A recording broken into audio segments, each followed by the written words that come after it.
Hi, Cyril. Thank you for your patience.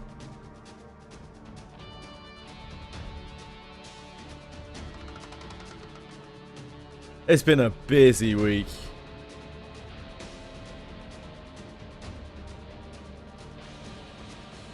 Because I stream for such long hours, like every so often I just have these weeks where I'm just really struggling for time. Unfortunately, it's been particularly bad this week, especially since I know I've got Guild War coming up for Granblue. But I think we're over the worst of it now.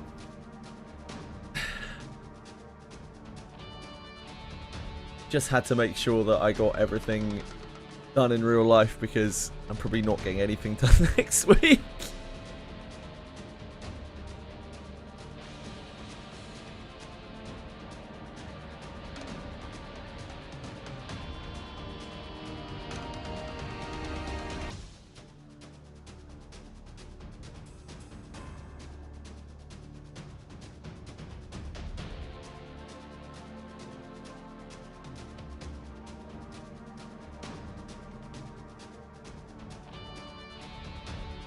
Hey, Dark Chaos. Nope, afraid not.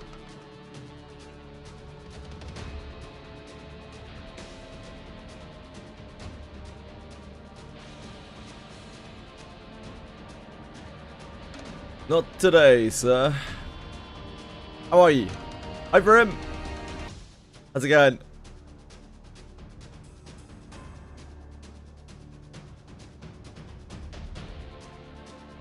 Hi, guys. Sorry I'm late. Real life. Bad real life week to this week. Just as the crew defeats the ultra toxic sled tank checkers. This one is a bit shit, by the way. Sorry. Lyria senses an even bigger threat on the horizon. I played through 3 chapters of this last night. And we spent most of the time just talking about Ed Greenwood of D&D Forgotten Realms fame and his filthy predilections like drow breast milk and Baldur's Gate. So like I was only half following what was going on.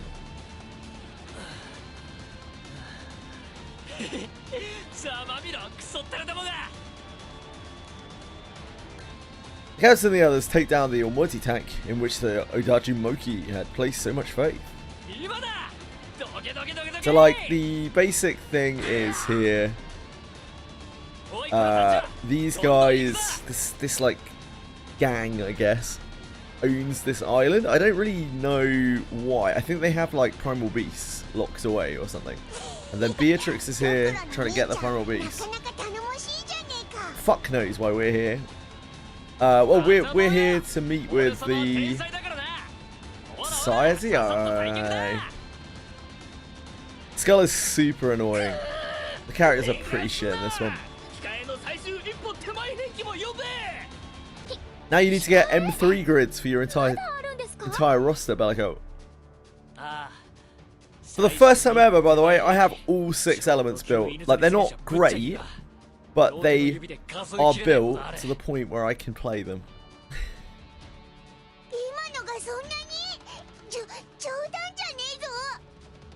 Ah, you're still trying to push to 151. Okay.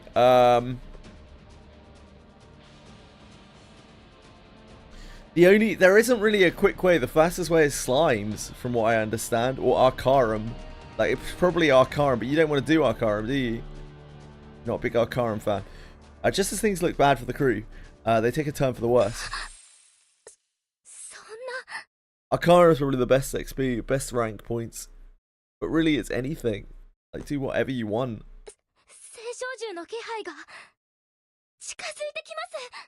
Do you have any idea what your main element is going to be yet? Have you got any leanings towards anything?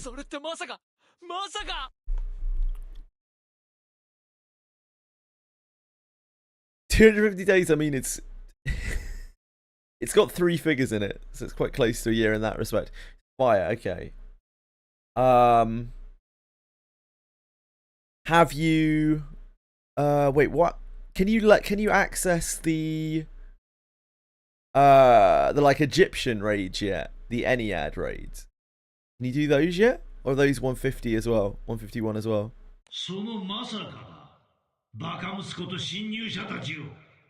Because if you haven't got Ben Burnetts yet, like Ben Burnetts will probably carry you for a good while.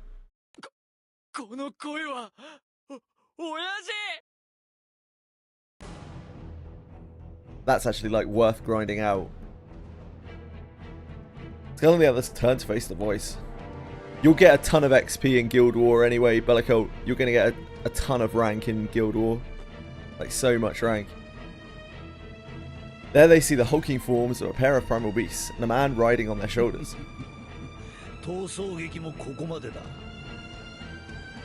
And when they run Bleach collab, they'll probably run an XP event with it as well, I imagine. So you'll get a bunch of XP then too.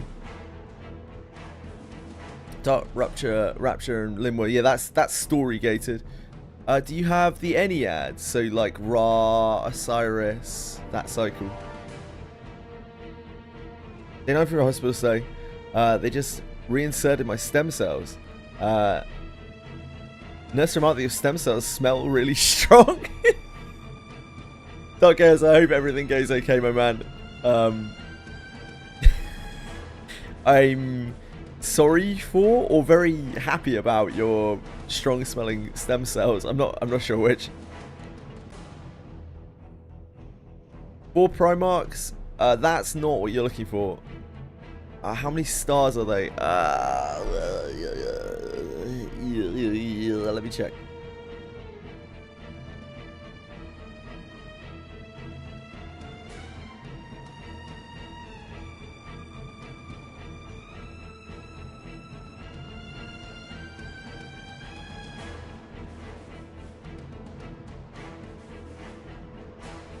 Raid list. It's the top right icon on Impossible. 2 stars. Second of the 2 stars on the raid list. Yeah, those guys. If you've unlocked those guys, you could do whichever the fire one is. I don't know these names very well.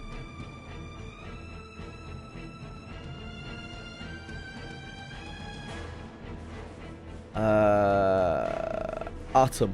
You could do Artem. I don't think it's a super popular, but I could find a few of them being queued. And he drops Ben Burnetts, right? Ben Burnett GBF. Those are like the fire weapon that do this is if you don't have Michaels, by the way. I don't know if you have whether you have Michaels or not. If you have less than 2 Michaels, which is probably likely. Yeah, Artem. Then you quite possibly want one of these or 2 of these. You have none. It makes you deal supplemental damage, which is really powerful.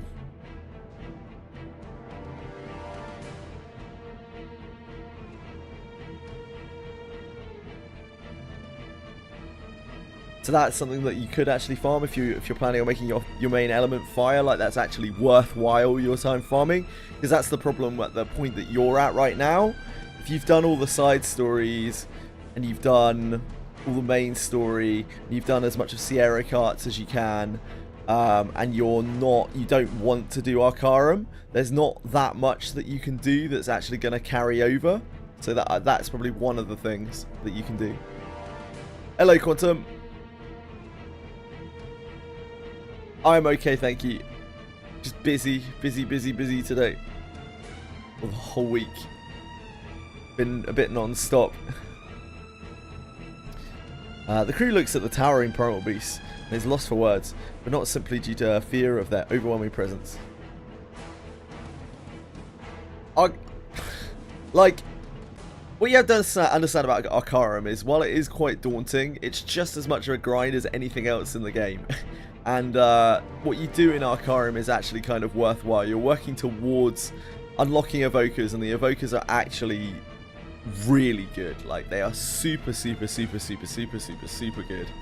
And there's nothing that really replaces them in the game, and they're entirely, free. You just have to put in the effort to grind them. It does feel pretty good when you get them unlocked. So yeah, if you can stomach it, if you can stomach Arcarum, I would definitely recommend that. It's also the best experience. Yeah, there's loads of loading, right? Which I can understand is really annoying. Yep, I'm with you,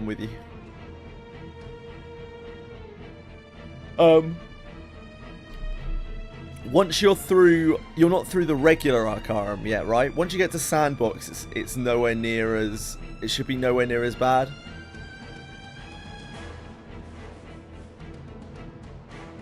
And to get to Sandbox, you just have to complete, oh, you're already in Sandbox, okay. Okay. Yeah, just chip away at it. It's still probably the best XP you're going to get. It's definitely the most meaningful thing you can do. Stripped of their former majesty and glory, these once noble primal beasts are now no different from common thugs. This is the first time we're meeting these primal beasts, I think. Angio. He's Angie. Oh, Agio. My bad. Angio. Ungio. And Ruffian 8, the third primal beast. Wait.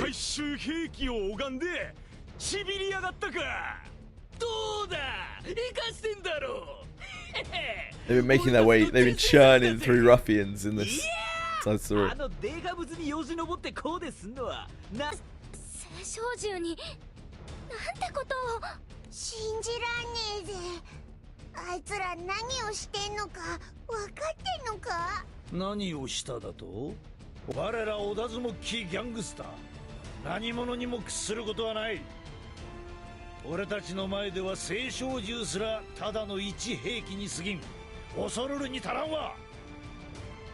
What a bit early. It's all good, Jam Man. Now you can actually fall asleep. Yeah, easy. Surprised you haven't already passed out, mate.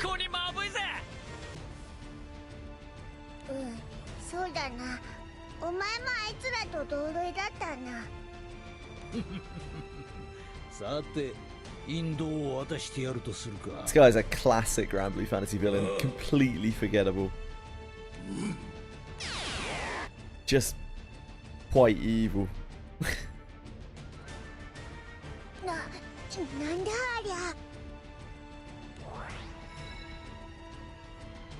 The trick is to be absolutely fucking exhausted at the end of every day, and then you will fall asleep instantly. Threads of light twirl about like a living entity, connecting the primal beasts by their fingers. Yeah, you see, Jamman's got it knitted up.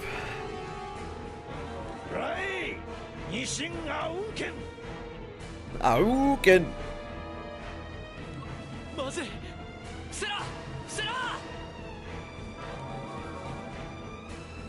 Hearing the desperation in Skull's voice, the crew move faster than they can think.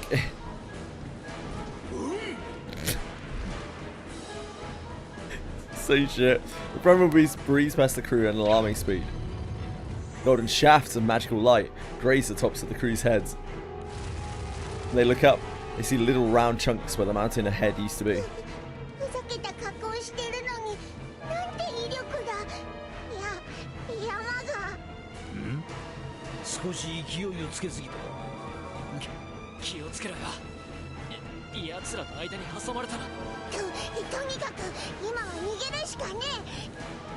The captain nods, and the crew runs away at full speed.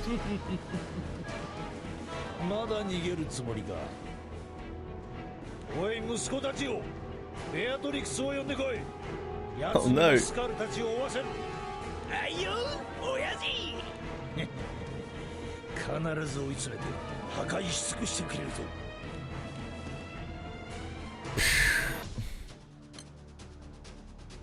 Just as the crew defeats the Ultra Dog Sled, Tank Jenkins. Lyria senses an even bigger threat on the horizon. Dog something. As the crew make good on their escape, Eustace successfully infiltrates the hideout. Dog Sled Jenkins or something? I don't know. I can't remember. Eustace quickly finds Beatrix and confronts her.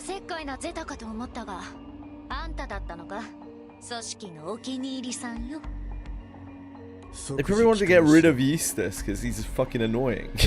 断る。帰るのはあんただ。あんたに今来られると、私の計画が台無しになる。奴らは今、私を仲間だと思っている。それが計画か。ああ、そうだよ。青少獣は私が一人で倒すんだ。私が倒して、私が手柄をあげるんだ。不可能だ。上の命令によりお前を回収する。上は私をまだ認めないのか。だったら認めさせてやる。腕つくでもだ。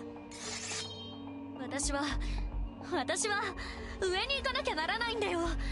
その邪魔は誰にもさせない。焦りすぎだ。今功績を上げても。What has she done? Exactly. そんなことは分かってる。分かってるさ。これ以上勝手をするならば武器を取り上げる。構わないさ。武器がないなら私だけの力でも戦ってやる。話にならないな。Eustace shoots Beatrix's sword from her hand. Eustace picks up Beatrix's sword from the ground and then turns his gun on her. そうまで言うなら好きにしろ。だが M ブラスクの剣は回収する。少し頭を冷やせ。くそ。組織のお気に入りのあんたに私の気持ちがわかるかよ。私はもっともっと上に行かなきゃいけないの。Beatrix's cries echo throughout their hideout.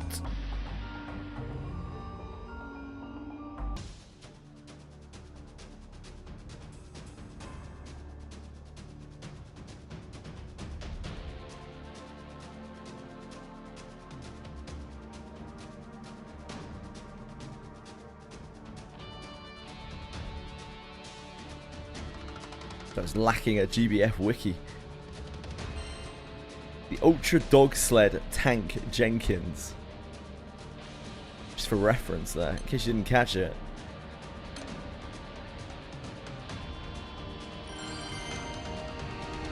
Oh, yep. We have to skull it.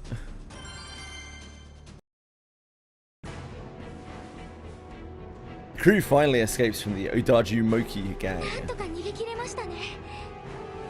It's clearly a very old story. そうだな。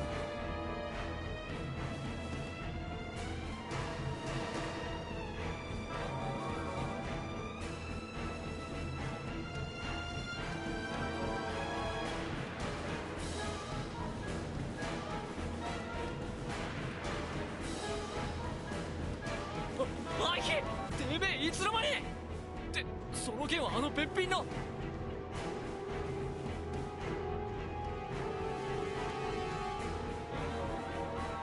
回収は終わった。一時撤退する。本当ですか。それじゃあベアトリクスさんは。なあ部長面の兄ちゃん、ベアトリクスらしきやつはどこにもいねえぞ。彼女は置いてきた。なんだって。どうしてだよ。彼女の意志を尊重した。はあ、意味がわからねえぞ。部長面の兄ちゃん、ベアトリクスを見捨てるのか。No, he left her in a very hostile environment while taking her sword. 見捨てるだ。てめえ仲間を裏切るのかよ。なんて最低なやつなんだ。どの口が言う。Eustace raises his voice, clenching his ユー fist. ステスさん、本当はベアトリクスさんを見捨てたくないんじゃ。黙れ。撤退するぞ。 Wow, big man telling the 12-year-old to shut up. You're acting like Skull. 何。そうだぜ。今のお前は俺みたいなバカ野郎で。って何言わせんだ。バカはてめえだバカ野郎。何が言ってんだお前よ。これ以上は時間の無駄だ。時間の無駄だと。それどういう意味だ。こういう意味だ。 Waste of time. I would never waste my time.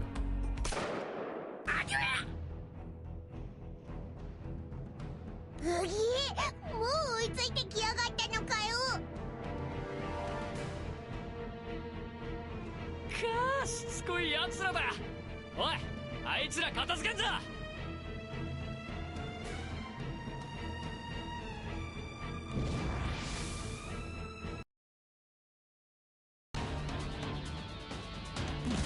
んのかおら。そこまで終わりだよ。俺の敵ではない。いった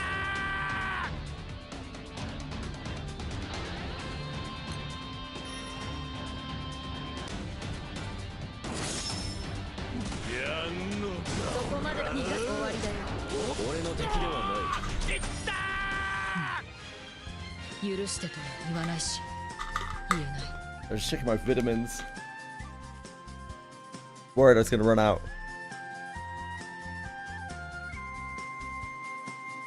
Oh, good. Don't worry.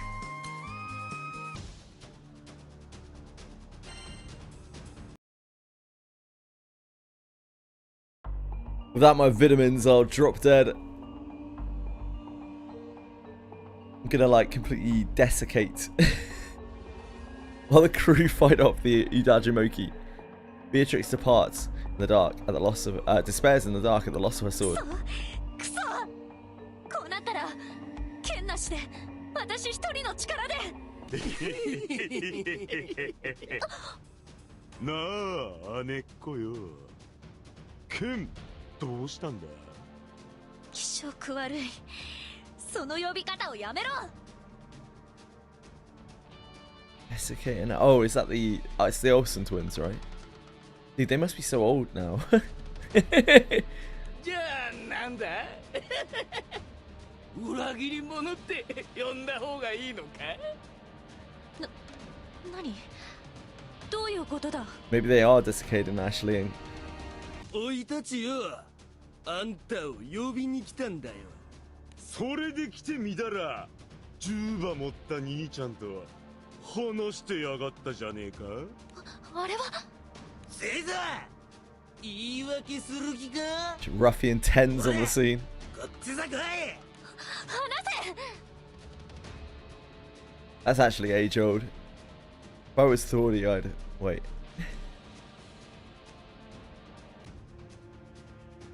親父親父ちょっと待ってくれ。ほらこっち来やがれ。あれは青少獣。親父ベアトリックスのやつが。裏切ったか。そうなんだよ親父。大方この青少獣の隠し場所でも探るために一旦仲間になるふりをしていたのだろう。 Ronnie, you're a genius, Gazaleffa. そうか。全部お見通しだったってか。 He was so discreet as well. 当然だ。元よりお前を手玉に取るため話を持ちかけたんだ。少しばかり冷静になればすぐに罠だと気づけたんじゃないのか。なあなあおやつ。 Wonder what Beatrix did that's so bad. 殺しちまうか。いやまだ殺さんさ。そうか。何をする気だ。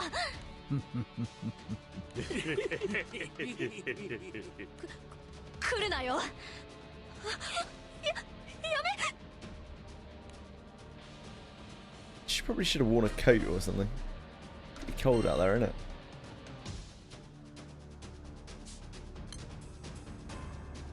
Realizing that it is futile to try to outrun the Odajimoki, the captain and crew conceal themselves behind a rock. You're getting chased down. You just hide behind a rock.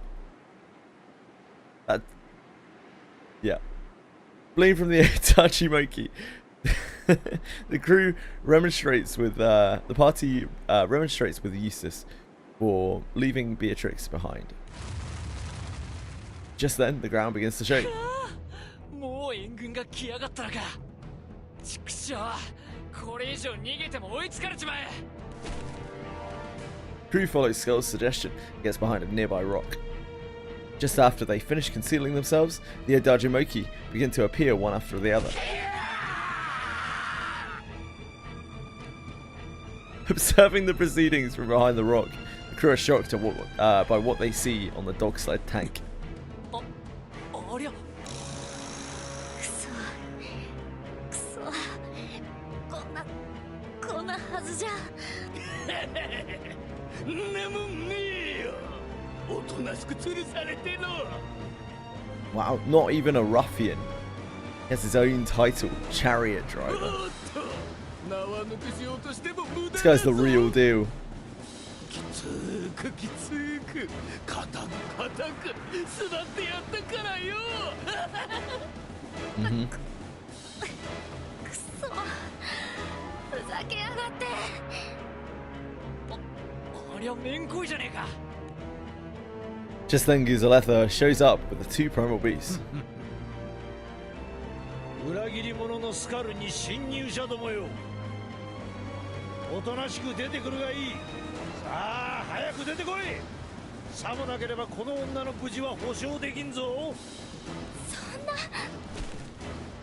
Agitated, Lyria nearly jumps out from the hiding spot, but Eustace grabs her by the arm. ステスさん乗せられるな。揺さぶりだ。 You're so wise, Eustace. このままだと青い姉ちゃんが。まだ時じゃない。セクナ。時じゃないだと。今助けに行かねえってことか。じゃあいつ助けに行くんですか。それは Eustace feels the vibration of a transceiver by his chest. He lets go of Lyria's arm and walks off. 助けに行くのか。あのチャンネルを。ああ。時が来た。 Part of the index, isn't he? Eustace preps his gun, steps out from the shadow of the rock, revealing himself. Although suspicious of Eustace's actions, Hardy follows suit. ずいぶん逃げ回ってくれたじゃないか。さて、小娘の剣を渡してもらおうか。 Why do you even want her sword, dude? そうか。あんた剣が目的だったのか。その剣を渡すならばベアトリクス城を引き渡そう。疑う必要はないぞ。俺は約束とファミリーを守る男だ。その前に2つ確認させろ。この剣と聖唱銃を何に使う？いいだろう。貴様たちに関係のない話だが、メイドの土産に教えてやろう。 Didn't you just say that you weren't gonna kill everyone and you're true to your 俺 word? は俺たちオダズモッキーは真なる自由をつかむのだ。 Literally the textbooks 真 before. なる自由だと。ああそうだ、自由だ。誰にも抑圧されない、誰にも縛られない、奔放に暴れ回れる自由をつかむのだ。そのためには聖唱銃を有するのは俺たちだけでいい。だから脅威になり得る全てを聖唱銃を駆逐しようっていうのか。そんなことができるのか。聖唱銃を全て倒すだなんて。 No, fun. この聖唱銃だけならばまあ難しいかもしれないな。そうか、それでか。私の剣で聖唱銃を倒すつもりなんだな。 Is your sword is clearly the secret for taking out と all んだ primal 笑い beasts? 草だな。その剣は私にしか。そう、契約者のお前にしか使うことはできない。だがとある方法を使えば武器の再契約は可能だろう。どうしてそれを。それは組織の最高機密。なんでだろうな。さて話はここまでだ。武器を渡してもらおうか。いやもう面倒だ。殺して奪い取るとしよう。Yeah! As Volga laughs echo all around them, the captain turns to Eustace, realizing his lips are curled into a defiant grin. 何？ As Gazillatha glares quizzically at Eustace, thunderous roar suddenly resounds. なんだ？この声、まさか。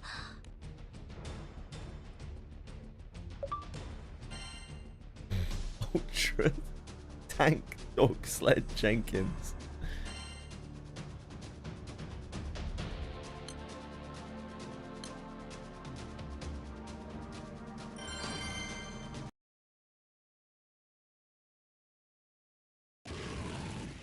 スの槍よ、我らが心情 Here し she なし is.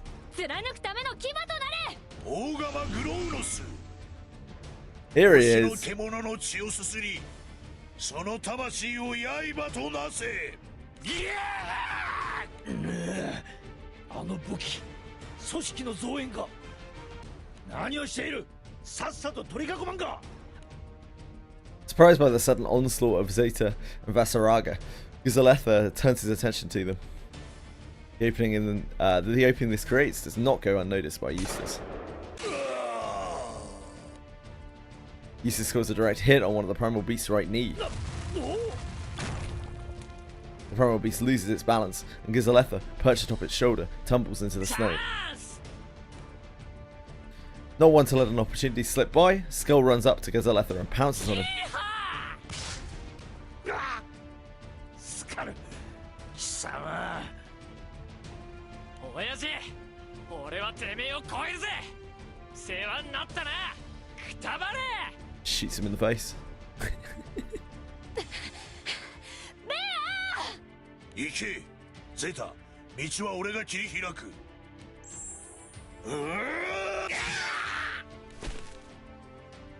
バサラが任せた。 Wow. Character growth, teamwork from these two. Zeta bum rushes the dog-sled tank Beatrix is tied to and rescues her. 何情けない声出してんの。怖かったのねえ。そんなもの出してない。怖くもない。それに私一人でもなんとか。 I don't know, Beatrix, you sounded pretty fucked. As Beatrix puts on a brave face, Zeta gently raps her on the head. なんとかなるわけないでしょ。武器も取られてあんな捕まり方してさ。ベア、あんたのことだから今回も自分で自分を。 To be fair, that only really happened because Eustace took her weapon and then left her there. 追い込んで追い込んでどうしようもなくなっちゃったんでしょ。 I don't think she can get all of that blame. She seemed to be doing fine up until that point. 私はもっと上に行かなきゃ。ゼタにだって負けてられないのによ。ベア、あんたの生い立ちは知ってるけどさ、そんなに焦るなってね。ゼタベアトリクスの回収に成功した。 Probably a river. そいつはよかった。俺ドクロの兄ちゃんがどっか行っちまったけど。 That nickname is longer than his name. おい、武器を取れ。今は混乱を拡大させろ。混乱が大きくなれば勝機が傾く。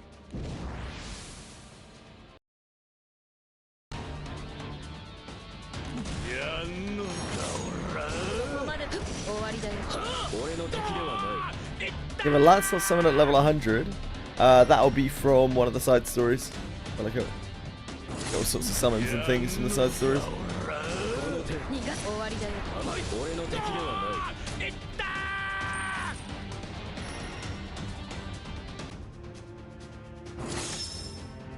やんのかおら。逃がす終わりだよ。 Probably. Yeah, I think so. 理想は決して揺らがない。 Almost all of the side story summons are useless apart from the composer that looks a bit like Moboi もう終わりか。 Sakurabi. 束になってかかってこい。 And there's a Seraphon? No? Seraphon? Where does that even come from? Sandalphon. It's a Sandalphon summon that gives your light HP. Has a sub aura.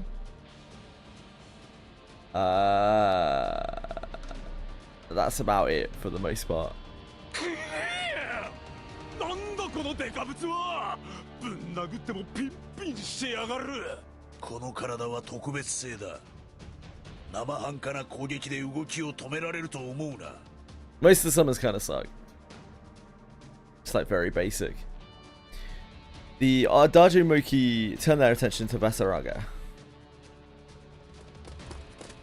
Beatrix and Zeta use the opening to join up with the crew. ユーステス、あんたベアトリクスの武器だけを回収したんだって。なんでベアトリクスを That's 助 a けな good. かったの。 That's a good question, Zeta. いいんだゼタ、私が悪いんだ。 Well, 私が手柄を独り占めしようとしなければこんなことにだってならなかった。 Eustace flings Beatrix's weapon towards her. It's a bit late for that. 焦るな。お前は強い。 You don't make any sense, Eustace. ユーステスさ、 Yeah, あんた true, 本当 Zeta. 何考えてるかわからないわ I feel ね。 like we're on the same page here, Zeta. That's a moron. 平穏と静寂を望む。それだけだ。いつもそれよね。それって照れ隠しかなんかなの？ま、いいけどね、どうでも。ベアが助かったし。青少獣が。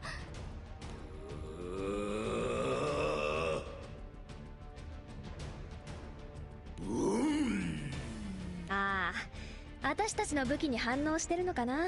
たく、バザラガのやつ、青少獣も引きつけてくれればよかったのに。そんなの These look like pretty peckerwood primals, あの so 青少獣はめちゃくちゃ強いんだ chop them up quickly.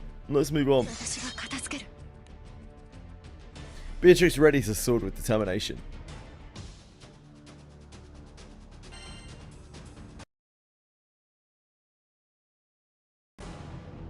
一人で片付けるってそんなの絶対無理だぜ。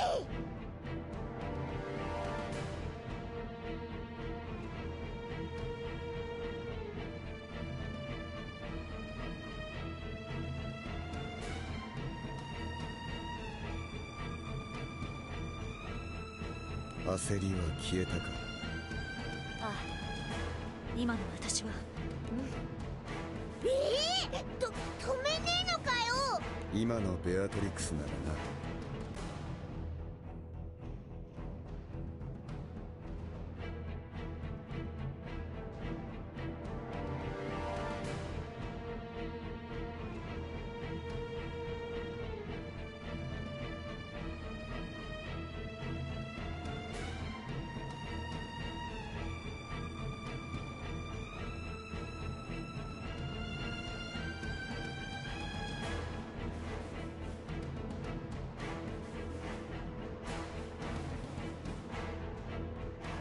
そうね、相当溜まってるだろうし。ここにいる誰よりも強いだろう。どういうことだ。見てればわかるって。 They still surprised at Zeta and Eustace's calm and collected composure. The crew decides to trust their instincts. Readying her weapon, Beatrix walks toward the approaching primal beast. So, what do you mean by trust their instincts? Just do whatever the fuck they want as usual, and it'll just all work out because. 裏切ってやるつもりで。 Yeah, グルザレ his ッ crew, トの his 仲 plot 間に armor. 加わったら全部見透かされてて。あげく自分で墓穴掘って武器取り上げられて、おまけにあんな恥ずかしい格好まで。どれだけ窮地に立たされて、どれだけ恥をかいたか。ああ、もうほんと嫌になる。 Tell me about it, Beatrix. As Beatrix's voice rises, the sword she wields begins to glow an indigo hue. This indigo aura gradually assimilates itself with the blade. Before long, seems to be wreathed in a giant flame. Sensing Beatrix to be a threat, the primal beasts assume a defensive stance. Just don't seem like the most threatening primal beasts. Golden light emanates from their fingertips. 危ねえ。あの技は。おい、青い姉ちゃん。上等。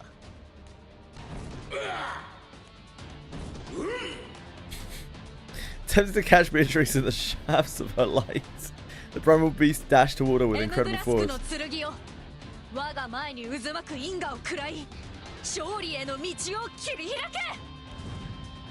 As if responding to her invocation, the light of her sword swells ever stronger and larger, overtaking the shafts of light from the primal beast.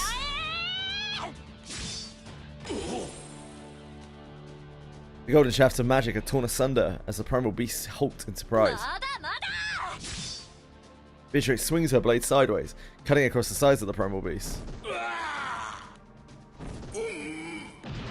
She does single-handedly, and these Sorry, these were the threats to the entire world.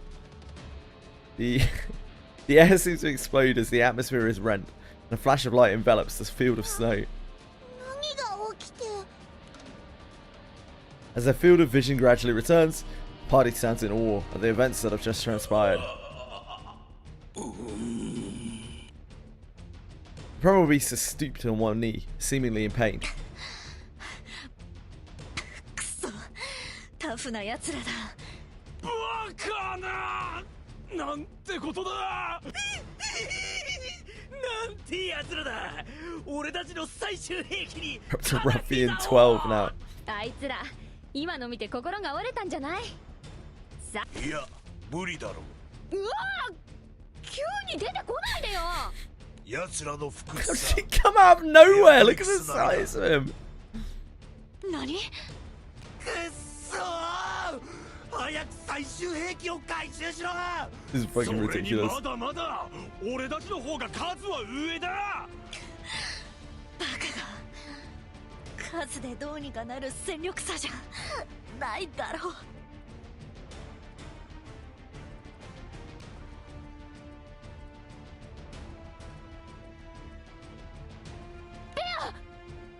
撤退に変わりはない。奴らの数も減ったが、それでもまだ大量にいるからな。ボスの言葉を思い出せ。自由をつかむためにはあらゆる敵にこびてはならねえ。引いてはならねえ。顧みてはならねえ。追い詰めてばっからせ。さーて団長こいつら片付けて船に戻るよ。 The captain nods and prepares the party for retreat.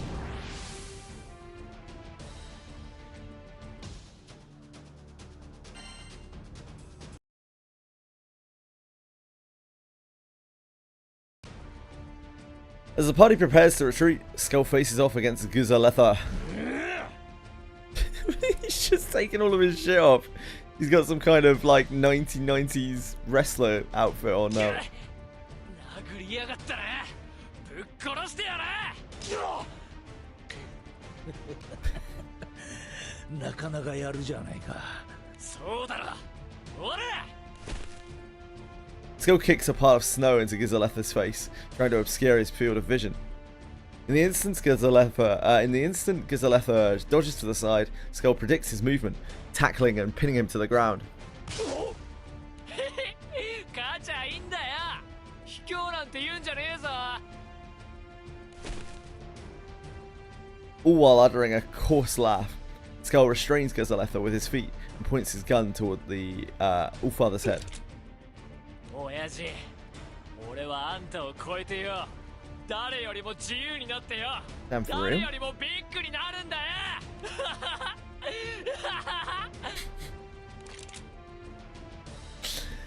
With a maniacal laugh, Skull gets ready to pull the trigger. なんでだ。どうして指が動かねえんだ。親父を仕留めるチャンスなのに。アマちゃんが。 Kicking Skull off him, Gizaletha reverses the situation and stands atop his former underling. お前も人の子よ。親を殺すのを躊躇したか。情に流され覚悟が揺れるとはな。スカル、お前はバカでどうしようもないクズだが、俺の可愛い息子だ。戻ってこい。あんたの元にいても俺様は自由をつかめねえだろうが。誰かに吹き込まれたか。何にせよお前はどうせいいように使われているだけだぞ。何？なあスカル、組織を知っているか。組織だと。あの小娘ベアトリクスが所属する集団だ。あの小娘を助けに来たということは、お前をそそのかした奴らも組織の一員だろう。組織はな、俺たちの自由を脅かす存在だ。武器っつのはあのチャンネルが持ってたやつか。そうだ。それに増援の黒い鎧の男と赤い鎧の女も持っていたが、あの武器は青少獣を殺すことができ、聖唱銃と同等の脅威になり得る兵器でもあるんだ。組織は武器を持つ自分たちが空を支配するためにこの世界で暗躍している。今や組織は立派な空の脅威だ。お前はそんな物騒な奴らに騙されているに過ぎん。くそ、頭がこんがらがってきた。なあスカル、お前は自由を求めていたよなあ、俺は自由になりてえ。親父よりも自由に、びっくり。な。露骨すぎだバカが。だから利用されるんだ。だから嫌いじゃない。なあ、戻ってこいスカル。俺の元に戻れば自由をくれてやる。誰にも抑圧されない、誰にも縛られない、誰にも怯えることもない。 That doesn't sound great. 暴れ回れる真なる自由を与えてやる。 With a bold laugh, Gazaletta removes his foot from Skull's arm, which he had been pinning down, and proffers his hand in its place. However, Skull's brows narrow in a frown. He does not grip the hand outstretched before him. おかしくねえか親父。なあ、自由ってよ、与えられるものなのか。俺様、親父に自由を与えてもらって本当に自由になれるのか。それに親父、組織について詳しすぎねえか。てめえ、一体何者なんだ。 Gazaletta withdraws his hand and stomps on Skull as hard as he can, causing him to scream in pain. 親父、無事か。遅かったな。奴らはどうした？すまねえ、まだ逃げられちまった。しかも今度は最終兵器もやられちまって。なんだと？聖唱銃の回収はできたんだろうな。ああ、一応最終兵器はさっき回収したぜ。そうか、侵入者の深追いはしなくていい。今は聖唱銃の回復を待つためアジトに一旦全員で戻るんだ。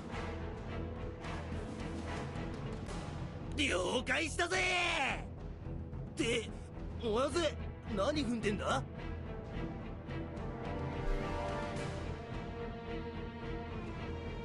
おお、スカルじゃねえか、この裏切り者め。こいつは俺に手を挙げやがった。少しお仕置きをしてやれ。このクソバカが頭スカスカルの分際で親父に手を出しやがって。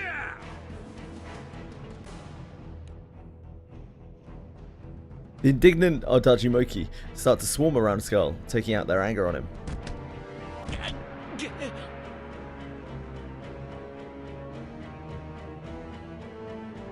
このぶっ殺してやら。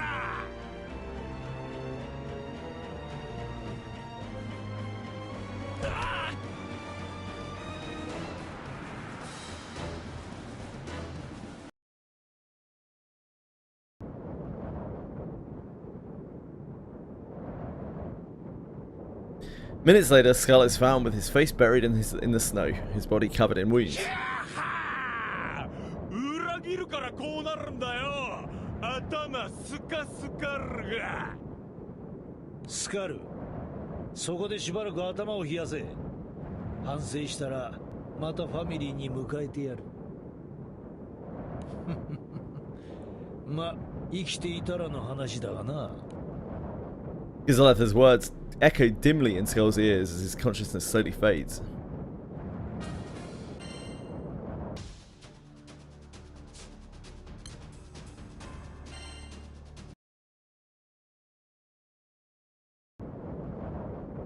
The tremendous snowfall rages on.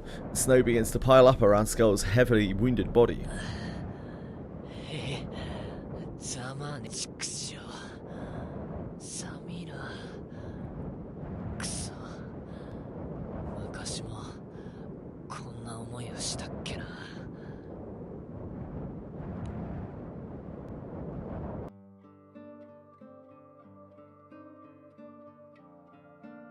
Fading out of consciousness, Skull recalls events from long ago.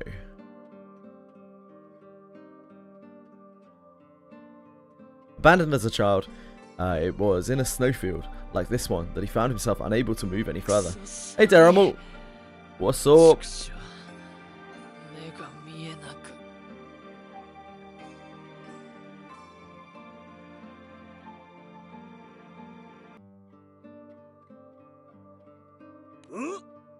おおやぜガキが雪に埋まってるぞ。何？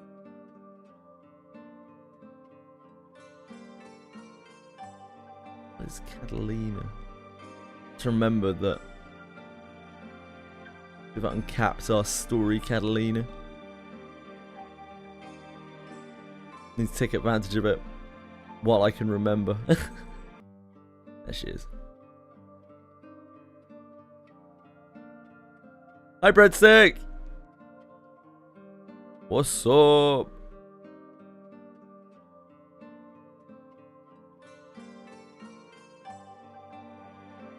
There we go. 捨て子か。ひどいことをするやつもいるもんだ。おい、立てるか。 Hi, Curso! How are you doing as well? You guys are all having a good day? Yeah, it's big 250 day today.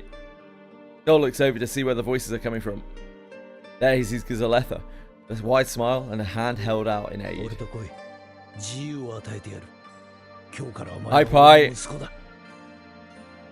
自由。息子。 With the last of his strength, Skull reaches out and grasps the hand held out before him.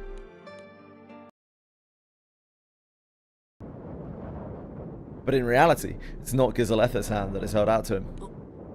お前。 Skull realizes that it's the hand of the captain, the crew who had been searching for him ever since he went missing. そうか。今度はてめえが。 Steam's next fest is 3 days. I don't know what that means. Sorry, Bellicoat. おい、だからの兄ちゃん、おい。団長。あいつは自由だ。空を飛び、俺様はどうだ。親父がくれた自 Hey, 由 well, goodbye. 好き勝手 Game に showcase 暴れてたん festival. だ。 Ah, okay. 本当 Oh, の it's 自由 called Next Fest. I think I've heard of that before. 自由って何なんだ。しっかりしろ、おいってスカルさん、死なないで。 Alright, there's no need to ham it up, 泣 Lyria. いてやがんのか。俺様みてえなどうしようもねえクズに泣いてくれてんのか。オダズモッキーのあいつらは俺様のことなんとも思ってねえだろうな。本当の仲間、本当の自由。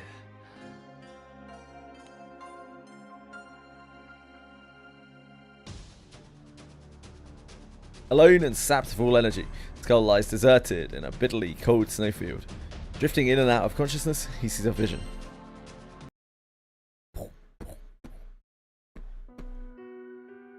Party rescues Skull and makes it back to the Grand Cipher. Volunteering to treat his wounds, Beatrix takes Skull to a special room. スカルさんはもう大丈夫だ。死ぬことはないさ。そっか、よかったぜ。珍しいじゃん。ベアが他人の治療なんて。今回いろいろややこしくなっちまったの。私罪滅ぼしってわけじゃないが、少しは役に立ちたかったんだよ。お前はあ大丈夫なのか。ああ、大丈夫だけどよ。力を少し使いすぎた。 Eustace makes absolutely no sense all the way throughout 高 this. すぎなんだよ。そうか。さてどうするか。 One second he doesn't give a fuck, こ next の second ま he ま撤 cares. 退するわけにはいかないだろう。あの人たち、この世界の聖少獣を全て倒すと言っていました。 If he's gonna be that kind of like order-driven character, then leave him like that, you know? あの聖少獣、はっきり言って異常だ。私の全力でも倒せなかった。俺の見立ても甘かった。お前だけのせいではない。いや、妙に優しいじゃないか。この男も思うところがあるんだろう。冷酷無残な男ではない。何？もしかしてあんたひどいことしたって自覚あんの？いずれにせよ、このまま無視して逃げることはできない。 Even if he was ordered, it doesn't make any sense. Like, why would you go in there and not bring her back with you, but take her sword and make her defenseless? Surely. 無視すんな、Not the dumbest shit. おい。ま、どうでもいいけどさ。とりあえずどうする？あの荒くれ集団を潰せばいい？それができるのならな。奴らと交戦してみたが、凄まじい兵力だ。一国の軍隊と同等と言っても過言ではない。そんなに？アジトにいる時も思ったが、まず数が尋常じゃなかった。それじゃあ一網打尽に一気に倒さないとダメってことか。そうだな。ちまちまと戦えばやがて消耗して俺たちは敗北するだろう。って言ってもね、一網打尽にする手立てなんか。何のために俺が派遣された？お、そっか、あんたがいるじゃん、フラメクのイカズチの使い手。おい、喋りすぎだ。構わない。情報を開示しよう。俺には権利がある。さすが組織のお気に入り様。私たちとは違うんだな。俺の武器はフラメクのイカズチという。この銃は一定の範囲で Nobody 強 asked? 力なイカズチを撃ち降らすことができる。マジかよ。それならアジトに向かって撃てば。それはできない。どうしてですか？ユーステスの銃は武器の中でも特別でな。青少銃の姿が見えていないと発動できない。私も話でしか聞いたことないけど、確か屋外じゃなきゃダメっていう制約もあったよね。でもこいつの獲物は範囲を指定することができないからな。あんたたちを巻き込むかと思ったんだ Not very familiar with the art OST, I'm afraid. なるほどな。案外優しいんだな、部長面の兄ちゃん。それにしても随分と厳しい制限ですね。ユーステスの銃を使えば確かにオダズモッキーたちを一網打尽にできるが、青少銃がどこに格納されているのか分かった上で外におびき出さなきゃ能力が使えないのよね。Party begins to think of ways. Oh, what was that? Begin to think of ways to bring the Odaju Moki primal beasts out of hiding. However, nothing comes to mind as the clock continues to tick. Just then, they hear the sound of a door opening. 青少銃はアジトの地下にいる。スカルさ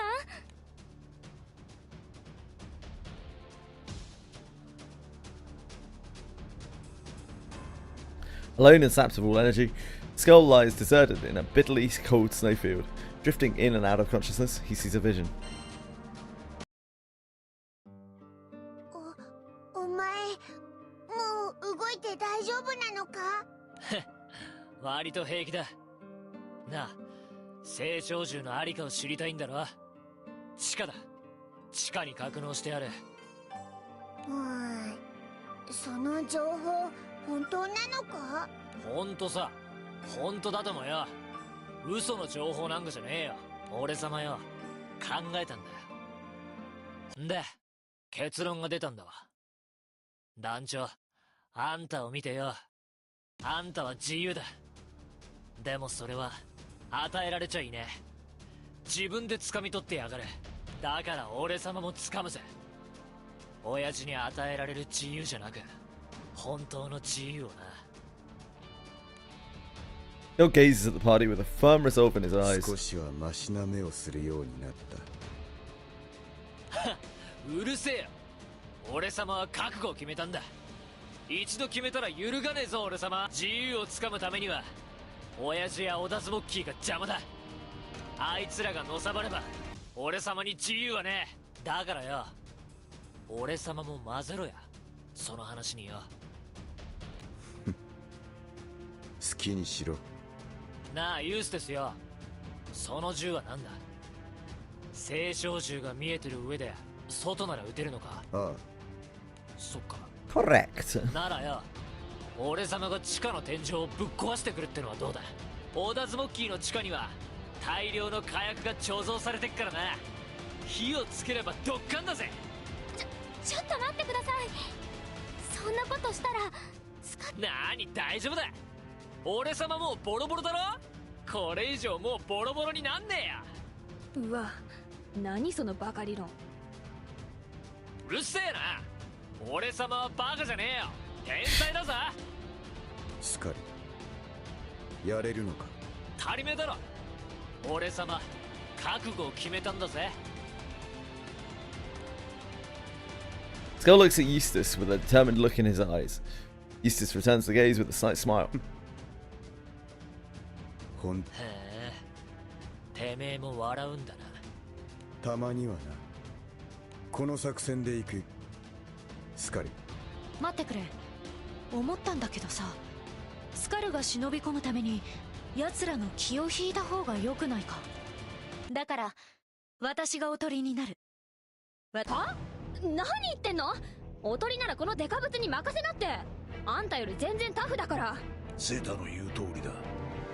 おとりなら俺に任せて、お前は休んでいろ。嫌だね。だってこれさ、さっきも言ったけどほとんど私のせいだろ。私が勝手に暴走してここまで。おおむねそうだな。だからさ、もう少しだけ役に。だがおそらくイカズチに巻き込むぞ。構わないさ。むしろ好都合だ。それで危機に陥るなら私は誰よりも強い。私が危機に陥るほど窮地に立つほど。ってことはあの時青少銃をぶった切れたのって。そうだな。今回相当な危機と窮地に立たされていたから。ともかくおとり役は私がやるよ。いいだろ。待って、ベアがやるなら私も。分かってくれゼタ。私このままじゃ恥さらしだ。 I don't know what she did wrong. ゼタとバザラガは退路の確保を頼む。何かあった時のために。分かったわよ。ああ、任せておけ。決まりだ。俺は高台でこいつと共に待機する。いいな。お二人とも。何度も言わせんじゃね私も覚悟は決まってる。 Crew trust the two with their respective roles of demolitionist and decoy. さあ、作戦開始だ。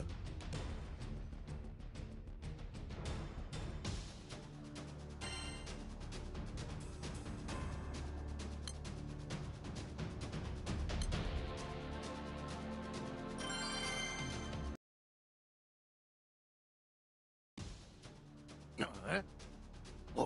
おい、ありゃベアなんとかじゃねえか？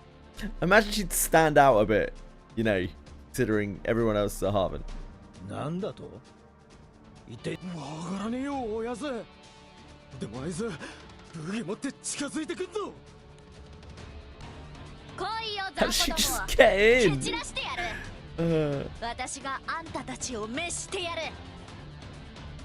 何をなめられてたまっか。ひんむいて雪原にしてたら。エムブラスクの剣よ、因果を食らえ。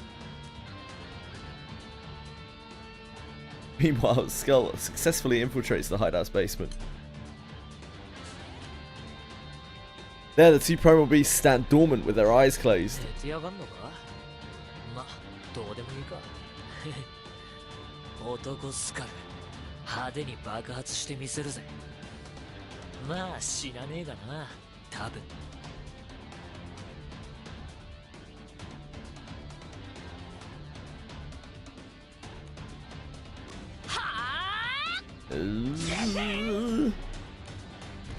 攻めろ攻めろ、はった押してひんむいてやれ。こいつは今の私は絶好調だからな。 Gizaletha looks on with suspicion as Beatrix mows down the Adajumoki troops. おかしい。さっきから何をするわけでもなく挑発的なことばかり。 Ruffian 4 and Ruffian 12 delivering strong performances. まさかおとりか。 Thanks, Narceyes. How are you, man? You have a great weekend, man. So kind of you. Thanks for being here for so long. だがもう遅い。 I don't know, Breadstick. You tell me. Gizaletha makes a mad dash for the hideout's basement.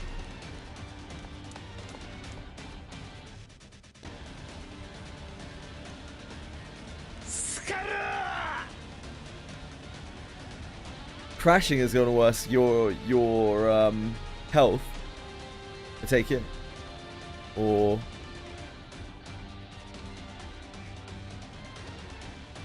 I feel like JJ chooses to like the worst possible games to stream if you want viewers. Yeah. 共に行こうや。空の底にや。 Twitch is acting out again. Twitch is always acting out, mate. Skull ignites the gunpowder.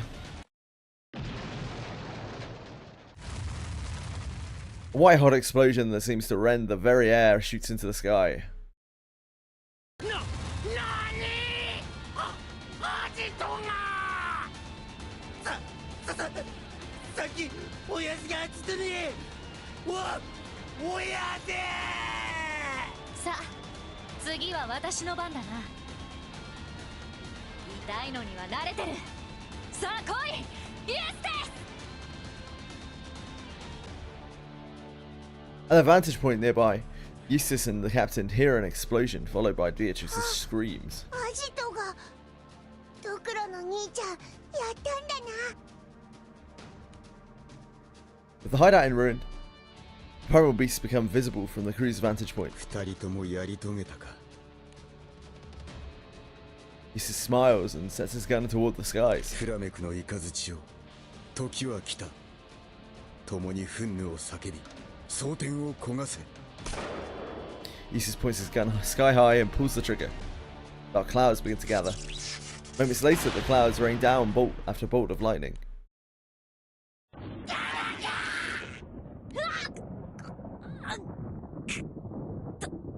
耐えてみせる。 Despite having withstood the explosion, the two primal beasts crumble to the ground when faced with Flamek thunder.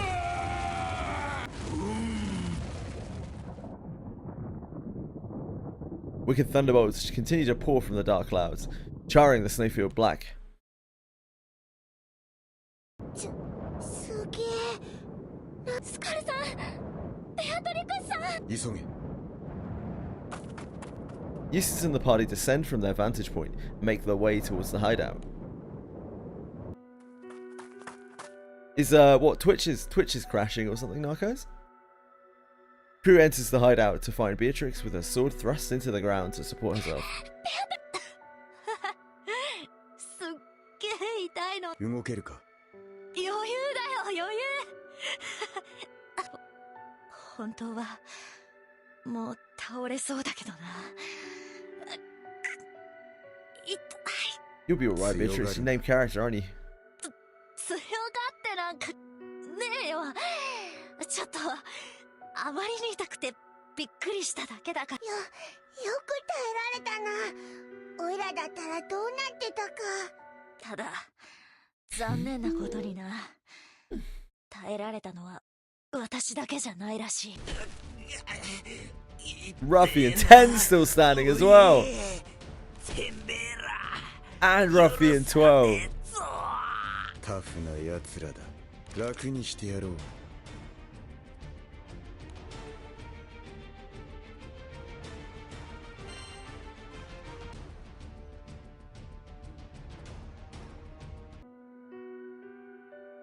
Crew takes out the remaining Adajimoki and heads toward the epicenter of the blast, now utterly razed. There they find Gizaletha, battle-scarred and on the point of collapse. スカルさんは死んだか。残念だったな。生きてな。しぶといやつだ。よかったグルザレッツァ、こいつは死んだのか。 Beatrix approaches Gazletha's body to check for signs of life.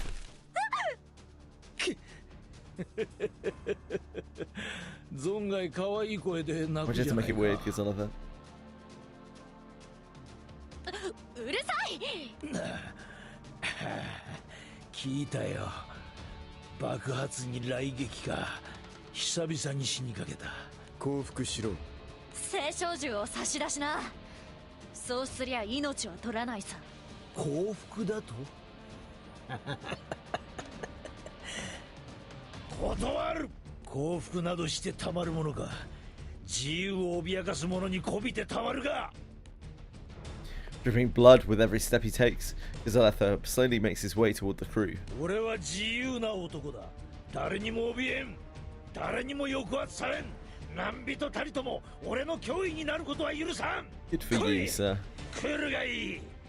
ねじ伏せてやる。死すら我が自由は止められん。自由を、真なる自由を実現するために貴様ら全員ほふってくれる。なんて気迫だ。本当にこいつ傷を負ってるのか。そうだ、怯えろ。貴様らはそちら側だ。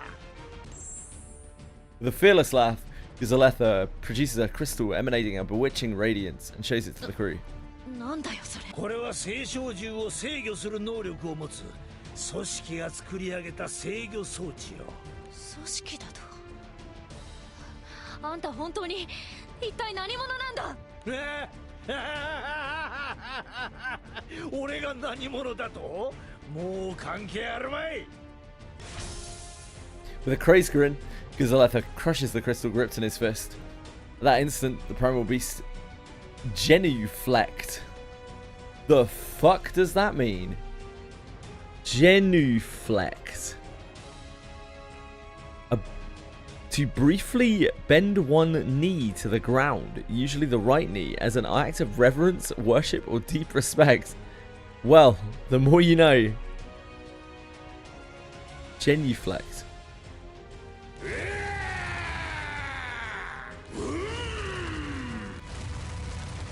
Shining an almost blinding light, primal beasts rise to their feet with great force. そんな青少銃の力がどんどん大きくなってます。青少銃を俺の支配下から外し完全な力を解放させた。貴様ら、いや全てだ。俺はこの青少銃と共にこの世の全てを破壊する。全てを破壊し全てを滅し、そして手に入れるのだ。奔放に暴れ回れる真なる自由を。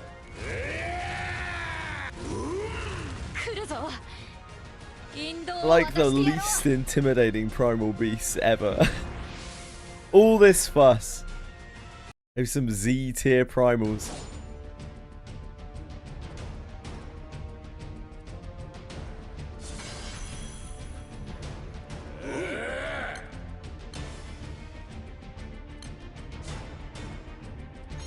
Don't need that, do we?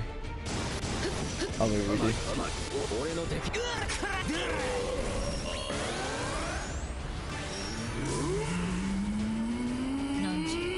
死を忘れることなかれ。ダンスクレマシオン。 Silly double health bar mobs.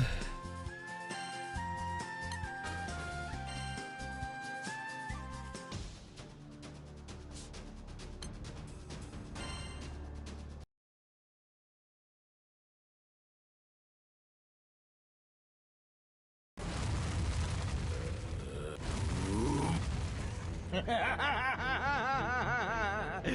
この青少銃は破壊を目的として作られたものよ。暴走すれば身を滅ぼしてでも目的を遂行する。どういうことだよ。このままだと seem お a そら bit く聖少女 counterintuitive. に溜め込まれた力が一気にそれってつまりなんとかできねえのかよ。なんとかしようとしてます。でも力が強すぎてこのままだといつ爆発してもおかしくありません。さすがに次は耐えられるかわからないぞ。勘弁してくれ。こっちだ。退路確保しておいたよ。早くこっちへ。ナイスタイミングだぜ。行くぞ。 With Zeta and Vasaraga leading the way, the crew beats a hasty retreat.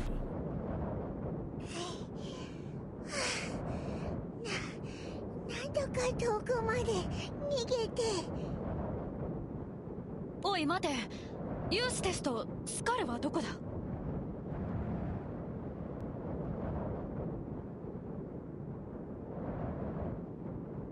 そんな、まさかまだあそこに。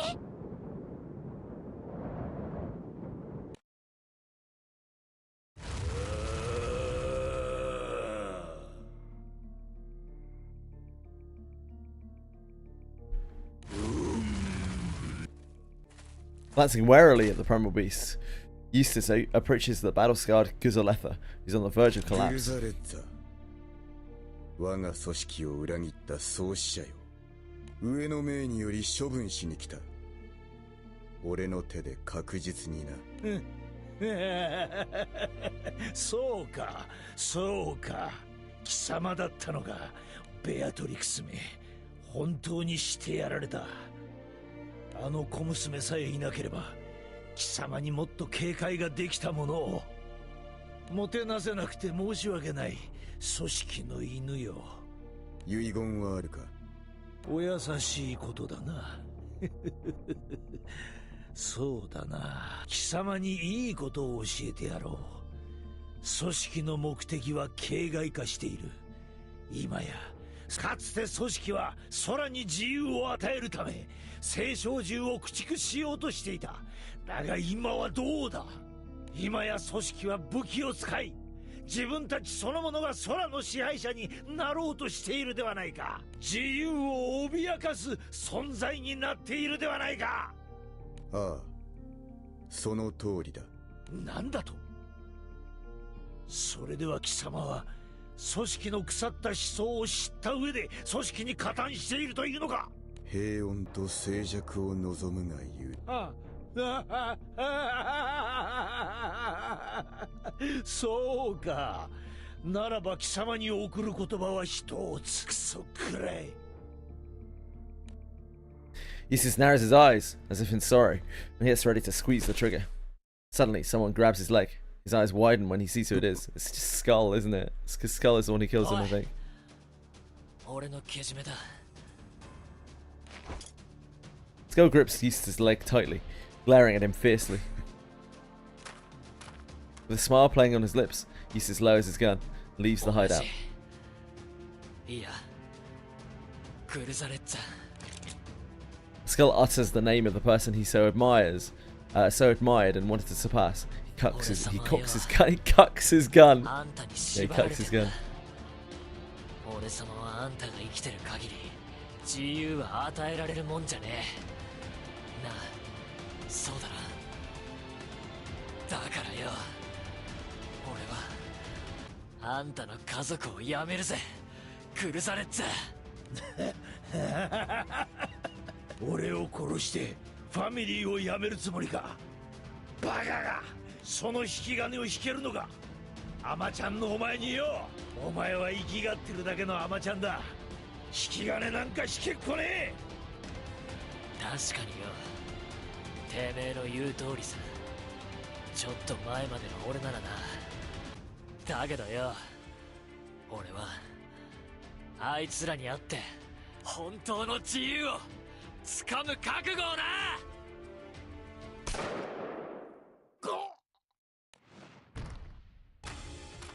Skull turns his back on Guzaletha and starts walking calmly. Replace your laptop battery. Oh, that sucks, Narcos. I'm sorry to hear that, man. That's why it was crashing. 俺はだ生きてるぞスカル。な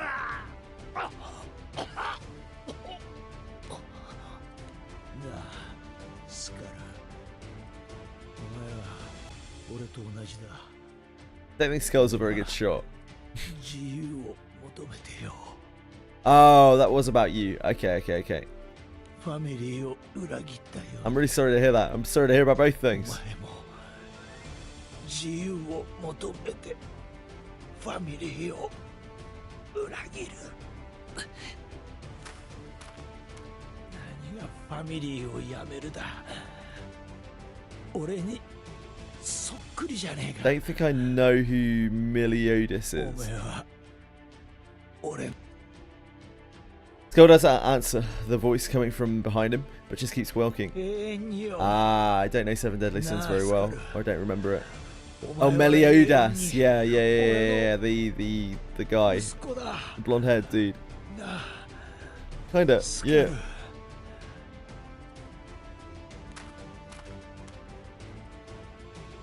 The voice gradually grows hoarse and faint. Skull neither answers nor turns around, but keeps on walking.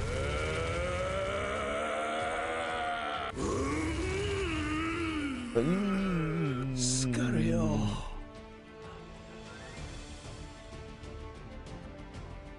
お前は間違えるなよ。 Oh. Father utters departing words to his son. The words are drowned out by a thunderous roar and fail to reach anybody's ears. Skull gazes at the ruins of his former home, obliterated by the dramatic explosion. With those parting words, Skull's slow gait turns into a brisk walk. To seize the eventual freedom that will come, he returns to his new friends. The captain and crew are now back at the ground cipher. When Eustace returns later than everyone else, they press him for answers. おい、宇宙面の兄ちゃん。 Eustace doesn't say a word, opting instead to quietly sit down and begin polishing his gun. Ah, we're back here again. As Vern yells out in anger, someone swiftly leaps onto the deck of the い ship. やー死んでえ死んでえ死ぬかと思ったぜ。ところの兄ちゃん、お前生きてたんだな。よかった。 He was polishing his gun for a good, like, 2 chapters at the beginning of the story. He just likes polishing his gun, he can't help また死に himself. 損なったのか。そりゃお互い様よ。てめえも死に損ないだろ。言ってくれるな。 Yeah, 無事 indeed. で何より。無事じゃねえよ。あんただ。おいガキ、泣いてねえでさっさと手当てしろ。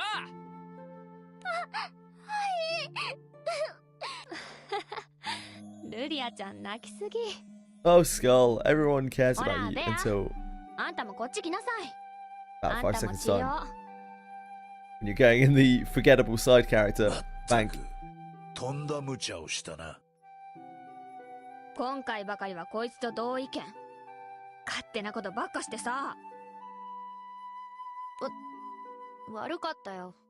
本当に反省してるの？すまん。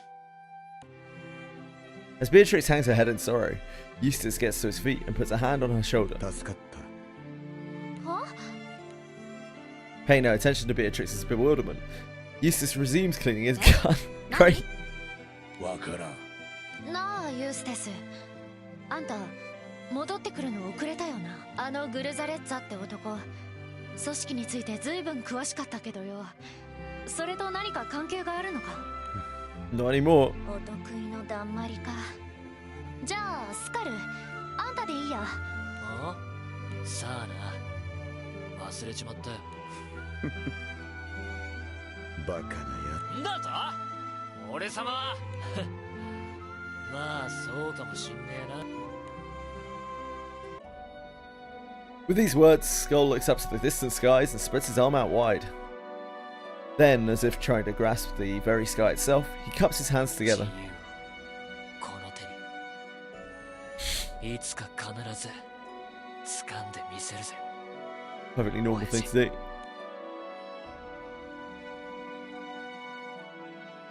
Crew only gets more confused by watching Skull. Eustace remains his usual stoic, battle-ready self. He stands there with the faintest smile on his lips. Thank God. That was a rough read. That was a really rough read.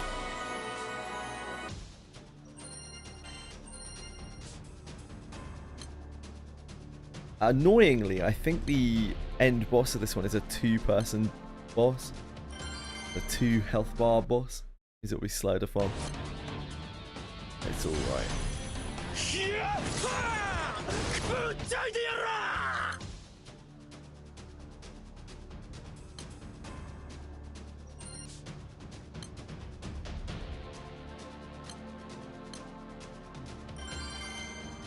Oh, fuck.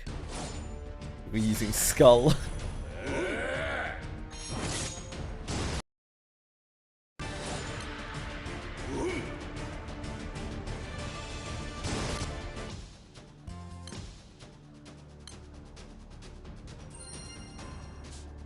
One of the family.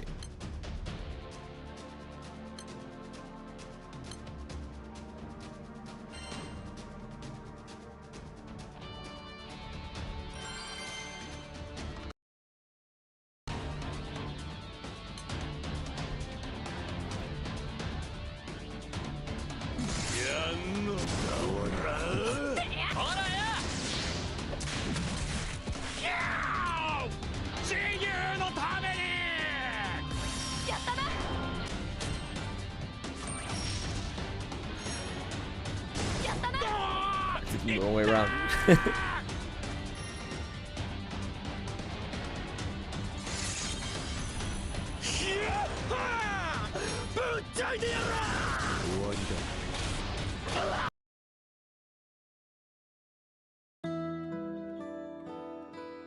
Oh, it was 3.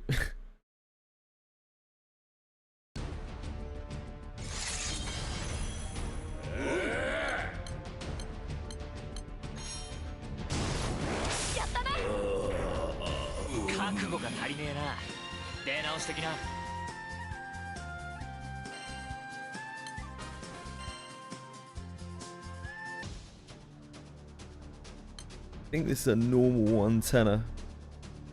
It looks like it.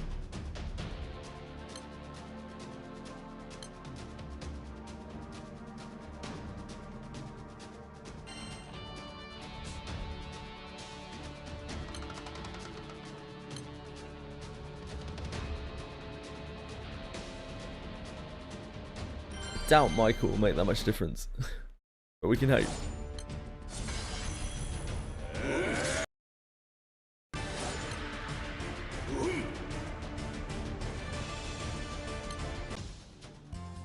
The double health bar is so annoying.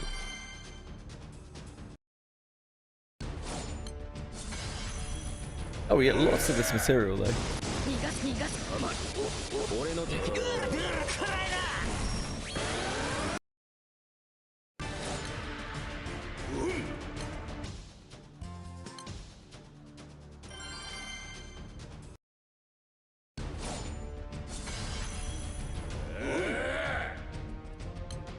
Best thing we can do here. Tap one button.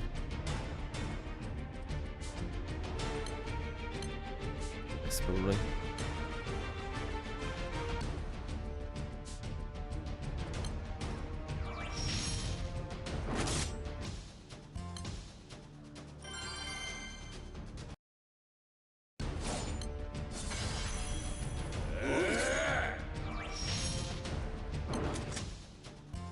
What's up, Britsick?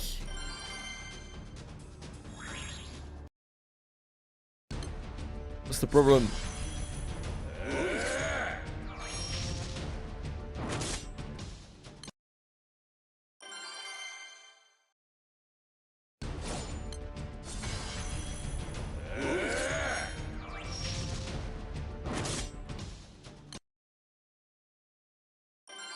No problem. Okay.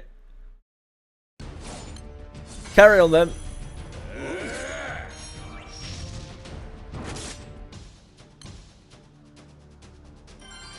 As you are.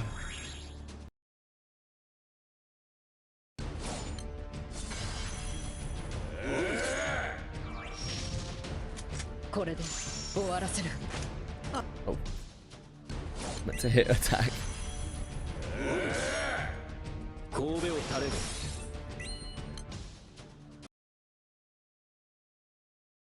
Did that break it? It's like.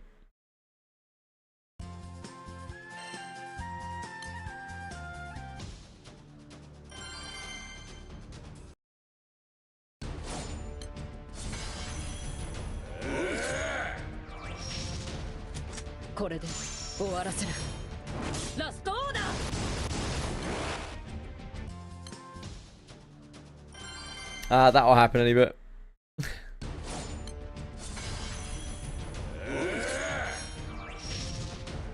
How you doing today?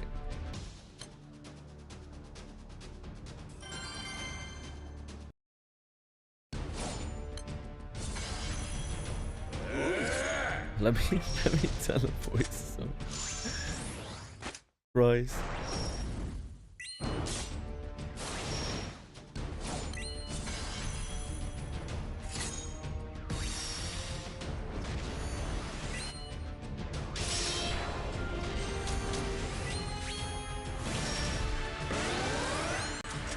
I'm sorry to hear that any bit.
Hi, Wolverine.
Sorry, folks.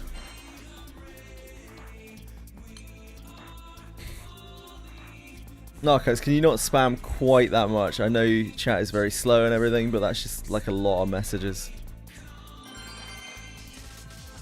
Too much, too much.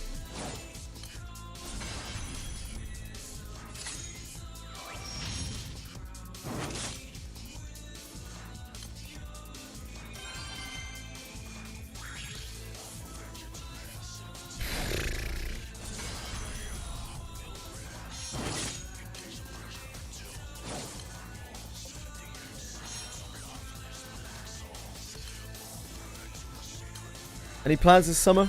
No, not particularly. Just chugging along.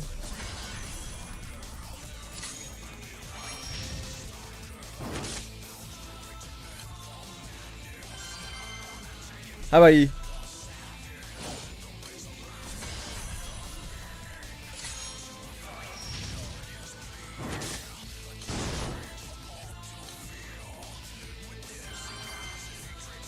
Nah, I have no interest in it whatsoever.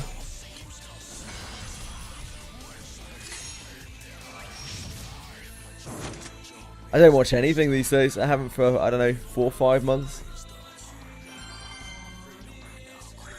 No time.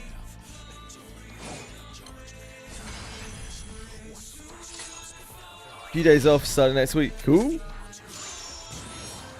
I'm sure you'll figure something out.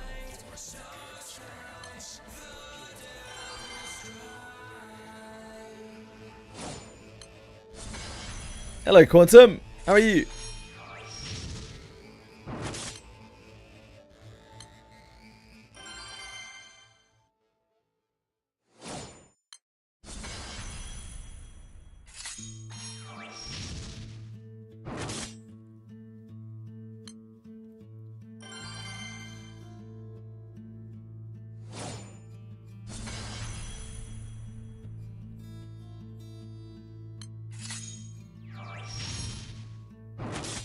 Hey, penguins.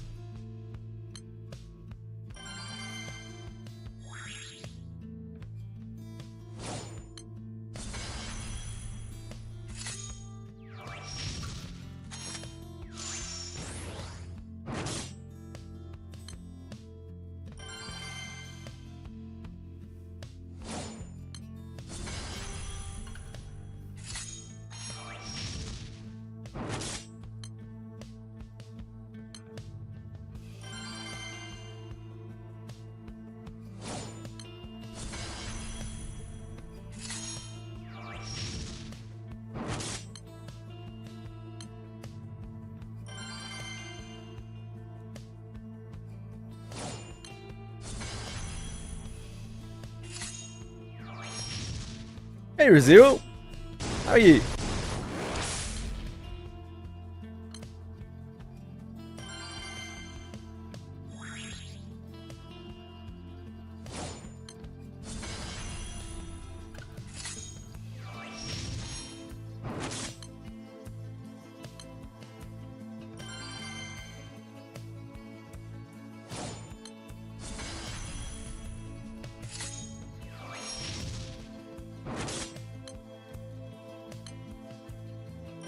Keep it nice and personal, Narcos.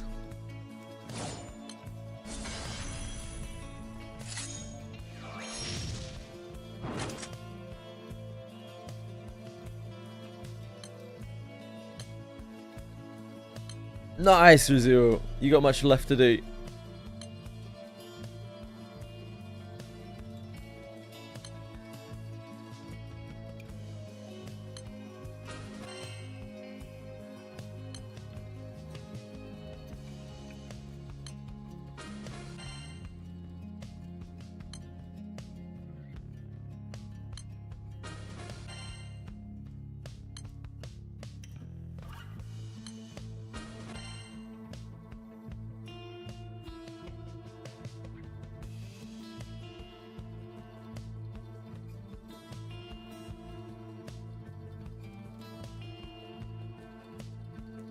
Shoot, I should have locked down my Chatterbait account.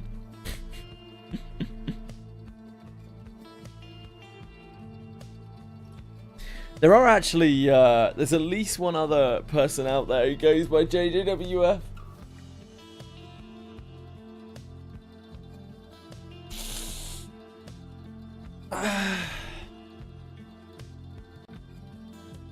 Believe it or not.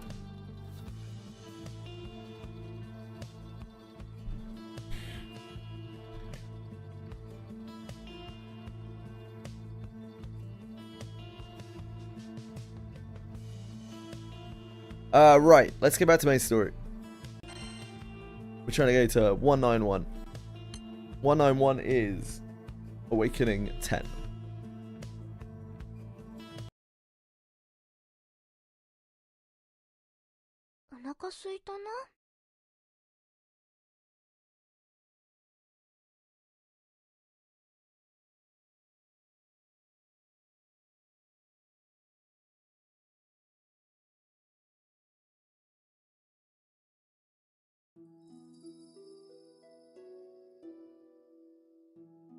How long have I been like this? The wind brushing against my cheeks, the scent of the damp grass and trees, the nostalgic view of my hometown before me. In my injured, childlike hands is a single letter. At long last, I've made it to the ends of the skies. My child, I'll be waiting for you in Estalucia, the island of the Astrals. I grip the letter tightly, in the same way a child clings to their parent's arm so as not to get lost. It serves as a faint yet tangible guiding light, full of hope and resolve. I look up to the sky.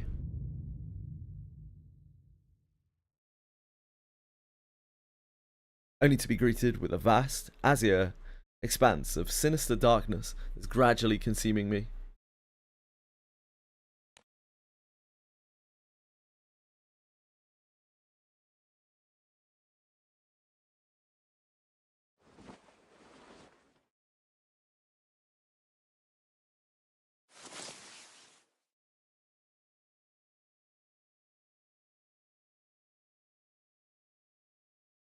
Looking around, the captain realizes that they are aboard the Grand Cipher. Dot dot dot. Ellipsis. Classic. Classic captain. 大丈夫か？なんかまだ体に変な感じしたりとか。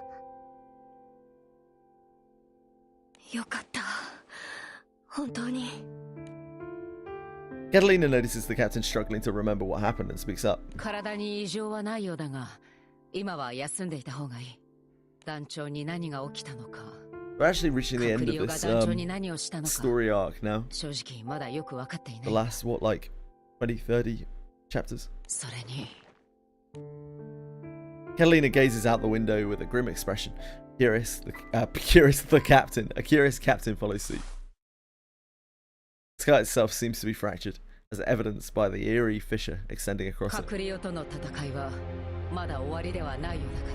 あれは空のかなり上の方に広がってるらしくてな。近づくことはできねえが、ひとまず航行に影響はねえ。でも、すごく嫌な感じ。I can't remember whether we were done with Maxwell or not. カクリオの軍勢は空の世界そのものを破壊するつもりなのかしらね。The very face of terror seems to reside within the inexplicable enigma. While trying to brush off a growing sense of anxiety, the captain gets an update on what happened while the captain laid unconscious.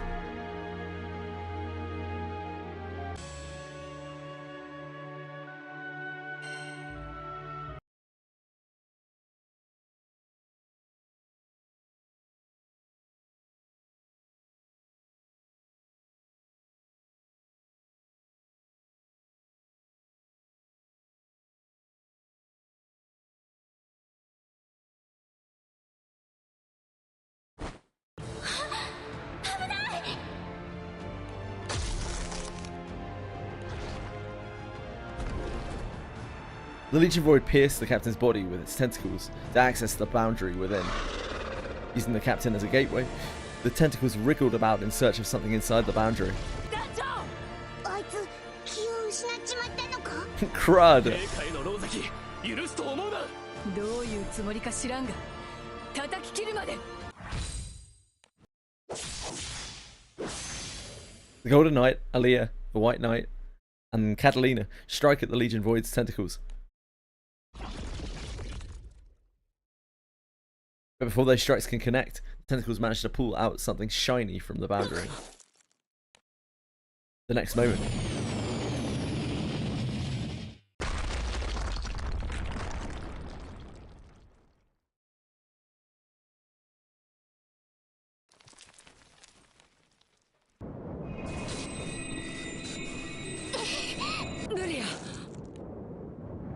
Lyria immediately erects a barrier to shield everyone from the sudden blast.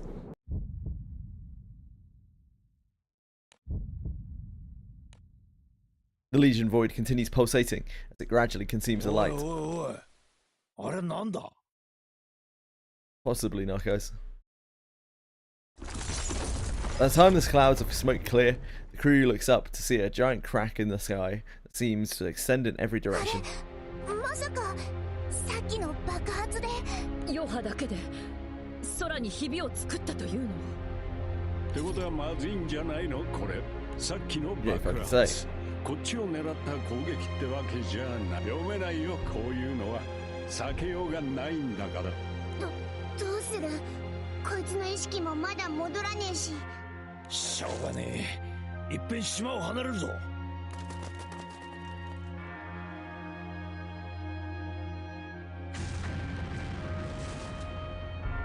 Shortly after the crew takes off on the Grand Cipher, the entire island is rocked by another explosion. 間一髪って感じ？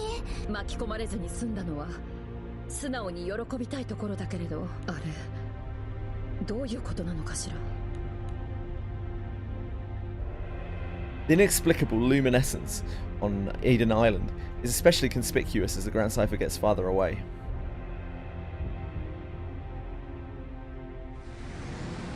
It's as if the cocoon-like structure atop the Legion Void has borne fruit.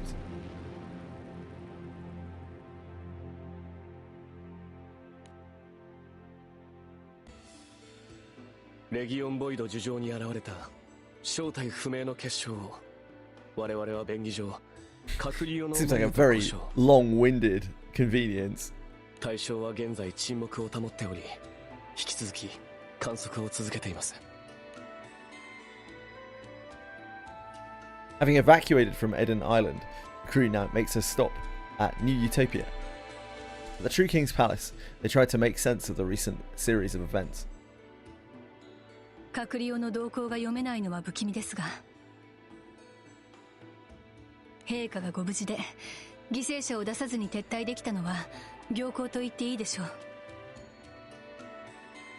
It's thanks to Lyria. あの時は私も必死だったけど。 Oh yeah, Lyria. 旅の始まり、ルリアを必ず守ると決めた時からはどうしてだろうな。自分の不甲斐なさよりも。 As Catalina extends a hand to stroke Lyria's hair, the shrill sound of a staff striking the floor echoes across the room. 無くなる少女の成長。微笑ましい一幕に水を差すのは我が輩としても本意ではありませんが、果たしてそう悠長にしていても良いものですかな。どういうことだ。忠告ですよ。おせっかいな老婆心からの。 Repti spins around in an affected manner, looks straight at the crew despite his lack of eyesight. 秘伝らは少々事態の危険性を小さく見積もっておられる。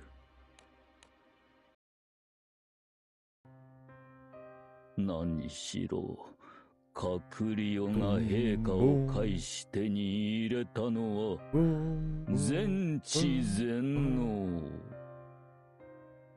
イスタルシアに座する創世の神そのものなのですから。 The others gulp at the mention of Estalucia and the omnipotent. イスタルシアの神様？間違いございません。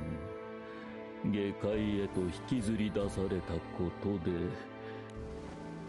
Repti continues on, a hint of disappointment in his expression. 破壊と再生をもって空の世界を育んだ空の神と崇められる大いなる竜。その空の神の根源であり、大元となったものこそイスタルシアに座する神であり、陛下が果てイスタルシアより引き出した力の源は、創世の神の力。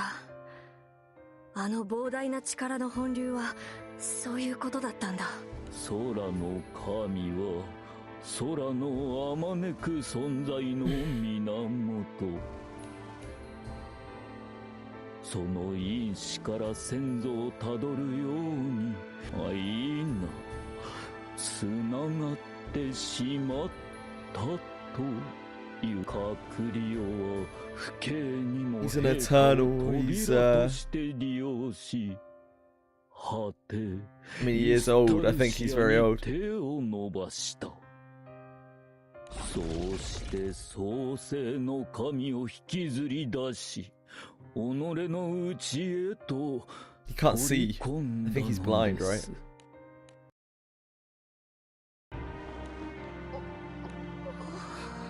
All are rendered speechless by Repti's revelation. 団長のあの力の源はイスタルシアにあったのか。ある意味でもうイスタルシアは目前だったってこと？まあ自分が扉になっちまってたってんなら近づきようもねえだろうが。にわかには信じられんな。空の神だの創世の神だのと。カクリオはこの世界そのものを喰らうもの。でもよ、それだと何かおかしくねえか。Trying to find a glimmer of hope, Bern raises a 創 question. 世の神ってのが空の神の元になって、空の神は空の存在の元になって、それじゃあ創世の神はもう残ってねえはずだろ。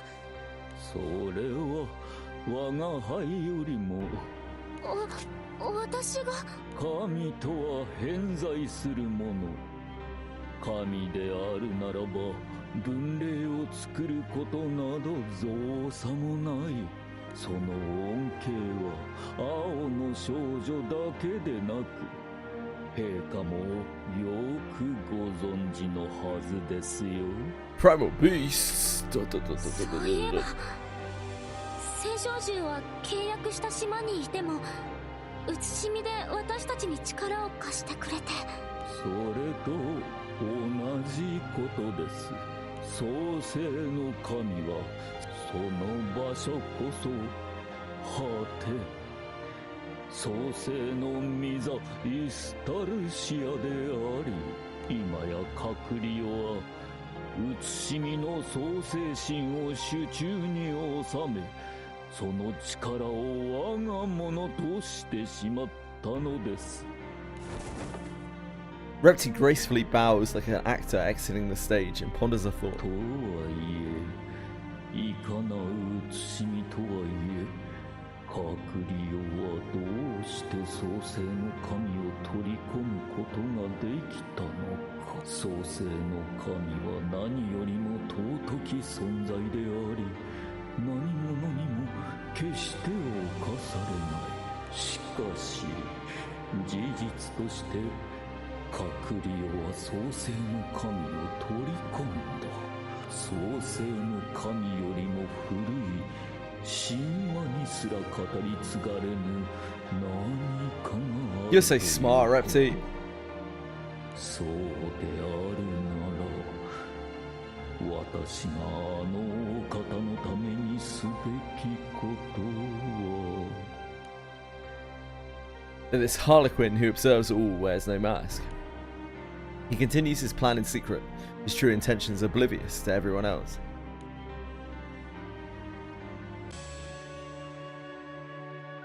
Crew is dismayed that the other world has gained the omnipotence power. Something unusual happens to the captain.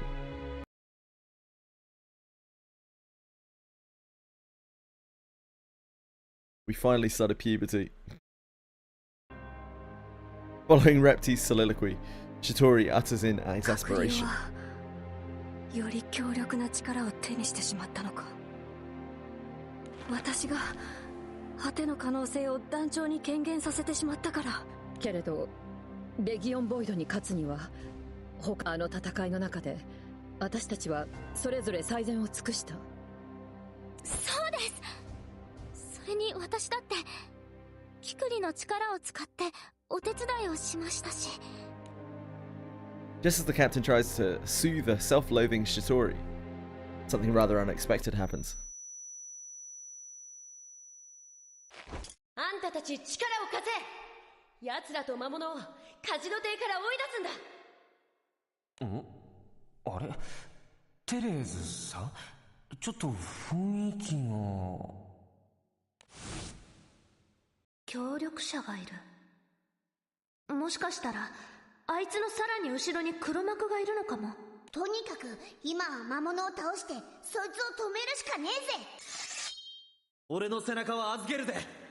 その代わり Stan the man. お前の背中は俺が男の子の成長は目覚ましいものがありますね。これでお前らへの義理は果たした。待ってください。どうした？まだ何かあるのか？お願いがあります。私たちをマナウイ団の元まで。An unfamiliar someone in an unfamiliar place calls out the captain's name. However, both the voice and the scenery somehow seem nostalgic. 大丈夫ですか？どうした？ぼーっとして。やっぱりまだどっか体が悪いのか？隔離用の目的が陛下ご自身ではなかったとはいえ、影響が何もないわけはないか。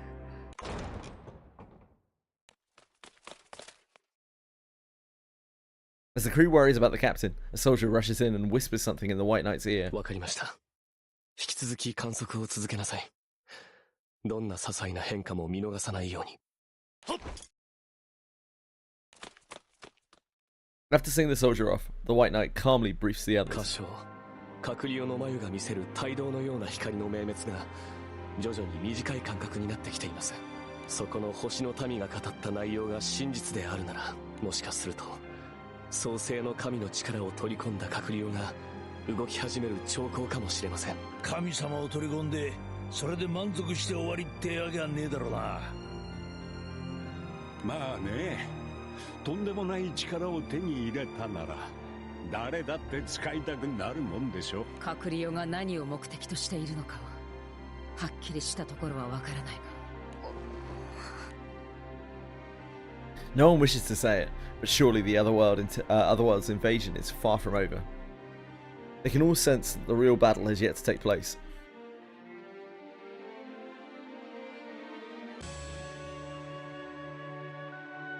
Captain and company think of countermeasures against the otherworldly cocoon.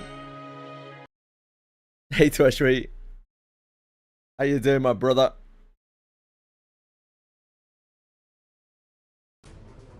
向こうが動きを見せた以上、こちらも手をこまねいているわけにはいきません。Brother.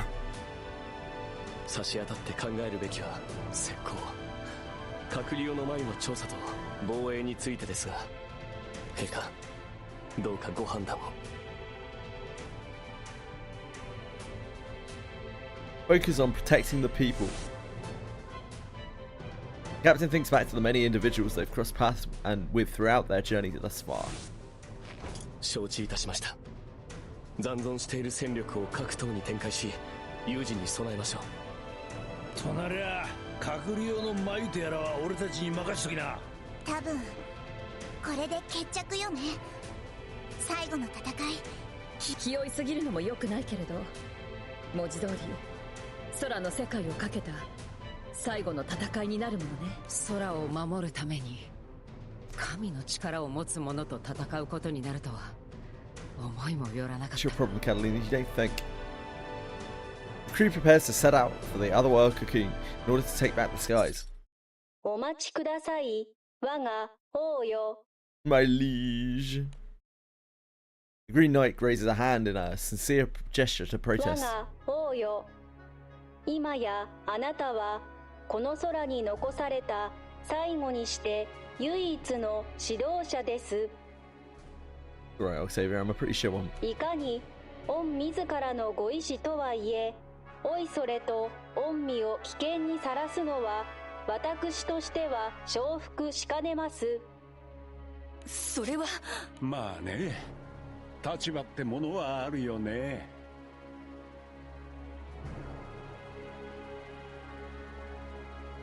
I share the burden with everyone. Just as the captain is about to respond. A memory of the world's end plays out in the captain's head. It is neither past nor future, and of course, nor is it the present. Yet the memory clearly exists. Even minute details like the wind and heat during the battle that day are seared into the captain's mind. It is a strange yet undeniable sensation. We don't even have the real Octavia right now, right? It's got Robo Octavia. Roboctavia. Robloxtavia. Oh, shit. Out of concern, all eyes turn to the captain, who has stopped moving as if unconscious. 団長さんは不本意でしょうけど、ここは私たちに任せてもらうわ。まあ、まだ様子見みたいなものだし、やばいって思ったらすぐに帰ってくるから。だな。カタリナはこっちに残って団長たちを守っててくれるか。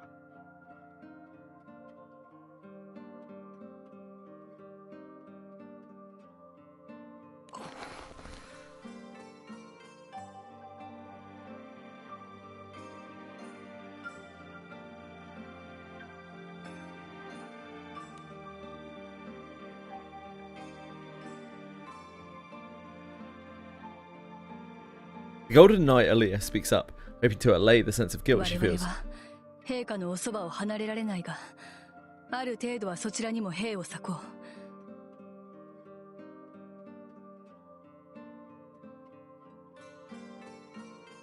う。偵察を主とするなら人手は多い方が。それはまた随分と残酷なご提案。なんだと。これより相対するは神を喰らいし深淵の異形、星の獣と結びし器であればその意向にも耐えられるでしょうが、有象無象の凡夫では。 As Aaliyah finds herself at a loss for words, someone else in the hitherto silent group speaks up. じゃあそういうことなら私もついていこうかしら。失礼。貴殿は耳に少々難がおありか。いいえ、流行と噂話にはちょっと自信あるわよ。ではなぜ。だって記録係は必要でしょう。あの3人はみんな前線向きっぽいし、体が持たないってことなら物理的にも魔術的にも少しの間ならお薬で何とかできるわ。Necessaria whips out a few vials and twirls them around as if performing a magic とて trick. もじゃないけど、もう任務に従うだけっていう状況じゃないのよね。ここからは自己判断。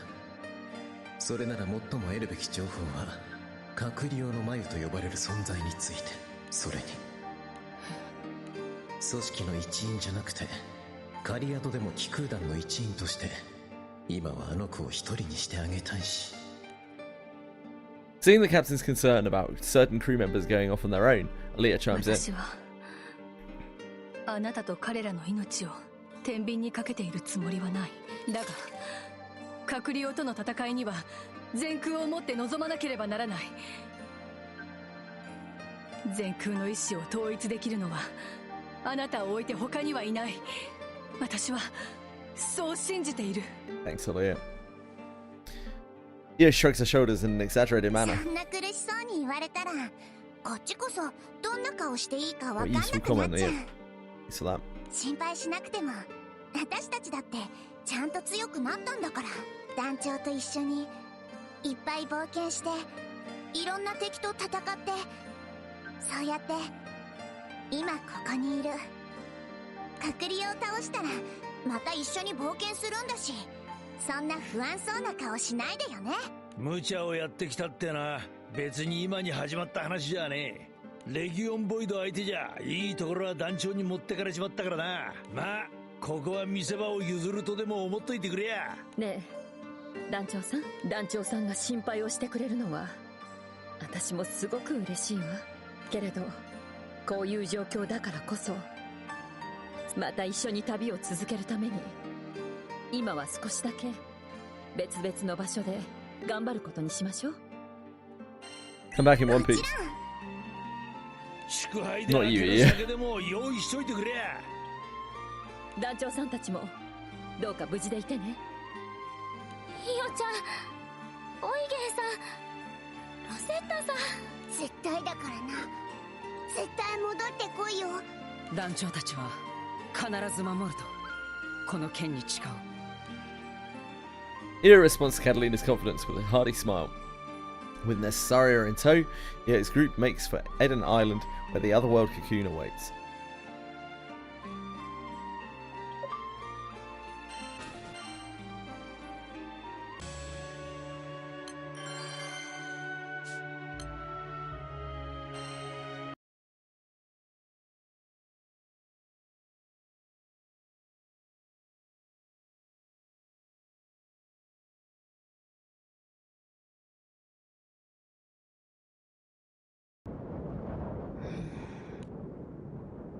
Shortly after Io's group takes off, one individual quietly emerges and stares at the sky with a blank expression.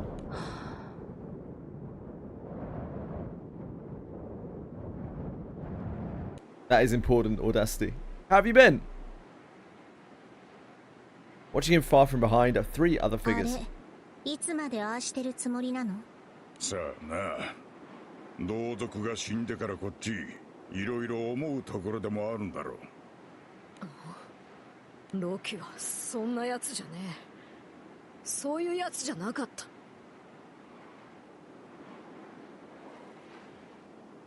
そう。まあ、なんでもいいけど。Disinterested to eye, Sizen looks up at the fractured sky. 全部なくなっちゃえって思ったことはあるけど、いざ本当に世界が終わりそうになってみると、Like そんなに嬉しくもないね。He's good hungry though. Better get yourself something to eat. 必死になって止めようっていう気も起きないけど。死にたがりが神気臭いったらねえな。あんただって人のこと言えないでしょ。戦って強さを極めたいって。行き着くところは誰かに負けて死ぬだけじゃない。それが遠回りな死にたがりってか？お前は何にも分かっちゃいねえな。はあ？俺様は死にてえと思ったなら死ぬ。何かを待ったり殺されようとするつもりはねえ。俺様にとっちゃ命は掛け金みたいなもんだ。そりゃ失いたくはねえが、それよりも勝負をしたくてたまんねえのさ。気持ち悪い。じゃあネセサリアに同行して神様とも喧嘩しに行ったら？あれ動きそうにねえだろ。デクを一方的に殴って満足できるか？知らないわよ、そんなの。A flabbergasted spy shrugs her shoulders and shuffles off. おい、犬。ご主人様が心配か？犬じゃねえ。ぶっ殺すぞ。いろいろ考えたところで行動に移さなきゃ何も変わらねえ。どんだけ相手を憎く思っても実際に殴らなきゃ意味ねえからな。思うところがあるってんなら、あの死にそうな顔してる野郎の横っ面とっとと殴ってきたらどうだ。うるせえ。 Gandalf lightly grunts in response before taking his leave. Feeling a sudden resolve, Fenrir slowly walks up to Loki. ロキ、ああ、フェンリルか。お前何見てたんだ？空と聞くて、ネセサリアも行っちゃったなって。どうせ戻ってくるだろ。またあのヘラヘラした顔で。戻らないよ。なんとなくそんな気がするんだ。 Seeing how certain Loki seems to be of Necessaria's fate, Fenrir glares at the なん cocoon. だそれ。舞台が始まったんだろうなって。受け売りだけどね。終わりのない始まりはない。つまり始まるということはもう終わりが近い。なんだかね、少しほっとしてるんだ。どうあれもう旅は終わるんだと思うと。そんなんでいいのかよ。終わるってなんだよ。お前の旅は勝手に始まって勝手に終わるもんなのか。何が旅だよ。ただ流されてるだけじゃねえか。お前がフラフラしてんのは今に始まったことじゃねえけどな。だからこそどこにいるかなんてお前はどうでもよかったんだろう。自分の足元ばっか見て自分がどこにいるのか気にして。お前にとって居場所は目的じゃなくて手段だったんじゃねえのか。それはお前がどこにいたっていい。俺はお前についていく。 Fenrir looks straight ahead at Loki, who's at a loss for で words. もな、お前が何を見ていたいかはどこにいたっていい。でもどっちを向いてるかだけはお前が決めろよ。 Despite Fenrir's best intentions, she doesn't quite get through to Loki. ごめん、フェンリル。 With that, Loki walks away from her. As Fenrir sees him off, a voice calls out. 失礼。お時間をよろしいですかな。よくね。うせろ。取り尽くし間もないとはまさにこのこと。しかし我が輩が貴殿の望みを叶えられるとやたらと都合のいい話を信用する気はね警戒するのもごもっとも。しかしその場しのぎの出任せというわけでは。 Repti, despite his lack of sight, seems to gaze at Fenrir's face. やめろ。なんだお前。やはり間違いありません。我が輩は貴殿を知っている。青少獣を作る者の端くれとして噂を聞いたことがあるのです。あまりに不損、あまりに不敬、あまりに不祥ゆえ、すべてを隠匿され葬られた星の獣。貴殿から失われた本当の力はこの局面の鍵になる。お話を。 Having some faint idea of what Repti may be referring to, Fenrir finds her curiosity piqued.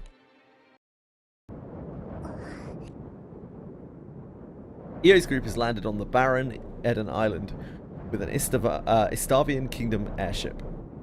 They march toward the pulsating otherworld cocoon atop the Legion Void. 何も動きがないっていうのはやっぱり不気味ね。 So many terms. 理由はどうあれ、まだ動けねえ状態だってんならこれ以上ねえ好機ってわけだ。ここで仕掛けりゃ先手を打てるが、まず間違いなく楽な戦いにはならねえ。言っとくかよ、俺はお前さんのことまで守ってやったりしねえぞ。あら残念。でもいいわ。最初から承知の上だもの。そっちこそ私。 As Eugen and Necessaria keep each other in check, Io remains silent in her downcast mood. 何ロゼッタ、長さんたちと一緒に待っていても、あの盲目の星の民が言っていたことは、あの隔離用の眉からはそう思えるだけの力を感じるもの。今はまだおとなしくしていても、もし目を覚ましたなら。だからロゼッタ。Primal lifts her gaze from the ground. Theo is no longer where she was a moment ago. Without a word, she had wrapped her arms around Rosetta. After being briefly comforted by Rosetta's head pats, Theo pulls away to continue their conversation. 大丈夫。もう大丈夫だよ、ロゼッタ。あのね、怖くないって言ったら、でも私はロゼッタと一緒にみんな。Theo tightly grips the staff in her hand as a show of resolve. ここで私たちが逃げたり諦めたりしたら、たくさんの人が今よりももっと大変な戦いに巻き込まれることになる。戦う力を持っていなくても、そんなの関係なしに戦わなきゃいけなくなっちゃう。それを私に止められるなら、何をしてでも止めたいって思う。何よりロゼッタが一緒だもん。だから私は大丈夫。そうね。私もイオちゃんが一緒なら怖いものなんて何もないわ。でしょNecessaria comments on their heartfelt exchange. いいわね。ああいうの。あなたにはいないの？大切な人。娘がいる。だがな、あいつも今どこかで戦ってんだ。親父の背中を見せようと思ったら、それこそここで引くなんて選択はねえのさ。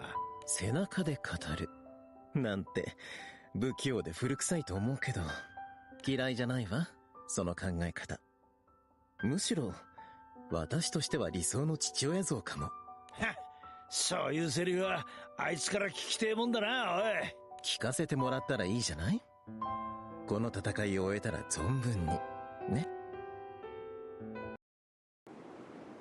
The ominous silence of the wasteland grows ever more oppressive the closer they get to the Legion Void. In the center of it all is a sinister, pulsating cocoon, its true nature unknown. 俺たちが近づいてもこれといった反応は示さねえな。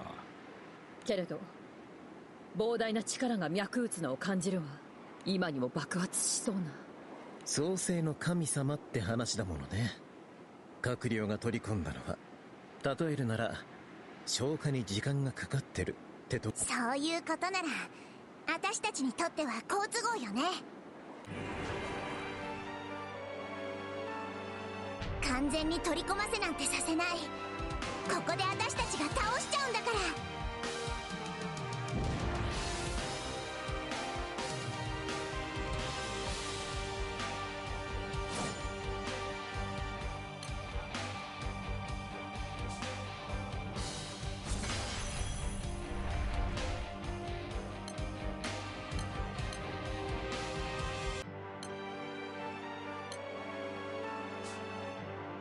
We'll probably have to manual his heals. よし、気合い入れ直すぞ。私の魔法の見せ所ね。From the way. じじいと思っ、どうだ。おらおら、そらよ。そこ。えい。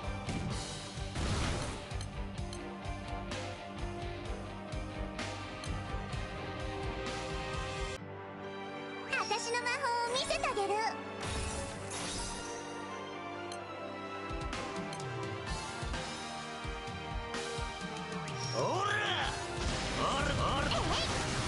一気に畳みかけようぜ。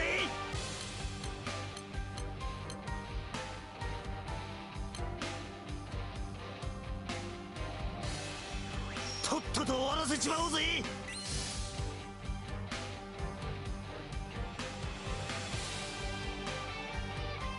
こいつが母なる海の怒りだ。ディード。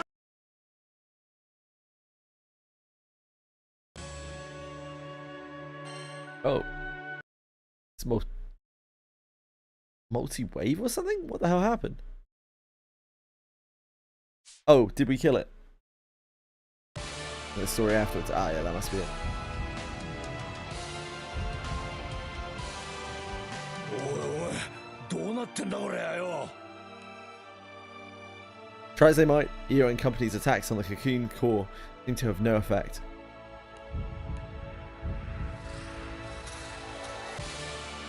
It shows no signs of damage or resistance, simply pulsating as it always has. 手応えがない感じでもないんだけど、どういうことなんだろう。わずかだけど攻撃をする前より帯同の間隔が短くなってるわ。それこそまるで目覚めが近いみたいに。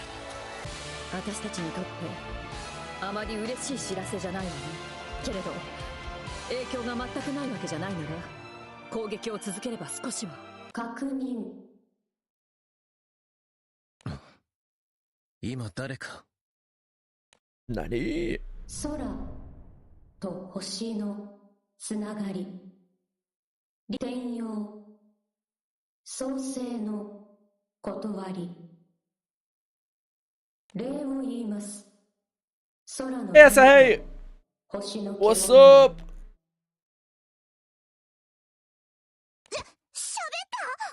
創生の断りを吸収する過程で写しみの創生心を土台に軍隊から個体への統合を行いました。私たちはこれより失われた世界の総意としてその最低の執行者として Your baguette's melted. Shit. この Probably still delicious though. 空の世界を滅ぼします。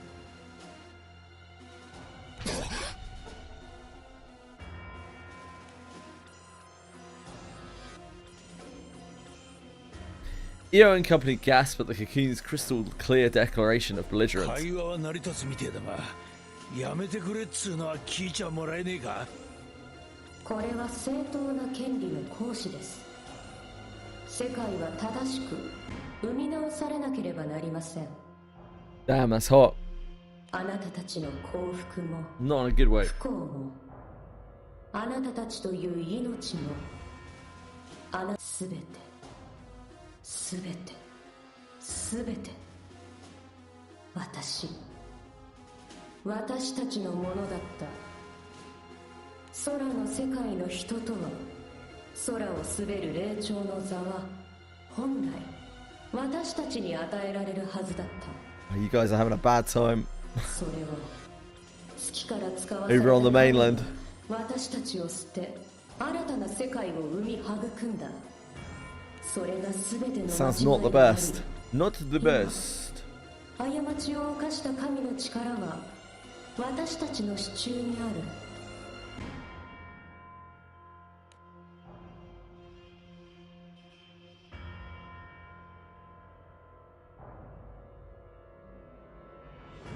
The tone of the voice possesses an uncanny quality to it. The emotions on display are resoundingly clear. Not a single person has a response for the unspeakable enmity being expressed. That's GBF? We are just trucking through some story. 誰も逃さない。あなたたちに罪はない。しかし生まれながらにしてその存在が間違っている。だから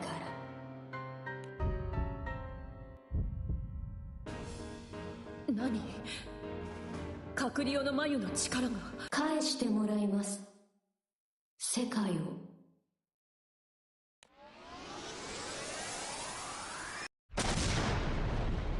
Oh dear. Oh dear. A short while earlier. 陛下、各島での避難誘導が完了いたしました。住民たちは区画に分けて避難所へ避難させ、そちらに兵を集中させてあります。我が王よ、トゥゲンキオからの救援物資が到着いたしました。各島への手配も済んでいますが、エダン島の崩壊により医療体制については難があります。現在は副王マリネラの指揮のもと再構築を進めていますが、医療用物資が不足しています。宮殿の備品庫を開放して医療用品の不足に当てなさい。専門的な機器はありませんが、応急処置に使うものであれば宮殿にも備蓄があるはずです。 The royal palace is abuzz with activity as preparations are underway to protect the populace from another otherworld アリア incursion. 殿、何か私たちにも手伝えることはあるだろうか。いえ、それは不安なんだ。ああして仲間たちを送り出しておいて、どうにも不安が拭えない。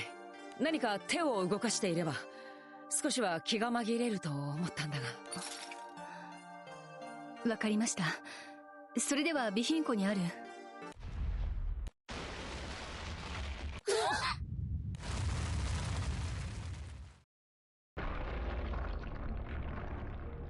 んだ今の。 The captain and company rush out of the palace to see what has transpired. They look in the direction of Aden Island, where Io and the others had headed.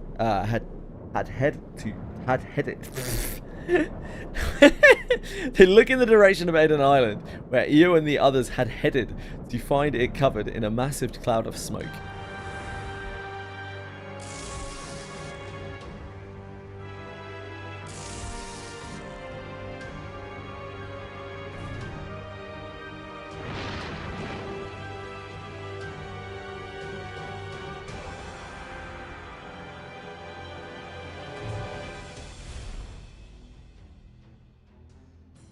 When the smoke finally subsides, an enormous anomaly of a dragon comes into view.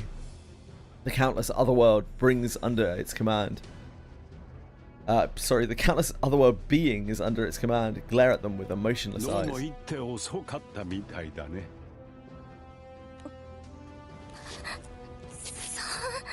嘘だ。嘘だろ。だって。 Having incorporated God unto itself, the completed otherworld begins to slow the slow destruction of the sky realm.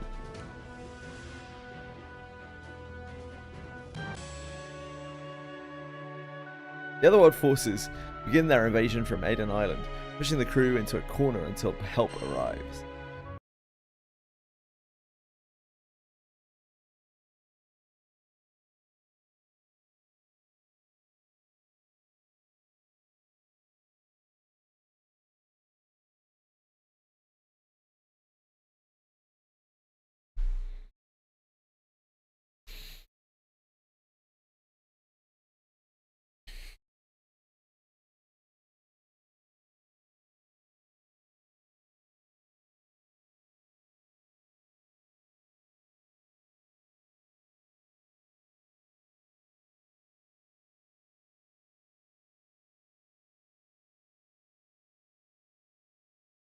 God, this is a long one.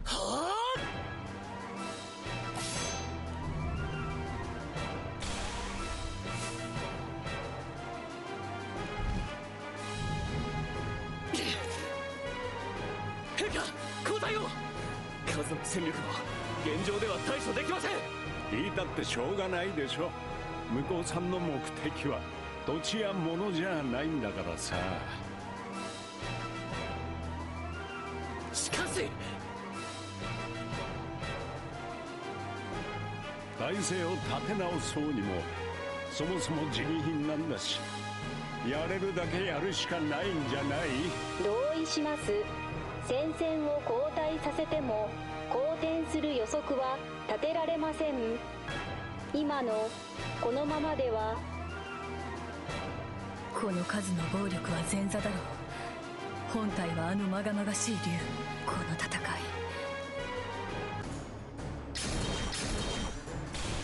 You don't, Elia, but we probably do.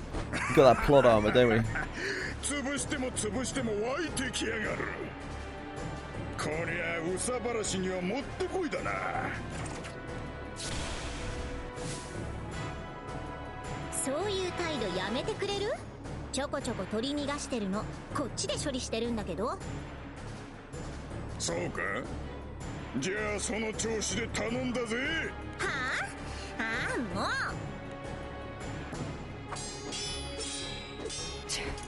次から次へと。ルリア、団長、ビー君、私のそばを離れるんじゃない。カタリナ。くそ。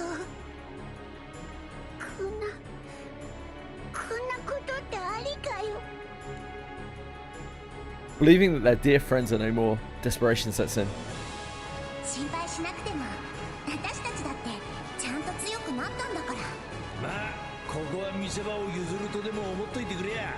また一緒に旅を続けるために今は少しだけ別々の場所で頑張ることにしましょう。With each otherworld being that is struck down, a thought crosses the captain's mind. If the captain had been there with the others from the battle's outset, perhaps everyone would still be together right now. Lament, loss, regret. Flooded by these overwhelming emotions, the captain's grip on his sword loosens. らしくないです。団長さんが諦めるなんて。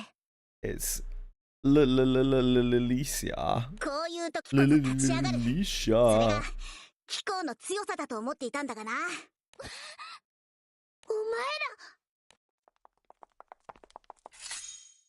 And Monica. 遅くなってすまない。秩序の気空団、ただいま参上した。That's some fucking generic dudes making up the background. 私たちだけじゃないですよ。団長さんの声、みんなに届いていましたから。聖少獣シビュレの力を使えば空域を超えて瞬時に命を下すことができます。古来より王の号令とは決戦前には不可欠なものです。今この時も各々の空域で戦い続けている者たちにとって陛下のお言葉は大きな力になります。 A nostalgic voice rings in the forlorn captain's ears. ここは俺たちで支える。少し下がってても大丈夫だぜ、団長。とんでもない化け物が相手らしいが、時間稼ぎ程度にはなるだろう。そうでなきゃ私たち来た意味がないですからね。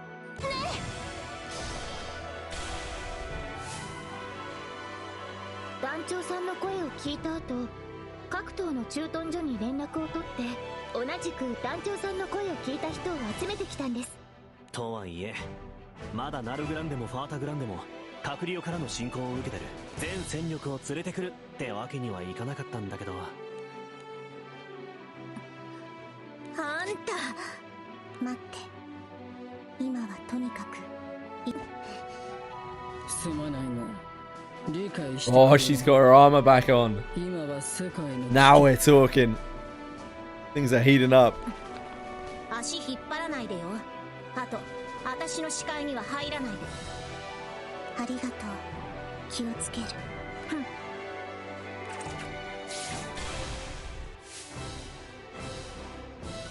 A petulant spy pushes onward, knocking our otherworld beings as she gets away from Orchid and the Black Knight. 我々が加勢することで亀甲くらいには持ち込めるかと思ったが、どうにも分が悪いな。あの竜を中心に湯水のごとく押し寄せてくる。 I don't think when we fought Zwei, I don't even think we ever reclaimed Lloyd, did we? I don't know. I don't think it was touched on. 人を頼るのは性に合わないが、最強の名に恥じぬ活躍、期待させ Yeah, て Black Knight is at Apollonia.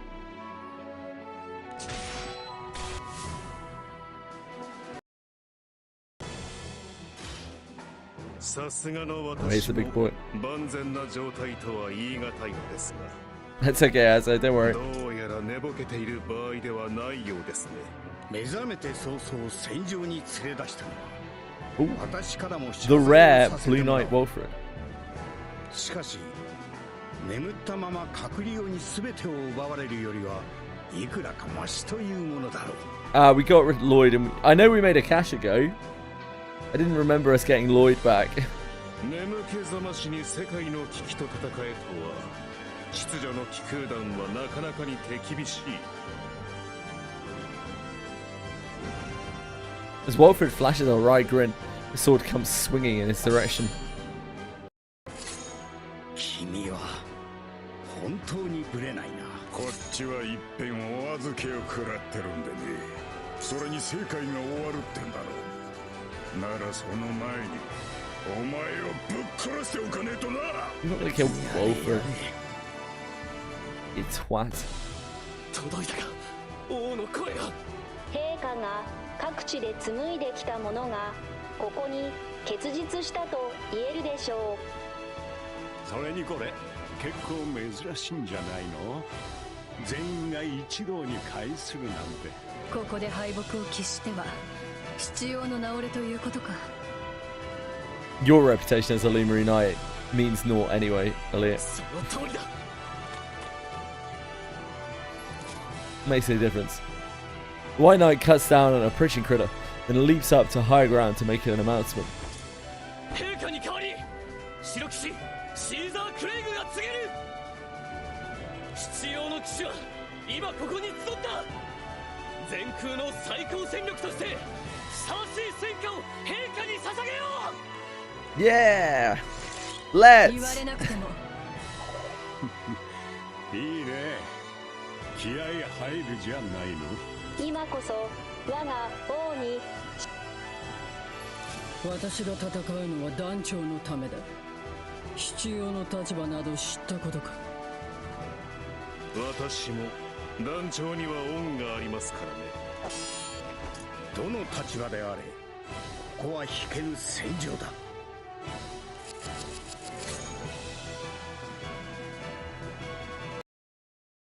The battle grows increasingly fierce as it becomes less one-sided. Yet this clash of giant armies is nothing more than a prelude. The true trial is what lies beyond. まだ戦える？ Yeah. I got that plot armor. We're good. それこそイオたちもすっげえ怒るよ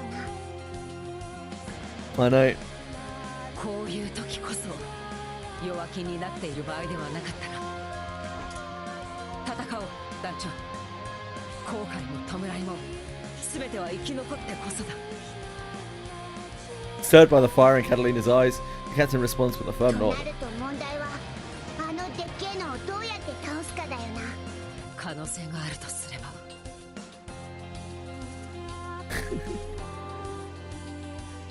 We'd use the boundary again. でもあの力は可能性は It's a nice あると track. 思う。写しみの創生心は失われていてもイスタルシアにはまだ力がでもいいの。また団長の体にすごい負荷をかけることになる。 Determined to do what's necessary, the captain grabs Lyria's and Shitori's わか hands. りました。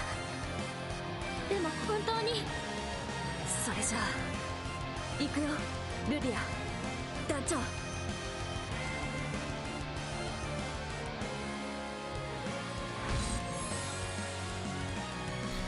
As they channel their energies to gain access to the boundary.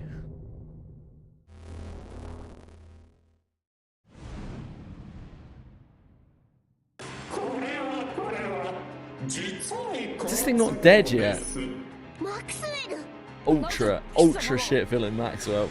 一端末としてあなたに器を授かりましてね。総体の代弁者ゆえに以前のような力を行使することはできませんが。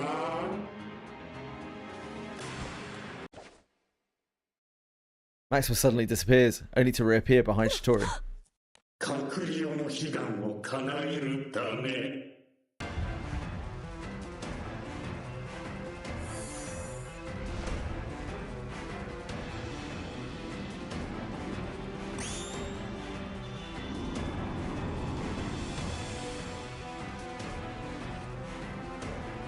Maxwell makes physical contact with Shitori's power, causing the most auspicious omen to turn pitch black right before it manifests.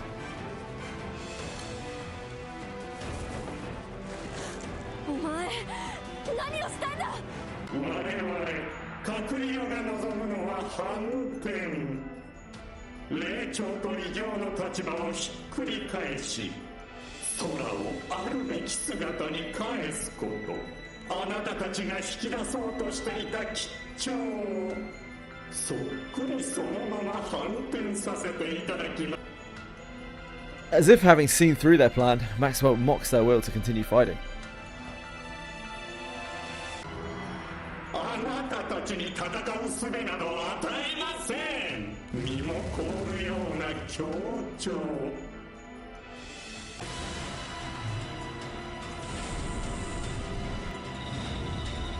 The tenebrous shine unleashed by Maxwell descends upon the captain.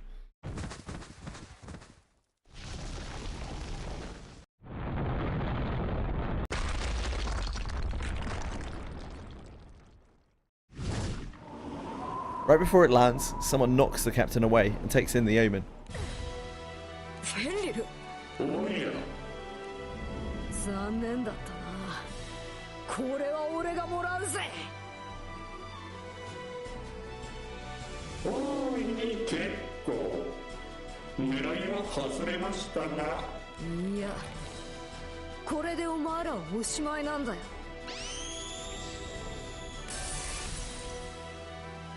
Fenrir popping on.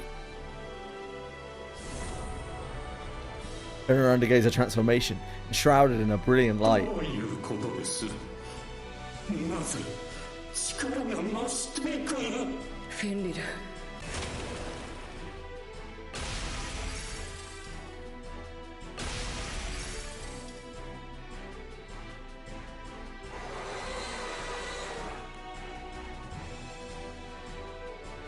Guided by the omen, the light takes shape in the form of an impious calamity.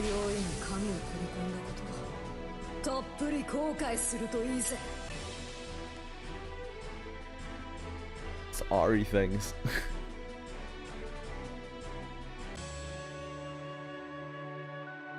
Having taken an omen unto herself, Fenrir recalls Repti's words from earlier. "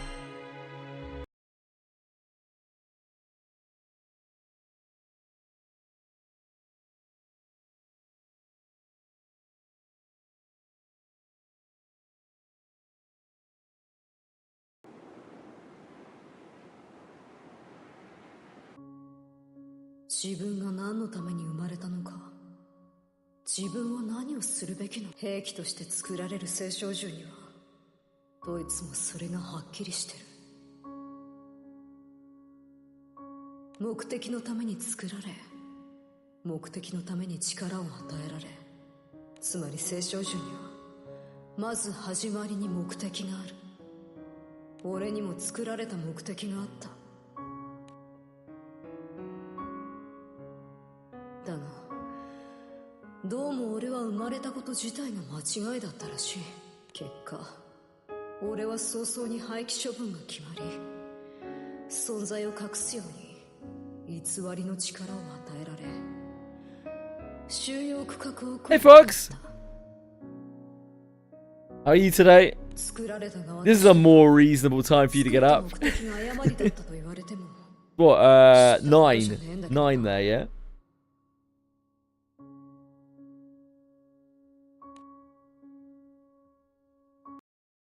そのうち俺はロキと旅をするようになって。 Hope you slept well.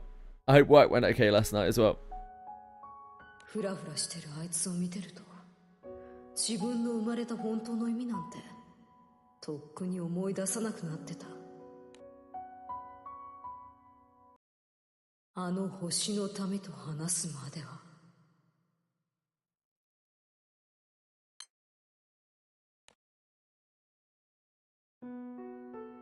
聖少獣を作る者の端くれとして噂を聞いたことがあるのです。 Whatever you do, Fox, you'll be dominating, no doubt. あまりに不尊、あまりに不敬、あまりに不祥ゆえ、すべてを隠匿され、葬られた星の獣。貴殿から失われた本当の力は、この局面の鍵になる。お話を。我々は興味の赴くまま、必要に迫られるままに、あらゆる聖少獣を生み出してきました。その創造に縛りはなく、あらゆる犠牲が、あらゆる無法が研究の名のもとに許される。しかし、そのような集団ですら逸脱する者が現れ、許されざる領域に手を染めました。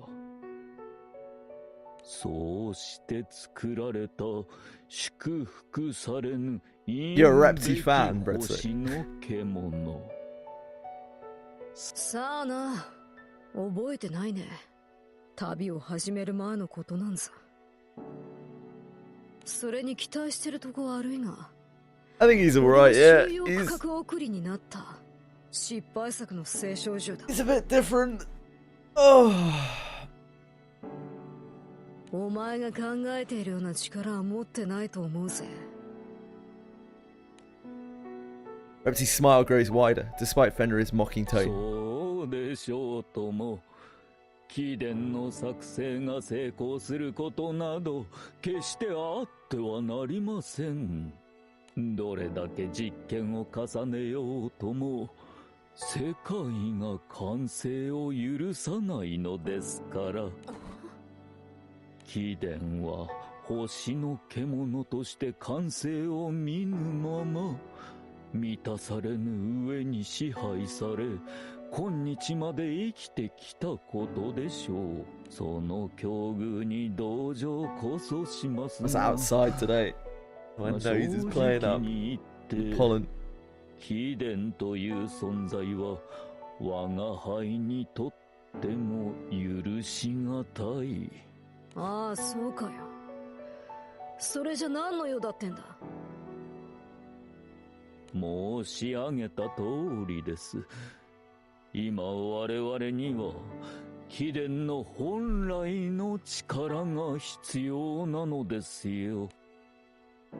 Fenrir responds coldly to Repty's overly dramatic ど embellishment. っかのおかしな星の民が俺にそういう役割を与えようとしたらしいけどな。お前が言ったんだろ。俺が作られた目的は世界が許さない。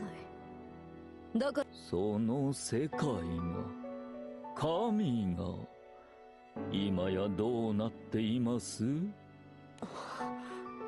世界の終わりとは天変地異そのもの。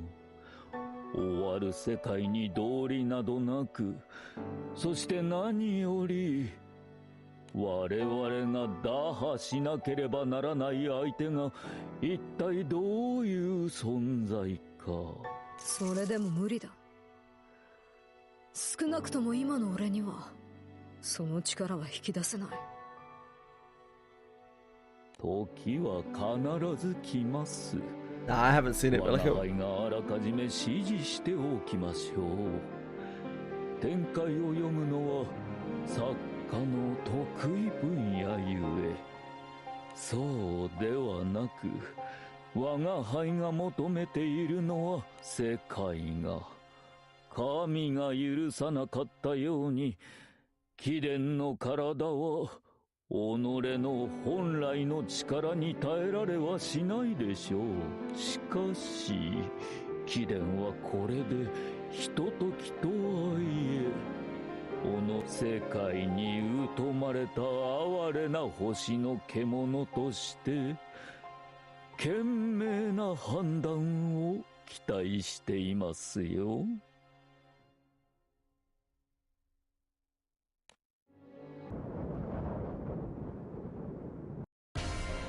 ロキ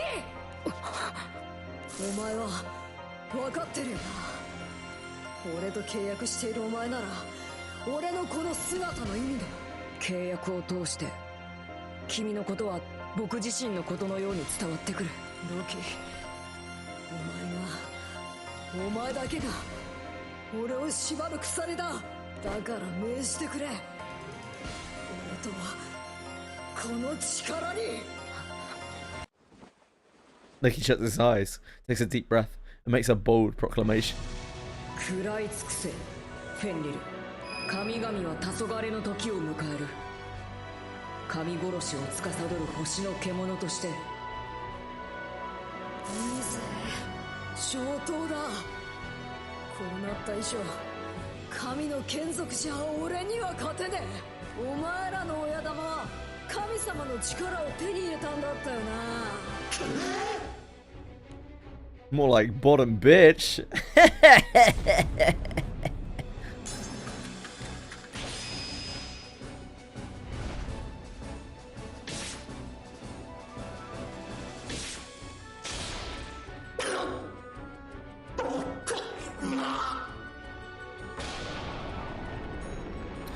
Can we please just get rid of this Maxwell guy? Like, he just sucks every time he's on screen.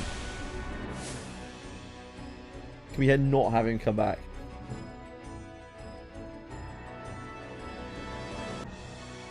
Mirror's claws tear apart a cluster of otherworld beings before they can react.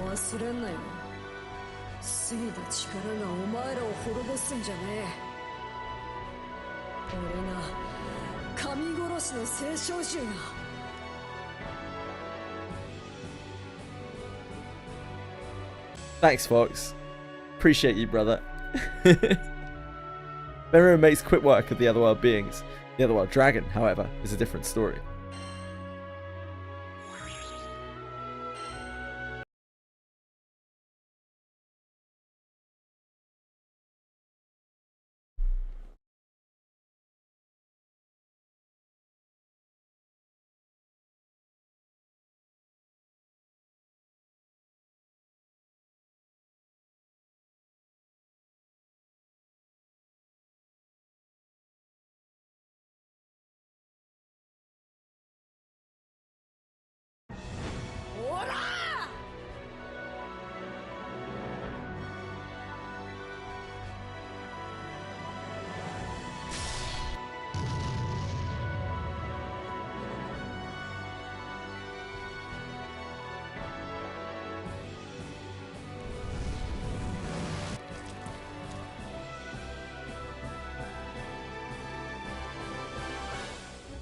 A single swipe of Fenrir's claws is enough to turn the approaching horde of otherworlders to dust.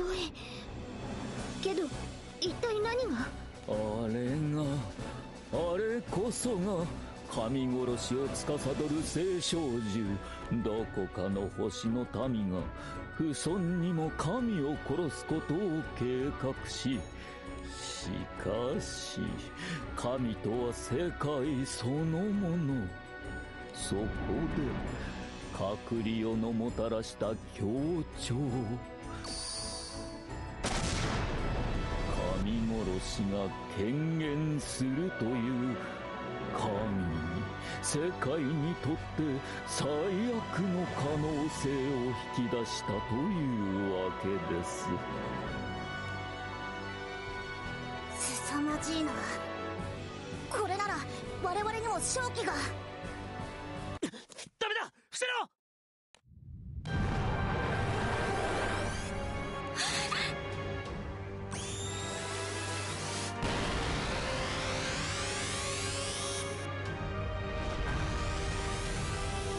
In the next moment, the otherworld dragon unleashes a dark red beam that carves away a chunk of New Utopia. Because it's not so new anymore. Thanks to Lyria's quick reaction in forming the barrier, the captain and company are spared. ありがとう、ルリア。でも今のは。いよいよ総大将のお出ましってことらしいな。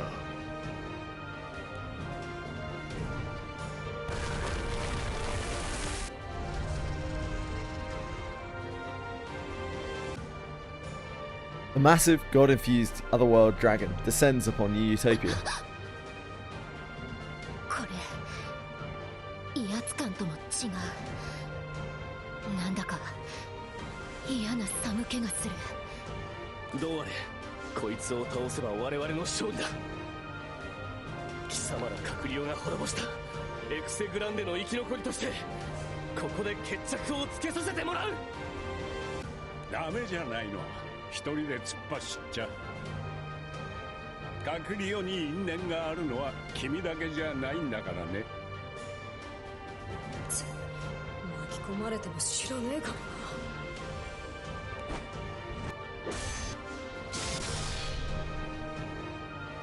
Multiple members join in on the attack against the otherworld dragon. とんど聞いてねえだろ。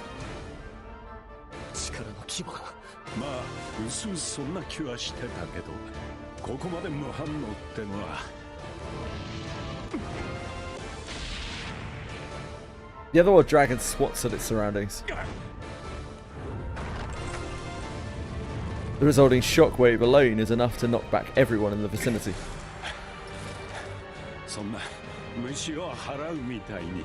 神というには少々器が小さく必要なようですよ。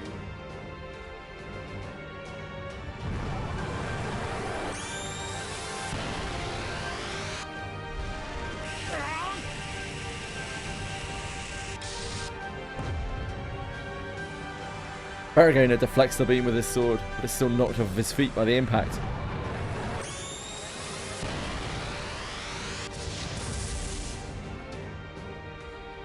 A follow-up beam turns New Utopia into a mountain of scorched earth and rubble in an instant. こんなのどうすれば。ひるむな。いかなる劣勢であっても心だけは折らせてはならん。しかし状況は気合だけで変わるものでもないぞ。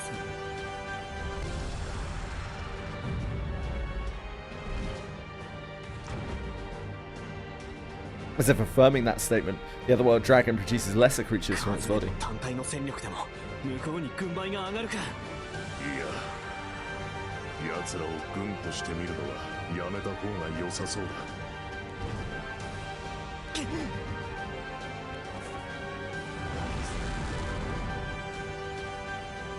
Kane and Reinhardtzer swiftly step out of the harm's way, evading the otherworld dragon's sweeping strike. Countless otherworlders are caught in the attack, but the dragon pays them no mind.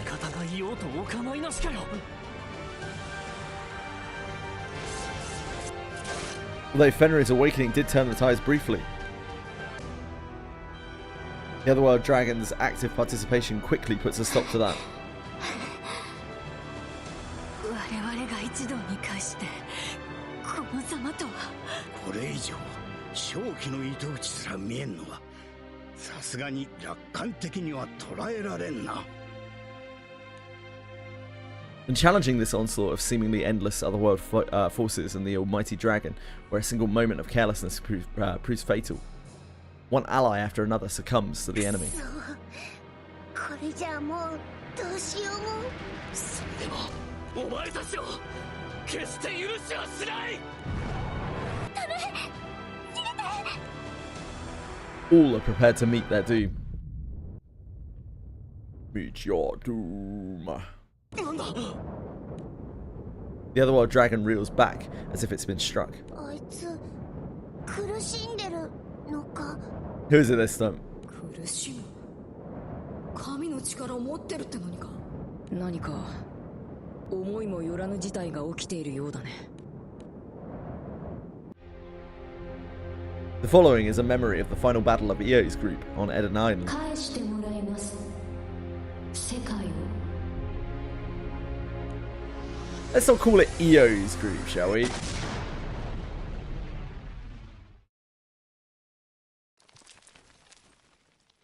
The enormous explosion rips out a large chunk of Eden. Its impact powerful enough to be felt by neighbouring islands. However, 大丈夫。そっち二人とも生きてる。まあなんとかな。おい、お前さんも怪我はねえか。 Io's group. さすがにお薬で対処できる状況じゃなかったもの。 Io and Eugen had helped Rosetta and Leviathan set up a barrier in the nick of time. でも困ったことになったわね。 Necessaria squints to get a better view of the island's さ case. っきの衝撃で私たちの乗ってきた気空艇粉々になっちゃってるわ。帰るには改めて船を手配してもらわないと。まずいのはそれだけじゃねえぞおい。さっきの爆発はどうも殻を破ろうとしてるっていうことらしい。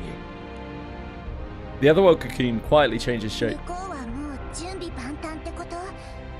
じゃあ神様の Yeah, 力は probably Bellicote. Because you'll be farming mats while you'll be doing that, and you're unlocking power for yourself, which will mean that you'll be able to go faster and faster and faster.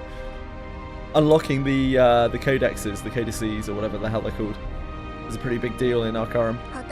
There's a lot of power in them.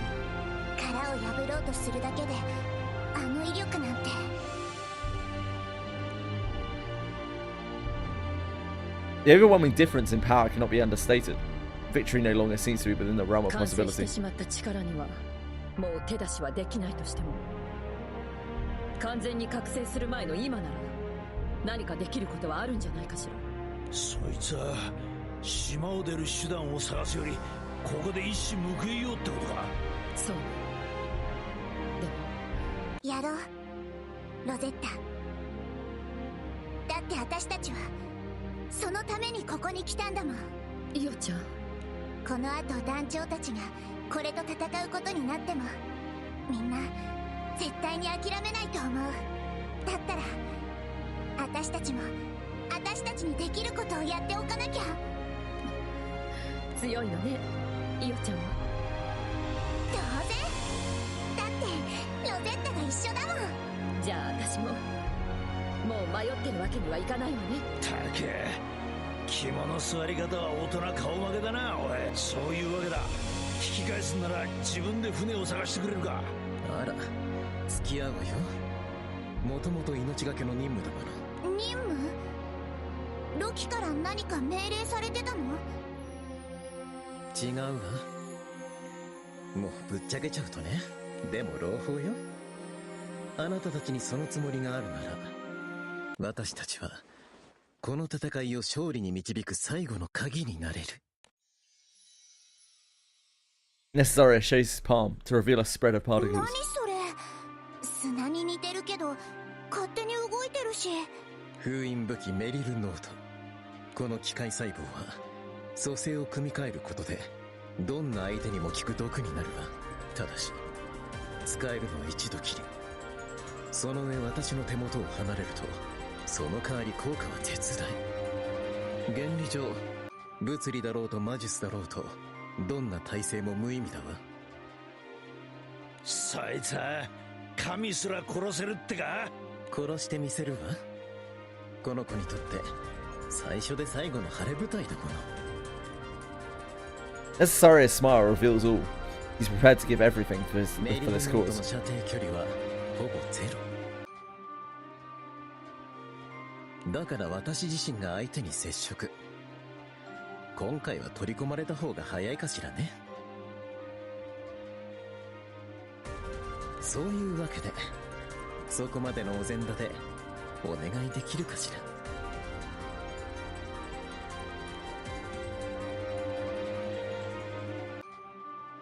Seeing Necessari's resolve, three nod in unison. 神だなんだとすかしたあの野郎にでかいの決めてやろうじゃねえか。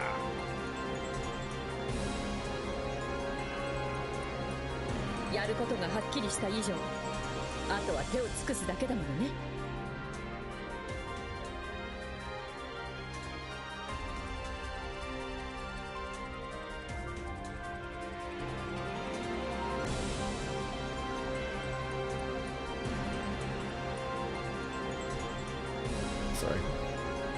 私たちが可能性をつなげばきっとみんなも答えてくれるから。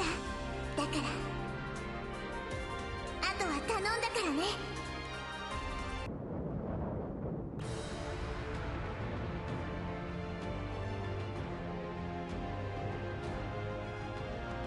What fight is it? That probably helps, Susano. あいつは今明らかに弱ってる。けれど神の力を持つ相手だ。何か不都合があってもじきに直してしまうだろうね。Bahamut. つまりこれが最初で最後の好機ということか。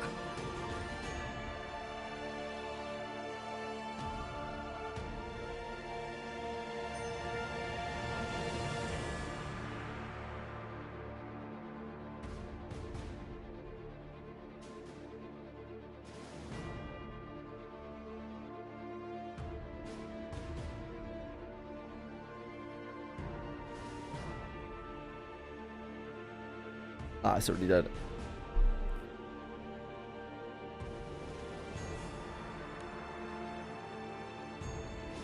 What is it? Ultimate Bahamut.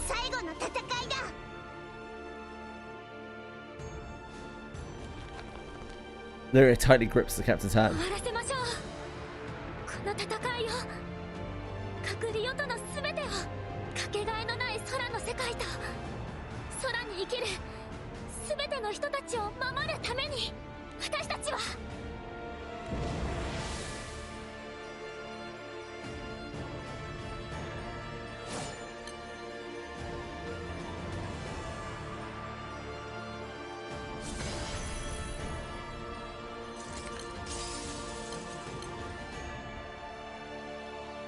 Oh, don't be like that. Yeah. I knew that was gonna happen as soon as I hit auto by accident.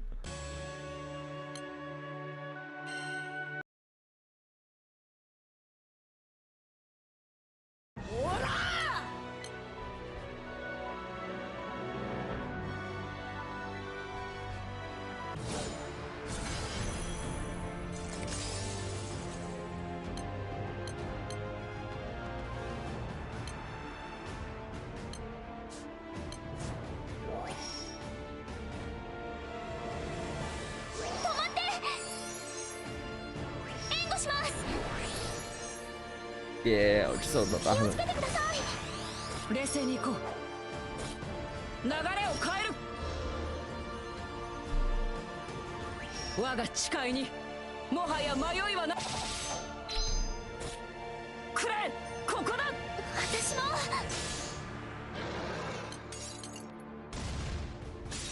これほどとは。ここだ、ここだ。これほどとは私はまだ Unfortunate.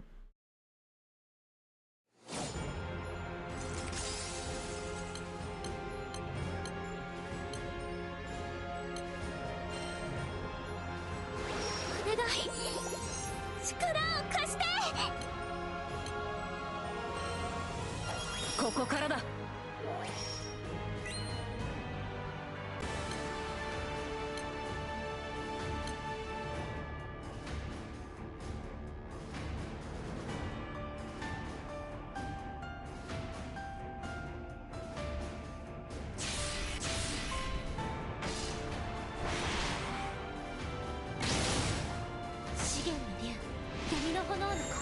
バウトー。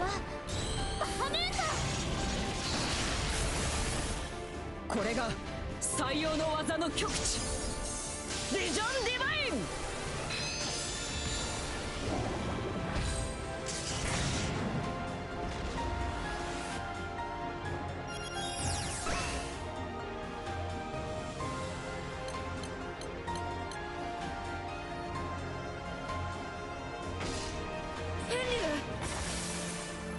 これほどとは私はまだ。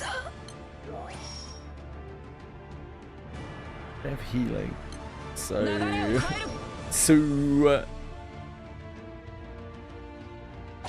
ここだ、ここだ。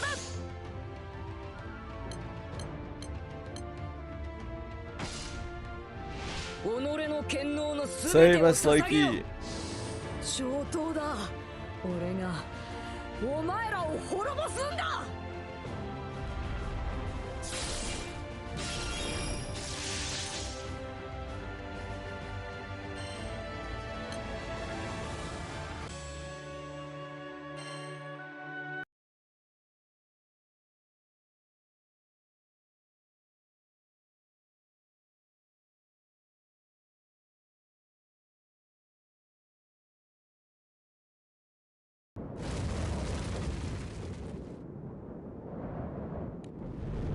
The disastrous dragon, vested in losing the power to stay afloat, crumbles to the earth. That is a sure enough sign of victory. Another life reaches its limits as well. ヘンリル、悪い。ロキ、俺はここまでだ。無茶をした反動だろうな。 They do, Bellico. もう指一本動かせそうにね。そもそも俺の体は俺の本来の力に耐えられるようにはできてなかったからな。そうだよ。それは君も分かってたんだろう。それでもそんな無茶をして本来の力を取り戻す。 The hero, 君は満足だったのかい？僕を置いていくのが君の望んだことなのかい？ At Loki's haggard expression, Fenrir's lips curl into a grin. バカ。満足とかお前を置いていくとか、そんなのどっちも考えてねえよ。じゃあどうして？これで世界はもうちょっとでも続くだろう。時間が欲しかったんだよ。お前は迷ってる。俺が言ったことにへりくつも返せないくらいにな。ってことは多分お前はもう少しで何かを見つけられる。結局俺にはお前の見てるものが、けどな、俺はお前を見ていたから。なんでそんな。知るかよ。俺はお前に答えを見つけてほしいんだ。そのための時間を作れたなら俺はそれで満足だ。Fenrir flashes a mischievous smile. Her limbs gradually turn into particles of light that fade away. フェンリル、僕が見ていたかったのは。 The doubt and hesitation still cloud his heart. Loki is ready to open up. However, the one he wishes to open up to is no longer there, replaced by particles scattered in the wind. 終わったんだよな、これで。カリオとの戦いは。カクリオとの戦い自体はこれからだろうな。大変なのはほぼ全ての空域が壊滅的なダメージを受けたはずだ。自分たちの力だけでは復興がままならない空域もあるかもしれない。小流域を支配していた聖少獣ガウナブの力を借りられるのは不幸中の幸いといったところか。みんなで守った世界だから、みんなで一緒にまた前を向けるように。 They're still feeling the despair of having lost so much. Lyria is hopeful for the future. She's blissfully unaware that an ounce of energy remains in the fallen dragons behind her. Fallen dragon behind her.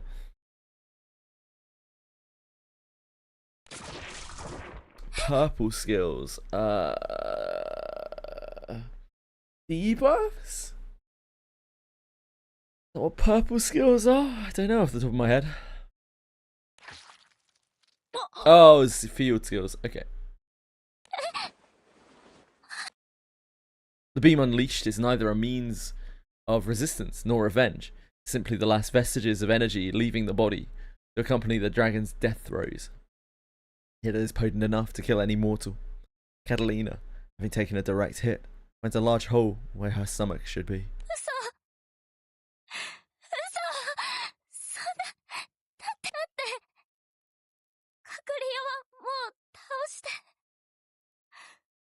これから一緒に頑張っていこ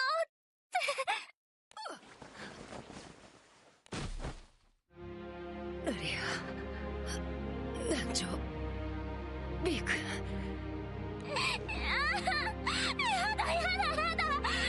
ダメ、カタリナ。最後の最後で油断をしてしまったな。おい、待てって、そんな。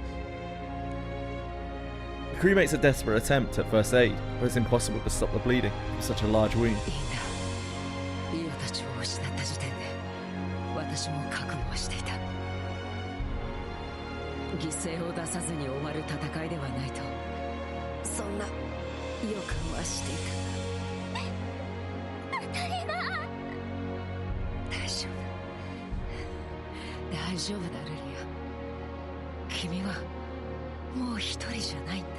そうじゃない、そうじゃなくて、私はカタリナと。それを言ってしまうと未練になってしまうな。 Catalina puts on a bitter smile, a trickle of blood escaping from the corner of her mouth. Realizing her end is near, she tries to steady her breathing and turns to the captain.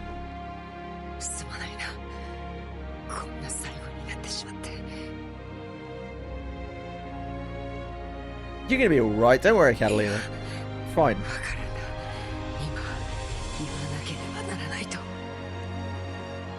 Mustering the last of her strength, Catalina grabs the captain's arm. 大きな世界の流れの中で団長はこれからも大変な役を担うかもしれない。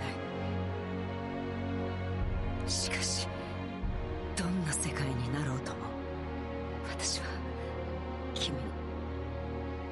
君のための旅を続けてほしい。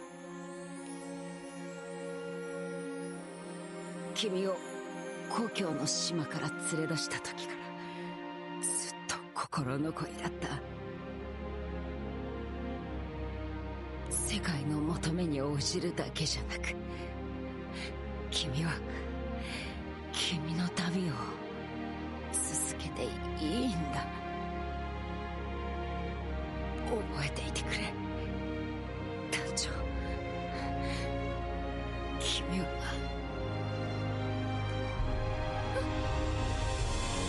カタリナ、カタリナ、待って、起きて。 Stalwart Knight has lost too much blood to see anything. Only her voice continues to resound softly. すまないルリア、守り続けると誓って。しかし脅威の去ったこの空でなら、ああそうだ、この戦いの中で彼女は無事だっただろうか。思えばアルビオンを出てからずっと何かと戦っていた気がするな。 Catalina pictures an idyllic scene in her mind, devoid of any conflict. もし叶うのなら、いつかまたあの日の当たる場所で君と。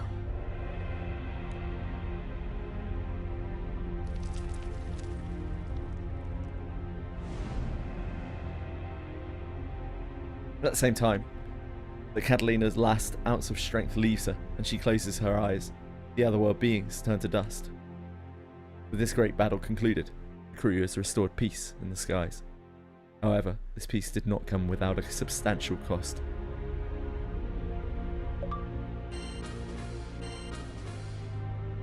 We got the disastrous dragon horn. Yeah, anything is worth the price with the ear. Thing is, like, they're obviously going to come back. I'm not sure how, but probably like... Oh, whoops. I did not mean to click that. Some Estalucia bullshit, no doubt, is going to end up converging timelines or something or other.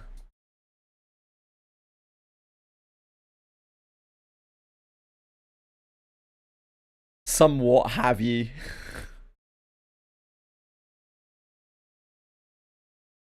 Yeah, it's like getting rid of EO is literally it's worth any price.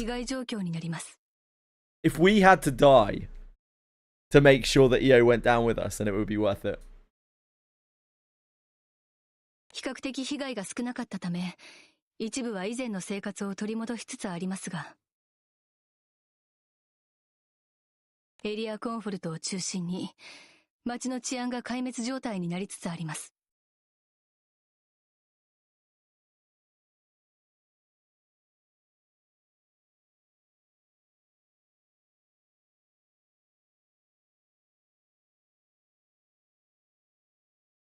衛兵を増やし対応していますが、やはり人手が足りず、治安の回復には時間を要する見込みです。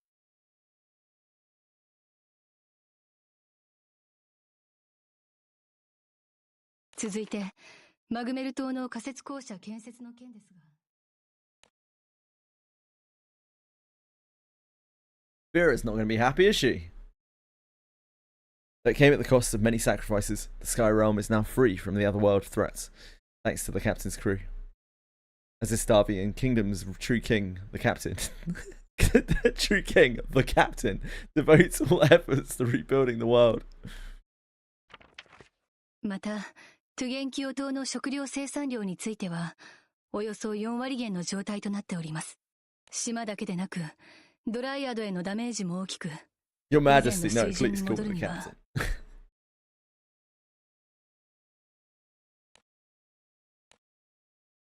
Hearing the state of each island brings back memories of the grueling battle and the many allies they lost along the way.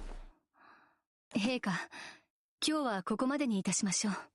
陛下もまだ万全ではないご様子。残りの報告については明日改めてお伝えさせていただきます。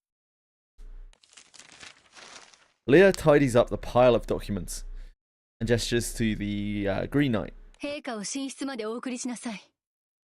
私は日が高いうちに町の視察を済ませておきます。承知いたしました。さあ、こちらです。The captain is led out of the throne room by the Green Knight. Leah steps outside to be met with a gentle breeze and the busy to and fro of passers-by. A glance upward reveals that the ominous-looking fissure still remains among the clouds. It serves as a reminder of just how much the Sky Realm has suffered. 空を覆う巨大なひび割れは未だに元に戻る兆しはない。まるで世界はもう元には戻らない。空は立ち直 I る wish we had a full armor Aaliyah skin. 呪いを残していったかのようだ。いや、事実、あまりに多くの命が失われてしまった。The thing is with Octavia, right? It makes sense that she doesn't use too much armor. We do. No, we don't. No, we don't, Fox. Like, it makes sense that she doesn't use too much armor because she has, like, she is part machine, right? She has all sorts of, what's the right word? Modifications. You can see, like, I really like the detail on Octavia. We don't, Fox. She's not wearing full armor. On Octavia, like, you can see the, like, rivets and bolts and things in her skin, where she's, like, tacked together, where she's, like, had to repair herself over the years, which I think is fucking sweet. イスタバイオン王国の臣民だけじゃない。他の空域の住民。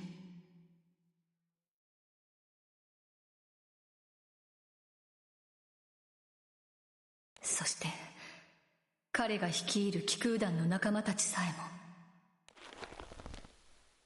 も。Leah clenches her fists in frustration and not being able to do more. 折れるわけにはいかない。しかし、私に何ができる？父上。私はどうすれば？お主も思い出したか。Surely this is the arc. This is the arc where Aaliyah gets cool. The Golden Knight swiftly turns around, delighted to hear such a nostalgic voice. Ah, the better sister.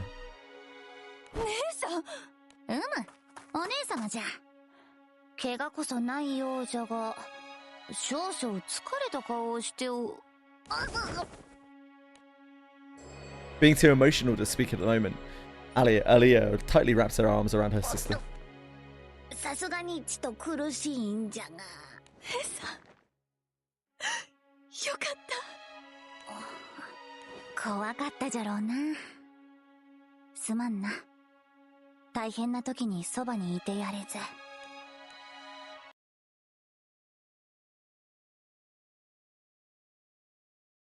The sisters remain in each other's arms for some time before letting go. 姉さんはどうしてアウライグランデに？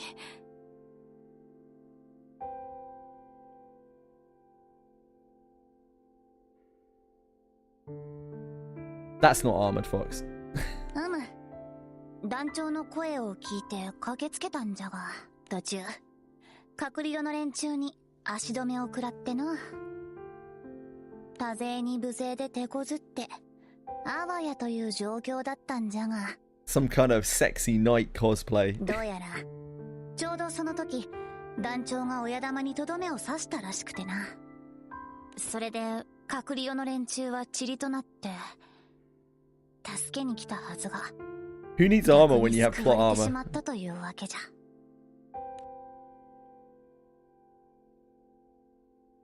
However, the expression on Folia's face couldn't be further from relief. 命あってのものだねじゃからな。それ以上は望むべくも。 I said fully armored. You said fully armored, right? We wish you had a full armor Octavia skin, and I said I wish we had a full armor, full armor Aaliyah skin, which we don't. There's not a full set of armor there. She's missing some crucial pieces. がいない。何も守れぬ己の無力をただただ嘆くばかりじゃ。 Like Octavia never wears she never wears full armor, right? Like this is all we ever see Octavia wearing. Dude, Octavia looks so cool. Like Octavia never wears the armor, right? Because the fully armored Octavias are robots.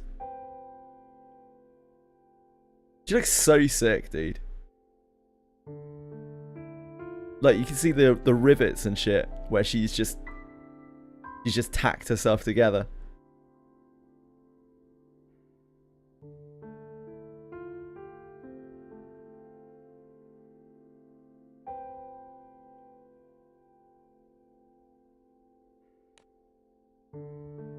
Seeing her sister choke up in response, Folia changes the subject to something more 母 lighthearted. さんはどうしておる？エダン島から避難したらしいとは噂で聞いているんじゃが。エダン島はまだ壊滅状態だから、ユートピアで医療関係の指揮を取ってもらってる。ただ、 She doesn't need armor because she is armor. She's a living weapon. 不思議な感覚じゃったな。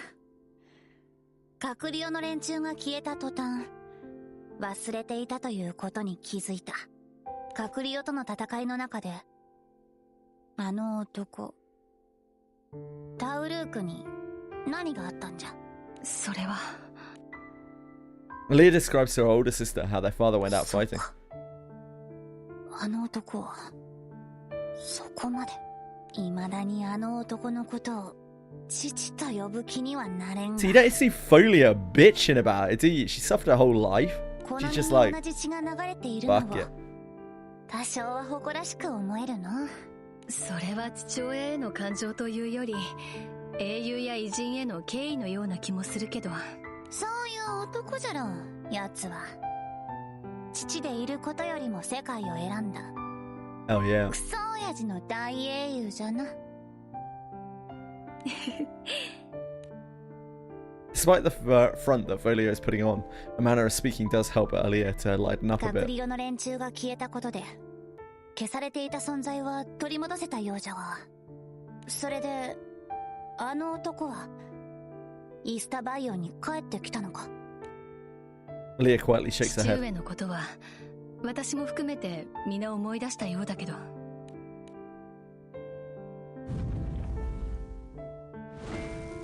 ただ消されたわけじゃなく、レギオンボイドに飲み込まれて、それ自体が消滅してしまった。カクリオは未だにわからないことも多いし、父上が国に帰ることはないんじゃないかと私は思ってる。ということは、未だに団長が神王を務めているわけじゃな。正直に言ってとても苦しそうにしてる。世界のために戦って、それでも大切な仲間を失って、カクリオによって消された存在はカクリオを倒すことで取り戻すことができたけれど、カクリオによって壊されたものは空も街も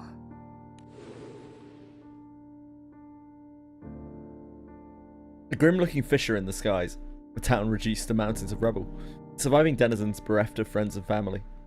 Aaliyah clutches her head in dismay. At the scenery before her as she continues. 彼がこのままではいけないのは私も分かってる。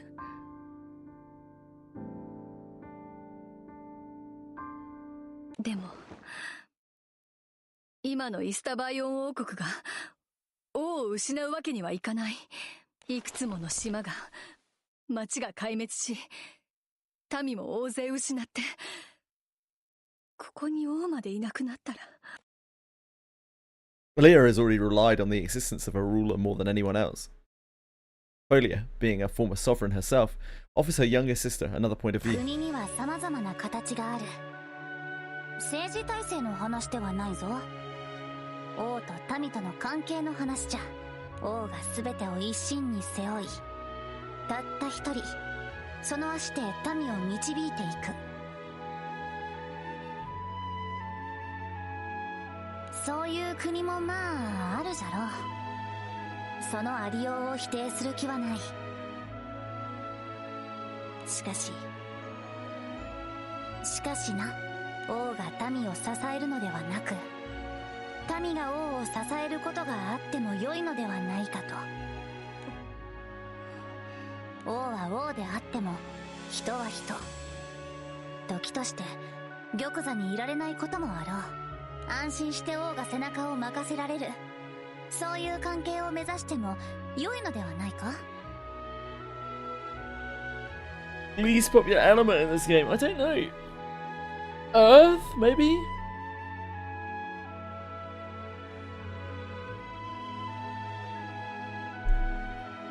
Thank you, Ellie, if you are out there. Or subscribing on YouTube. Very kind.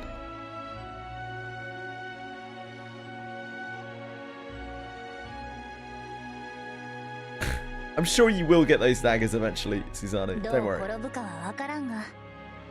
今の団長には時間が必要じゃろ。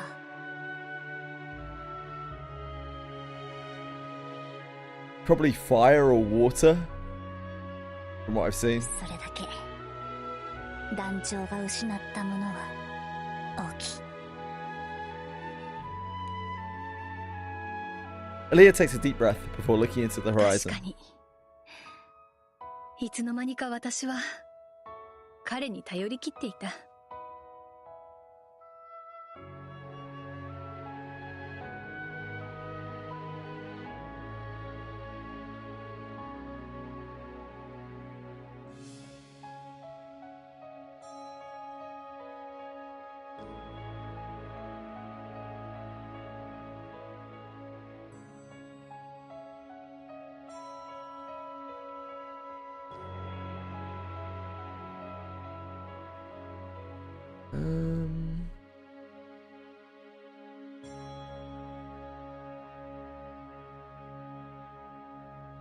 This is the only poll that I could find.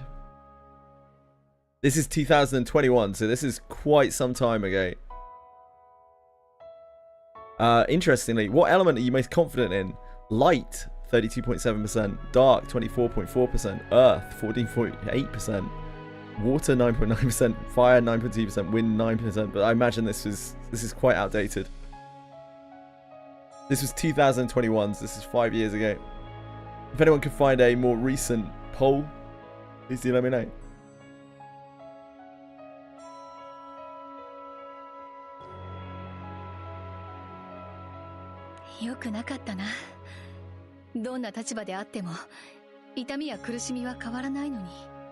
That was in Famitsu magazine, by the way, so like quite a big poll.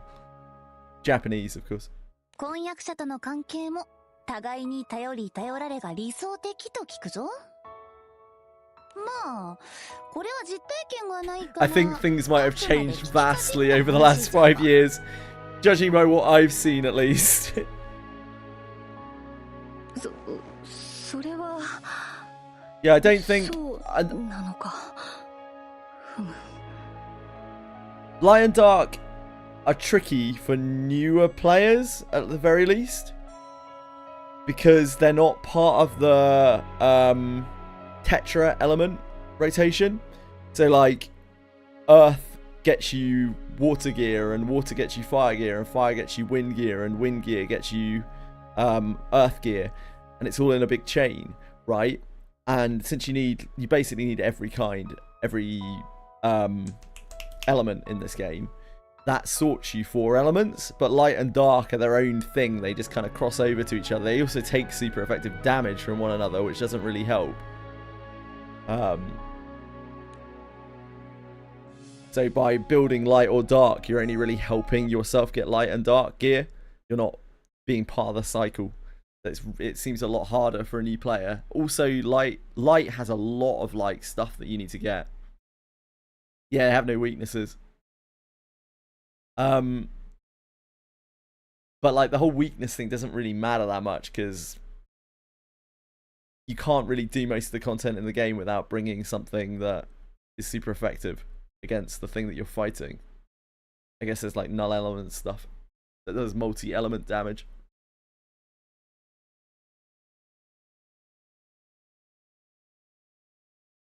It certainly feels that light and dark are bad for newer players. Also, light particularly, I think, is really, really, really hard to get the good pieces for. I think dark is kind of similar. Dark leans a lot on its illustrious, does it not? On Eresh. Oh, beautiful. Thanks, Deramal.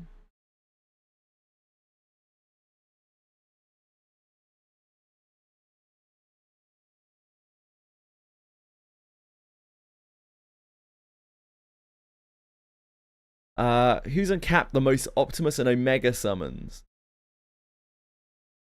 So this is Omega. What's the purple? What's the... Oh, this is levels. Yeah, dark, wind, light, fire. Oh, no, sorry. Dark, water. I was like, that seems weird. Yeah, wind is the least popular because wind is awkward. The dark, water, light, fire, interestingly, earth, wind. I guess earth, fire, light are all quite similar. That's Omega. And this is Optimus. So wind is... Oh no, sorry, other way around. My bad. This is Primal. Obviously, like, wind Primal is like super good. That makes way more sense. It's because I thought this was Tiamat.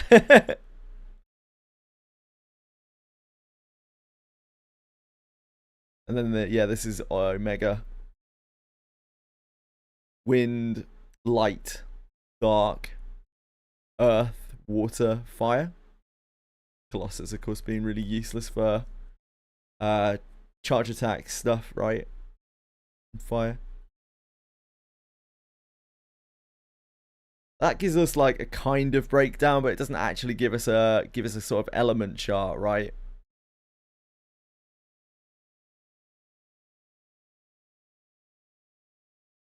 Thank you for linking all the same. Yeah, water Optimus, obviously. The curtain of night falls upon a room where Vern, Lyria, and the captain are resting. Guesstimate, yeah, maybe, kinda. It's a bit hard because there's no numbers attached to it, right? We've just got little bars. It's kind of hard to say. I imagine it's something that they don't... Because they haven't published that for a long time, I assume it's something they don't want to release because it will get people being like, oh, this element's OP, or this element sucks. So it's better for people to speculate for them. Hello, Boone.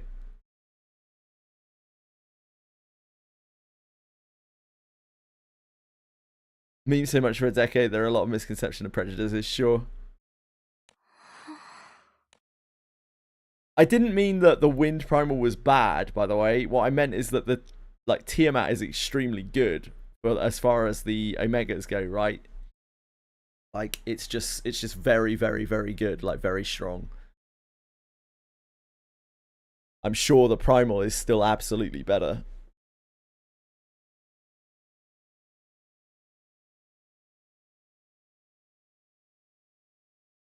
Hadn't even realized that I got every amount of recommended premium weapons. The only thing I'm missing is Aresh, and I'm getting that next Thursday. Nice! All elements are in a good state right now. Water especially is more legacy players having Varuna, because Water had a broken free-to-play primal weapon that got nerfed. Interesting.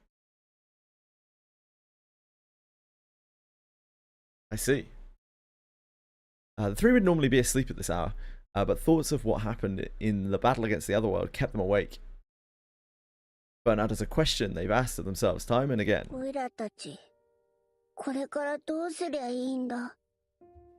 I've heard that name before.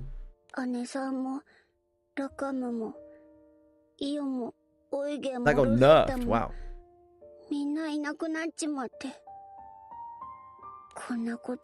There ain't no way that things are staying like this. Like they are all getting anime power friendship resurrected. I just not exactly sure how. We probably it's probably Estelucia things. There's gonna be a way of like converging timelines or reversing timelines or something. That seems to be what is being brewed up. Just gather the Dragon Balls.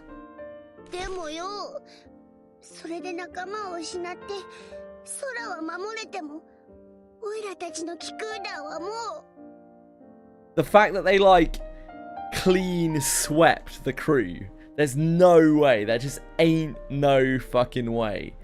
If they'd maybe killed one of the crew members off, then I could see them sticking with it, but I just don't. Seeing you alive in the last event, true. Maybe they just revived the goat EO, because you know. Also, I didn't see too much of EO alive. There was a lot of skippage going on there. Yeah, I imagine that there was a massive gap, right, between most of these chapters, which would be very different kind of experience. All prepared for a good night's rest. Their mood's sullen. They nerfed the oh wow, they nerfed the stamina mod. Was the stamina mod, did the stamina mod used to be as strong as the enmity mod is? Like in terms of its potency? As the captain tidies up the bedside chamber, Lyria lightly tugs on the captain's clothes.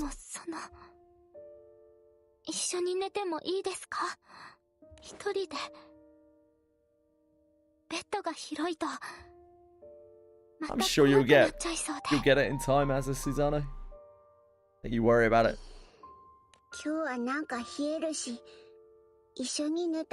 Whoa! Watch out for Vern. He's a predator. The captain readily agrees. So the three share another night together.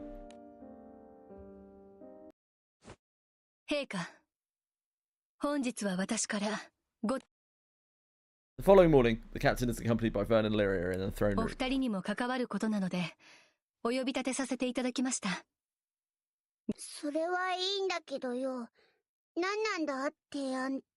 I still just find Aaliyah so unlikable.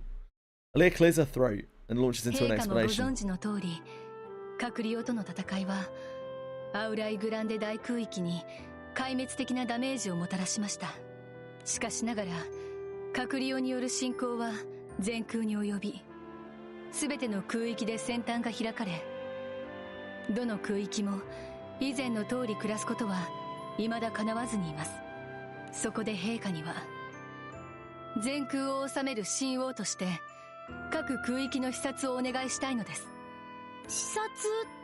It's just purely random, isn't it, folks?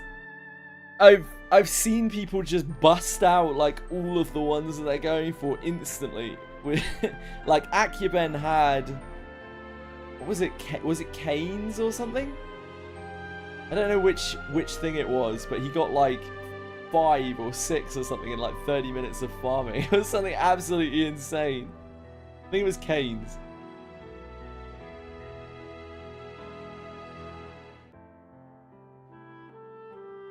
Just happens. Like, just variance. 陛下とも縁の深い空域です。視察を兼ねた陛下のご訪問、激励があれば Matsutake gave it 100% was higher, and the scaling as you drop in HP was linear before. Now it's exponential curve. You lose most of it post 70%. Okay, got you. Thank you. Oh, lovely. Oh my god, that is such a huge difference. Wow. Wow. That is such a huge nerf. Holy shit. Yeah, stamina must have been so busted at this when it was like this.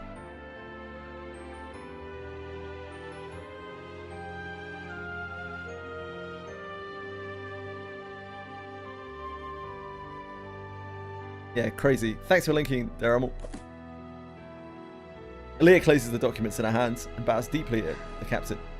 Like, his stamina's still really good now. Still like one of the best stats in the game, right? 傷ついた今のあなたを癒すことは叶わないでしょう。一度あなたの生まれ故郷ザンクティンゼルへと帰り、心も体もゆっくり休めてください。それはけどいいのかよ。この国だってまだいろいろと大変なんだろう。陛下が背中を預けられぬようでは必要の名が廃るというものです。まあこれはほとんど受け売りですが。Captain at first wavers at Aaliyah's sudden proposal. 一度帰りませんか。私たちの旅が始まったザンクティンゼルに。But with encouragement from Lyria, the decision to depart from Estavian is made. This seems very irresponsible for someone who's holding a title of true king. Be fucking off from our kingdom. On the way to Zinkenstill, the crew stops by Nalha Ground.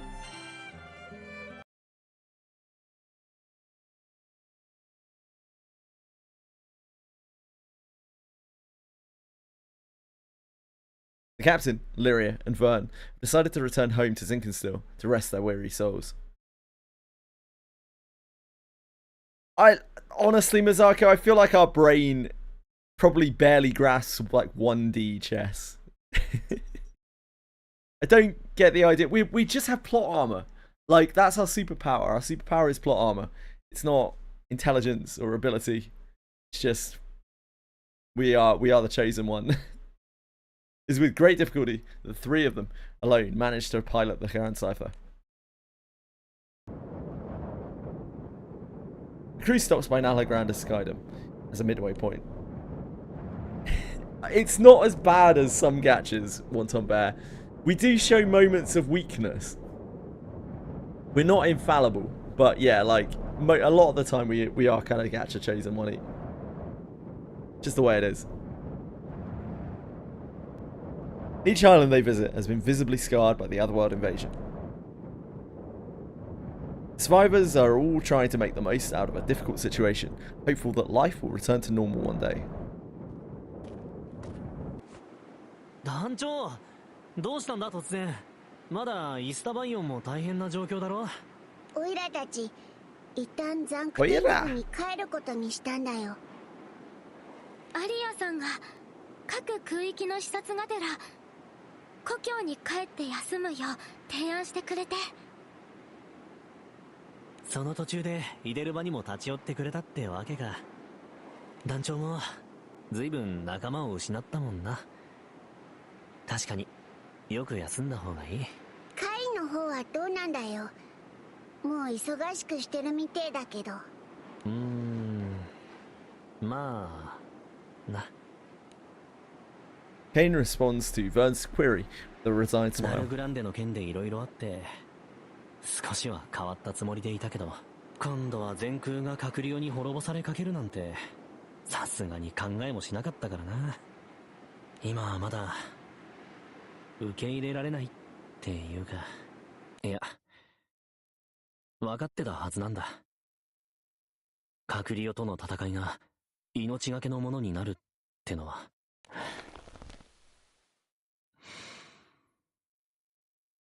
でも結局自分が命を懸ける覚悟じゃない。また自分だけ生き残ってしまう覚悟が。Casting a forlorn gaze at the skies, Kane listlessly 俺 continues. はまあ忙しくしてる方が性に合ってるよ。余計なことを考えなくていい。今真正面から向き合っても前向きな答えは出せそうにないからな。それならまだ目を背けてるくらいの方が。カイさん。 Realizing he may have soured the mood, Kane tries to maintain a more upbeat tone.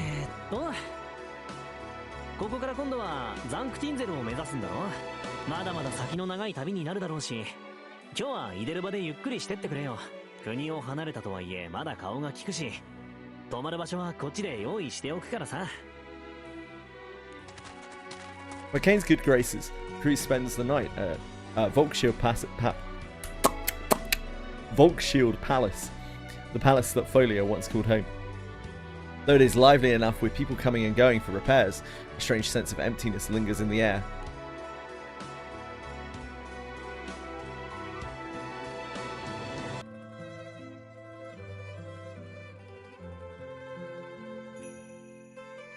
Having made it back to Fantagrand, the crew pays a visit to the Albion Citadel.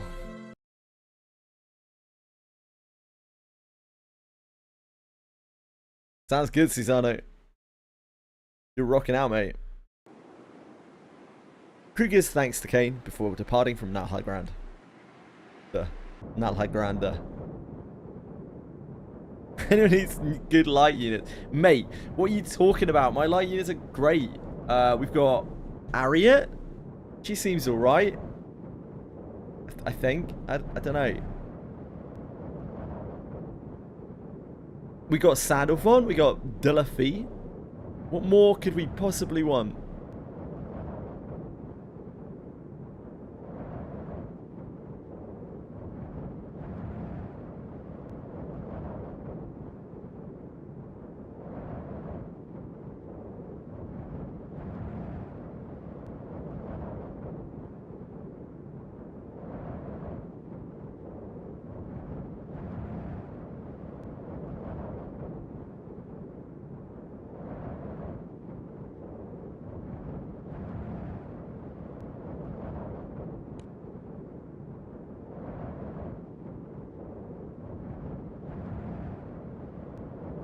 Ariat's new, isn't she?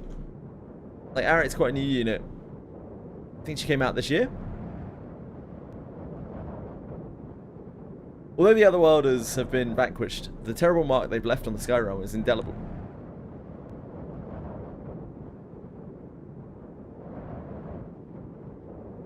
Nonetheless, people remain positive in their efforts to rebuild, hopeful that a better tomorrow will come. TN in every team, yeah, of course, Montomber. Crew stops by the Albion Citadel next. Here, too, people are making steady progress toward rebuilding. Oh man, Vera's not going to be happy. With a relieved smile, Vera grabs Lyrie's hands. 閣僚が侵攻してきた時、何が起きたのかすらわからなくて、正直なところアルビオンの戦力では閣僚にはまるで歯が立たず、壊滅は目前でした。そんな中であの激励を聞いて、団長さんもお姉様も遠い空で戦っていることを知って、ここで負けるわけにはいかない、お姉様に顔向けができないと改めて思い直したんです。まあそれでも結局は防戦一方となってしまいましたが。The smile grows bitter, but underneath it is a sense of pride. 二人でサンドイッチを食べた中庭も閣僚との戦いで随分と様変わりしてしまいました。ですがこうしてまたお姉様たちをアルビオンに迎えられたのですから、守った甲斐があったと思うのです。I'm shocked you have 3 Vizizia, Susanna. That's absolutely insane. ルリアちゃん？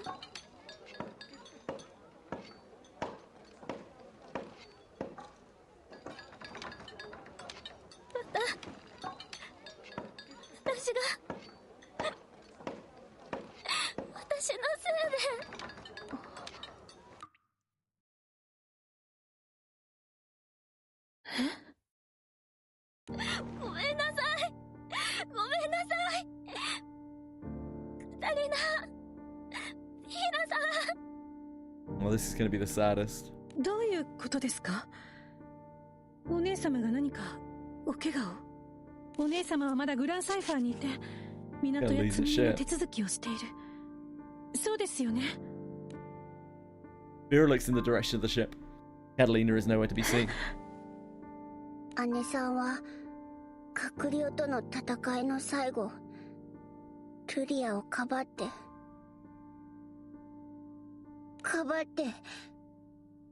それでその Amy!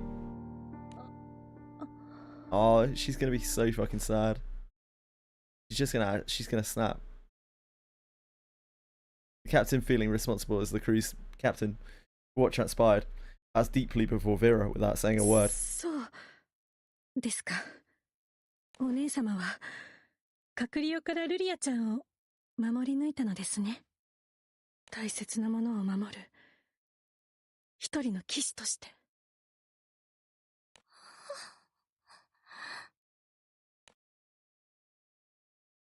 That's too sad.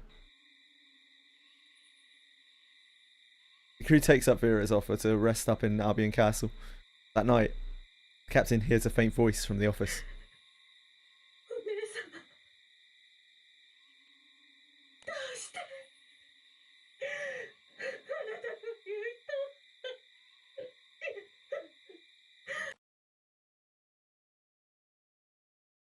Having no words to offer her solace, the captain quietly walks away.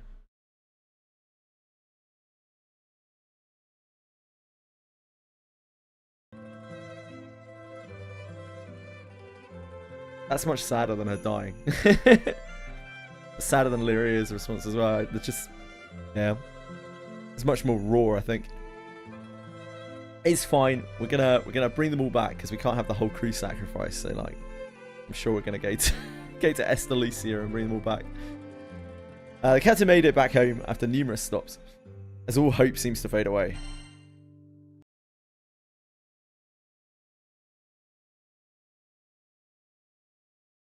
Oh, the whole crew died. Don't worry about it. As departing from Albion, a crew tours a few more islands they've been to in the past. Yeah, like major upsides at EO's. Like EO right now, off-screen death, but like presumably she is dead. So that's huge gains. But unfortunately, I think we're probably going to have to bring them all back. Like obviously I would give up the rest of the crew to keep EO gone. Happily. Without a moment's thought. Zinkenstill, the captain's homeland. This is where it all began. Like sometimes the greater good, you know? Sacrifices need to be made.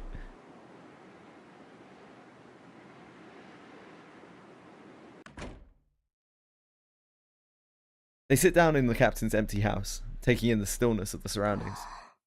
なんかすっげー広く感じるよな。この家も I feel so bad for グランサ Vera. イファーも That's the thing about death, isn't it, right? Like, it's not really sad for the person who dies. It's sad for everyone who's left behind. And I don't know, it all felt, the pacing felt quite off when they killed Catalina. And so it wasn't really that, it didn't hit very hard. But yeah, like the idea of Vera, like the way they showed Vera's reaction there really made it feel like she was absolutely just completely utterly devastated. ですね。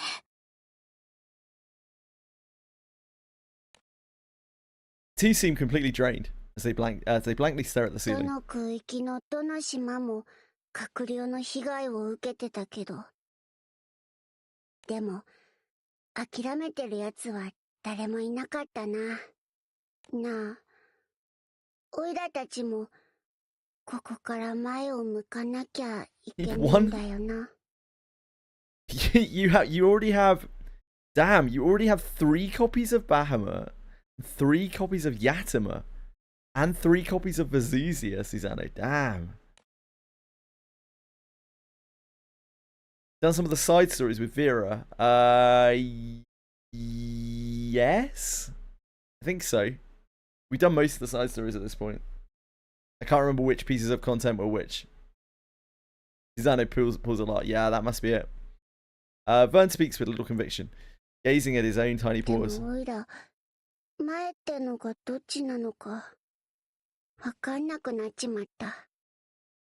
Damn Wales!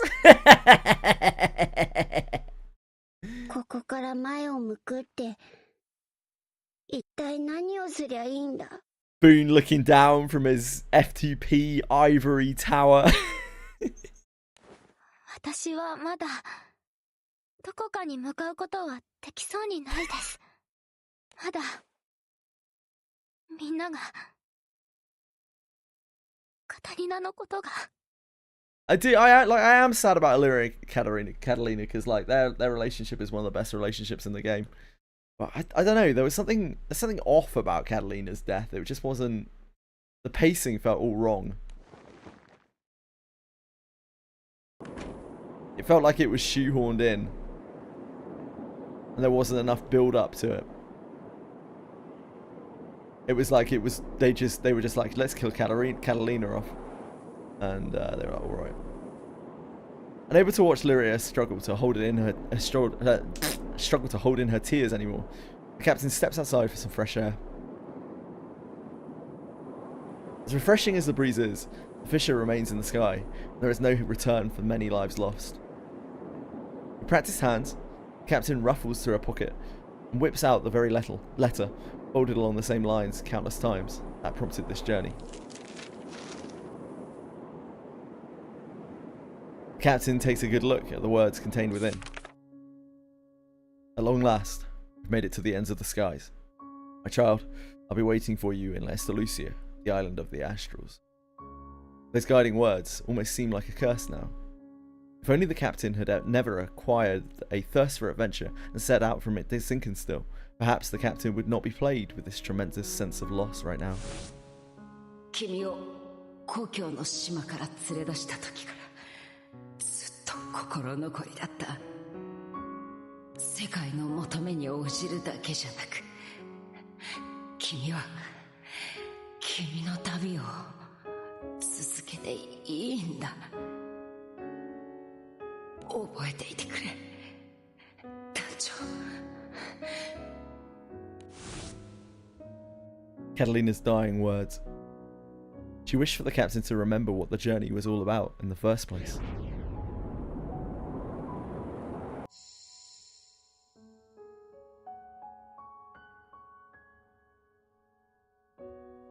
But what does the captain wish for now, after having lost so much? Memories of the crew travels flash beyond. Memory, dear God, man, today my tongue is just twisted. Memories of the crew's travels flash before the captain, whose grip on the letter loosens. Just then, a strong gust of wind blows the letter high away from the captain's hand. However, the captain simply watches, feeling no motivation to chase after it. By the time the wind settles down, someone else picks up the letter from the ground. ダメじゃねえか。しっかり掴んでねえとよ。これは君にとって大切なものだろう。He wishes for the... 外で誰と話して。聞いたぜビー。ここまでどんな旅だったか。Here's our survivor, our surviving crew member. どこまでだって付き合うぜ。水先案内は僕が司るものではないけれど。Oh, this is Noah, right? I guess they're together. 求められるなら精一杯力になることを約束するよ。Noah's still a bit of a Demi-an-ass motherfucker. But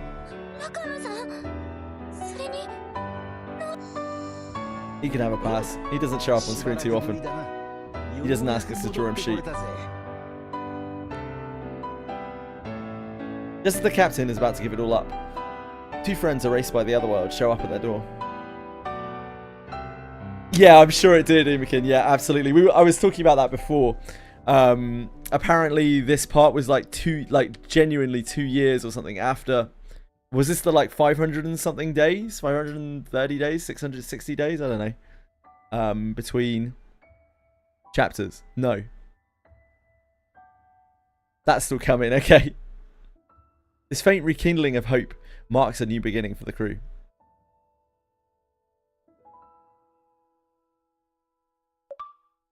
No, I actually quite like this whole thing. The last arc felt quite convoluted, and I like that it's been simplified back and we are on a journey once more. I think that's a good change for the plot.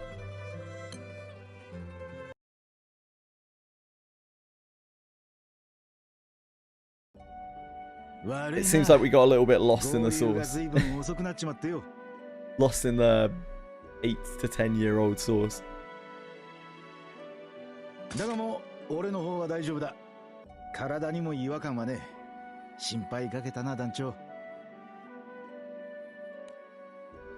captain's hometown is Inkenstill. The crew is reunited with Rackham and Noah, who had previously been erased by the other world. They fill each other in on what had transpired during their time apart.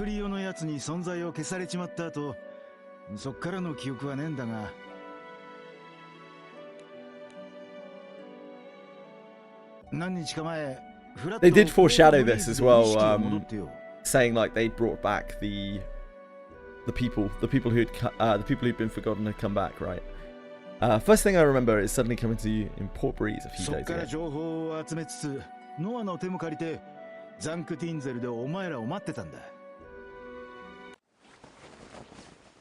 After briefly touching on the events leading up to their reunion, Rackham heaves a heavy sigh.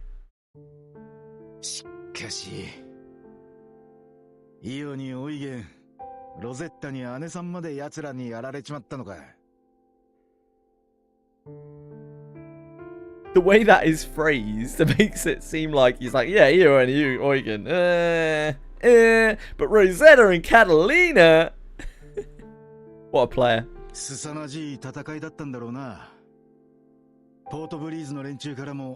Yeah, they remember the erased people again, yeah.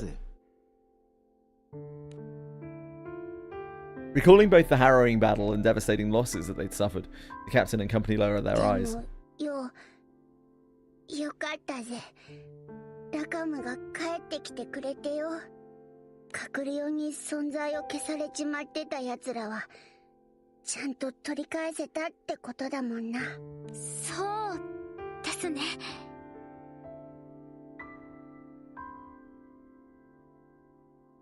隠れよから世界を守ることができて、隠れよに奪われたものも取り戻すことができて、それで。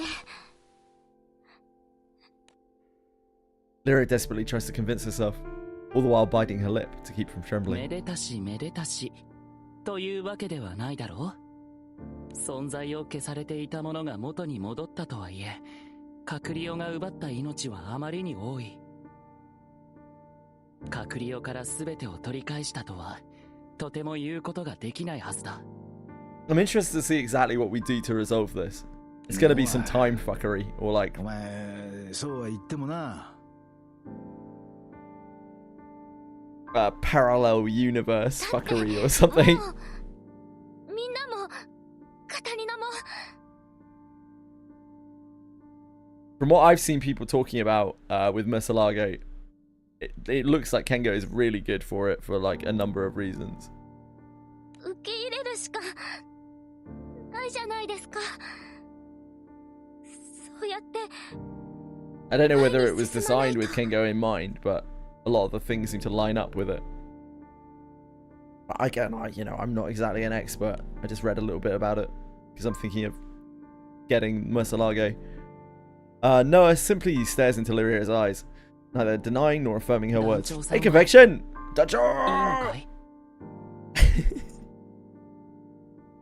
We'll be reporting to for duty soon enough. 世界を救う戦いの果てに待っていたものが、こんな悲劇だったとしても。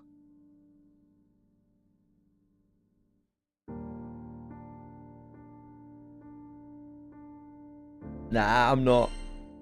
オイラたちだって納得はしてねえよ。納得なんてできねえけどさ。でも死んじまった奴らはもうどうしようも。 But we live in an anime world where nothing makes any sense. The laws of physics don't really apply. Don't give up so easily.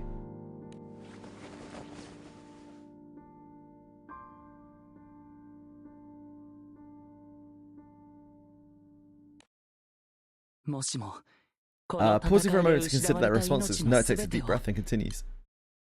仲間たちを取り戻すことができるとしたら、その可能性にかける気はあるかい？そんなの。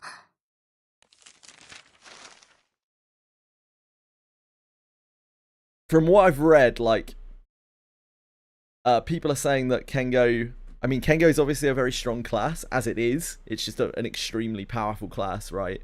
And the fact that it has synergy, like so much synergy with the new Murcielago, seems to be people's go-to. But apparently it works quite well with the other classes that can use it as well. And presumably at some point in the future, there will likely be an origin class that uses a bow, which, you know, might end up being better. But at least for now, like, Kengo definitely seems to do really quite well with it. It does a lot of very, very good things and synergizes very well with Kengo's kit.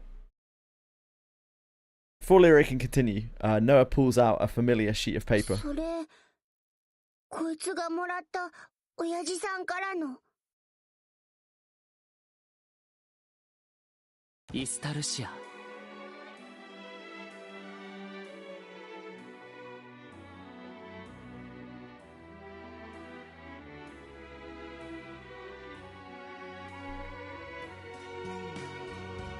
Yeah, like, Kengo, weirdly, kind of does a similar thing to Boogeyman with that weapon equipped, because the exorcism skill is actually a buff purger as well. So, like, you're kind of doing what Boogeyman does while also being a Kengo, like doing Boogeyman's kind of niche while also being a Kengo. And you get resets on your skills, so you get to spam quite a lot of dispels. So there's just not a lot of reason to not like Kengo with it. From what I've read.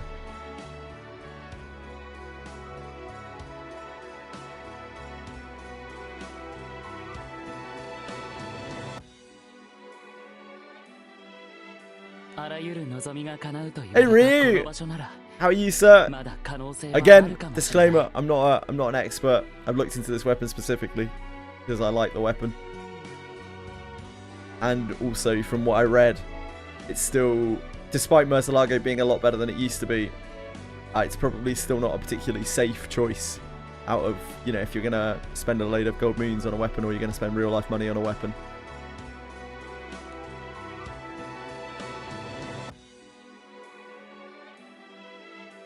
The path presented to them by Noah is none other than the promised land they had first set their eyes on, but their sights on.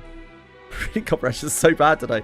His words become a new hope for the captain and the crew, lighting a fire in their hearts. I need to read the event story and farm it while playing another game today. I think I might go finish Awakening Rackham's Terminus in Reeling. Yeah, cool. Good luck. That's okay, Fox. I wish, you know, my info was better. As the crew finds a glimmer of hope, Repti searches the rubble of New Utopia.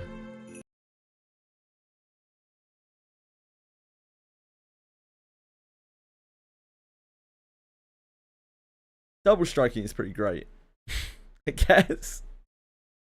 Around the time that the captain and the crew find a glimmer of hope, a sightless astral traverses the rubble of New Utopia, which had suffered significant damage in the earlier battle.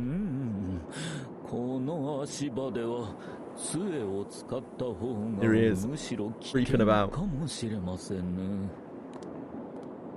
Despite his complaints, Repti's footsteps are light and nimble as he makes his way across the mountain of debris. わずかながら尾行をくすぐるこの香り。 He stops in front of a building that has collapsed completely into a pile of rubble. Repti then takes his cane and begins deftly brushing away the wreckage piece by piece. The ease with which he moves the debris, some even larger than himself, is tantamount to an act of magic. どうやら掘り当てましたかな? Beneath the mound of rubble, he finds a single room that somehow retains its original shape. Approaching the cubic structure that now stands tall amidst the wreckage, Repti knocks on the door with a reverent gesture. 失礼。星の民デミウルゴスめがお迎えに上がりました。Demiurge. Following a short pause, the door opens slowly from within. よくここがわかりましたね。我が輩少々鼻が利きますゆえ、おいご様の匂いを覚えておりましたので。そうですか。ところで私に何の用ですか？もちろんですとも。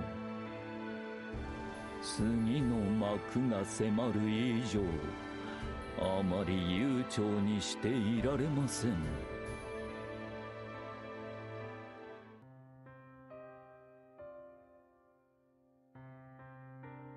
そのお身柄をさらわせていただきたく参上した次第でございます。Really very pumped for the Guild War that he's not taking part in.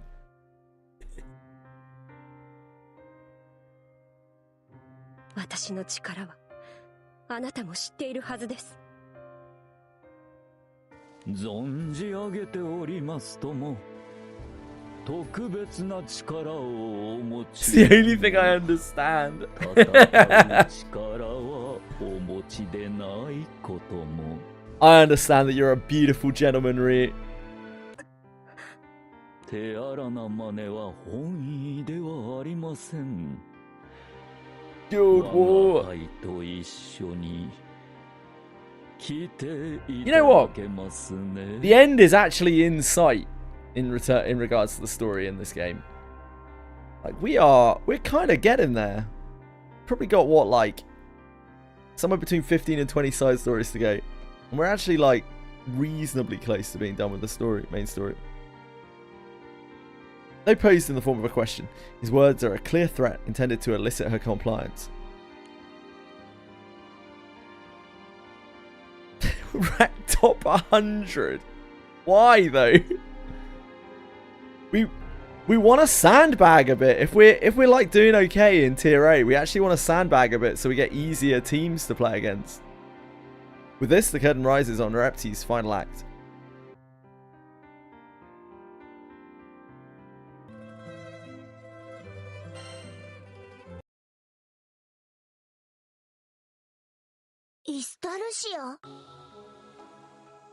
Sweatlord. Sweatlord Fox. でもイスタルシアには手にはもうまだ試してはいないはずだよ。 Boone, you're gonna be carrying, mate. You're gonna be at the top of the charts.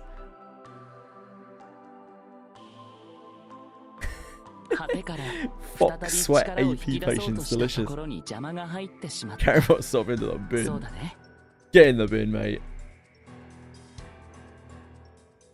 そういや確かにそうだった Hey けど。 Penguins. Still have all 3 T50s. イスタルシアがどういう場所なのか正直なところ僕も知 Thanks for ってい watching, ることは少ない。けれどこれは可能性の話なんだ。 True. Noah looks out the nearby window. Yeah, let's follow suit. あの空を咲くひび割れが示す通り、カクリオの存在は空の世界そのものを破壊してしまった。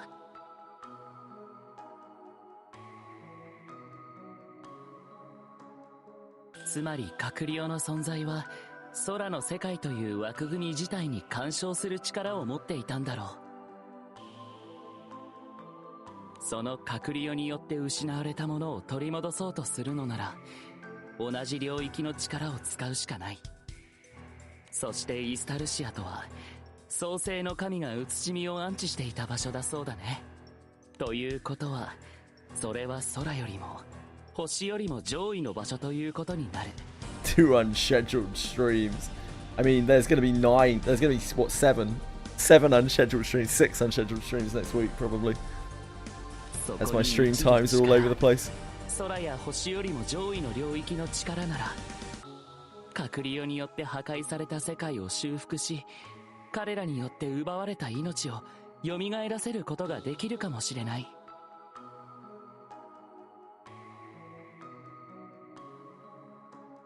なんだ。つまり Yeah, there may be some reversal at work. 森の中じゃ先がよく見えなかったり、ろくに身動きができねえが。I think so, yeah. I think I will for this one, Ryu. 飛空艇に乗って森の上から手出しすりゃ、いろいろ簡単に済ませられるってことか?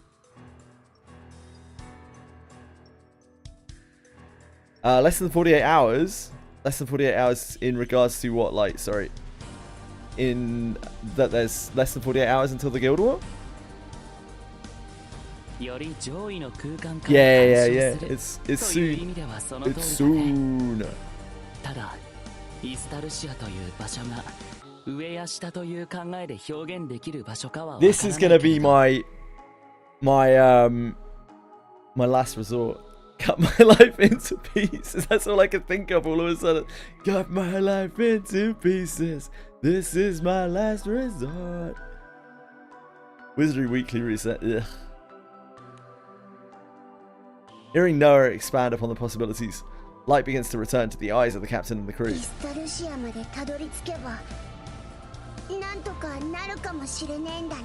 The trip schedule seem. Ah! That's good, Bean.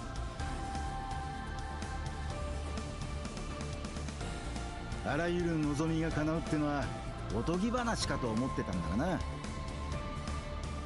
it was a joke, obviously. He couldn't have made that much more obvious, really.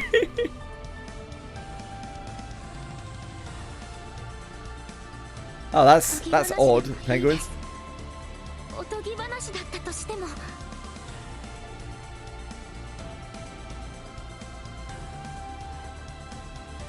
ひよちゃん、オイゲンさん、ロゼッタさん、それにカタリナを取り戻せるなら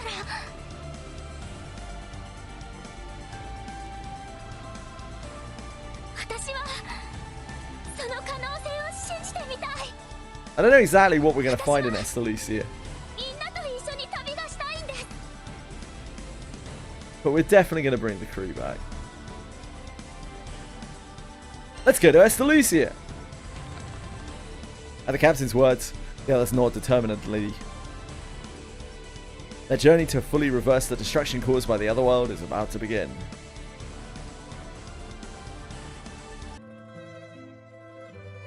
This is going to be my best opportunity, I think, to get Revenant weapons. We need a lot of Revenant weapons. One of the things that I would very much like to do in this game is unlock the Eternals so that I can transcend my Wind Eternals and maybe TN.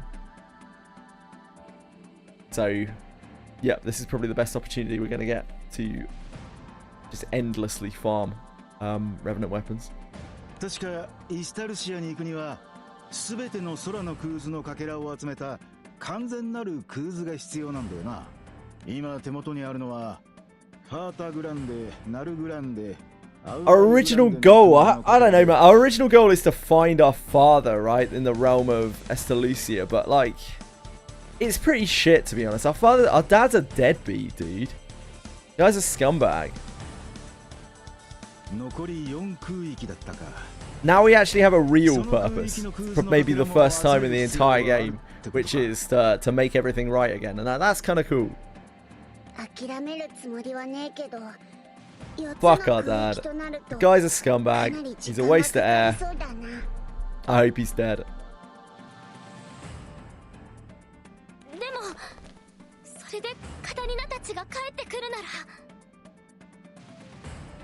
It's only shown once at this point. In the epilogue of Heart of the Sun, I see.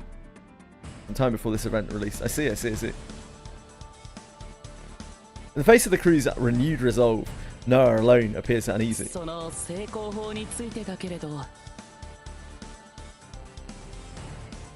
団長さんたちも知っての通り、クーズのかけらは島と契約した青少獣から受け取ることができる。けれど、聞かせてもらった話では、 Story skipped. かつての隔離用の Perfection. 進行 Surely に it's よっ not. て Say 滅 it んでし ain't まった空域もあるそうだね。 Upon ascending to the throne, it's so stupid that we're True King. It makes no sense at all. The captain had received knowledge regarding Skydoms under the True King's command.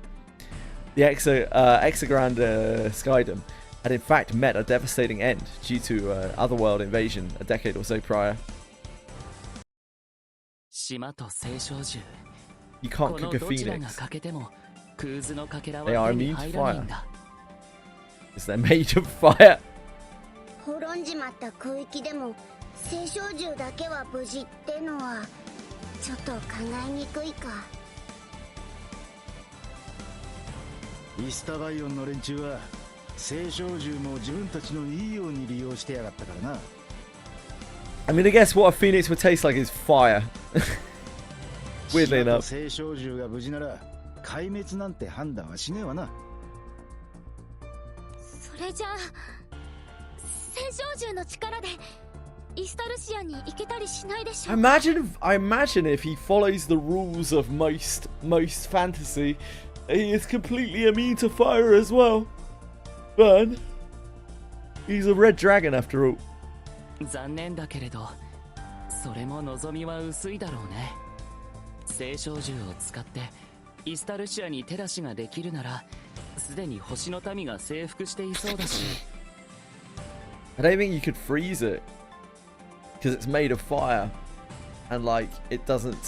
The fire that phoenixes create is not like oxygen dependent, right? So I don't think it's possible to freeze it. I don't know what you would do. You can't extinguish a phoenix. 何より In 星 most の民 fantasy. は創世の御座から星の島に伝承の名前を書き換えさせてる。 Like Phoenix are just made of fire. There isn't much to do about it. それは直接手出しができないからこそ、伝承の上だけでも Doesn't- 征服したよう It に would 見 still せたかったん burn じゃないか though. な。 I don't know what you could do. Puzzling over Noah's explanation, Rackham frowns. 待てよ。じゃあなんで青少獣がいないとクーズのかけらが手に入らねえんだ。イスタルシア自体は創世の御座として星の民が来るより前からあったなら、星の民が来るより前の時代じゃイスタルシアに行く手段は一つもなかったってことになるのか。これは推測の域を出ないけれど、そもそも最初は空の世界からイスタルシアに行くことは考えられてなかったんじゃないかな。創世の神の立場で考えれば、自らの写しみを置いた場所にそれを考えると、星の民の中にはイスタルシアに攻め入った者もいたのか。その結果、手に負えないことが分かったから、せめて呼び名だけでも変えた。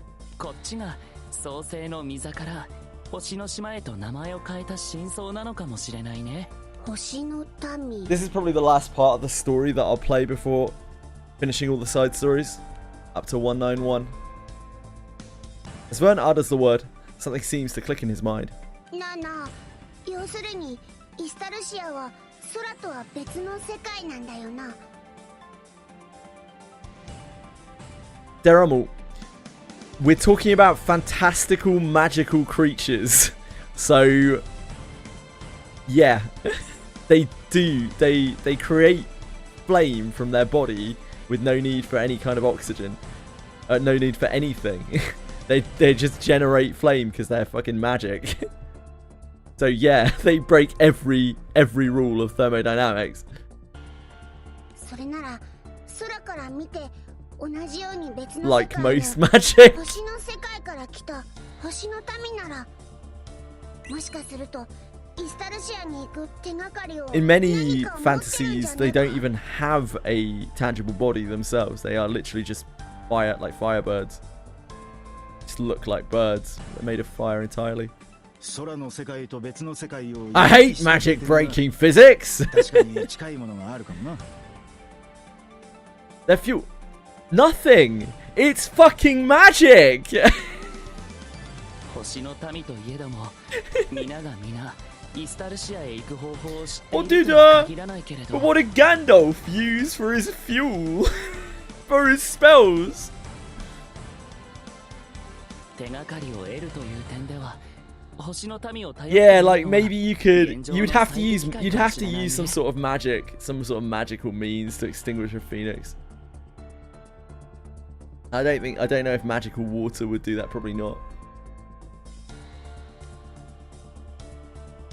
星の民、カクリオとの戦いが終わってロキさんが帰るとしたら、エルステ、その中でもアガスティアの方か？皇帝を名乗ったりしてたからな。よ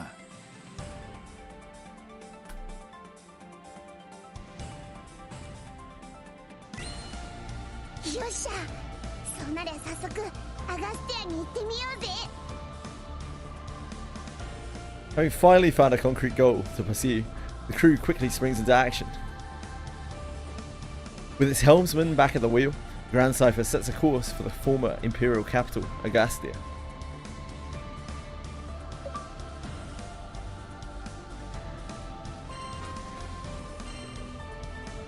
Benji and Agni, bad luck Bean.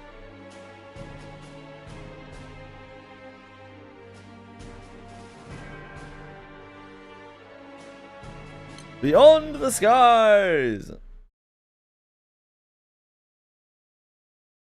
Do we need to get you food? We do, don't you? We haven't checked on the cat yet today. Not since I got back home. Right, be right back a sec. Need to make sure the cats are alright. Oh yeah, do you still need them? If you still need Agni, that's awesome. Congrats. Oh, you didn't have an Agni at all? Oh, well, you really need them then. Yeah, especially if you're going into fire. Yeah, sorry, I take it back completely. Agni's super useful for you. Right, be right back. Second.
Oh, goose. What have you done? Someone's hacked Ryu. Oh, what's Ryu done? Oh, the emote. Is it the emote usage or Ryu talking about Power World? Or both? Oh. Thank you. I am back. I know this is a wonderful day for everyone. I imagine to all of you this feels like I'm gonna feel when we revive the Grand Cypher crew. このアカスティアを代表して我が輩からも御礼申し上げますよ。 Glad to see you're safe, Pommon. あなたから心配をされる日が来るとはなんとも不思議な気分ですね。 I haven't heard his voice in a while. The captain and the crew have resumed their quest for Estelucia in order to recover their lost companions. Shakira, you're getting bullied. I'm not like Ryu. You're a grown ass man. You might look like you're like 15 years old, but you're a grown ass man, and I'm sure you can defend yourself against this onslaught. I believe in you. I wouldn't want to step in and, you know, like hurt your pride, I guess. Tickle Ryu. Oof. As long as he consents. I can't defend myself, but fucking refuses to do anything. Look! I'm wide open. Will someone please fuck me up? Voice is like, no.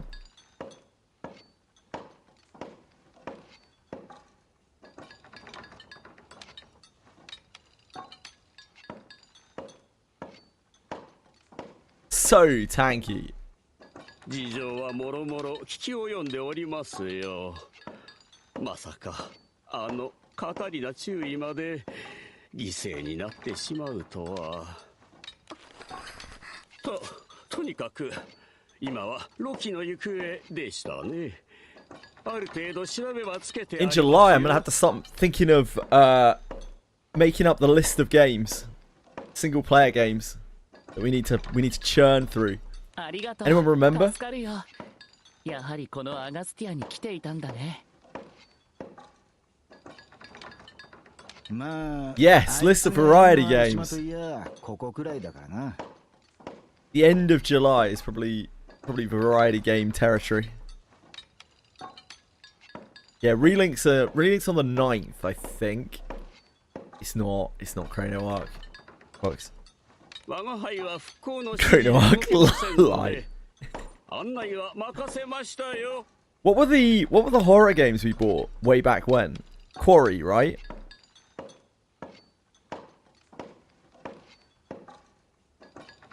Quarry. The Quarry. Wait, hold on. Gotta check my library, hell yeah. New text document. Watch out, world. Here comes a brand new text document.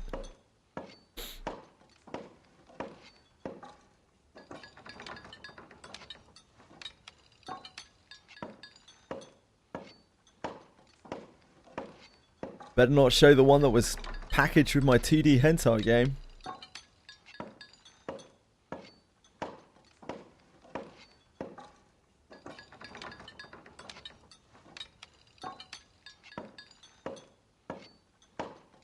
The Quarry. The Quarry.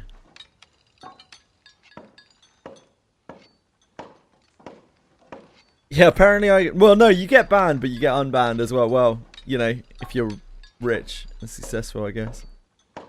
Can't play horror games. No! Why is that a no? Yeah, we bought some a while ago, and we just haven't had a spare moment because Granblue Fantasy's eaten literally our entire life. What are they called?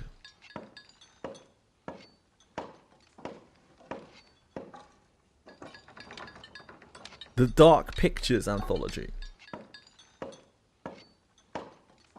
Do we actually want to play these?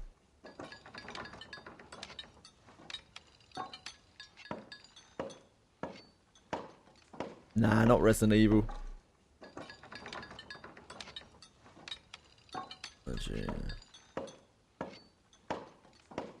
Best ones. House of Ashes and Devil in Me apparently are the best ones.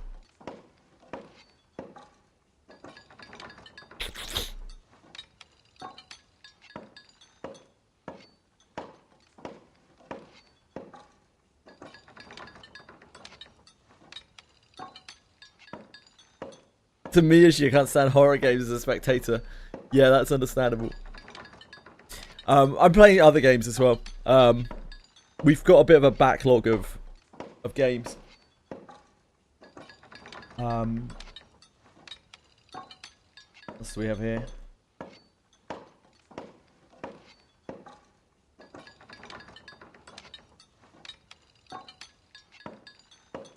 You definitely need to be banned on the Discord. Oh no, that ordered. Excellent.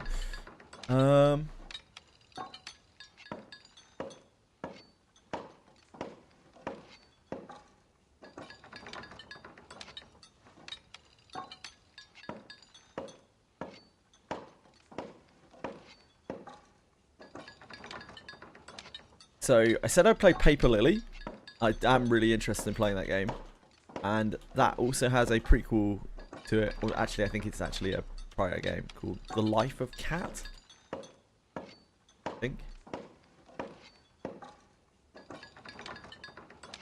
Life of Cat.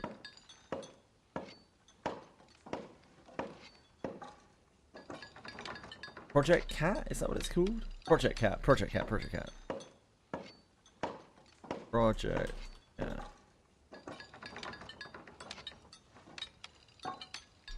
Yeah, Project Cat.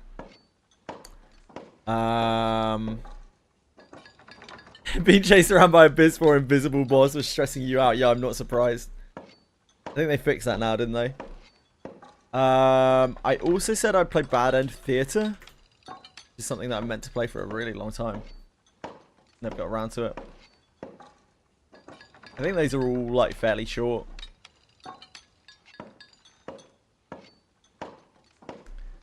So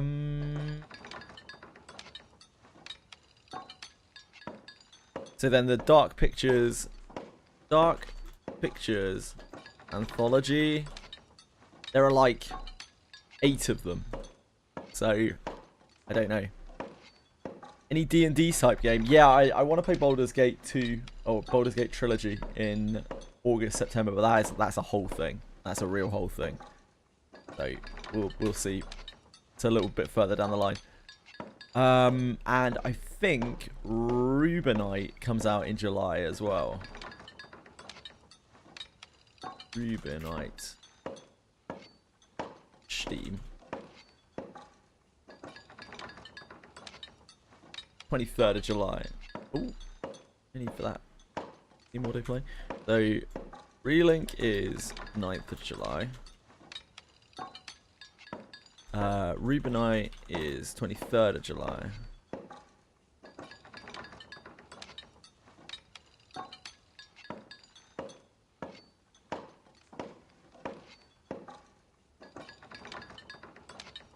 And obviously I'll schedule all of these.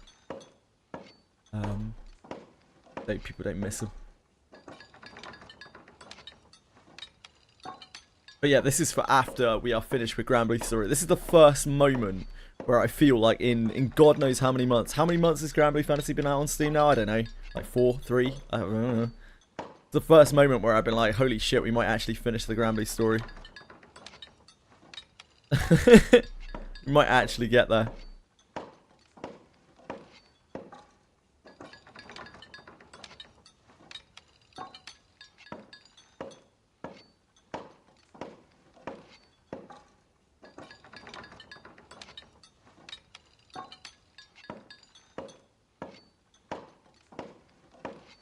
I think that might be it. I think that's our lineup. Our single player game lineup. Unless other people can remember anything else.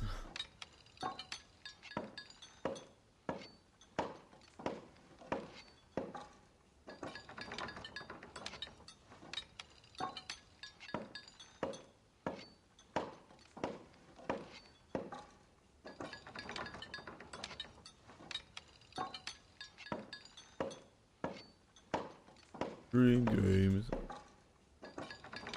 It genuinely does. It genuinely does last 6 to 7 days. Yep.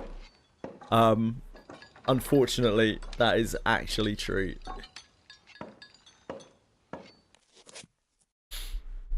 At this, two figures emerge from the shadows. Oh hey! It's the big man. 団長さんたちが来るって聞いて、どう声をかけようかなって昨日から。空気を読め。お前も団長たちの状況は聞いてるだろう。スツレム殿、だからこそじゃん。僕らがちょっとでも団長さんたちを明るくさせられたらなっていう。You have cheered us up just by being here, Drake. トランクさん、お二人も無事だったんですね。アウライグランデまで駆けつけられなくて悪かった。アガスティアもメフォラシュも閣僚の侵攻を受けてギリギリの戦いでしたからね。その後ロキを探しているという連絡を受けて調査をお願いしていたんですよ。場所をアガスティアに絞っていたから思ったより早く見つかった。というよりもう全然警戒とかしてなかったよね。明らかに前よりも覇気がないっていうか。Though uneasy about this update on Loki's condition, the captain and company follow Sturmendrang to his location. Sturmendrang. 僕に何の用かな。Despite Loki's icy demeanor and unabashed disinterest, Lyria responds without batting an eye. 私たちイスタルシアに行きたいんです。イスタルシアに。ああ、そういえば聞いたような気がするな。 We can fucking bring Fenrir back as well. 団長さん Don't be a little bitch, Loki. Come on. イスタルシアにいるって手紙を Let's よ make こ some し shit たんだ happen. っけ。まあそれもそうなんだけどよ、今はもうそれだけじゃねえ。オイラたちは閣僚との戦いで仲間を大勢失っちまった。空だってまだ元には戻ってねえ。けれどイスタルシアなら空よりも上位の空間であるイスタルシアからなら全てを解決できるかもしれない。ただ残念ながらいくつかの空域が失われたこの空では完全なる空図を得ることはできない。今は手がかりが欲しいんだ。無法を通してでもイスタルシアへ行く。そのための手がかりが。 That's why we need your help. Loki's response is cold, lacking every bit of his usual composure. 嫌だと言ったら世界がひどいありさまだとは僕も思うよ。僕も君たちもいろいろ失って随分寂しくなってしまった。 Okay. でも今の僕には今の君たちに協力はできない。もう逃げてはいけないと。 Loki, you've been a little bitch. Come on, brother. でもそれは。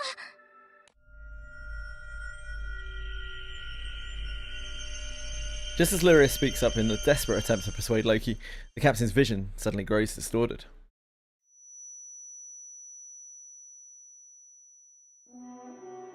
過去の名誉にすがるわけではないが、このままでは夢見が悪い。イザベラともども消えてもらおう。ああ、パーシバルに同意だぜ。あんなニョロニョロはごめんだ。私たちも皆さんと一緒に戦います。準備はいいか？ありがとう。竜の名に恥じぬ騎士の力、今こそお見せしよう。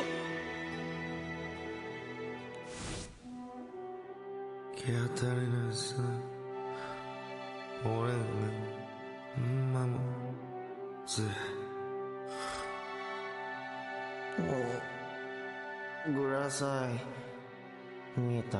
On G Scythe. おしゃ着いた。なんだ君たちは。同じ夢でも見ているよう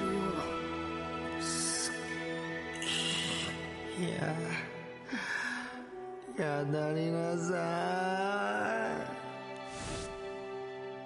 い。さあ、これにどう Against 見 this! せてもらおうか。I remember all of these. It's kind of nice because we played all the side stories. We actually remember all of this stuff. 最強だろうとなんだろうと全部まとめてドカーンってするだけだ。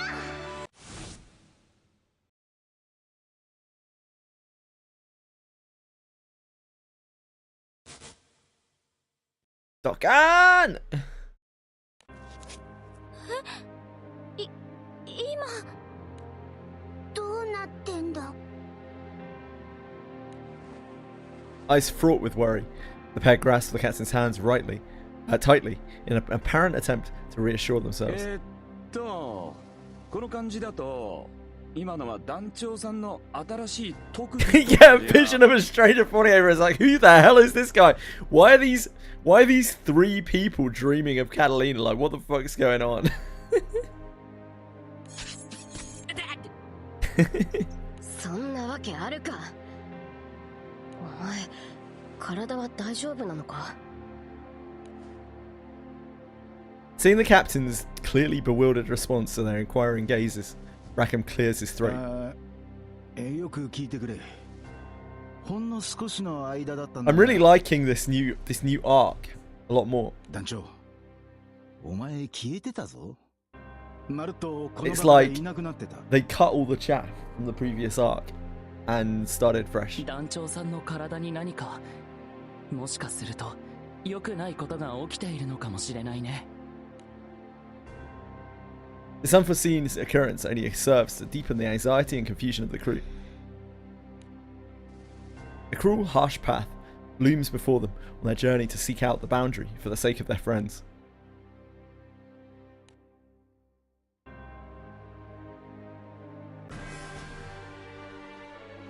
Loki takes his leave, telling the captain to focus on self-care first.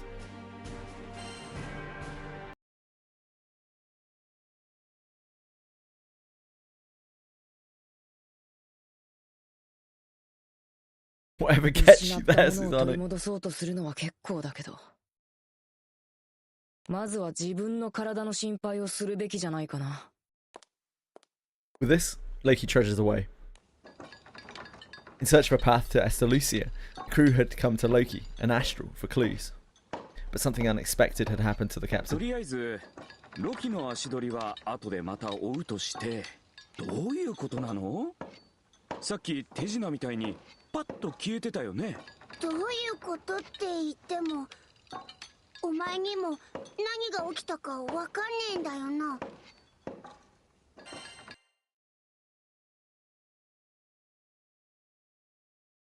Ever since the battle against the Legion Void, the captain has occasionally caught glimpses of mysterious memories. The captain admits to having experienced such a phenomenon during the earlier disappearing act. おかしなことが起きてるなら早く言ってくれよな。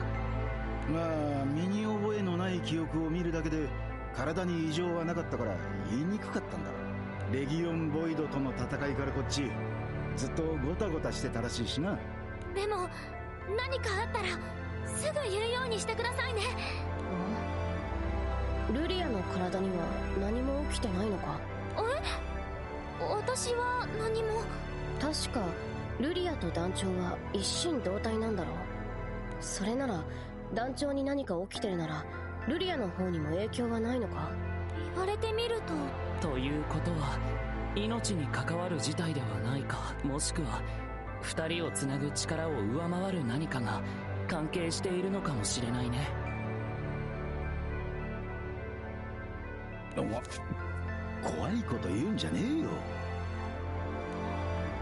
ごめんよ、不用意な発言だったかもしれない。Oh, I shut the door a bit too much. Chili just had to pour her way in. I just saw a paw appear from around the door, just like. けれど Sorry, Chili. 閣僚や創世神といった星の民の領域を超えた力が関わっていそうだから。Hello. You worked for that. 12 copies, Boone. Why 12, mate? Why'd you need 12? As though hoping to lighten the mood, Drang turns to address the captain in a cheerful voice. Took out without buzz, but you probably have. You're probably rolling in stuff by now, Boone. You probably got bars and ingots. You can do whatever the hell you want, mate. You need multiple weapons.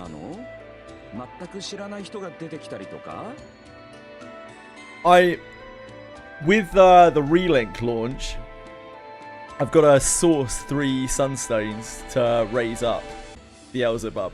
That's gonna be interesting. 確かに。その記憶の内容は何かの手がかりになるか。Nodding, the captain describes the contents of the memories. 何それ、面白い。オイラたちにも身に覚えのない内容だし、もしかすると予知とかそういうのなのか。それなら Too true. True, like. I think I'm gonna make evokers off of the new currency. I don't think I'm gonna use any regular sunstones. Make any extra evokers. Because they're too precious. 可能性ってやつだったり、もしかしたらこうなってたかもみたいな。いいなあそれ。僕がスツルム殿と I presume they probably will. 冒険する可能性も。It'll be like a blue bar kind of situation, will it not? 面倒事はお I would 断り guess だ。 at least. Even if they don't, it's what it is. 可能性。It is what it is. At those words, a past conversation suddenly pops into Lyria's mind. 閣僚による歴史の塗り替えを見ていて思いついたんだけど、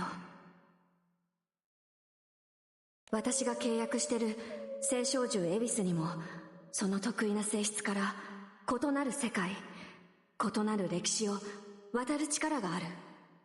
そして団長は得意点だよね。どの世界でも要点となる存在。もしかしたら聖少獣エビスを通して団長の可能性を最大限引き出せるかもしれない。もしかして果ての力を使う可能 I 性を引 almost き出した ran out of 影響が anvils, by the way, leveling up my the dark opuses, the 6 dark or the 5 dark opuses. あなたはあったかもしれ Darn ないいろんな anvils. 可能性を記憶 They're として only at 見ているのかもしれま 150 as せん well. レギオンボイドとの決 Other 戦 than my 以後から fire one. 起きていることだし、その可能性は高そうだね。しかしな、それならそれで、なんでさっきは姿が消えてたんだ？それは Although the crew is able to formulate a hypothesis for unfamiliar memories, there are still questions that remain unanswered.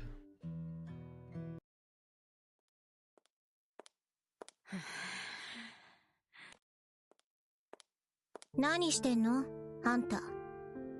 それはこっちのセリフかな。君の方から僕に関わろうとするなんて。別に気まぐれ。あんたにとやかく言われる筋合いないし。確かにそれもそうだ。 The pair simply stare into the distance for a time without making eye contact, until at last Loki breaks the silence. 君はこの後どうするんだい？どうってどうしようかな。そうだね。気空帝と仲間を失ってしまった。気空団は解散かな。ガンダルバはあのカクリオとの戦いで行方不明になっちゃったし、残ってるの私とあんただけだもんね。言っておくけど、あんたとの二人旅なんて私は絶 Leviathan's 対 still 嫌だから fine. ね。 Zano? I still don't have a Leviathan. We still haven't found one. それは We don't need one, but like, you know, just never got 一 one. 人でやっていけそうということかい。Zwei lightly purses her lips and cocks her head to one side. 前よりはって感じ。ムカつくことばっかりだし、無計画で荒っぽくってまとまりのない集団だったけど、あのめちゃくちゃな時間は間違いなく私だけのものだから、そういう時間を増やしていけばきっと私は大丈夫なんだと思う。 Noticing that Zwei seems more mature somehow, Loki lets out a small sigh of relief. じゃあ今は僕の話を聞いてくれるかな。好きにすれば。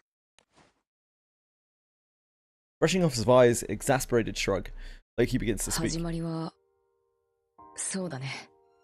君もよく知る彼のことだったと思う。もともと興味はあったんだけどね。団長さんや兄さんの見ていた景色に似たようなものを手に入れれば同じ景色が見えるかなって。本当にただそれだけだった。 Covering his own eyes, Loki で continues. も今はもうよくわからないんだ。これが僕の見たかった景色なのか、自分がどこにいて前を向いているのか後ろを向いているのかすら。フェンリルは僕に時間をくれた。けれど今はこの時間がただただ恐ろしい。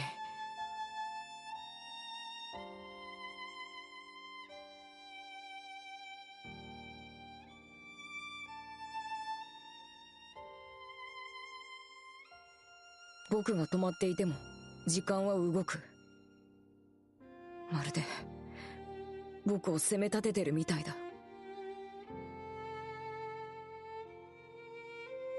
どこを見てるかなんてはっきりしてるでしょ。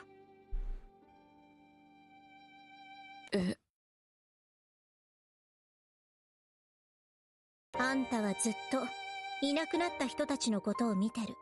Anyone need 6 dragon raids? Susano is very kindly offering.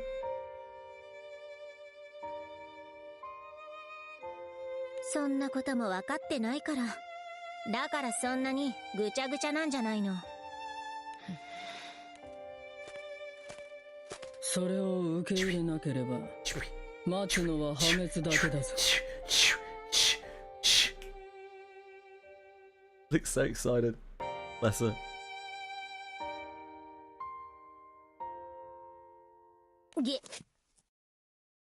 僕に何か用が。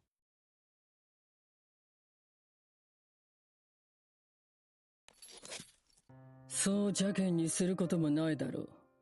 かつては同じ帝国 Boogeyman's で暮 sweet. らしていた間柄のはずだ。君を仲間のように思ったことは一度だってないけれどね。奇遇だな。私もお前が嫌いだ。そして私もかつては己がわからなくなり自ら破滅を選ぼうとした。 To be fair, you did that in order to protect everyone, if I remember correctly. Apollonia. 今にして思えば根底にあったのは変わることへの危機感だった。 Yeah, they love the Nibelheim theme. Like they have the same instruments and everything in it. It's crazy. The like dong, the like chiming of the bell. お前はこれまで無軌道に立場を変えて世界を振り回し続けてきた。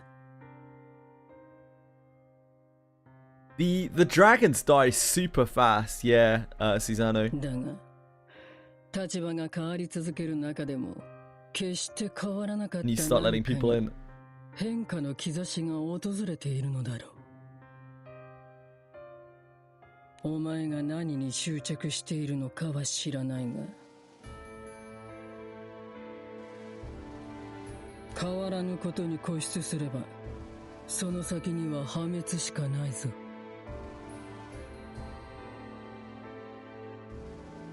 ありがたいお Good 言 luck, 葉に感 Quantum. 謝するよ。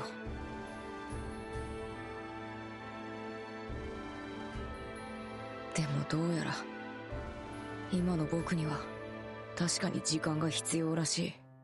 これだけ言われても皮肉の一つも思い浮かばないようじゃね。 Looking thoroughly exhausted, like he wanders off like a ghost. 説教臭くなってしまったな。どこかであの男のことを意識してしまっていたか。離れていても私に血を意識させるのはねえ、あいつどうすると思う？わからん。全ては己次第だ。 Like he disappears into the streets of Agastia, watched by two others who had once stood in opposition to the captain and the crew.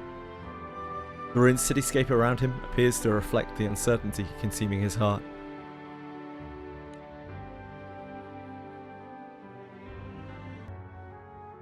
Do they have a new writer for this?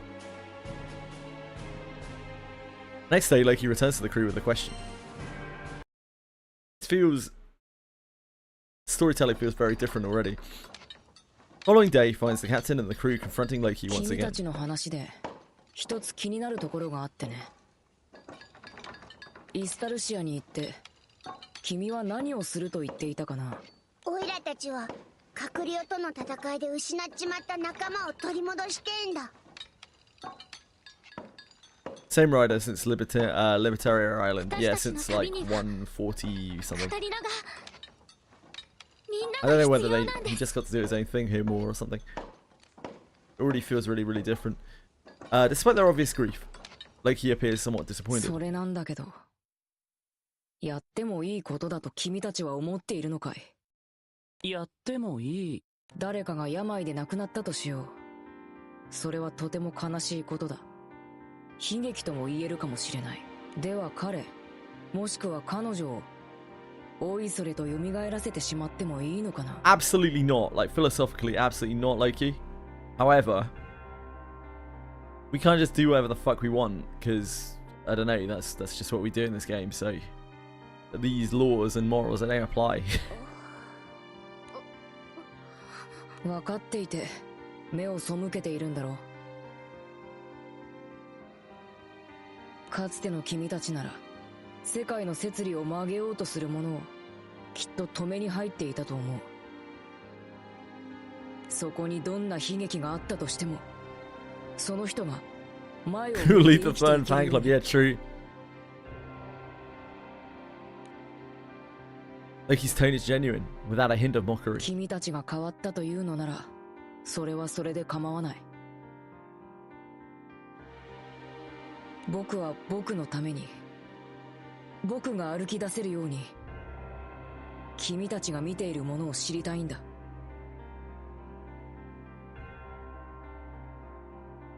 We're prepared for whatever happens. 何度も世界の危機と相対してきた団長さんには今更な質問だったかな。Loki nods somewhat resignedly, as though he had known all along what the captain's answer would be. 私も最初は受け入れようとしました。亡くなった人は戻らない、仕方がないことだって。でも可能性が、方法があるならそれ。その行いが正義ではなくとも仲間たちともう一度旅がしたい。それが今の君たちの素直な気持ちなんだね。何も自分たちの都合だけでイスタルシアに行きたいわけじゃなくてよ。空に残ってるひび割れを放っておいたら何が起こるか分かったもんじゃねえだろう。あのひび割れを直すためにも閣僚が攻めてくるより前の世界を取り戻さなきゃなんねんだ。それに摂理ということを口にしていたけれど、外の世界からの侵略者、断りの外の敵である閣僚による被害を空の摂理と言ってもいいもの Vern's alright. Vern has his moments. Sometimes Vern's annoying, but sometimes Vern is pretty base. Loki responds to Rackham and Noah with an exaggerated shrug. そういう意味では一理あるのかもしれないね。とはいえ、団長さんはこんな詭弁に頼らなくても覚悟はできていたみたいだけれど。いや、ごめんよ。これは意地悪だった。君たちがあまりにまっすぐな目をしているから少しいじめたくなってしまったんだ。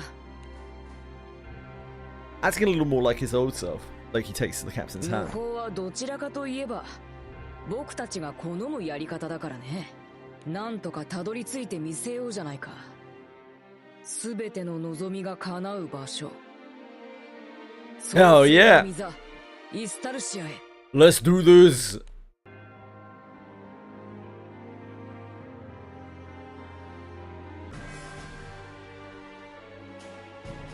Invited on board this Grand Cipher, Loki offers an insight into the captain's condition.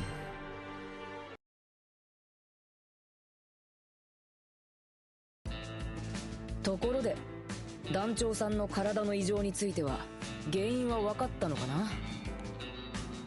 After being welcomed on board the Grand Cipher as an ally, Loki raises a question. I think what's really doing it for me right now is how much they've trimmed down like the crew being dead and all of the random NPCs being off doing their own things. Makes it feel all just a lot more personal. We actually feel like we're getting character development and whatnot here. どうして彼の姿が消えていたのかはまだ。ふむふむ。実はね、少し思い当たることがあって、姿を消した団長さんと似た気配の存在に僕は会ったことがあるんだ。ってことは団長みたいになったやつが他にもいたってのか？団長さんみたいになったというより、最初からそういう存在なんだけど。 Things just get ultra convoluted in this game when they start having dozens of characters who are like essentially on stage at the same time. Loki waves his finger in the air as if to indicate the very atmosphere around them. 神様さ。僕たち星の民が聖唱獣にしてきた空の世界で神と呼ばれる存在たちだね。空の世界の神々。世界の成り立ちに関わる創世神のような根源的な神様じゃなくて、島それぞれに根付く信仰や伝説から生まれた八百万の神格の方だね。どこにもいないのにどこにでもいて、見えはしないのにその存在をみんなが感じ取っている。僕たちはそういう曖昧な存在を聖唱獣として具象化してきたんだけど、消えていた瞬間の団長さんはそういった空の世界の神様と同じような気配がしたんだ。神って、お前それは。ない話じゃないと僕は思うけどね。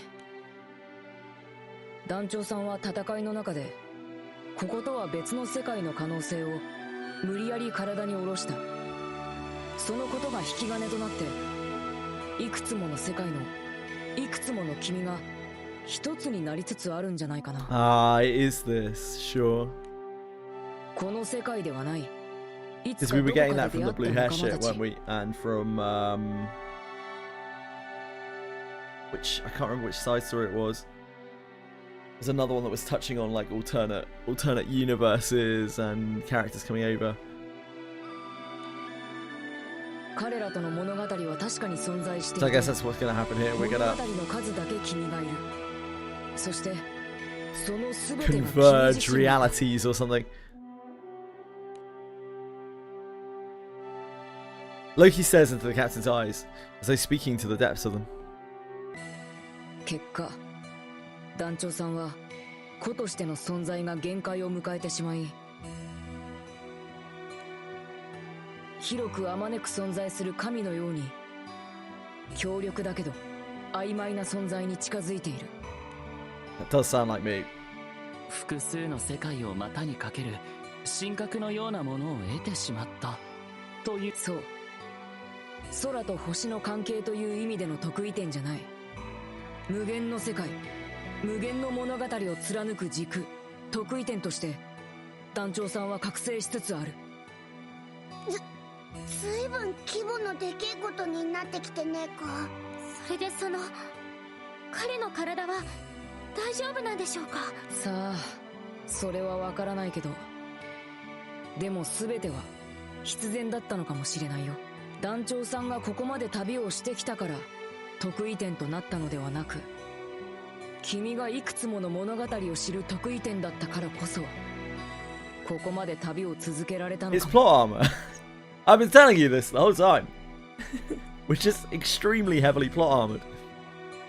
All this singularity stuff. I don't know about it.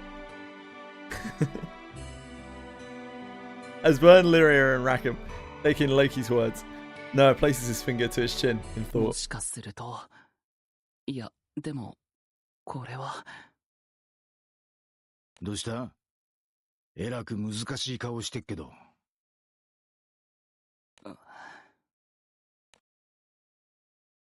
Following a silent pause, Noah's expression turns resolute. 今の団長さんの状態を利用すれば、この空でクーズのかけらを集めずともイスタルシアに行くことができるかもしれない。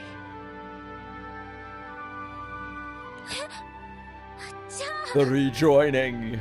ただしこれは仮説に仮説を重ねた分の悪い賭けだし、おすすめはできない。そのことを踏まえて話を聞いてほしいな。Noah chooses his words carefully to make sure they're all on the same page. He then begins to share a sliver of hope for reaching Estalucia from their world, a world where so much has been lost.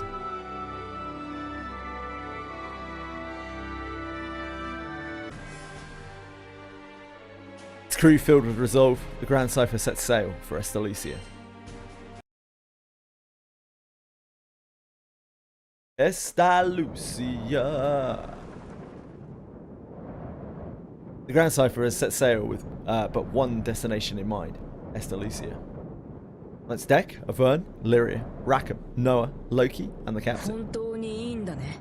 僕自身への影響については前例を聞いたことがないからおそらく大丈夫だと思うけど、言ってあるように団長さんの安全は一切保証できない。だからね、全ては団長さん次第なんだ。As the meaning behind Loki's warning sinks in, the glimmer of hope that Noah spoke of returns to their minds. まずクーズのかけらについてなんだけれど、本質は力や情報そのもので、あの結晶はそれを分かりやすく物質化しているに過ぎない。だからこそ僕たちにはまだ希望があるかもしれない。クーズのかけらが厳密にはものじゃねえってのは分かったけどよ、それがどう関係あるってんだ？再三の確認になってしまうけれど、団長さんは果てから力を引き出したそうだね。はい。でもさっきのお話だとそのせいで彼が。それも関わってくるけれど、今重要なのは果てから力を引き出した。つまり物体は無理でも力は世界を超えて引っ張り込むことができる。え？ってことは力や情報の塊っつうクーズのかけらも。そしてこの空、僕たちの世界ではエクセグランデ空域はすでに滅んでしけれど、可能性が無限にあるのならエクセグランデ空域が滅びなかった世界もあるかも。無限の世界、無限の物語の中にはどんな可能性だってあり得るはずなんだ。君が他の空域のクーズのかけらを、それどころか空の全てを手にした世界だって。果てから力を借りたみたいに他の可能性の世界からクーズのかけらを借りれりゃ、この空、私たちの世界でもクーズのかけらを揃えてイスタルシアに行ける。どんな影響があるかわからないから借り受けるのはあくまで一時的にだけれどね。Although Noah's suggestion beggars belief, it also carries a certain degree of credibility. いやしかしその方法でクーズのかけらを集められたとしてだ、他の世界のクーズのかけらで本当にイスタルシアに行けんのか？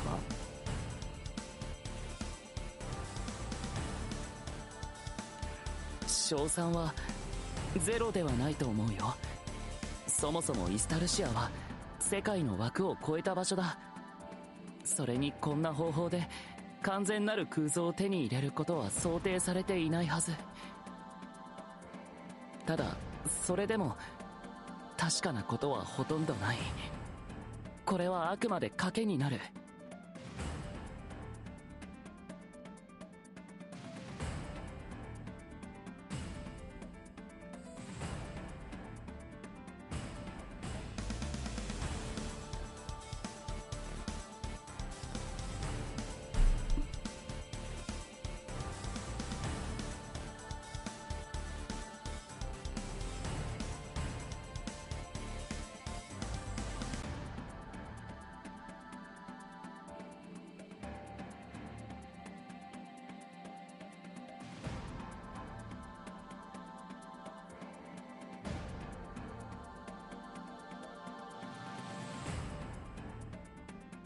Sorry, vicious.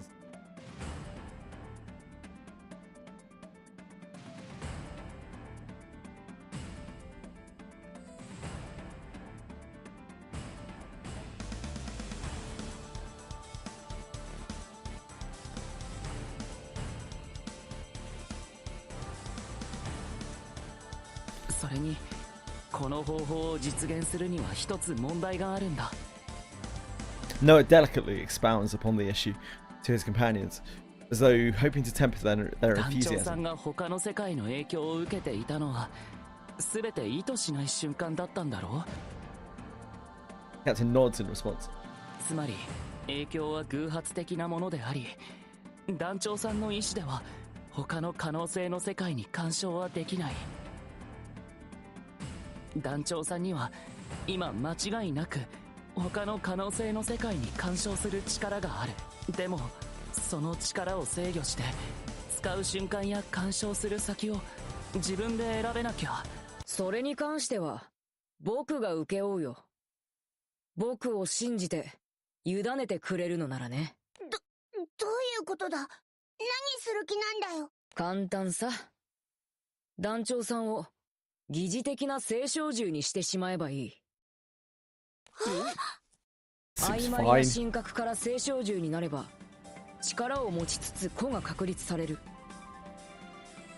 そうすれば司る対象としてその伝説や神格に紐づく力を自在に使うことができるし、それに星の民である僕が力が暴走しないようサポートすることもできる。できるんですか？そんなこと。 I mean, I'm already a beast, and I'm pretty primal, if you know what I mean. 青少獣を作るのはあまり経験はないけど、まあなんとか。団長さんの方はすでに人の域を超えつつあるからね。I'm not saying that to Lyria. I'm not saying that to Lyria, Bean. Because obviously she doesn't know what I mean. But Loki knows what I mean. なんというか、本当にこの状況を最大限利用した。Rackham knows what I mean, that dirty dog. While the captain and company are still reeling from his extraordinary proposal, Loki continues. 分かっているとは思うけど、危険がないわけじゃない。生きている空の民を疑似的とはいえ青少獣にするなんて、おそらくは前例がないからね。人と神の領域の中間にいる団長さんを一時的に神の側で固定することになるし、団長さんがその後人の領域に戻れるかは僕にもわからない。 Rackham would have given me a high five. 神様の側から帰ってこられなかったらどうなっちゃうんですか？多分消える。それも全ての世界から。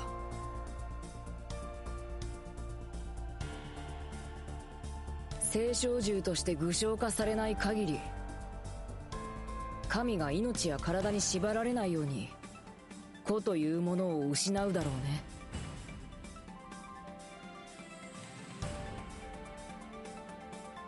Loki presents the captain with a perilous decision, in which failure would mean certain death as a 僕 person. はどっちだっていいんだ。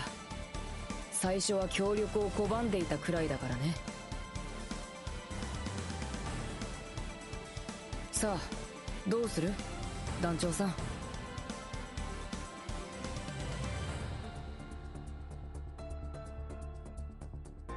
Sounds epic! いや、すごいな。それが世界と相対するもののありようなんだね。Says antiquated words that are 20 years in the past. Is that what a challenger of the world does?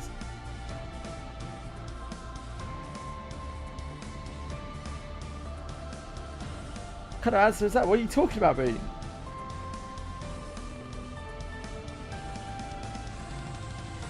The captain responds without a moment of hesitation, intent on recovering the friends of the world that they've lost. This determination to keep moving forward transforms into the strength to carve out a path, no matter how unorthodox it may be.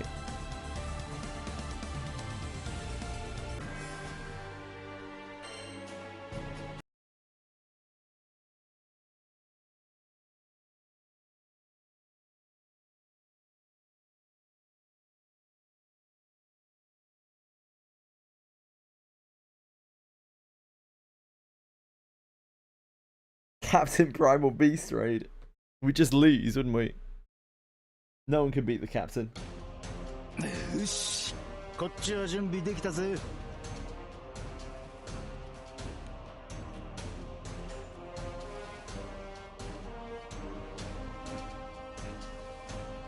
The Grand Cypher climbs through the fractured skies before coming to a stop at the sufficient altitude. On the deck, Vern and Lyria grip the captain's hands tightly, unable to conceal their anxiety. She's got her claws in my arm. Can you stop that, please? We don't do that here. We don't do that here, thank you.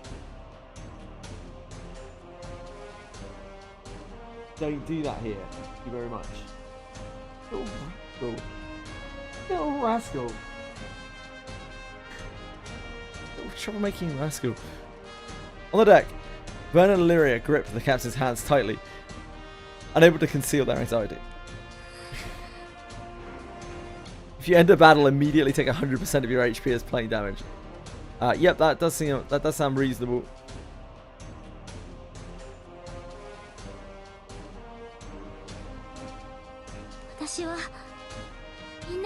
And you're just permanently charmed.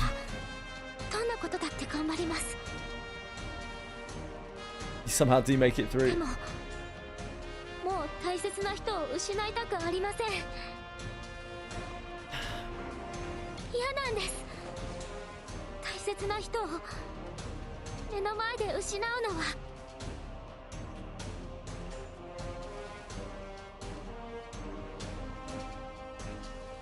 I promise I'll come back. Yeah, if you do manage to try to hit, he deals 0 damage. He just dodges and counters you. Captain squeezes Lyria's hand back in an attempt to ease her trembling. それにあなたがどこかへ行ってしまいそうになったら、私が必ず呼び戻します。ルリアだけじゃねえぜ。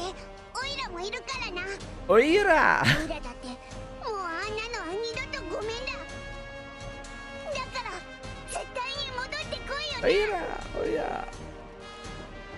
The captain grasped their hands firmly as an expression of comfort and determination. It took me a while to start hearing the Oira, but then once I started hearing it, I couldn't unhear it. Having been watching this interaction unfold from a distance, Loki calls out to the captain. It's always busting time. まあ、そうは言っても、団長さんにしてもらうことは特に。Light shines from Loki's fingertip, and he begins tracing intricate patterns with its glowing trail to create a magic circle in midair. もう僕たちは見守ることしかできない。船での旅ではないけれど、団長さんが無事に帰ることを祈っているよ。な、覚えてるか？いつだったか言ってよな。俺は操舵士として団長をイスタルシアにだって連れて行くって。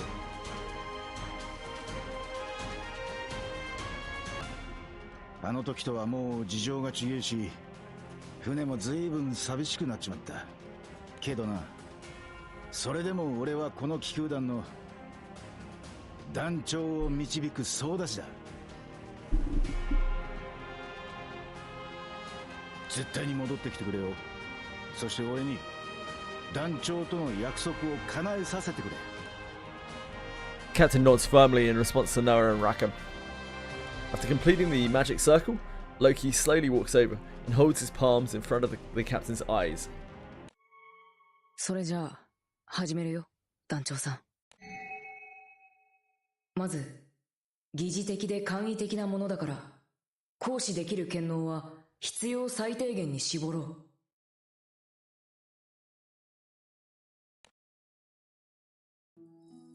今この時より団長さんを定義するものは、その体ではなく星の外核となり、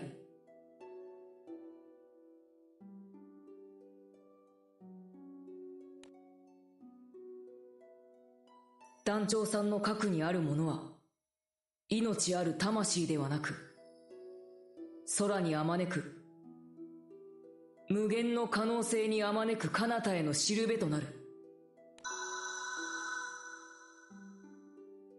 得意点としての、ここではない世界への接続を確認。あとは、この道筋を固定化して、目的のために必要な世界の選定を。This is gonna be epic! Captain's field of vision turns stark white, leaving only Loki's words and the sensation of his hands. Within the dazzling light, the untold worlds and possibilities pass through the captain's consciousness. Oh, whoops. Oh.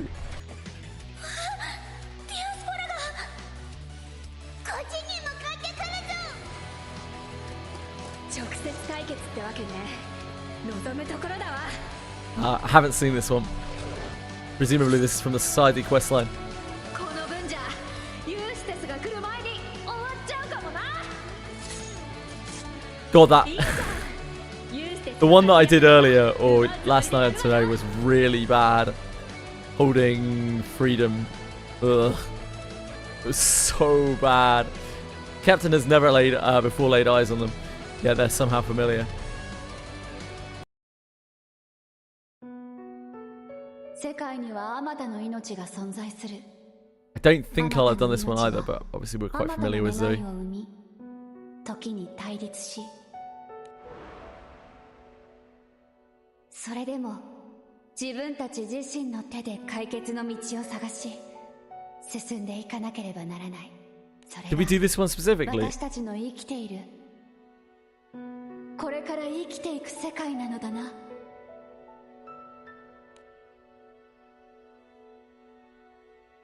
Feels like that's the intro that we didn't do. 一緒に行きましょう、ゾイちゃん。 Oh, was this created by the stars, loved by the skies? ああ、共に。 Oh, it was. I don't remember the specific scene. Despite never experiencing them personally, something deep inside remembers these many adventures. 無茶するな。We just did this. でもカムズミの権能であんなことが可能だ。 First one was Tony Moon. Yeah. 全然僕は思いつ Yeah, か I なかったし figured that would be the end of the society quest line. この結末を引き寄せようという君の意志の強さこそが得意点らしさなのかな。得意点らしさ？そりゃちょっと違うな。そうですね。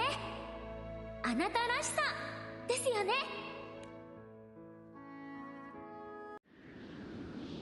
At the same time, the captain's vision returns with a stranger sensation than ever before, and the fact that the captain is not alone becomes clear as day.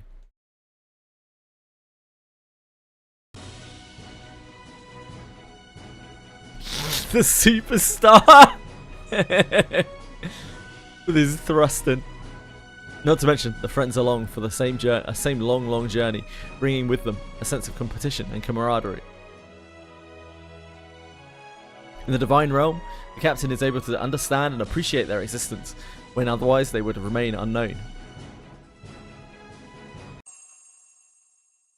But the next moment, the captain's view is once again engulfed in white. Within it, two figures appear. Two fingers appear. Such a flashbang, yeah. Hi. Though the overwhelming power is plainly evident, their presence somehow invokes a sense of nostalgia. The captain reaches out to take hands of these great beings, as though it were the most natural thing in the world. But hearing a faint voice echo from behind, the captain glances back.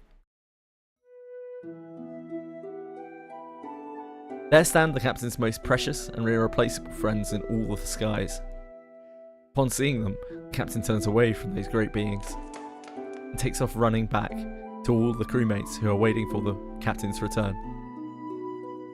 Aww. We don't need godliness. We need our friends back. Except Ian. 大丈夫か？オイラたちのことわかるか？たく、心配かけさせやがって。おかえりなさい。よかった。Rackham, Noah, and Loki look on as the three embrace tightly, their faces breaking into relieved smiles. これで一件落着だな。これはまだ始まりに過ぎない状況ではあるんだけれど。ごらん、団長さん。Just get XP, really? Wherever you want? 勝つことができたんだ。Probably best to do Arcarum, right? Arcarum is good XP and obviously you're working towards something.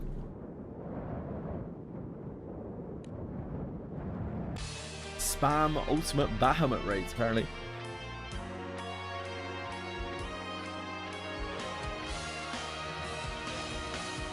Yeah, it's XP that Susano wants.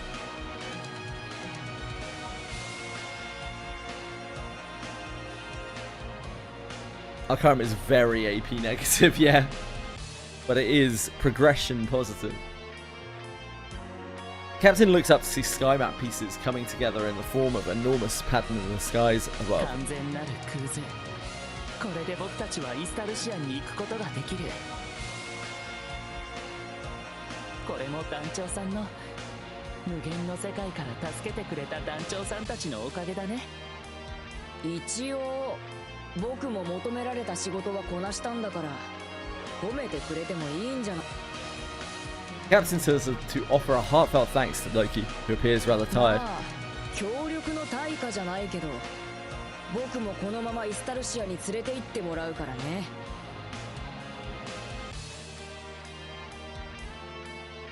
Oh, he's asking about Ultimate Mastery Point. Yep, sure. No, you're right. Sorry, Mikin. この行動じゃそもそも途中で降りるなんざ無理な相談だぜ。さあ、そういうわけだ。グランサイファーはこのままイスタルシアに向かう。伝説に語られる空の果ての旅路だ。全員気合い入れろよ。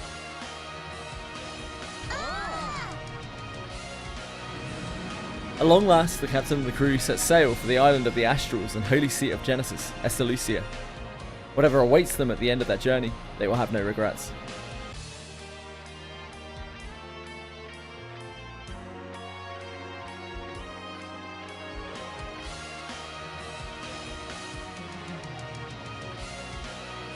How long did you have to wait for the next part?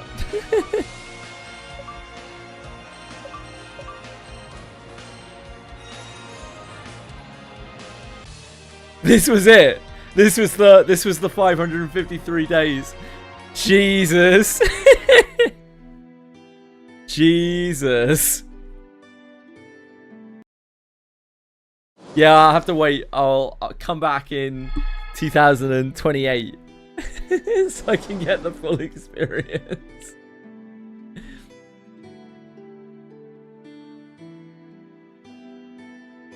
You discovered Holy Seed of Genesis, Estelosua. Estelosua. Now move to Estelosua. Holy shit.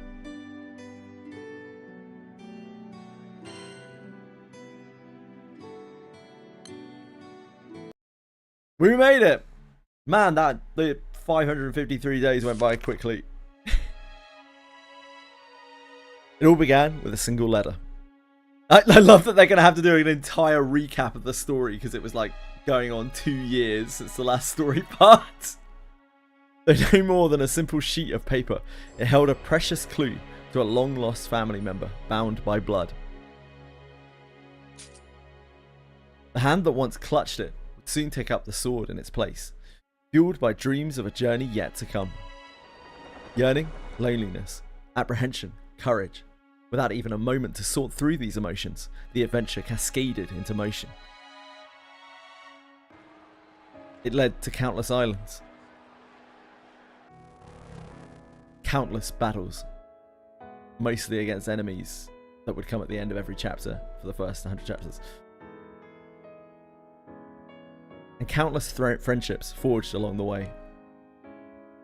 Together with these companions, the captain faced one conspiracy after another, saving the world from peril time and time again.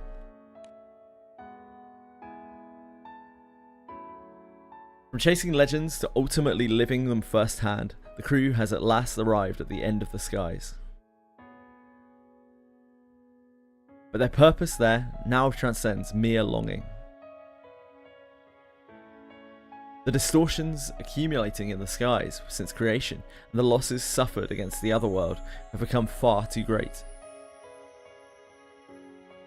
Vowing to reclaim his friends and save the world once more, the boy sets his sights upon the promised land, staking everything on a sliver of hope. A gentle breeze blows, carrying with it the faint trace of something achingly familiar. Could it be the scent of that letter? Read and reread so many times, night after night. Or perhaps... As everything fades to white, the captain's thoughts turn to the spark that inspired the crew's journey to this place beyond the skies.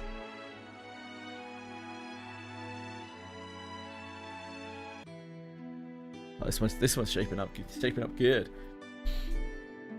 Yeah, I'm sorry, you were talking about... I haven't done any of that shit yet either. I'm gonna need to do that for probably a number of classes. I'm probably gonna have to spam the living hell out of Ultimate Bahamut. Thankfully, we have now reached a point where I can actually like do Ultimate Bahamut, where I can contribute to it quite a lot by joining it, which feels really good. Like the knowledge of how far we've come in the last months, and now I can join an Ultimate Bahamut and I can slam the living hell out of it. That's a good feeling. The feeling of progression in this game is great. Crew follows the sky map into the heights of the sky to reach Estelosua. For Necromancer, what's the ultimate mastery on Necromancer? I probably want to do it for a bunch of stuff, but what's so good about the ultimate mastery on Necromancer?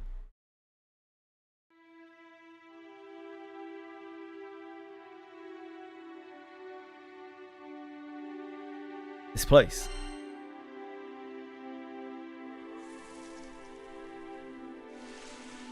I need to unlock the other row X2s as well.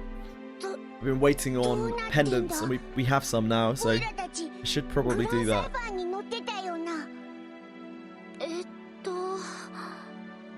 あなたのおかげで完全なる空図を手に入れて Ah, to one-shot waves, sure.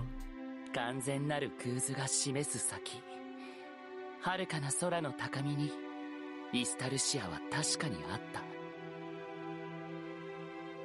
でもありゃ島じゃなかった。接岸のしようもねえからってんでそのまま突っ込んでみりゃ。Thanks, voice. 視界が白くなると同時、 I couldn't be. ここにいる全員が It's too substantial. 一時的に There's too much 意識を失 girth, ってい mate. たようだね。さすがと言うべきか。イスタルシアに物理的な常識は通用しないらしい。Ah, no extinguishing phoenix is here. 待て待て待て。じゃあグランサイファーはどこに行ったってんだ。それにこりゃ一体。Become gestures ahead, but all eyes are already fixed on the scene unfolding before them. ごめんな。ずいぶん待たせちまった。待つどころか早々にこっちに来たりしたらぶん殴ってでも送り返したわ。どうだったの？あれからあなたとあの子たちは。孫が8人、ひ孫が13人、みんなで俺の最後を見守ってくれたよ。That was a crowded room. そうよかった。本当にイスタルシアって人がいたのか。Oh, I didn't know we'd find the common folk up here, gentlemen. Oh, if I'd known, I wouldn't have come here. Posh Frim. Posh Frim can't hurt me if I don't think about him. All around them, similar exchanges can be seen taking place, leaving the crew utterly bewildered. It seems like we've got the wrong place here, guys. There's a lot of shit stuck to my shoe, if you get my meaning. いやまあイスタルシアの中がどうなってるって言い伝えは確かになかったけどよ。気になるのはそこだけじゃないね。盗み聞きするつもりはなかったのだけれど。We can't linger here for long, gentlemen. We wouldn't want to catch poor. Low value NPC. ヒデンらは正規の方法でたどり着いたわけじゃないですので。Hi there. It's nice to meet you. いや、正規じゃなくもないというか、確かに一時的に It's は typically polite to give someone your name and introduce yourself.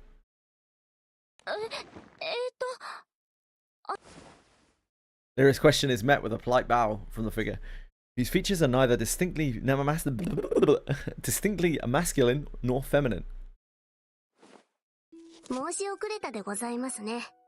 僕はレル・イスタルシア。 Rel この Estalucia. イスタルシアの案内人兼管理人兼修理係兼預言者兼創世神様のお世話係です。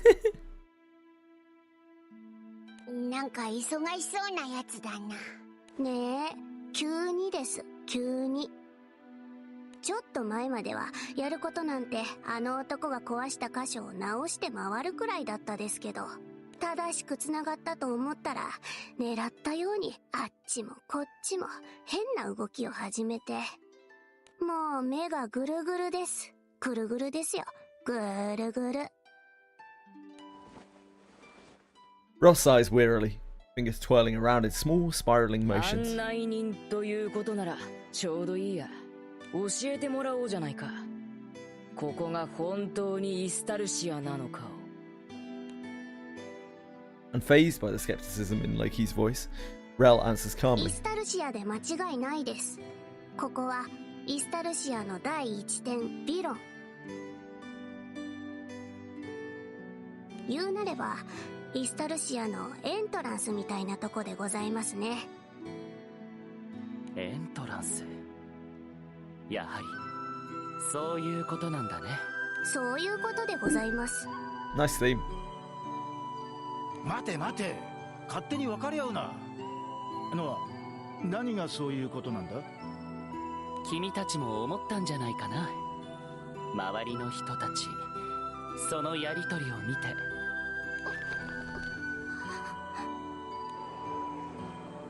Looking around again, it's clear that many are celebrating reunions with those they believed they had parted with forever. もしかすると、ここイスタルシアは死後の世界なんじゃないかな。死後の世界って Died and gone to Estalucia. 地上っていうか隔離のことだろ。 Reminds me when I worked at Target. Your main job is to pick up items ordered by online, and you have a timer. Someone needs you to get something out back. You gotta go get it. Someone needs you to stop and help them you for as long as they need. The timer's still ticking. Yeah. そう。僕たちはそう思っていた。けれど Kind of the way it works, isn't 団長さんたち it? との戦いでカクリオは消滅した。その結果カクリオに存在を抹消された者は戻ってくることができた。ラカムがまさにそうだね。けれど全ての犠牲者が蘇ったわけじゃない。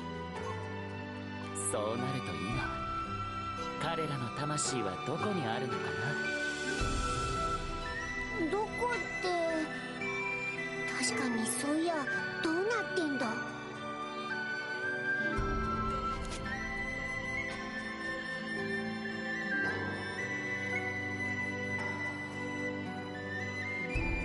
As Vern falls silently into thought, Lyria steps forward with a determined look in her eyes. ここにカタリナは Can you be more specific? We have a lot of Catalinas up here. 私たちの仲間はこのイスタルシアにいるんですか？会いたいですか？会いたいです。だって私たちはそのために帰れませんですよ。あっても連れ帰る A likely story, Ral. A likely story.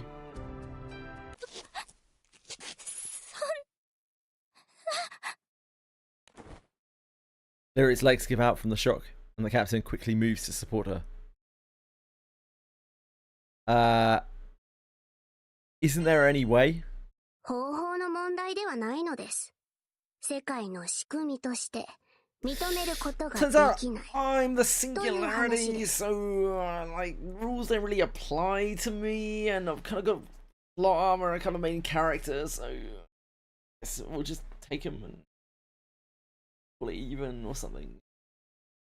You can keep Io. そんなのそう言われたからって諦め That られる is the way it usually goes in RPGs, Susanna. Yep. Seeing the crew's heavy-hearted expressions, Rel continues in a somewhat pleading 期 manner. 待に添えず申し訳ないですが Yeah, you can イスタ keep ルシアは call it your 理 bonus. 想郷の It's よう like な your 場所 tip, ではない you の know? です。役目を終えたり出番を待つ魂が Now, where is that god? 神の庇護のもと安らぎを得 We're る場 not. 所。 I'm not going to say we're not going to beat their ass, but if we were to find the god, where would it be? まさに死後の世界といった様相だね。バックアップと言ってもいいです。事実、我が主オアス神も A clone of the Omnipotent, sure, で and ございました。 if we were to want to find this god, 創世神様の世界創生において could you maybe give us a 深 vague 刻な direction? エラー、厄介な問題が発生してそれが隔離よか。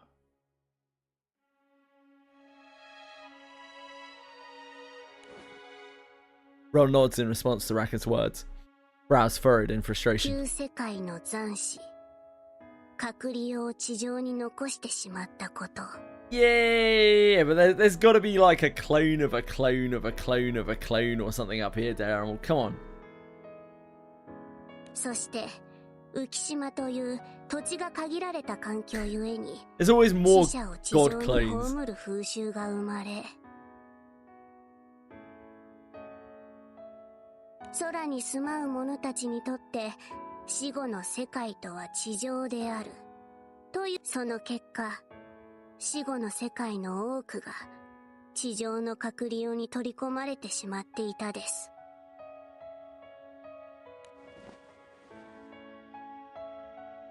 At Rel's explanation, Loki places a hand to his chin, nodding in thought. 違和感はあったんだ。隔離用の存在の正体を聞いてから。しか Haven't し played at God of War since God 話 of を聞け War ば 1. 聞くほどずさんというかなんというか。 Do you fondly remember Kratos? 耳が痛いです。根本的にずれてるですから、くさびだってろくに機能しないですし、貴殿らが隔離を消滅させたことで本来の死後の世界であるイスタルシアが正しく接続されて、空の世界はようやく正しい生死のサイクル、摂理を稼働させられるようになったです。これに関してはお礼を言わなきゃですね。我が主に代わりお礼申し上げるです。 As Rel offers a solemn bow, this time Vern is the one to jump in with an argument. じゃあ果ては何なんだ For よ。 being useful? あれもイスタルシアなんだよな。 Yeah, I like where you're going with this, man. まだなんとか。果て第7点アラボトの司聖の座は今は空席になってるです。 Okay, Breadstick. Take care of yourself. Thanks for hanging out. 写しみの創生者 Yeah, I hope you feel better 我が later. 主の最後は Or you get some sleep 貴殿 and ら you が feel よ better くご tomorrow. 存知でしょう。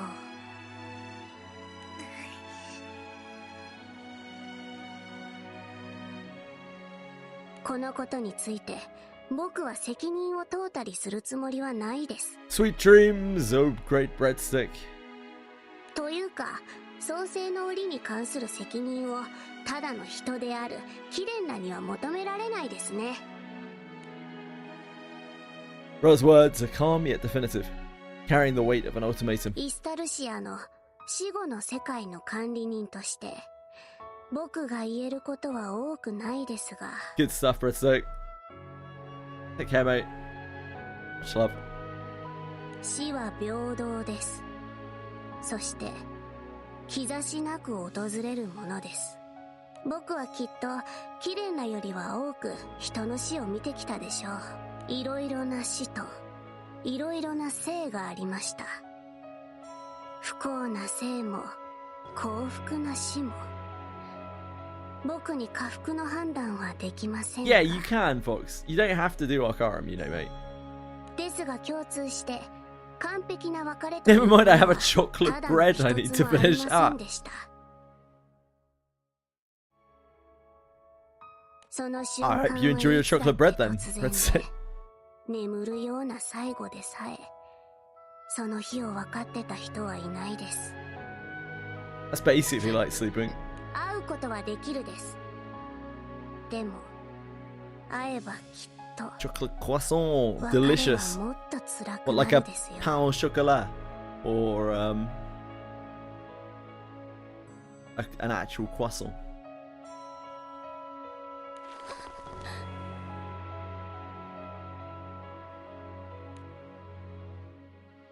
Their journey to the promised land had been filled with hope. What awaited them there, however, was the unyielding cruelty of reality. The outside is chocolate. I mean, that sounds delicious. Sounds delicious! Captain and company attempt to persuade Rel to revive their fallen friends.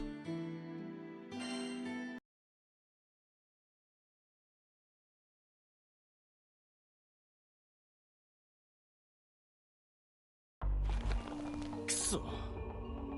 ここまで来てそんな結論で納得できるかよ。 Bracken pushes back against the cold, unfeeling truth that Rel has laid out before them. なあ、あんた言ったよな。隔離用は厄介な問題だったって。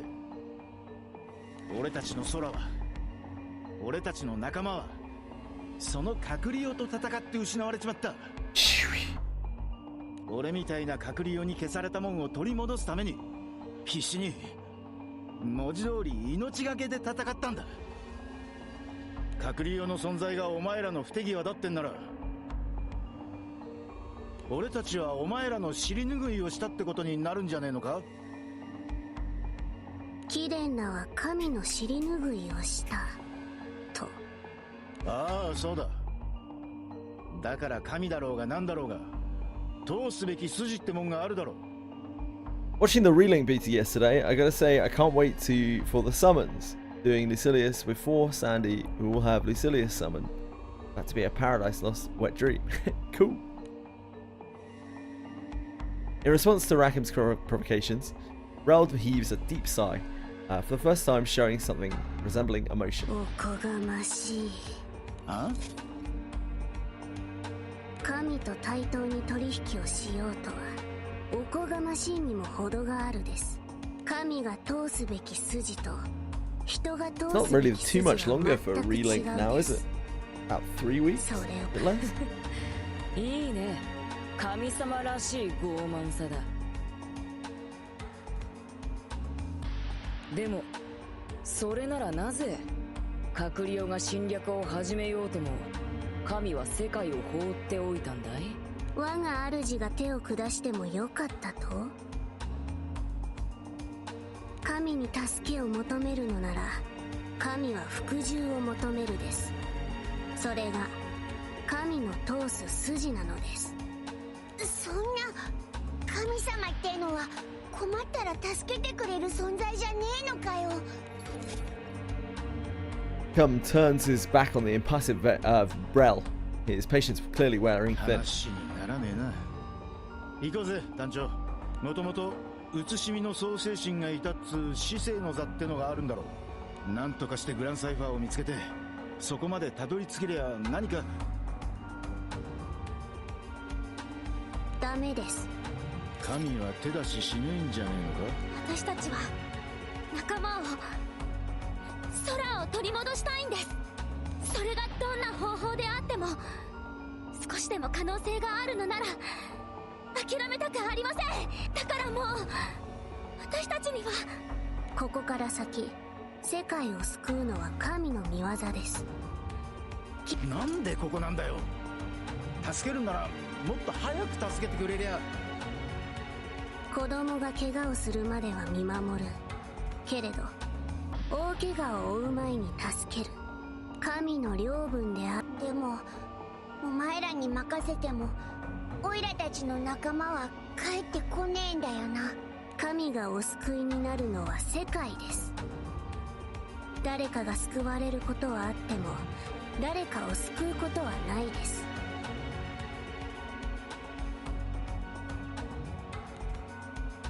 Confronted with Ro's transcendent logic, Noah responds with perfect composure, as though carefully considering his words. 君と僕たちはどうにも分かり合えないようだけれど、空を救いたいという一点においては目的が一致している。肯定するです。神の示す救いと貴殿なの思う救いがでは君の言う神とは一体どちらを指すのかな。君が言ったように君の主だった写しみの創世神はもういない。神話の始まり、空の世界を作った創世神については言うまでもないことだね。それなら君の言う世界を救ってくれる神とは。そこに。 Rel continues to stare silently at the crew, prompting them to glance around in confusion. どういうことだ。俺たち以外の何かが見えてんのか。赤き竜と青の少女。それらは破壊と創造。 Finally, we have reached the point. 両翼の端末です。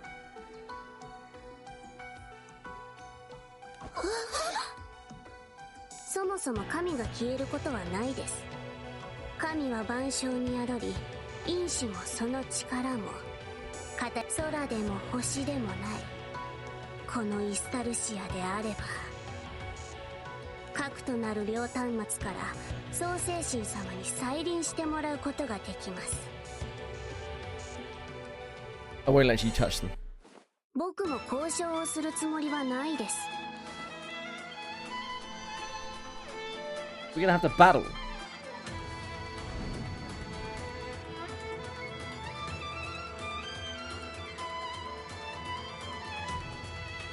Zero raises a hand. Light begins to emanate from it, gradually taking the shape of a hulking figure. これは因子を通しイスタルシアに触れたものの写しみです。僕は正直弱いのでイスタルシアの管理人として権限を行使させてもらうですよ。すごいね。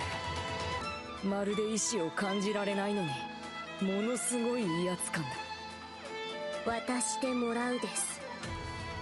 赤き竜も青の少女も神が世界をお救いになるために。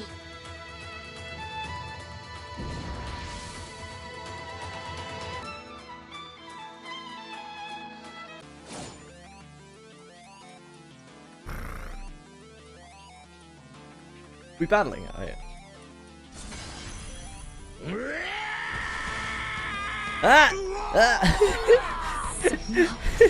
His entry cry.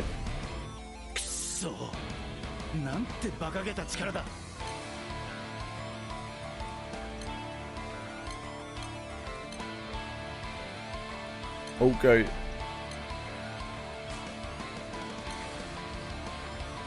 Okay. I don't see Fern out here putting his life on the line.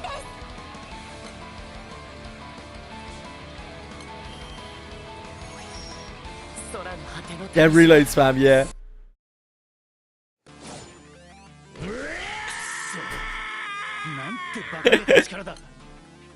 I've heard it before.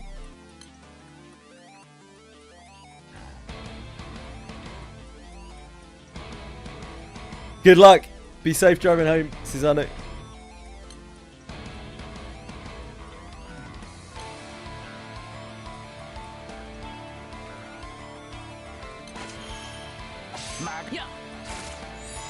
Now we have Noah here, interestingly.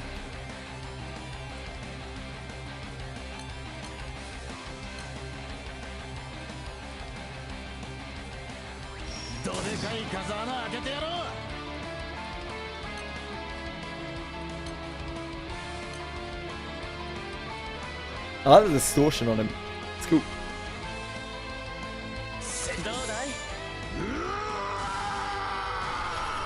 So mad.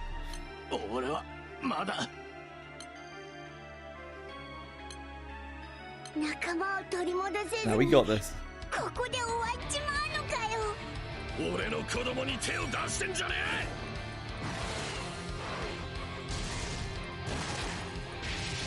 What the hell?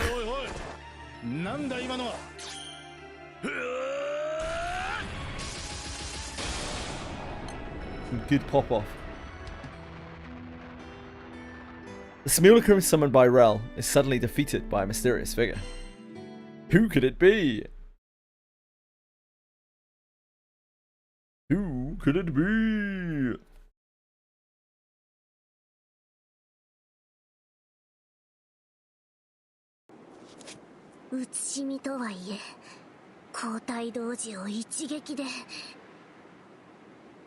That's true, Bean. A fair point. I bet Fox didn't even read them anyway. I bet he's like pretending to have read them, but actually just kind of skipped through them and read a little bit. うつしみにしても質が悪いんだよ。あんなもん本物の半分にも及ばないだろ。悪いな。ちょっとばかし遅くなっちまった。あんたは君は相変わらずだ、ガラント。ガラント。おう、久しぶりだな。ノア、ビ。Like, お前は我が主が失わ you're a れて以 deadbeat, 降 mate. 外装に隔離したはずです。わかってねえな。あんなもんで俺を閉じ込められるか。ましてや、息子がついにここまで来たんだ。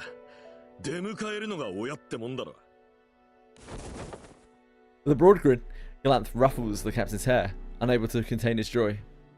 Dad! 大きくなったな。かれこれ、10年以上ぶりだもんな。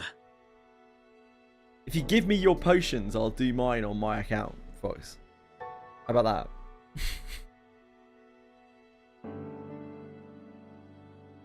I want to hear everything. そうだな。俺も話したいことは山ほどあるんだが。この人があなたのルリアだったな。Kind of tempting. It's win-win for me. Galanth lowers himself to one knee in front of the Lyria, bowing his head deeply. こいつが世話になった。How your pot's looking? こいつの命の恩人だ。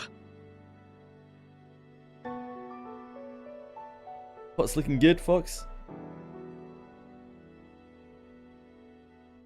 How are pots looking?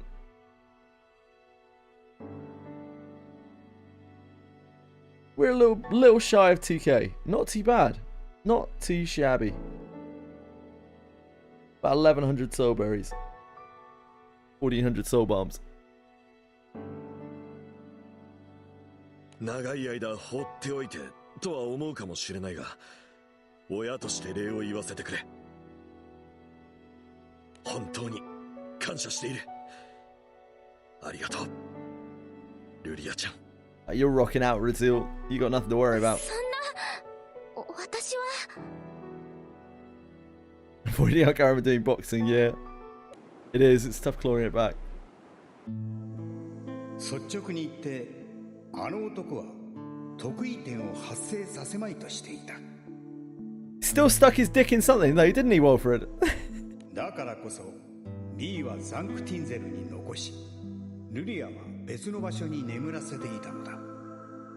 今君が得意点となったのは、運命のいたずらとしか言いようがない。得意点である君をあの男がどう受け止めるか。その上で私は君に改めて問おう。それでも君には星の島へと至る旅を続ける覚悟はあるかな。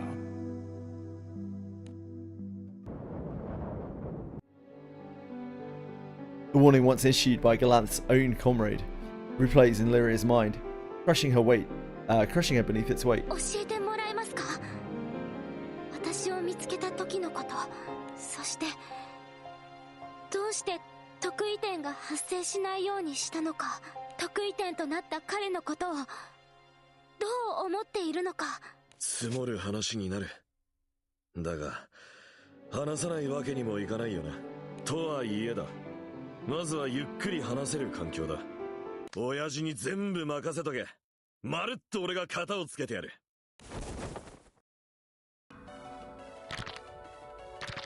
Galanth turns towards Rel, cracking his knuckles as he approaches with slow, measured strides. 遊びは終わりだ、レル・イスタルシア。これ以上こいつらに何かしようってんなら、ここからは俺が相手になる。悪いが俺は相手が神だろうがなんだろうが遠慮も容赦もしねえからだ。紹介。破壊の民4名、創造の民2名、端末2機、統合体1体、転送。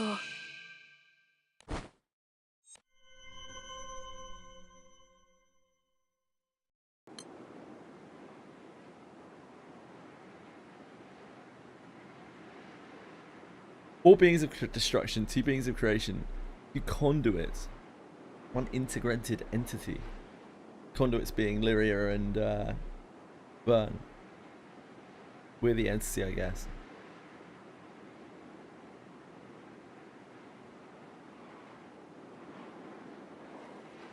Four beings of destruction, 2 beings of creation. They're astrals, right? Beings of creation are astrals. 4 beings of destruction. What, the humans? I guess everyone who's left.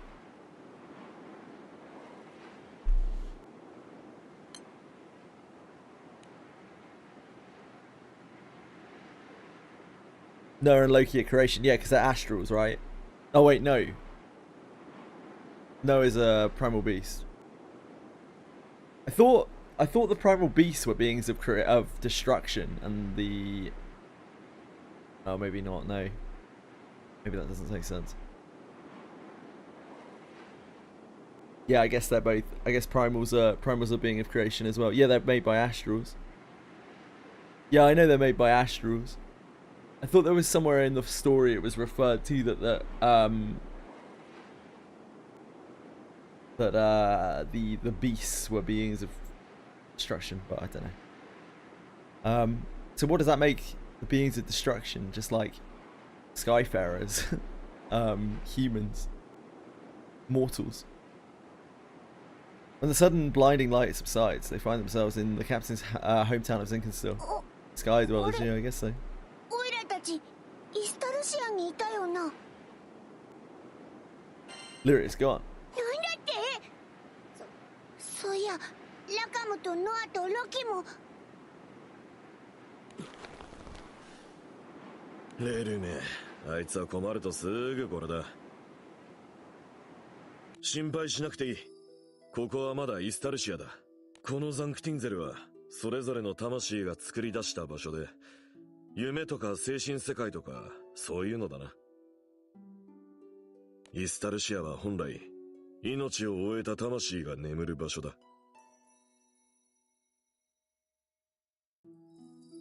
だから軸になる階層とは別に、それぞれの魂が安らげる場所が作り出されるんだ。じゃあ他の奴らは無事ですよ。そもそも貴殿らを傷つけるつもりは最初からないです。いつの間に。イスタルシアの正規の手順にのっとってそれぞれの心象空間に分断させてもらったです。僕は赤き竜と青の少女を渡してほしいだけなのです。It's a free weapon. Just get it. I still haven't even looked at the mats ちょっ for と Draconic. 頭を冷やすですよ。 Can I see him? Is it in shop? Weapon series. Draconic weapon recollection. First obtain the Draconic harp. I can obtain the Draconic harp. Okay. I should just look this up online, shouldn't I?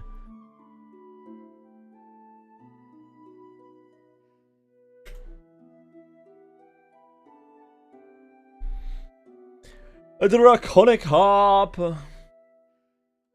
Good night, Cyril. Take care of yourself, my love. My darling.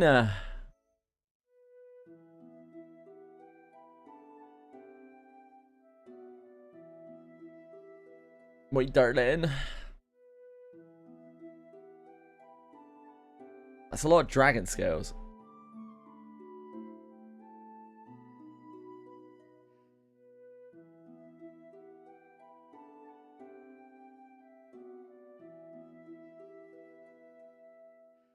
This is for just the harp. Despite similarities, beats X Mind did not come up preparation. Chronic weapon recollection. This is where you make them into the provenance weapons where they can be used. Takes an eternity sand. 1,000. Oh, that's these things. A 6 dragon item. 1,000 weapon stones. 1,000 quartz.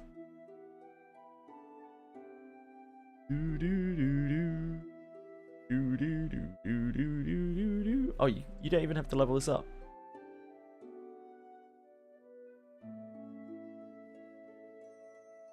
FTP forced to pull, yep.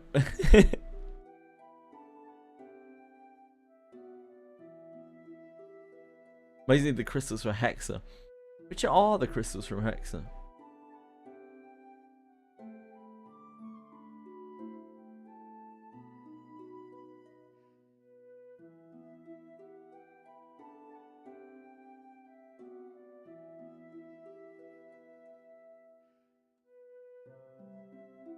Is it provenance crystals? These must be it. Yeah, these must be it.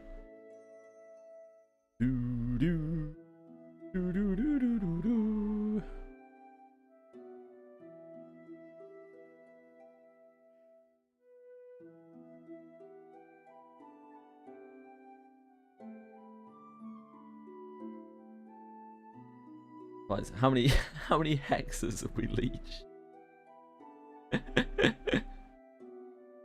What's it gonna be under? Uncap? I'm like this menu is still very confusing to me. Supplies menu is still ultra confusing to me. I never know which category to look in for anything.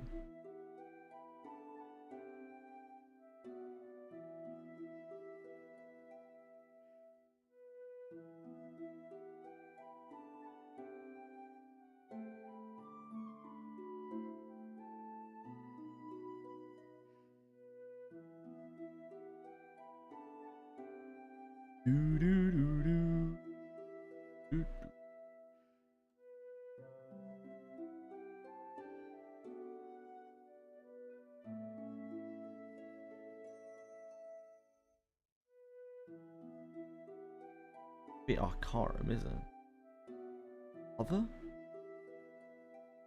Not other. Your world weapon. Ah, we bothered. World weapon is Arcarum Mats.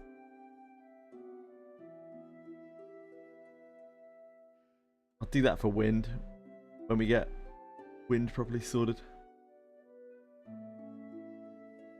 Fire doesn't get that privilege. Too much.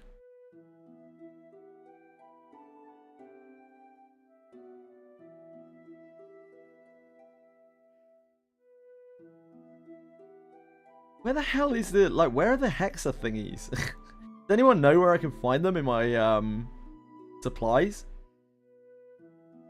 I can't find the category that they're in.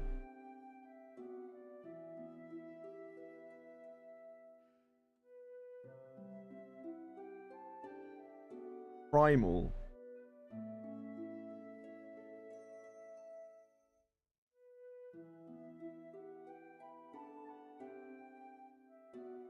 That's a horn.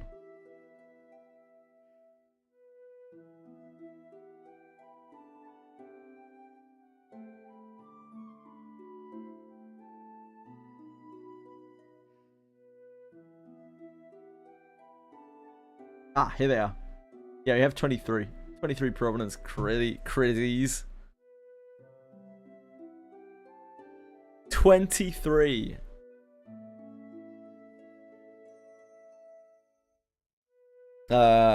Is there really okay? Thank you guys. Thank you. Yeah, it was right at the end of Primal, as both Mizuko and Deamol said.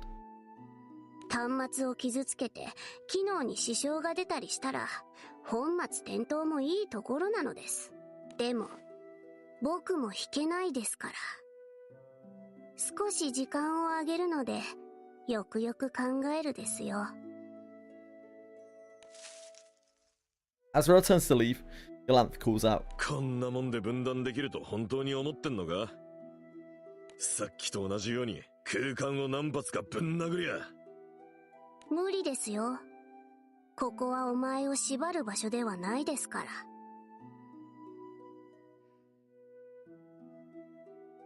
この空間はお前にも由来する場所です。故に、お前の力では壊せないです。Gonna get her as Valga then. Stop bitching about it. それに、時間が必要なのは、お前もそうなのではないですか？お気遣いどうも。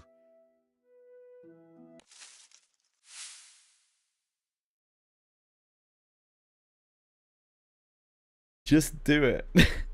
Without so much as a backward glance, the caretaker vanishes into nothingness. さて、面倒なことになったな。親父さんでもこの空間をどうにかできないってのは。どうもそうらしい。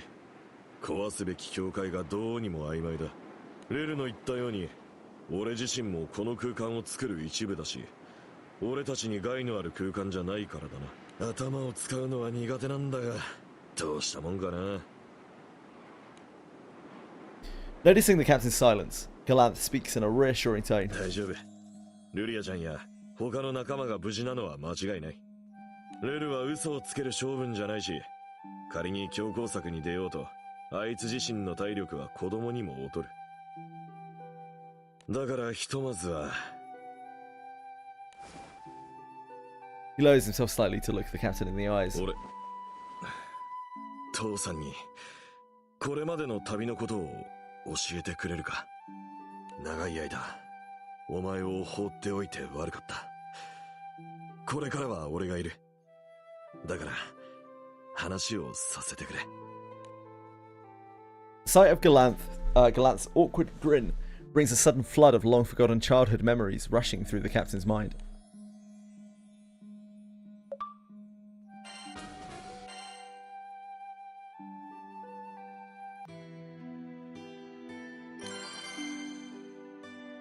A journey of beginnings.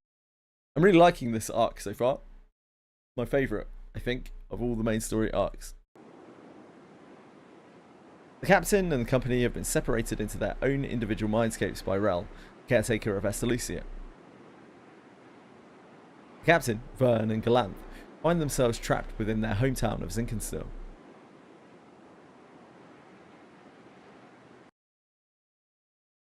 For the moment, they decide to head into their house and gather around the table to chat. なんだ。どうだったんだ。ここまで。 I think what you mean is you're sorry for abandoning us? Hello? Ellipsis. Give him the cold shoulder.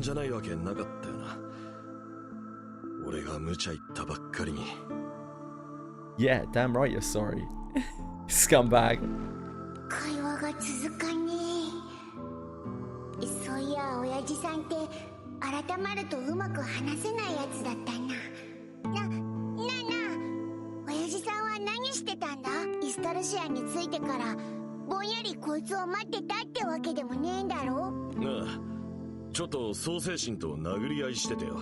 は？お前も知ってるだろ？写しみの創世神。Sure do. あいつと差しでやり合ってたんだが、どうにも決着がつかなくてな。向こうは基本的には不滅の神だし、イスタルシアの特性上、俺も死ぬってことはないし。そうしたら急に神のやつが消えて。Yeah, I guess we're if we're in the afterlife, then we have nowhere to die to go to. So we're invincible while we're here. So why were we worried about Mugen? What's Mugen gonna do with it? Do to us? Kill us more? 待ってくれよ。創世神と殴り合い？たった一人で？大丈夫。心配しなくていい。お前は俺によく似てるからな。Make a stab with his. お前もいずれは神の一柱や二柱ぐらい一人で相手。 A very realistic concern.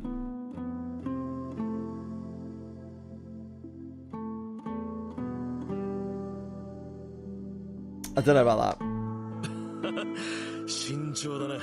そういうところは。Next arc is going to be finding our mother. This is all some elaborate setup for Granblue, How I Met Your Mother. スケールが違いすぎるぜ。長い旅だったよな。実はずっと見てたんだ。イスタルシアから。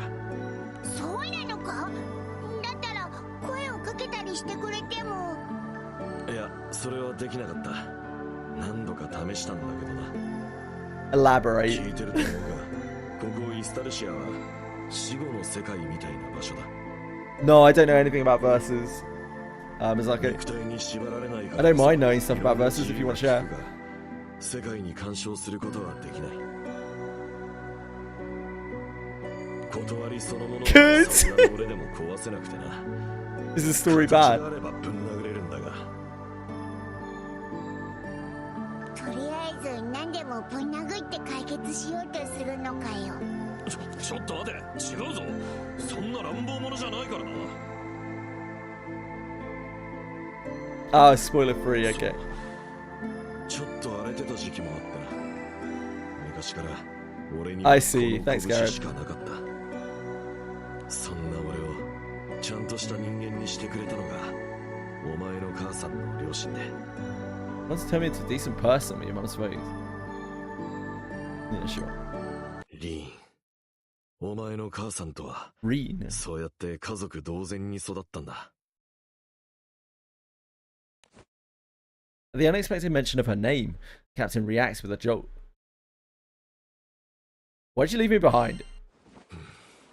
You dickhead. 長い話になるが、聞いてくれるか? Yes, we're literally immortal, I think. Well, we're here, so all the time in the world. Seeing the captain's eager nod, Galanth steels himself and slowly begins to speak. 事の始まりはここザンクティンゼルだ。俺自身は両親が分からなくてな。赤ん坊の頃は森に捨てられてたらしい。金路森林の祠の前で泣いていた俺をリーンの両親が拾ってくれて、年の近いリーンと一緒に温かい家庭で育ててくれた。それから14、15の時だったかな。ある日、リーンが祠で破壊と再生を司る空の神から神託を受けたんだ。すべての聖照獣を元の形なき万象に還元し、星の力を集めよってな。It just seems like a pretty regular command. Get these missives all the time. その使命を果たすための回収機として、巫女であるリーンを通じて権限したのが B だ。Interesting. とはいえ、使命なんて言われてもどうしたもんか。なんてあいつと話してたら。That's why I guess the girl in blue and the red dragon are not meant to be able to be together in any way, shape or form, because they're like on opposite sides. Right? Verna's a manifestation of this, and Lyria was created by the Astrals.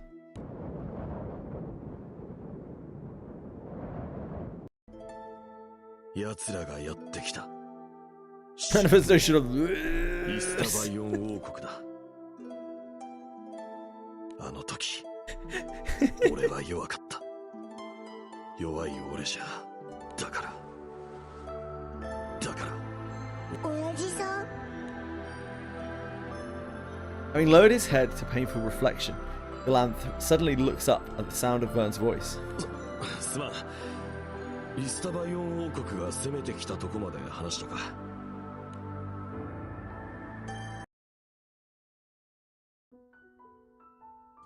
Ooh, pretty. 結局守ることができたのは一緒にいたリーンだけだった。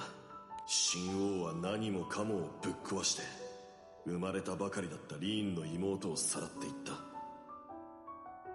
Reen's newborn baby sister.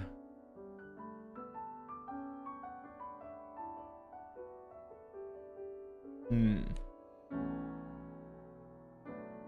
さらわれたリーンの妹を取り戻すため、そして空の神から受けた使命を果たすため、俺た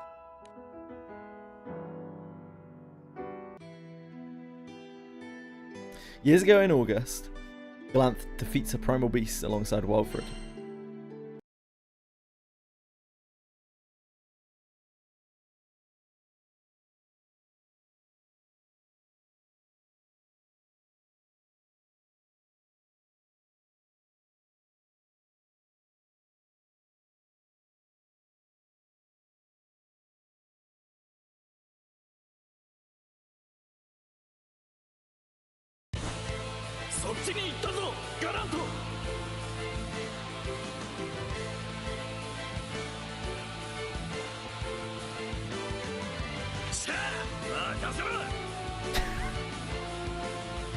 Just hanging out on the beach.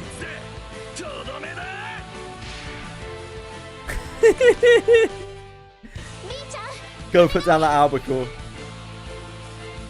Every adventurer must have to handle kill a fish.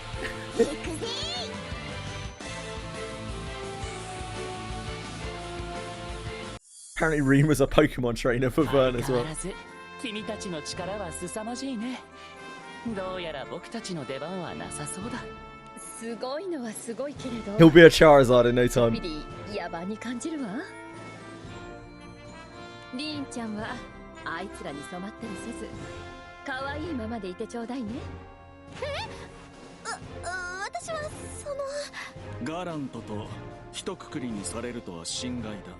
野蛮なのはあの山猿だけだろう。訂正をロゼッタ。山猿とは言ってくれるな。軟弱なお坊ちゃんよりか山猿の方が頼れるだろ。まさかとは思うが自覚がないとは救えねえな。試してみるか。私の剣技が軟弱かどうか。上等だ。その鼻っ柱ごとぶち寄ってやるぜ。わあ、喧嘩はダメですよ。定期的にやっている気がするね、このくだりは。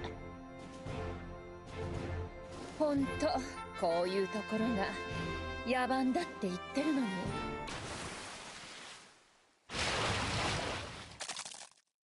それどころじゃねえぜ。あの聖少獣まだまだ数がいるみてえだ。ピーちゃんの力は確かに作用したはず。それともあれは一部に過ぎなかった。 What is going on? What are you guys doing in chat? Let me see your Lindworm. It's massive.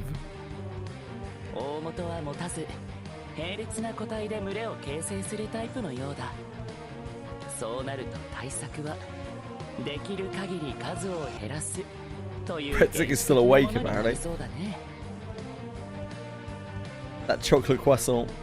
Keeping him going. それでも少しは取り逃がしてしまうかもしれないけれど。数がいるなら全部倒すまでだ。バルフリート遅れんなよ。力の差というものを教えてやろう。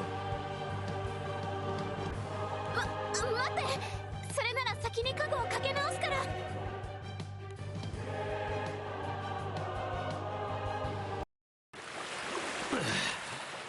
これで322。私が結局あの聖少獣を殲滅することは難しいようだね。倒したと思ったらまだどっかから出てくるし、どんだけ群れがあるんだよ。くっそ、しょうがねえ。とりあえず今日はもう船に戻るか。おや、随分と潔いな。私にはかなわないと悟ったか。2、3匹ぐらい誤差だろうが。そんなに言うならやっぱ直接勝負して。ちょっと静かにしてちょうだい。Rosetta gestures with her chin toward the sleeping figure, the figure of Reen sleeping peacefully in her arms. 少し前から疲れて眠っちゃったわ。動かすと起きちゃいそう。今日は野宿でもいいんじゃない？暖かい気候だし、空も明るいわ。He showed me his Lindworm. Where? I'm not seeing a Lindworm.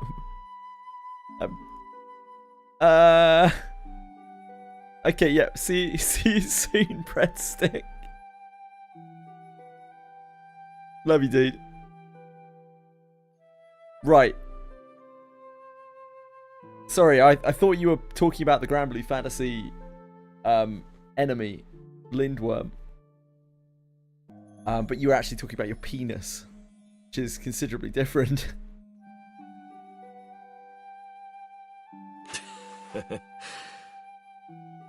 じゃ、勝負の続きは明日だな。一時休戦ということなら、 Hello, awkward pie. 私は焚き木を探してこよう。Can I help you? よし。じゃあ俺はなんか食い物探してくるかな。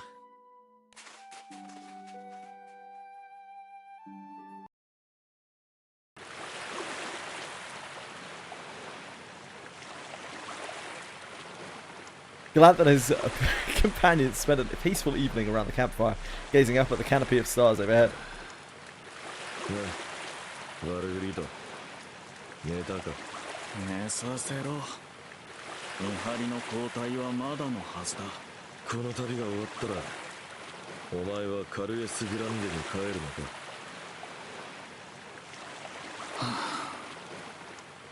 そのつもりだ。言い名付けも待たせている。それで青の騎士を継ぐのか。あの神王の飼い犬になるのか。両親には聞かせられないが、イスタバイオン Hell yeah, Walfred. 忠誠を誓うつもりはない。じゃあだが青の騎士は襲名する。Galant furrows his brows at Walfred's seemingly paradoxical answer. 私はイスタバイオン王国に一切の正義がないとは思う。 Walfred's so wise. 集団の大きさが He's like the only person with any kind of brain in this entire world. 大きな秩序にしか守れないものもある。しかし今のイスタバイオン王国のやり方が正しいとも思えない。お前とリーンの故郷での行いも到底許せるものではない。だから私は内側からイスタバイオン王国を変えようと思っている。そのために青の騎士という立場が必要なのだ。まだるっこしいな。間違ってると思うならぶっ壊して作り直しゃいい。俺がいてお前がいりゃきっとできる。Bean. Alright, I'll come and see your lindworm. It's so stupid.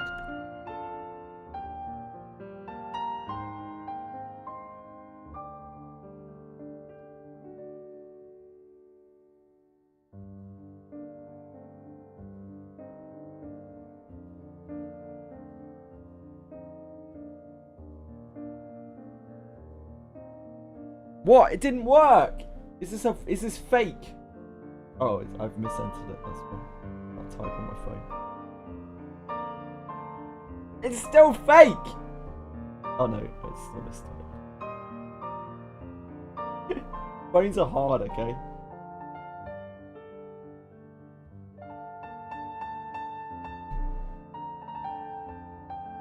Wow, that's a really nice lindworm you've got there. Be a shame if something would have happened to it, Bean. It copied it from the game itself. How is it fake? This is not even your lindworm. Oh my god. I'm just in here killing a random lindworm. Oh no, Bean's in here. It's fine. It's alright. Carry me with your... Like, look how small Ouroboros is compared to a lindworm. Ouroboros is actually fucking tiny. A tiny peckerwood.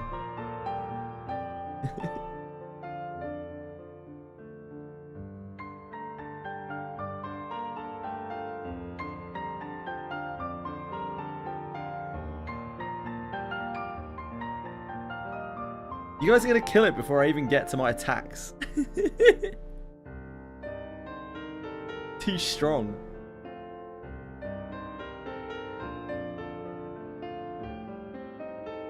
We're already trying to handle one lindworm here. Don't have room for another one, Misako.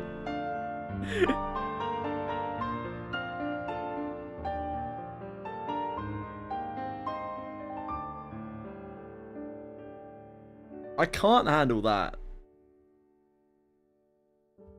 I can't. I just don't have it in me. Or I don't want it in me. One or the other. Thanks for the lindworm, Bean. Appreciate it, mate.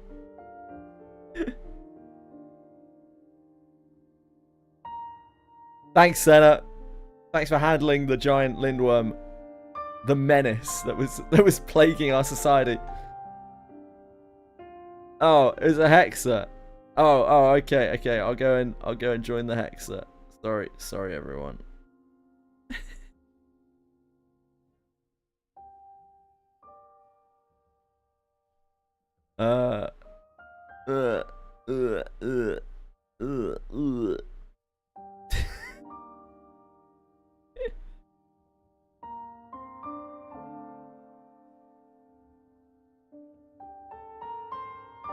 No, it scrolled off my screen.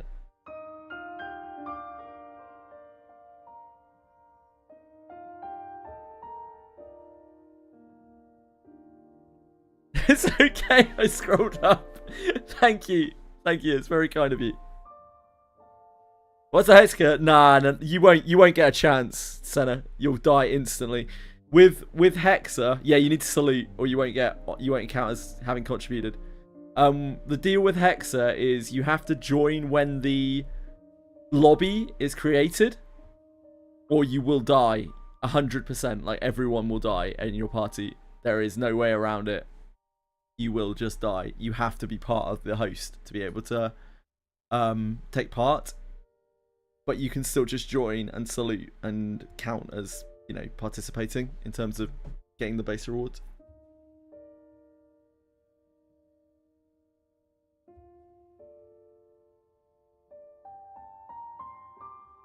Oh, it's a mechanic at 40%, is it, Mazako? Okay.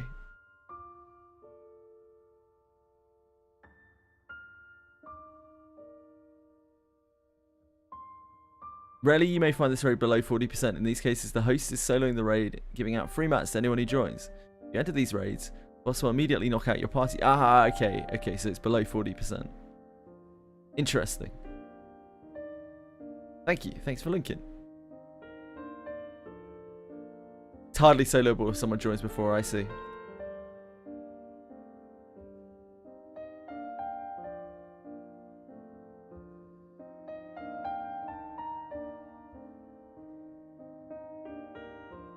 Crazy raids. Thank you guys, thank you. Thank you, Miyazaki. Very kind of you. その自信はどこから来るんだ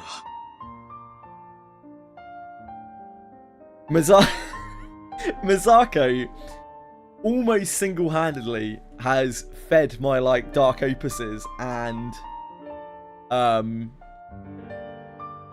God knows what else. All of those, all of the mats, pretty much all of my Dark Rapture mats and all of my Hexa mats are from Mazako. I think like probably about 80% of them.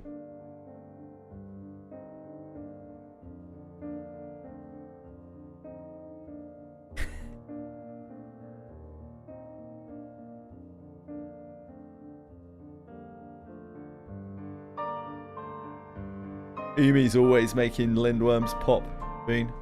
That's the way it goes. だが一生に付す気にはならないなお前が言うと不思議となんとかなりそうな気がしてくるだったら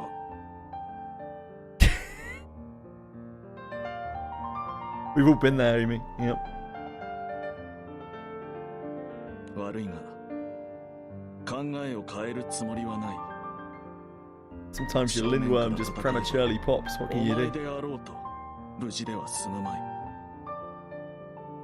そして何より国家の崩壊は大きな混乱を招くその代償を払うことになるのはいつだって立場の弱い者たちだ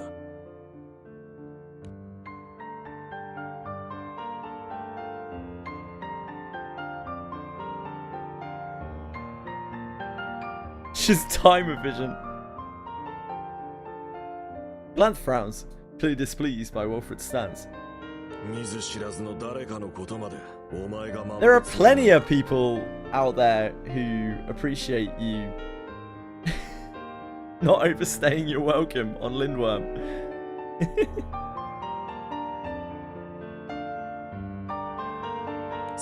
It's only so long that some people want to bear a Lindworm, you know?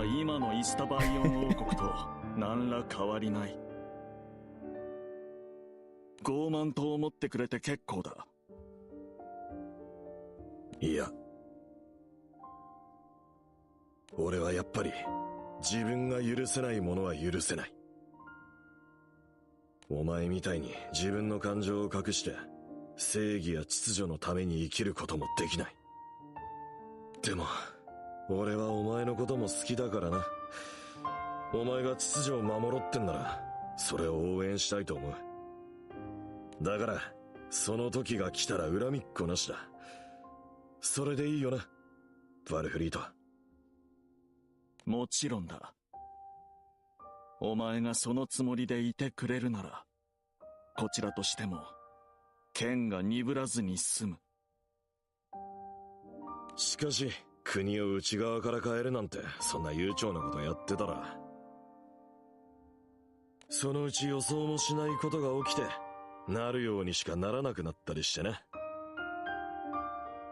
予想外の塊であるお前に言われると頭が痛い Despite their promise of a duel to the death someday, Glanth looks up at the night sky with a hint of contentment. 青の騎士になったお前と再会した暁にはいよいよ白黒つけることになるのか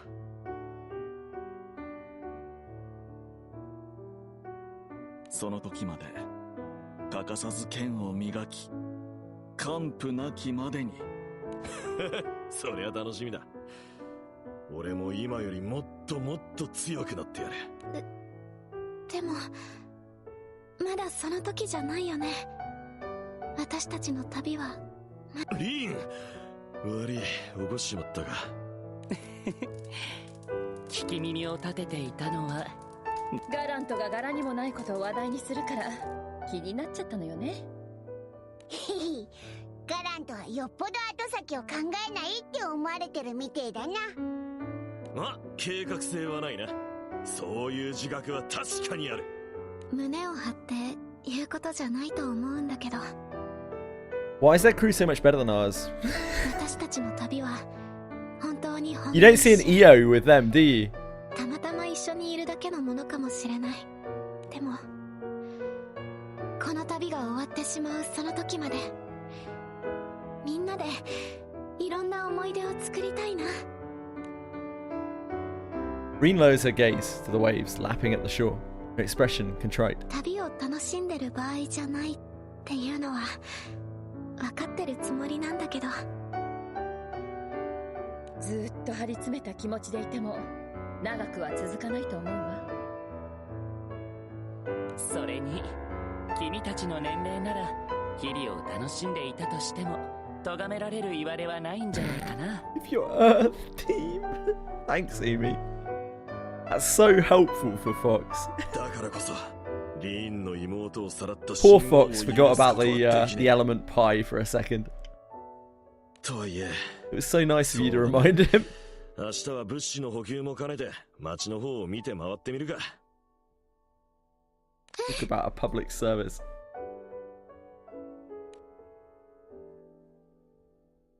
In this peaceful moment from a journey long past, the moonlight illuminates the skies, unchanged from then until now. Yumi is a real one, it's true.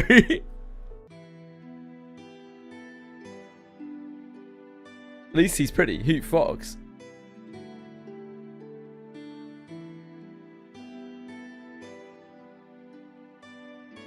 Galant continues recounting the story of his journey to the captain.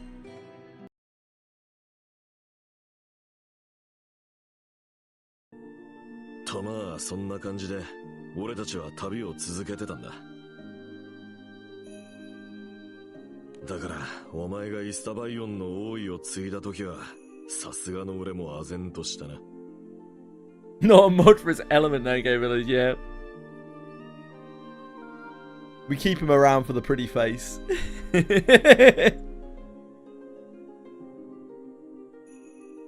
あれにはオイラたちも心底びっくりしたけどよ。 Mountain time might as well be fucking Estelicia. あまりとやかく言いたくないが、結婚は相手の親込みでよく考えた方がいいぞ。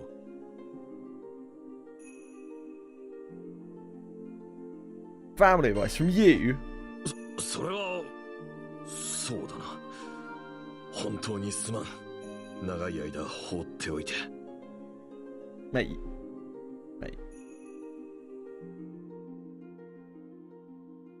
Like, did you at least get the milk?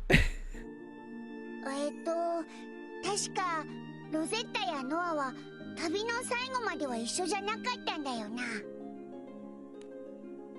ああ、俺とリーンと B、 あとはバルフリートで旅を続けて、新王と決着をつける前に俺たちはエクセグランデ空域のとある島にたどり着いたんだ。そこは信託を受けた使命の終着点、空の神が待つ島だった。そこで俺たちはそのとある少女を見つけて、それが青の少女、つまりは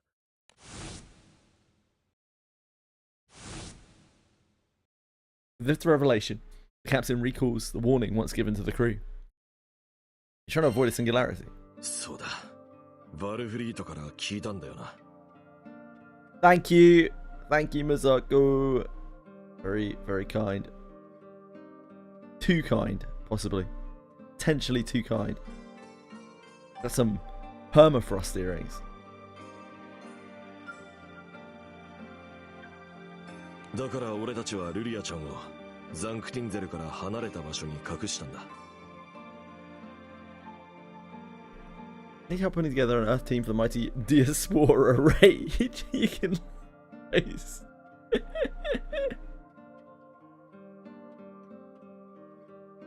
Thanks, Emi. I'm gonna start tagging Emi on Discord with every single decision that I make in the game.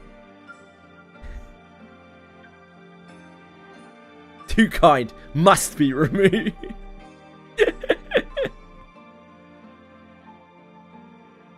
It's really good of you, man. Those mats have made a serious difference to my progression, so thank you.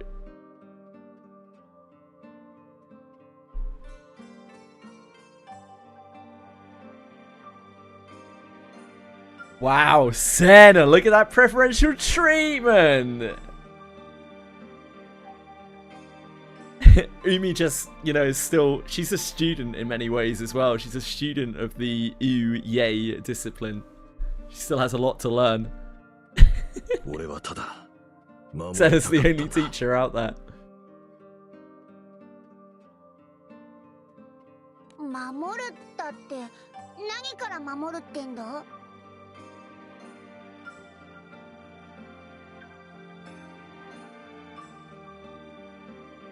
Baddie alert, it's go time. Obviously he means that as like a bad guy, like a monster, I guess. I'm old, right? I'm not a big fan of the whole like baddie meaning attractive person thing. It's just it doesn't quite get there for me. So not a great one. Not a great one for me.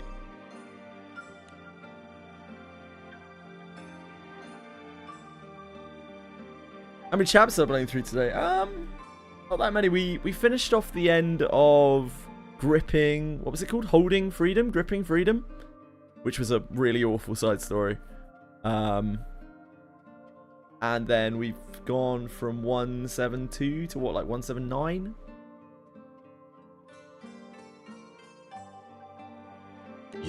Yeah, just old indeed, Senna.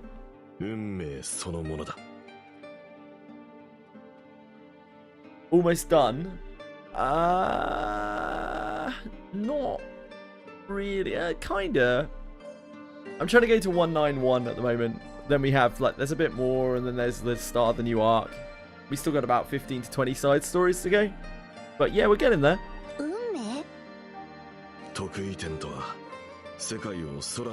Probably finish up the story at some point in July, I would guess, depending on how things go.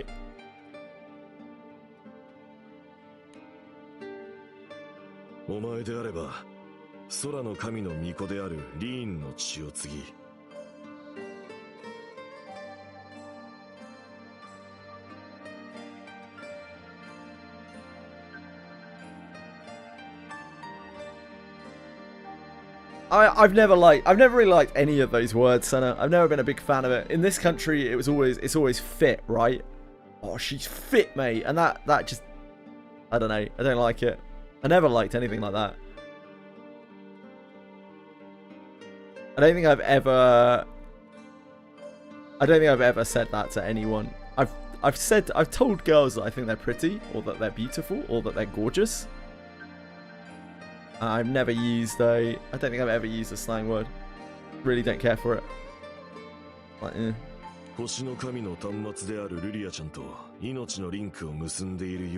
It was disingenuous.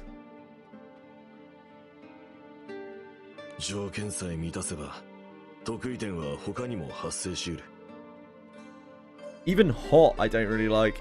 Feeling hot. It kinda is, I think, yeah. Like, I don't think people call people hot anymore. I don't know.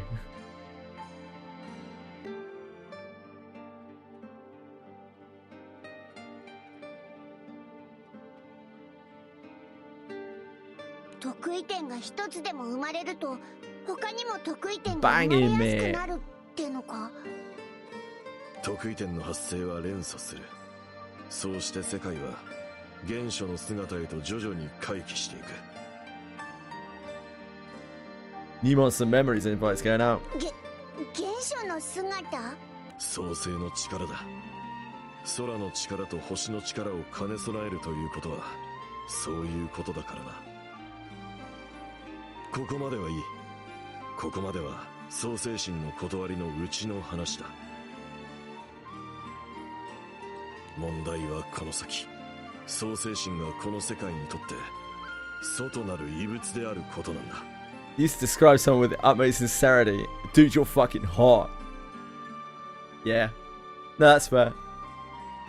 Hot has a place for me for sure. 異物？神様がなんで異物なんだよ。この世界を作ったのが神様だろ。この世界ってのは空の世界のことだろ。Very good, Narcos. カクリオの存在が示したように、世界は空だけじゃない。空の世界は、空の断りは、もともとあった世界の上に上書きする形で作られたものだ。そして、もともとあった世界、カクリオよりももっと古く、誰にも語ることのできない起源。そこにも、神のようなものが存在するんだ。なんかずいぶん曖昧だな。神のようなものってなんだよ。神様じゃねえのか？実体はない大きな流れのようなものだ。だから俺はそれを運命と呼んだ。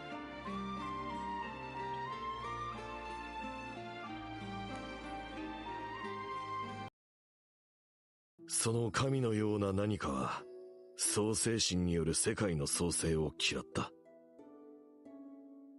それは大きなうねりとなって創世神を討てるものを生み、創世神を討てる力を招いた。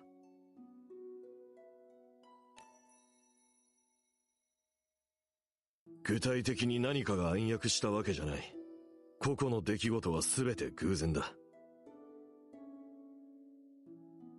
しかし、無数の偶然が一つの奇跡に束ねられる過程には、大きな流れが確かに存在したんだ。Despite the abstract subject matter, Galanth carries on with evident conviction.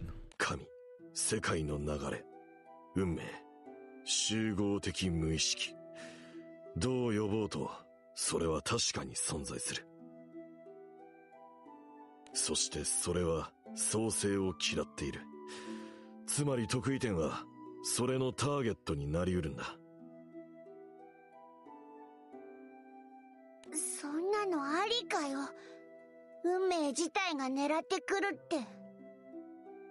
これが形を持つなら俺にも対処のしようがあったさ。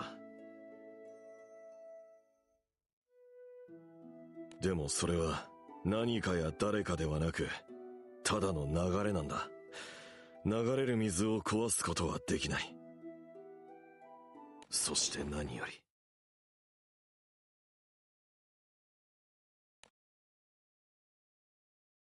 Galanth pauses for just a moment and looks the captain straight in the eye. 俺はお前に That's an odd one, 幸 Narcos. せに暮らしてほしかった。空だの星だのなんていう戦いからお前を遠ざけたかったんだ。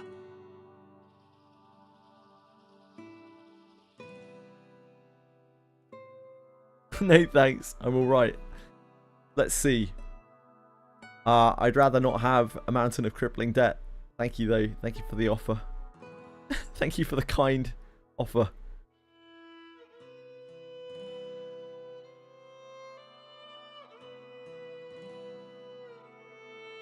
You shouldn't meddle. You're a twat. そうだな。その通りだ。お前の人生は You make awkward eye contact and scurry off. That seems like it would make that sounds like the opposite.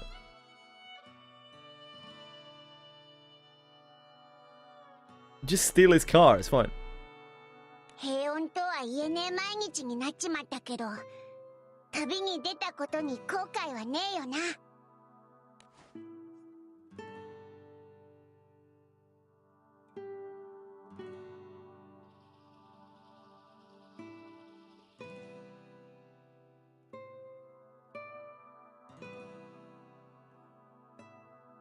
っていうか、そもそもの話なんだけどよ。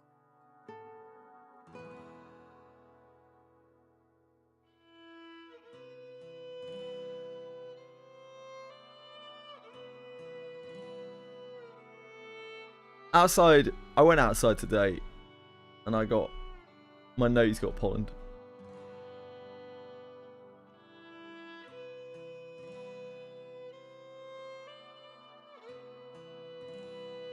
イスタルシアを目指すなら平穏な暮らしなんて無理なんじゃねえのか？確かにそうだ。やっぱり俺自身旅は好きだったからな。心のどこかにお前にも旅に出てほしい気持ちがあったのかもしれない。 Yeah, I went outside today. I was late on today. Twice this week I've been very late on. I had to handle a lot of real life things, some various meetings and appointments.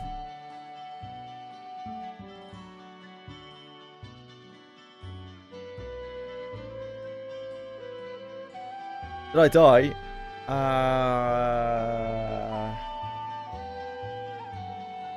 I don't think so. It's hard to tell.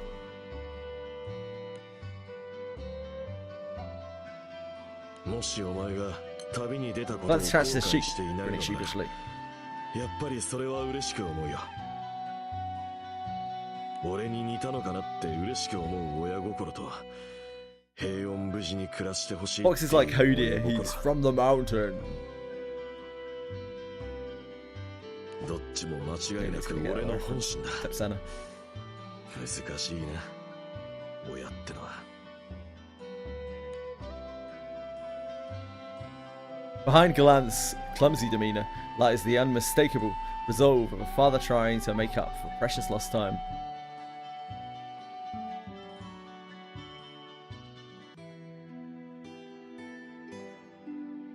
Senna?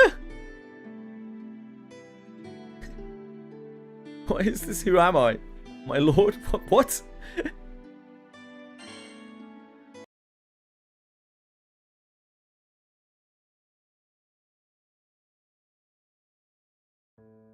今度はお前のことを話してくれないか。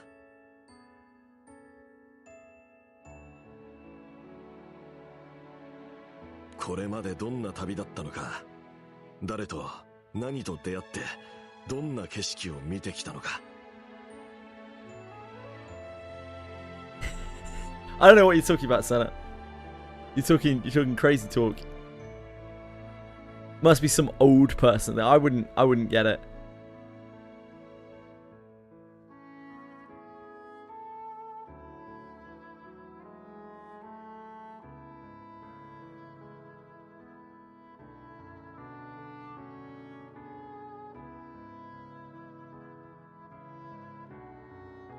In order of cases? What kind of cases?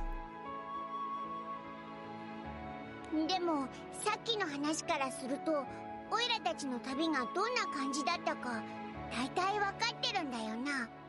それだったら。いや、何があったか Hello, Lubra. 確かに知ってるんだ。 Lubra. そうじゃなくて、俺はお前の口から旅の思い出を聞きたいんだ。 Thanks, Narcos. So nice of you to give the sub to Lucy's brother. Thank you so much, man. So kind of you. 俺はお前の帰る場所にはなれなかった。だからせめて帰ってから家族に話すことを今聞かせてほしいんだ。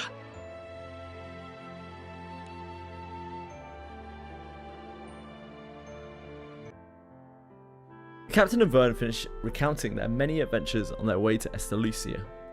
そうか。お前はいろんな思いを受け取って。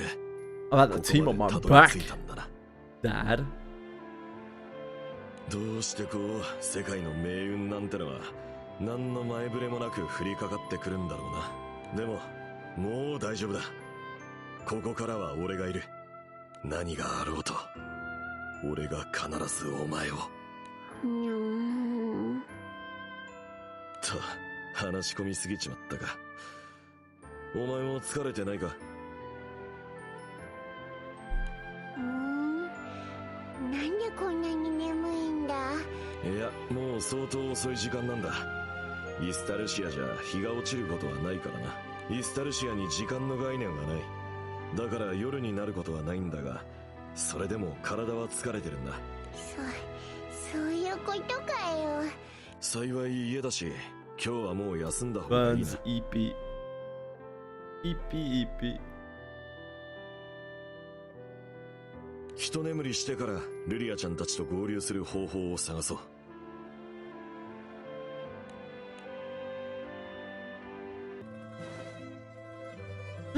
It's the login music. Not the login music. You know, the home screen music. You don't usually hear this, except on the home screen, obviously.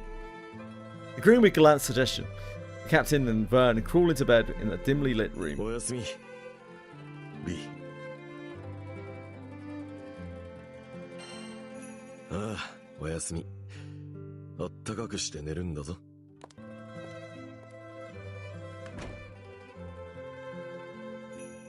Shortly after Gallant's departure, Vern speaks to the captain in a hushed おいら voice. たち本当にイスタルシアに着いたんだな。 Sure did, Big V. いろいろあったけど、親父さんと再会してやっと実感が湧いてきたっていうか、あの手紙の通りに親父さんはイスタルシアで待っててくれたんだな。 We need to stop Esther Lucia and start Esther Winia. Huh? Huh? They visibly moved by the significance of it all. Vern suddenly grows more hesitant. でもよ、親父さんの話、お前はどう思う？ 6 out of 10, I'll fucking take that. That's a good score. That's above average. God, if I could be 6 out of 10 in all things, I'd be above average. That's pretty good. He's hiding something. 親父さんは1回目の旅の終わりにルリアを見つけて、その後ルリアを連れてファータグランデに帰ったって言ってたよな。ってことはだぜ、その時は赤ん坊のお前も連れ Said て his たはずで、 experience at trying to ban the broadcaster. しかも一緒に旅をしてたはずのお前のおふくろさんは一緒に帰ってきてねえんだよな。 It is clear to both that the true events at the end of their sacred journey have been carefully obscured. 親父さんはさ、おいら再会して改めて思ったけど、お前のことも家族として大事に思って。 He's a deadbeat, mate. でもそれでもお前をおいらたちに預けてイスタルシアを目指した。ここまで来たんだ。その理由だってきっちり教えてもらわなきゃ。 That's what I'm saying, Vern. That's what I'm trying to do here. だな。そんでルリアたちとも交流してさっさと世界を救っちまおうぜ。言い濁したってことは何か言いにくいことがあるんだろうけど、どんな秘密があったってオイラは絶対にお前の味方だし、何があってもお前とオイラは大切な家族だ。これからもずっと一緒だぜ。 You got it, pal. It's busting time. Within the darkness, the captain exchanges smiles of relief with the little dragon, a constant companion through thick and thin. The gentle warmth between them remains unchanged from the captain's childhood days.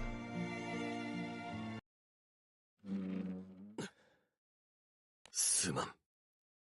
俺がしてやれることは。 Are you gonna fuck off again? お前も B も。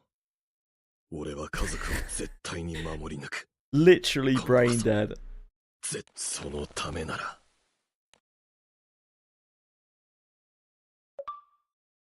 Worst dad.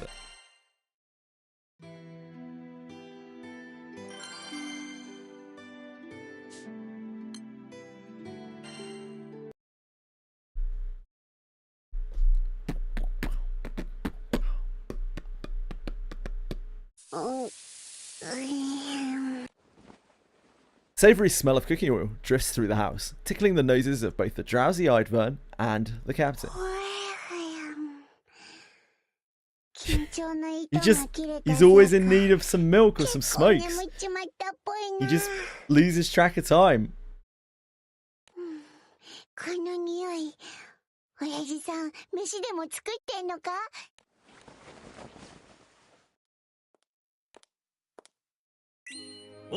Oh, he's still here. Okay. Got him all wrong. Are you gonna poison us? What's your end game here, brother? As the captain and Vern set the table, Galanth approaches you with a frying pan in hand. Soon enough, the table is filled with heaping piles of scrambled eggs and crispy, well-browned bacon. Love eggs. Not too big on bacon.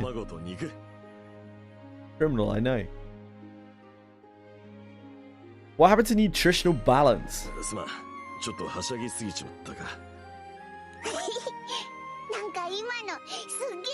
He is, he's actually all protein.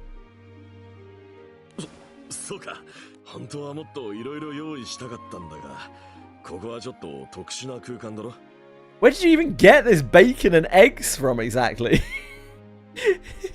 Does it like literally grow on trees around here? Like where'd she find the bacon? And the eggs?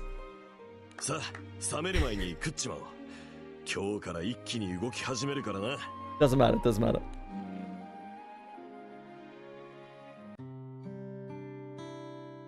How do we even have any food? No one's asking the real questions out here. Me too, folks, me too. Oh, that... I mean, Bahamut's eggs would be pretty huge.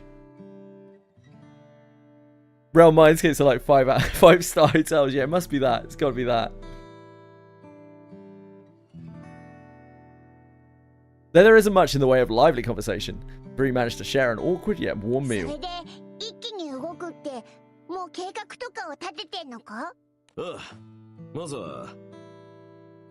B、お前たちは空の世界に帰るんだ。は？レルはこの空間を壊すことはできないって言ってたが、ちょっとコツをつかめてきてな。全力でやれば少しの間穴を開けるくらいはできそうだ。元のイッサルシアに戻った後、どうやって空の世界に帰るかなんだが。待ってくれよ。何言ってんだ？大丈夫。俺が何とかする。お前たちの仲間も世界も This guy's a chump. 作ってみせるさ。そういうことじゃねえって。ここまで来て何もしねえで帰れってのか。Our dad's actually a loser. 危険な目に合わせたくないんだよ。前に出るのは俺だけで十分だ。今度こそ。Do you not think you're biting off a little more than you can chew, sir? I can't just leave. いや、帰れ。頼むから。俺にお前だって。っていうか、一緒に戦うべきなんじゃねえのか。This is kind of toxic masculinity, my man. いくら親父さんが強くっても、人手は多い方がいいだろう。Galanth frowns deeply at Vern's remark. もう嫌なんだ。何かを犠牲にするのは。勝てばいいんじゃない。守れなきゃ。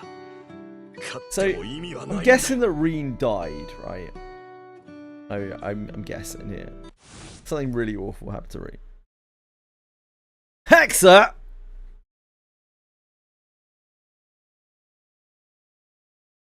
Umi's flexing her Hexa. I don't know.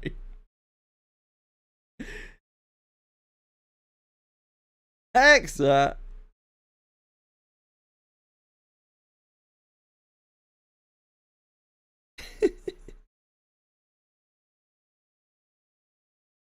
Oh, did you know that you're my hero?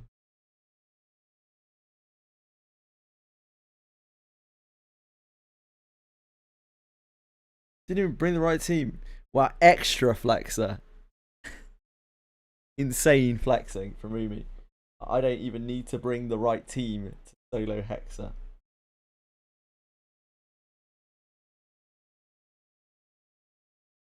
The raid battle is full. That's too slow. Galanth pained words weigh heavy as the memory of friends lost in battle against the other world flashes through the captain's mind. Thank you very much anyway, Yumi. Very kind of you. わかるだろ。俺もお前も失ったものを取り戻すためにここまで来たんだから。Takes too long to type a code on my phone. 取り戻したいと思うもの、失いたくなかったもの。お前や B が俺にとってはそういう存在なんだ。I'd like to think one day I could solo Hexa, but I think a more reasonable goal would be just doing Hexa, being able to complete a Hexa. Galanth turns to face the two fully, his eyes flickering with conflicting emotions. 分かってくれとは言わん。これは親のエゴだ。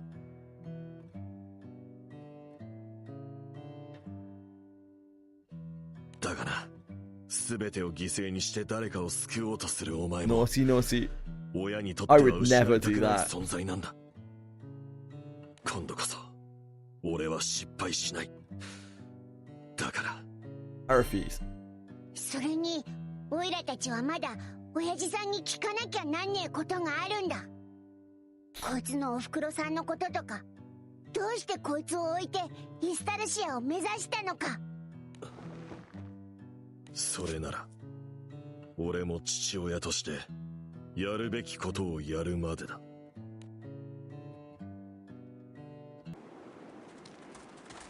こういう手段しか思いつかないあたり、やっぱり俺は少し野蛮なのかもしれないな。Captain and Vern look on as Galanth assumes a battle stance, resolve sharp in his やろう movements. ぜ。初めての親子喧嘩だ。俺に一発でも入れられたらお前の言うことを認めてやる。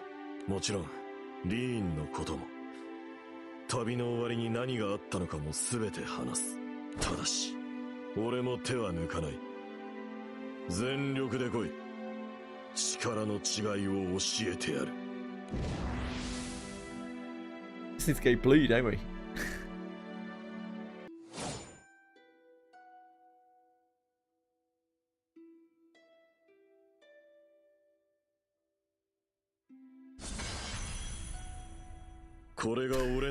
It's so funny, like how we're so small.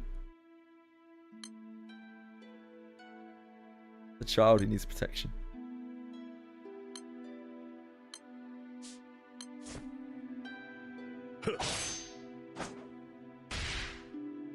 Stance, technique, and defense. You can already see how many obstacles you've overcome on your journey, but it's not enough. The world you're trying to take on demands far more than that. 親父さんがどんなに強くてもオイラたちは諦めね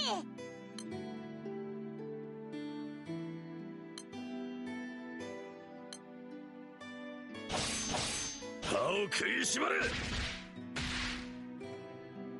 No matter how tough the going got, we always overcame it together with our friends!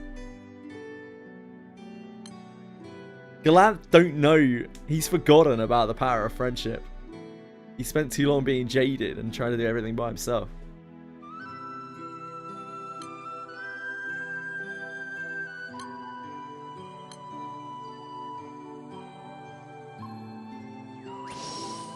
He needs to go back and watch some more Fairy Tail.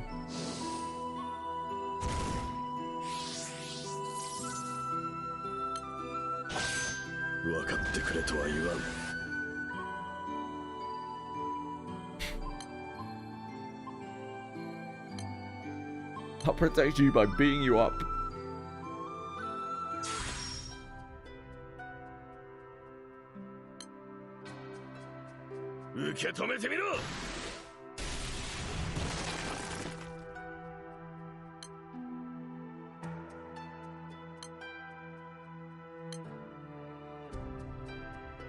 That is right, Vern. We will. It's okay, Razil. These things happen. Umi, I'm sure Umi wasn't actually mad. Just making sure that you don't turn it off, that you don't have it back on when you join another one.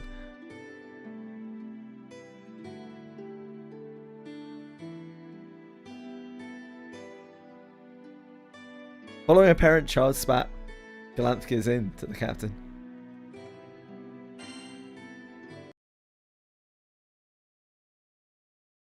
This is the best arc so far, for sure. By like a really long way as well.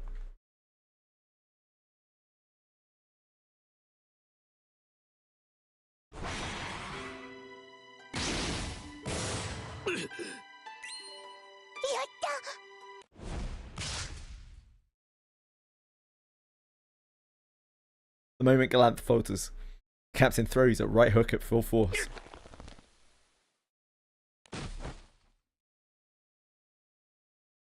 Strike jolts Galanth, bringing him to his knees, but he wastes no time getting back up. Could have broken his glasses. Pretty rude of us.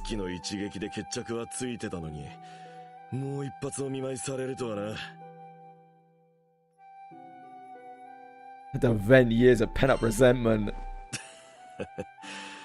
おまけで殴られても文句は言えないか。なあ、これで親父さんもこいつのことを認めてくれるんだよな。男に二言はない。約束は必ず守る。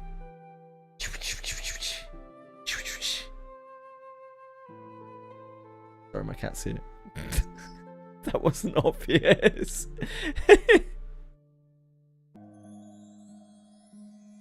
それにこんなに強くなってるなんて。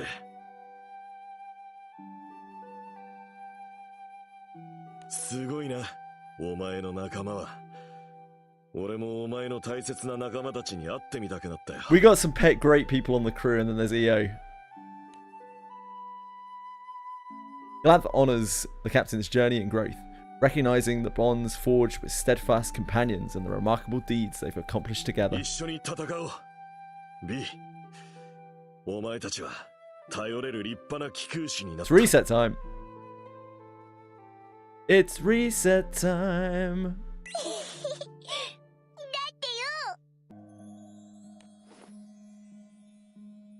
The captain accepts the praise with a mix of pride and slight embarrassment. Surrounded by the warmth of family, the captain can't help but voice another lingering concern. So where's Mom? Where's Mom? Hey Mom, there's something in the back room. 今のお前たちなら受け入れられるかもしれないな。 How sad is this going to be? Hesitation flickering across his face, Galanth speaks slowly and deliberately. うすうす感づいているかもしれないが、お前の母さん、リンはもう空の世界にはいない。いないってのは。なんて言ったらいいのか。リンはお前を産んだ後にだな。 At that moment, the unique nature of Estelucia flashes through the captain's 役 mind. 目を終えたり、出番を待つ魂が神の庇護のもと安らぎを得る場所。それがイスタルシアなのです。まさに死後の世界といった様相だね。 Captain's mother may very well be in Estelucia, waiting. As the realization strikes, the captain suddenly bolts off without warning. Like father, like son. Like father, like son. どうした？おい待て、違うんだ。 You fucking idiot.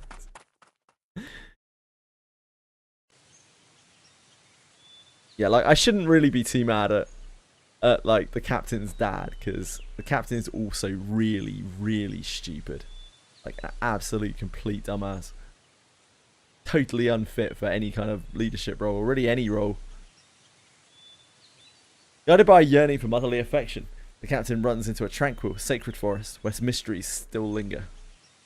At its deepest point, near a small shrine, a shadowy figure stands silently. Oh, this is the priestess that Repti visited. Mom? 得意点。ここで会うのも因果か。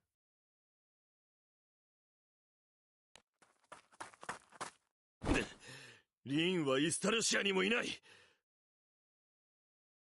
だから俺は。 Seeing the woman before the shrine, Galanth is struck speechless. おふくろさんなのか？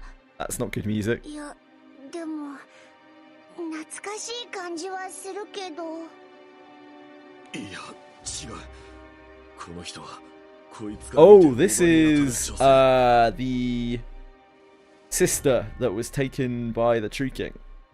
つまり神王にさらわれたリーンの妹だが。 See, I was reading. ここに I committed it to memory. いや、そうか。レルが俺たちを分断した時に巻き込まれたのか。That's how you know I'm enjoying this arc. While everyone stands frozen, trying to process what's happening, ragged breathing echoes from a short distance behind them.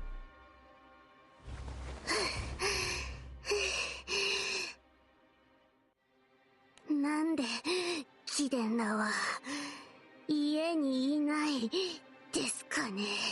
You don't seem very good at this whole afterlife caretaking shtick. レル、 Well, お前汗だくだな。お前の家からここまで自分の足で歩いてきたからですよ。お前なら知ってるでしょ。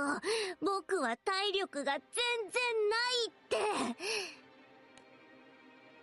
Rel's uncharacteristic outburst of emotion is quickly cut short by the sight of the woman ど before う the いうこ shrine. とです？なぜ巫女がここに？ Well, Rel, if you shut up for a second, that's what we're trying to figure out. But people just keep barging in, interrupting our discovery process. お前が俺たちをイスタルシアの手順で分断した時に巻き込まれちまったんだろ。 I don't... yeah.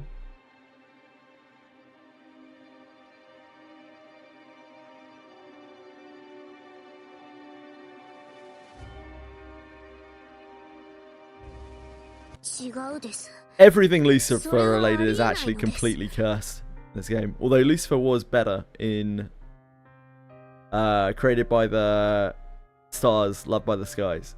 He was like considerably less shit. I actually couldn't stand Lucifer at all in the What Makes the Sky Blue trilogy. It was actually awful. This is Bahamut related, I see. いかに故郷とはいえ、生まれてすぐ連れ去られた彼女にザンクティンゼルへの思い入れは。 Rel suddenly tenses and focuses on the figure with sharp clarity, as if spotting something invisible to others. そういうことですか。巫女の体を借りて、一体何を企んでいるです？破壊と再生を司る創世の一翼。Bahamut! Bahamut! 時は来た。盤上にはすべての駒が揃う。最終局面を迎えている。空と星、破壊と創造。創世の因果に。今こそ終止符を。 We'll negotiate. Her voice is solemn, void of emotion, and brimming with the absolute conviction of a god's decree. Here, in the promised land sworn to divinity, the final chapter of the creation myth is about to unfold. Dun dun dun! Bahamut! Rackham realizes he's in Port Breeze. Rackham's just having a little holiday.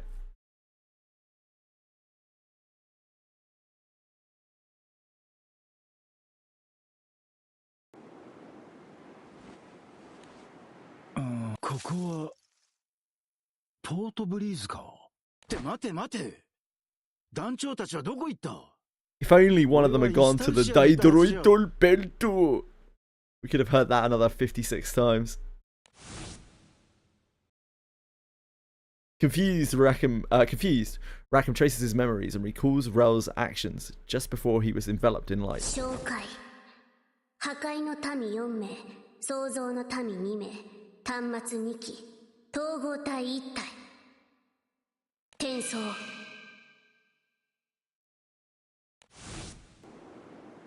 あいつが何かやったのか。イスタルシアから放り出されちまったってのか。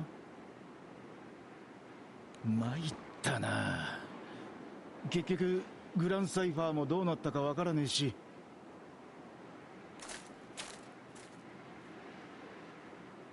As he sets off in search of clues, a large, familiar silhouette comes into view.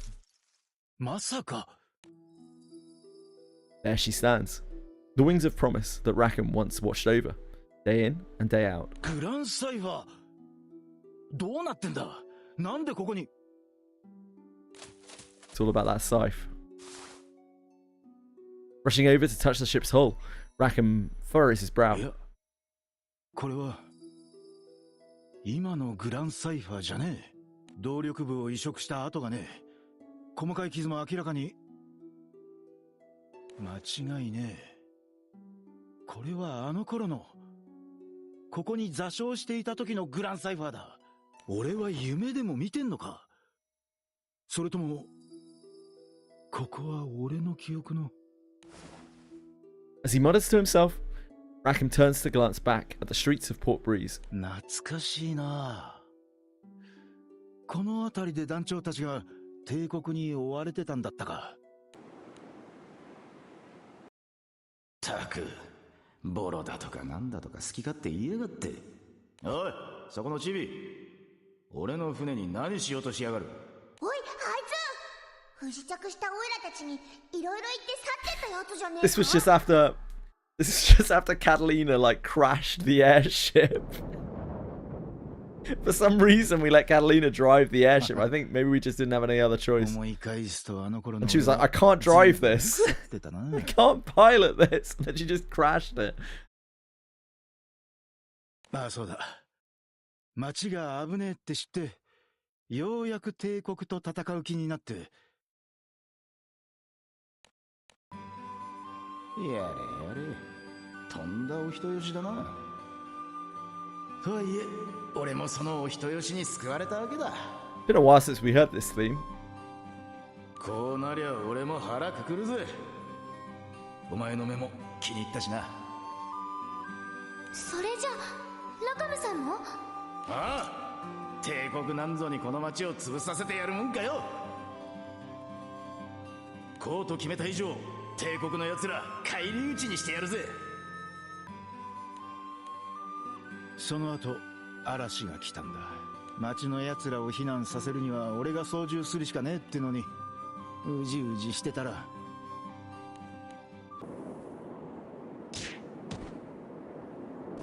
言って。バカかお前は。まだそんなこと言うなら。ラカムさん、よく見てください。誰も不安そうな顔なんてして。お前らみんなが背中を押してくれた。だから俺はグランサイファーともう一度向き合うことができたんだ。嵐の原因はポートブリーズの守り神ティアマトだったな。グランサイファーを動かすのは久しぶりだったってのに、いきなり嵐なんざ無茶したもんだ。悪い、待たせたな。俺は戻ってきたぜ。だから導けよ。動き出した。やったー、ラカムさんの思いが通じたんですね。だな、これでティアマトのとこまで一直線だぜ。さあ待ってろよティアマト。ポートブリーズ住人の底力。そうやって俺の時間もまた動き出したんだ。あの頃はイスタルシアなんざ現実味のない夢だと思ってた。いろんな旅の果てに団長と一緒についにたどり着いた。でももうイスタルシアはただの夢じゃねえ。俺たちにはイスタルシアでやらなきゃならねえことがある。 Looking up at the towering Ungud castle, Rackham slowly shifts his gaze back to what lies ahead and begins to walk forward. 浸ってる場合じゃねえ。なんとかして団長のところに戻らねえとな。 Warm winds of reflection gently blow past the steadfast helmsman as his journey continues. Can you not just take the Grand Cipher? That might be quicker. EO,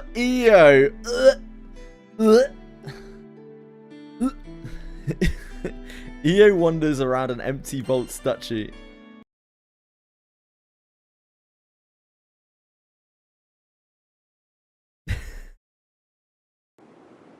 Already my eardrums.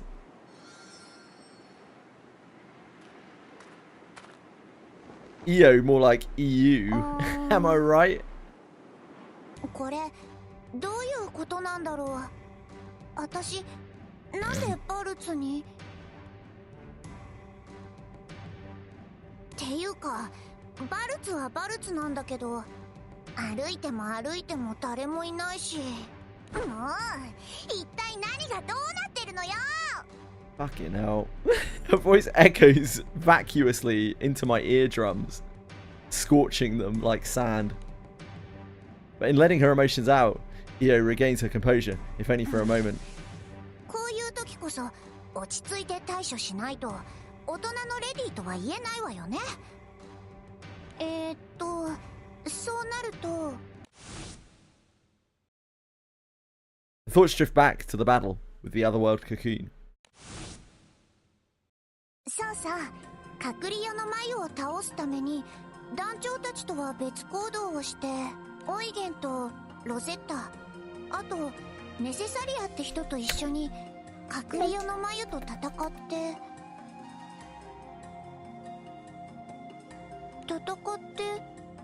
それで、そうだ、私死んじゃったんだ。But Io recognizes the fact a lack of true emotional connection to the reality leaves her tilting her head そ curiously. のはずなんだけど、なんだか生きてる時と全然変わんない。バルツの鉄の匂いも風の暖かさも全部。そういえばこの辺りだったっけ。団長たちに助けられてシェロさんのところに運び込まれたの。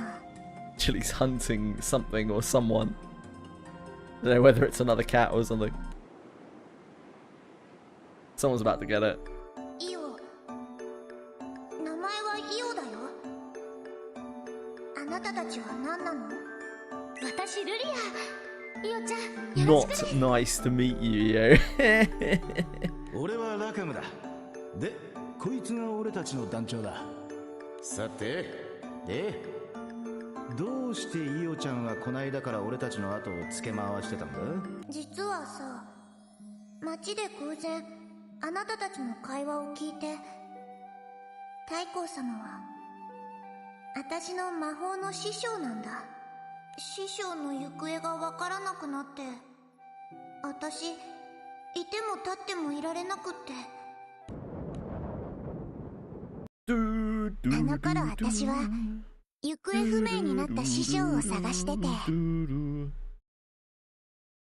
なかなか手がかりも見つからないからずいぶん焦ってたな。 Yeah, you meet her in Vault's Duchy right at the start. それでなんだ I か don't ん want だ to talk で about it. 団長たちと一緒 I don't に want to talk 行 about it, 動 mate. することになって。 Sometimes in life, you have to face a trauma, but you don't have to accept it. It can take a long time. イオ、師匠に会えたらまずどうする。まず倒す。確かに師匠の才能ならみんながあっと驚くような何かすごいものを作れるかもしれない。だけどそこをあの帝国と組んで挙句に行方をくらますなんて、弟子と何考えてるか知らないけど倒してでも私たちのところへ連れて帰る。おいおい、過激だな。だって師匠なのに弟子に連絡もしないで、師匠なのにこんな心配か師匠なのに師匠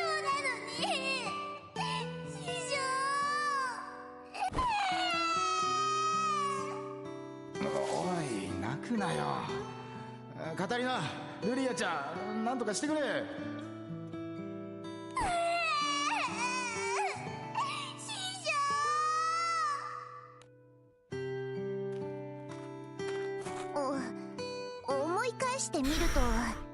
ちょっと、いや、かなり恥ずかしいわね。Yeah, it's embarrassing that you didn't get the hint. でもあの頃、私にとって師匠はほとんど全てだったから。だから許せなかったし悲しかった。いいよ。何のつもりだ。お前までわしからこれを奪いに来たのか。師匠、もうおはようの時間だよ。I do. Yeah. Io is like a daughter to me. 悪い夢はもうおしまい。ね。And much like any daughter that I would have in real life, I wish she had never been born. もういないんだよ。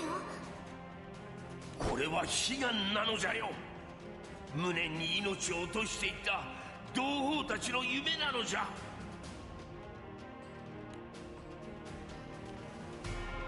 師匠は悪い夢に取りつかれてた。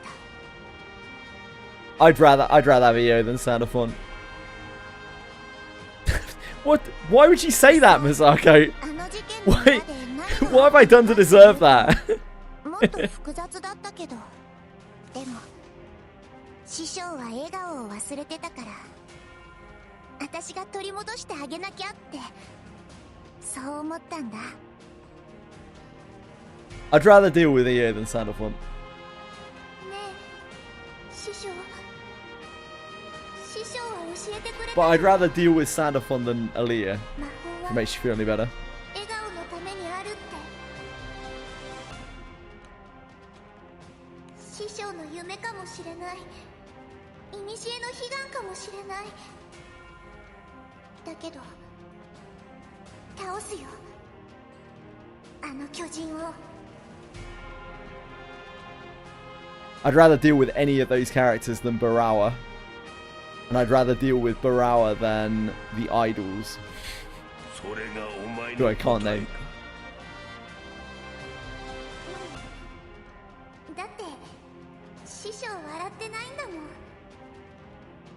師匠に教えてもらったから。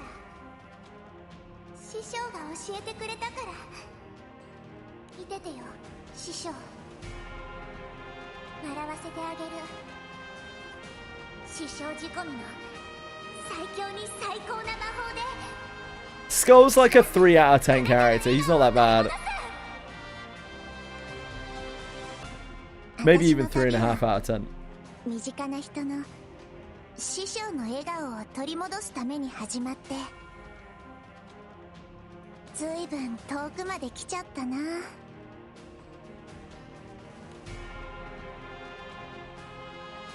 There's no trace of the giant she once fought, only a sense of vast emptiness.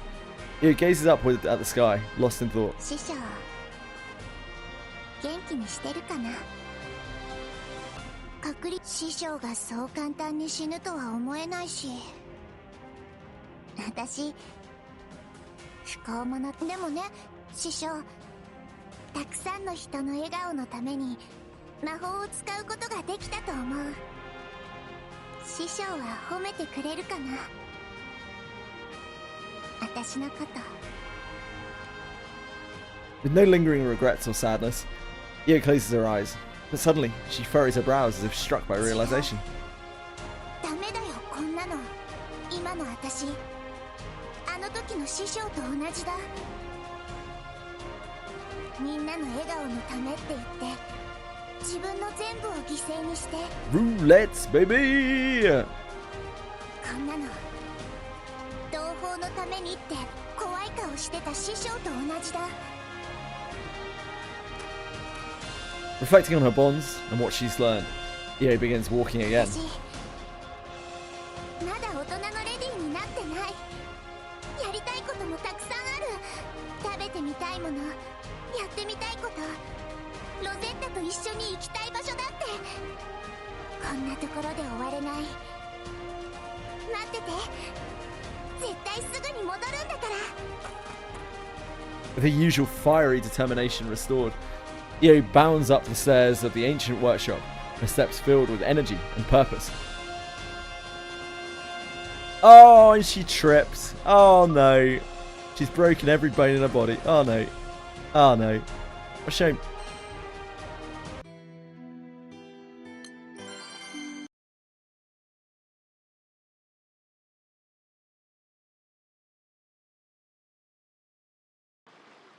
Connor's probably fallen asleep or something. Who can really tell?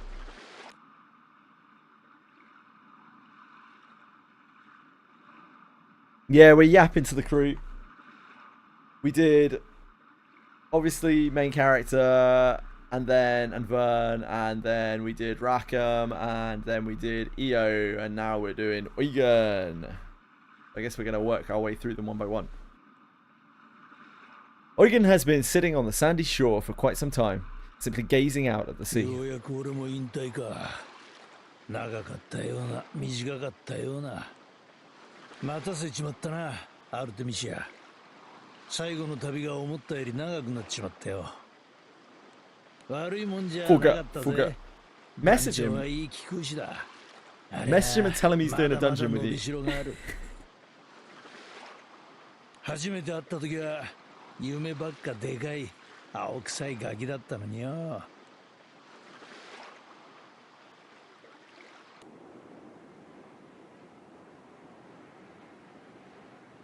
ファータグランで空域を抜けるためにクーズが必要ねずいぶん難儀な旅じゃねえかふふんけどオイラたちの目指す場所はこの空域の外のさらに先だからなファータグランで空域を抜けるくらいで Are you only paladin?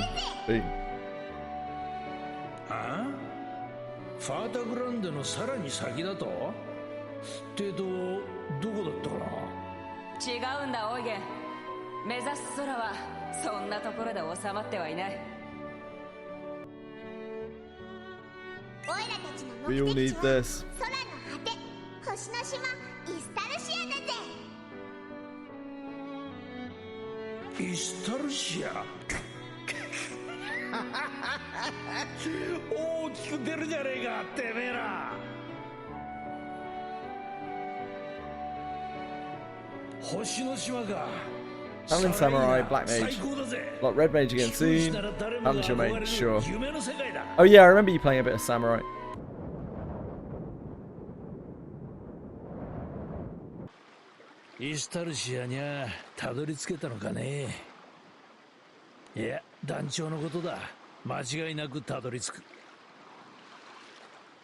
That's a different anime. それを見届けられねえのは心残りっちゃ心残りだがよ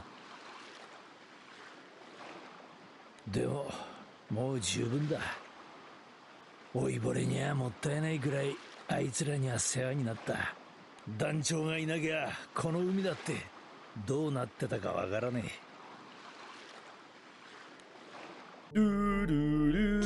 きっと私が感じた上はリヴァイアさんのだったんです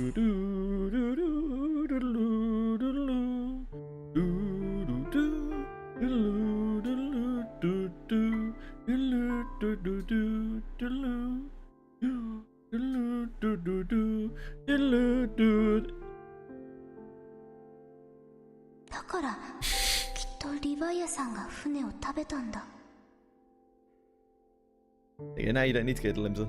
その通りだリヴァイアさんは長い間姿を変え海と同化して海に力を与えていたしかし腐敗によるダメージは回復力の限界を超え船を食うことでそれを補おうとしたおかげでリヴァイアさんの気が今までよりはっきりしている権限も時間の問題だろうまったくバカな連中だったがゲスはゲスなりに役に立ってくれたよ海がリヴァイアさんが船を食っただとてめえ自分が何やったか分かってんのか青十星にとって海は黙れゲスが貴様こそ自らの咎を置いて何を吠えている恥を知ることだなあん時の俺はひでえ顔してたろうな。久方ぶりに再会した娘が軍を率いて故郷をぶっ壊しに来てたわけだからな。ましてや俺には負い目もある。合わす顔がねえたこのことだ。因縁から逃げ続けてた俺じゃリヴァイアさんを止めることはできなかった。どうかこいつを、アウギュステを支え続けたこいつを、リヴァイアさんを救ってやってくれ。アウギュステの住人を代表して頼む。こいつが傷つくのも、こいつが育てたアウギュステが亡くなっちまうのも、んなことは誰も望んでねえはずなんだ。リヴァイアさんを望まれた存在でいさせてやってくれ。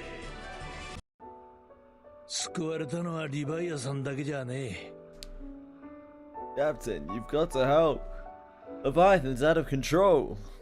Simply enter your 16-digit code and the 3 security numbers on the back of your card. アポロがまた笑ってくれるようになったのも団長たちのおかげだ。笑った時の目元なんかちっちゃい頃と変わらねえんだぜ。宿題の出来は満点とは言えねえだろうが、9大点くらいはくれるよな、アルテミシア。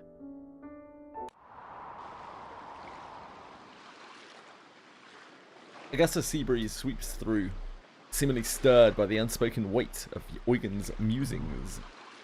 Eugen's musings.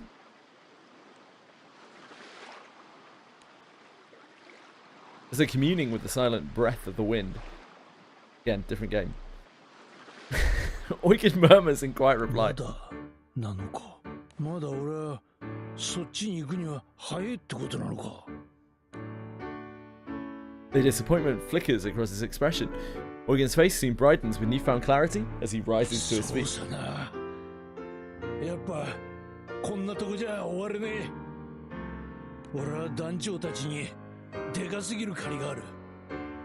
返すもん返さねえと隠居なんてわけにはいかねえよな。There is no resignation in his eyes. Instead, they shine with an intense vitality, like a raging current. 引退するその瞬間まで俺は骨の髄まで聞く牛だ。見ててくれアルテミシア。まだまだ終わらねえぜ、俺の旅はよ。Eugen strides forward with purpose, leaving the gentle waves rolling across the sands behind him.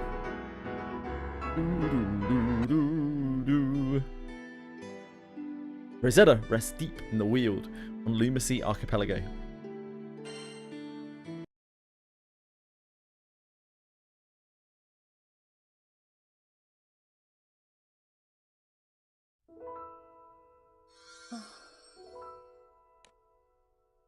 Deep within the Weald, Rosetta reclines against the trunk of a towering tree. Her serene visage, like that of a slumbering beauty from a fairy tale, is surrounded by a gentle dance of butterflies, gathering as if drawn to a blooming flower. わかっているわ。ありがとう、知らせてくれて。団長さんはついにイスタルシアへとたどり着き、彼と再会を果たしたのね。Rosetta rises to her feet, shifting her gaze to the distant sky beyond the island's edge. 長かったとは感じないわね。団長さんとの旅は本当に楽しいことばかりだった。I get told that I'm a joy all the time. 私はロゼッタっていうの。ここにはちょっとしたお使いで来てるのよ。だけどほら、この森って危険でしょ。だからあなたたちに守ってもらえないかと思って。護衛をしたいのは山々だが、私たちも急ぎの道中で寄り道をしている時間は。心配はいらないわ。どうせ目的地は同じだもの。なんだって？どうしてオイラたちの目的地を。ねえトカゲさん、いいこと教えてあげましょうか。魅力的な女にはね、いくつも秘密があるものなの。ほら行きましょう。ぐずぐずしてる暇なんてないでしょ。知ってるんだから私はね。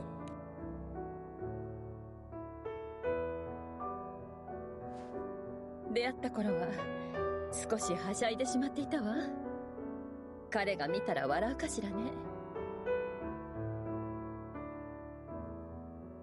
でも団長さんは彼の子供だもの。楽しい旅になる。最初からそんな予感はしていたわ。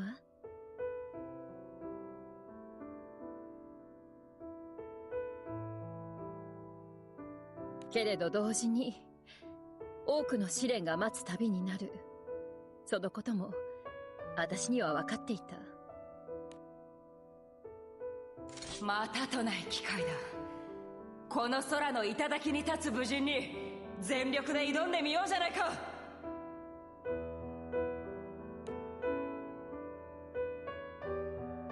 あなたたちは試されてるの。だから私に見せてちょうだい。あの日あの旅立ちにルリアちゃんの手を取った覚悟をね。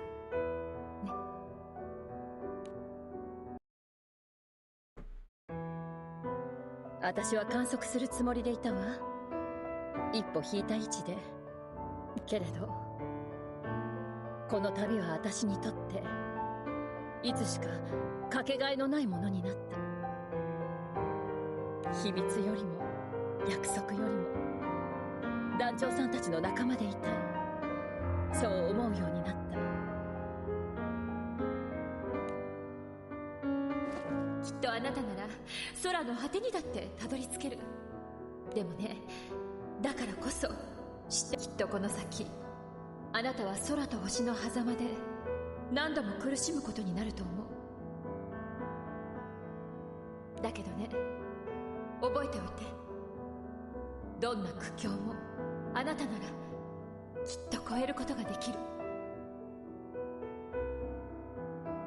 仲間と一緒にどんな逆境もきっと幸せな結末に導くことができる。だから決して諦めないで。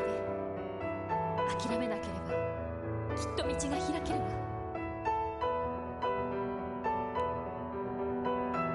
そして私の期待に団長さんたちは応えてくれた。真実と向き合って私とユグドラシルを助けに来てくれた。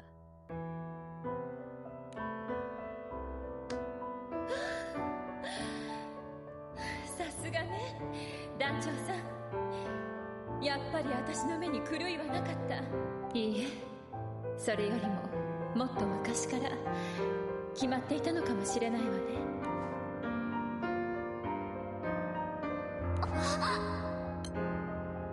Rosetta stares at the captain as if seeing something miraculous. どうしたルリア。ロセッタさんの聖少獣の気配がどんどん曖昧になって、いつもの不思議な気配に。そうね、それは無事聖少獣としての力を閉じること。これで私もまた団長さんたちと一緒に旅に出ることができる。おかえりロセッタ。ただいま。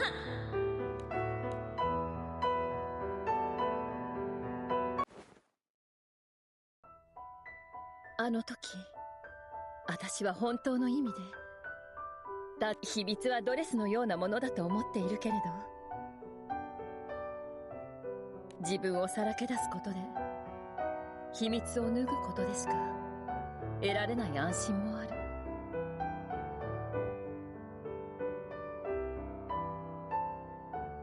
そのことを団長さんたちに教えてもらったわ。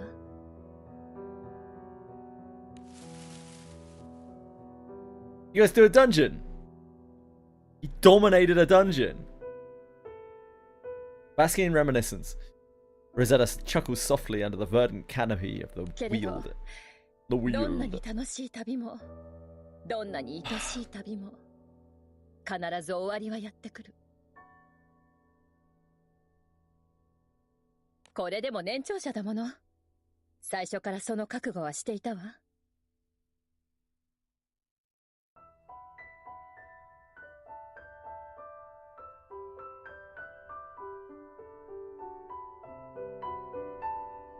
本当の旅の終わりはこの先。そうよね、団長さん。Without pause, Rosetta steps forward, weaving her way through the embrace of the dense ど woodlands. んな逆境であろうときっと誰も諦めたりなんてしていないわ。それが確信できるのも仲間だからかしらね。旅の終わりは残念だけれどでもまたみんな Oh, に会えるの Hexa. は I 楽しみ missed だわ。 the Hexa. I missed it.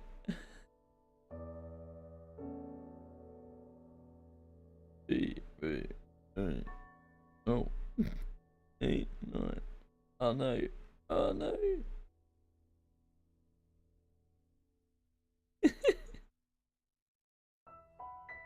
I'm so spaced out.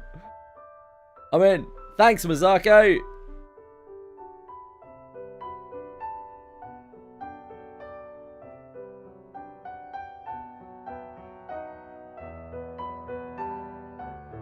Attack up from me.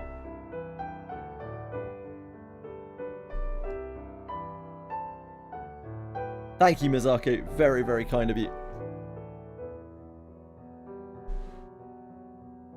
Once again, possibly too kind.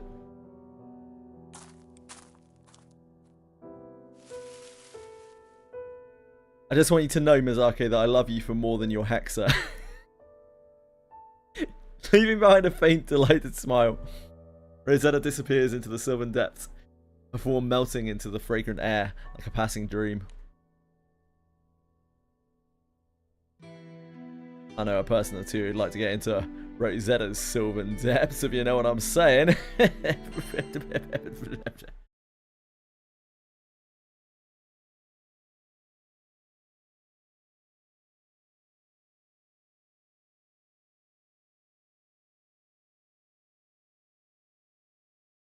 You left him for himself and his Hexa, damn. Great answer.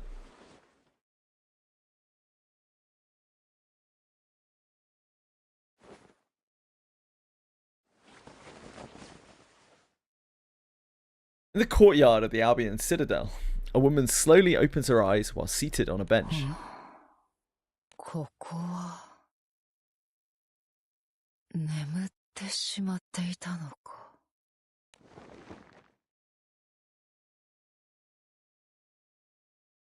Catalina stretches lightly, taking in her surroundings, and her expression quickly turns to one of surprise. アルビオン。私はどうしてここに。 I don't know what you mean, Umi, but I would love for you to explain. Someone should get bored of Murcielago. Better hope the Murcielago is entertaining forever. Nah, like just the amount that you've done already for me is like enough to make like a bunch of different weapons. So yeah, thanks a lot. Teach, very much appreciate it. MSQ only keys Praetorium. So in the past, Boone, in the past things were much worse. Be happy that it's that way. Be very happy that it's that way.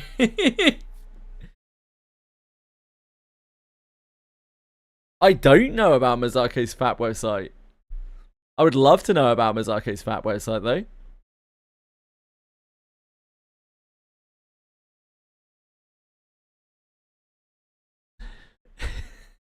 This is the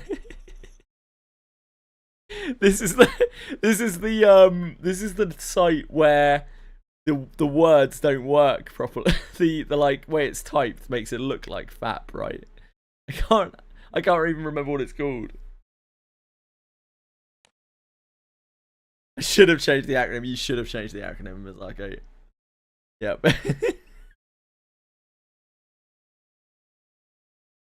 She delves into the recesses of her mind, as if trying to piece together a fragmented puzzle. Anyone got a link to Mazako's Fat website? Please feel free to post it. Oh, thanks, Amy. そうだ。カクリオとの戦いで、私は命を落として。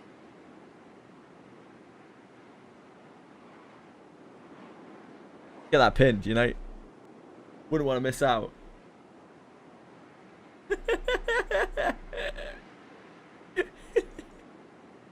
GB FAP, that's it. Yeah, GB FAP. This is actually a really useful site. I've got this bookmarked somewhere. I don't know if it's on here.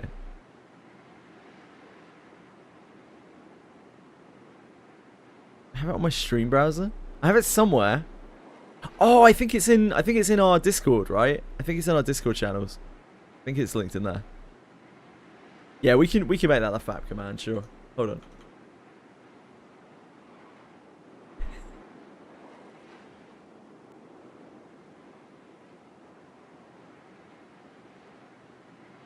For sure, for sure.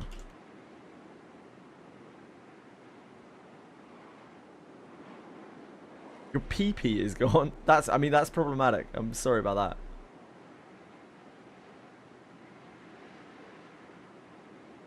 I'm sorry about that.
Not working, yeah. Okay, let me get the link. We need tiny Earl. Oh no, we don't. We don't need tiny Earl for that.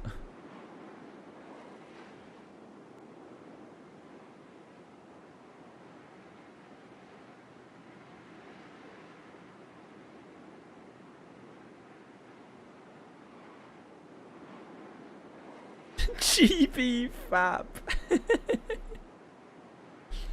Immortalized. ということはここは今はの際の夢あるいは死後の That woman stole your job, Fox.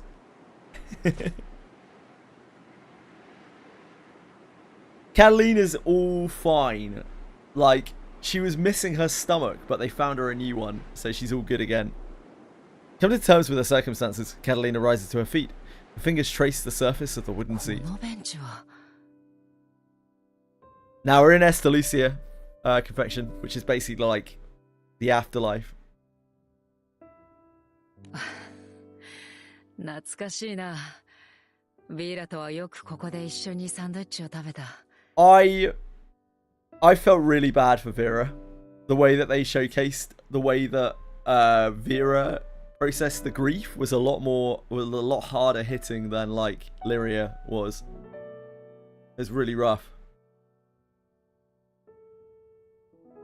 こうして振り返るのがこの中庭の景色ということは士官学校のビーラとの思い出は私にとってこんなにも大きかったのか。そんな彼女に私は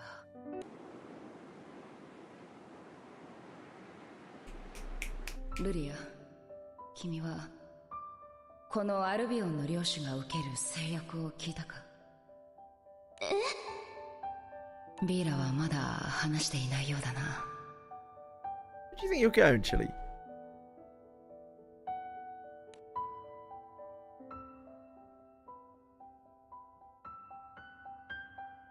The Lord of Albion is bound to both the Citadel and the Primal Beast Luminera, otherwise known as Chevalier. Death is the only form of release from the island. Catalina is pained as she tells of the harsh sentence awaiting those who accept the title of Lord of Albion. 決める戦いはビーラさんが勝ったんでしょ。だから領主はビーラさんだし、カタリナにその制約は関係ないんじゃ。それこそが私のトガだ。私は領主となりシュバリエの力でこの町に縛られることを恐れた。だから私はあの決闘でわざと手を抜き、自分が負けるよう仕向けたのだ。ビーラが私を慕ってくれている、その事実も知りながらな。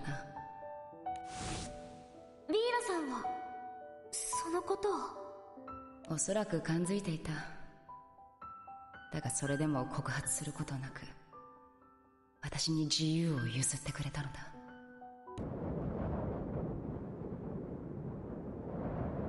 Thank you so much, Mazako. 団長たちとの Very kind of you. 自由の本当の価値を私に教えてくれた。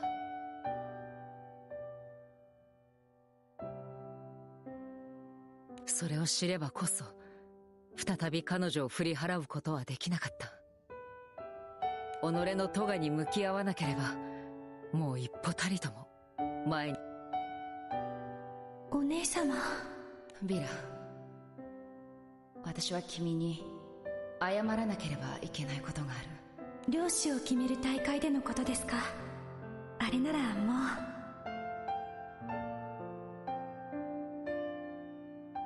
う。いや、それだけじゃない。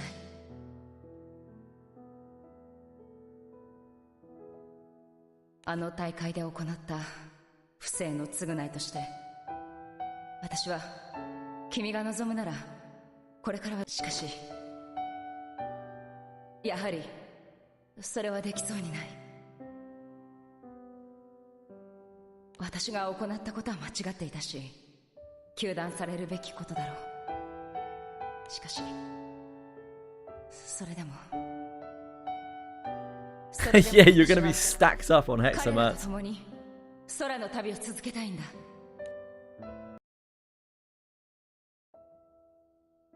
あの時私はビーラのこともルリアのことも諦めないという道を選んだ。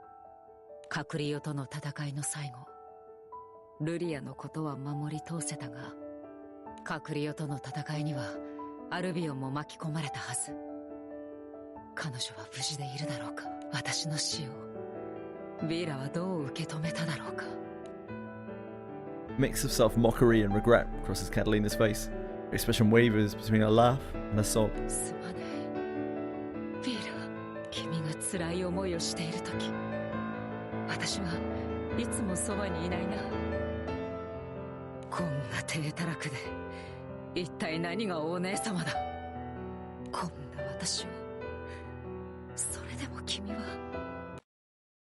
Catalina lowers her gaze, quietly focuses inward, thoughts clouded with self-reflection. 死は覚悟していたつもりだった。いや、自らの選択に後悔はない。それでも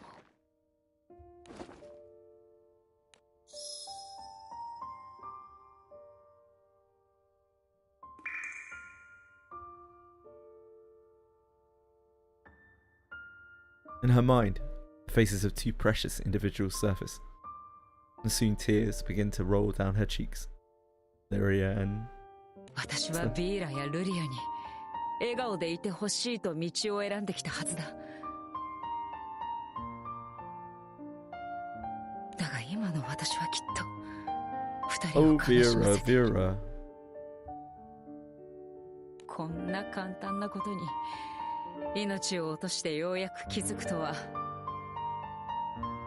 私は本当にどうしようもない大バカ者だ。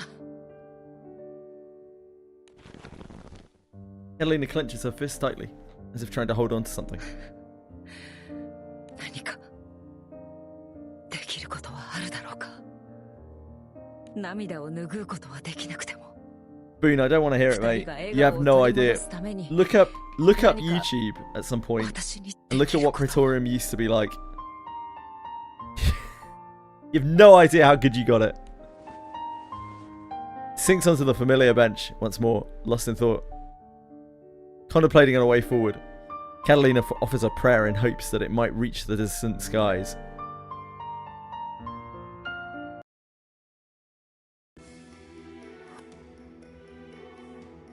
Life in the Albion Citadel proceeds as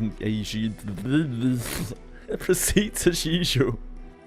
Thanks to her innate brilliance, Vera carries out her responsibilities as Lord Commander with mechanical efficiency.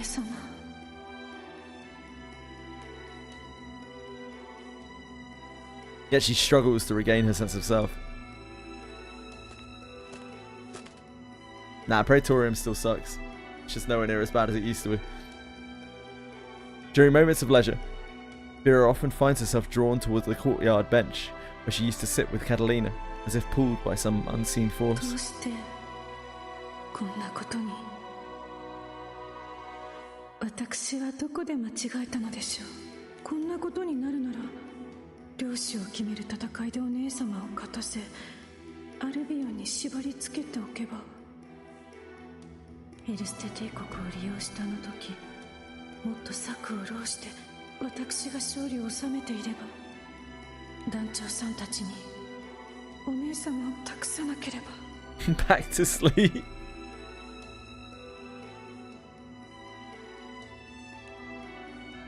No matter how many possibilities she imagines, in every one of those futures, Catalina wears a sorrowful expression. 私だけではお姉様を笑顔にできない。では初めから間違っていた。この心がお姉様にとらわれてしまったこと自体が。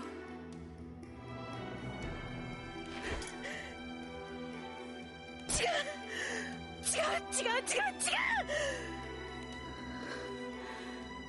二人で過ごしたあの時間は、お姉様に捧げた私の思いは絶対に間違いではありません。お姉様、私はどうすればよいのですか。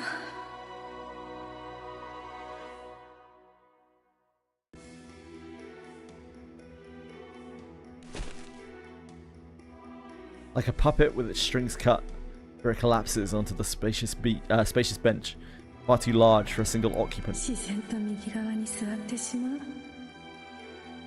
隣を埋めてくれるお姉様はもういないのに。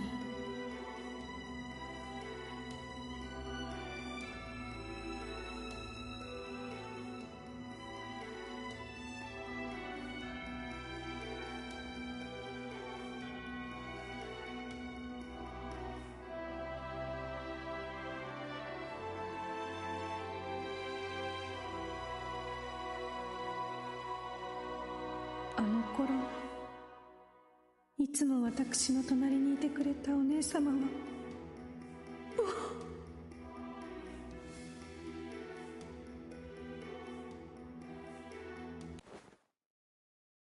Unable to contain herself, Vera covers her face with both hands, her emotions overflowing in the silence of the courtyard. すまない、ヴィーラ。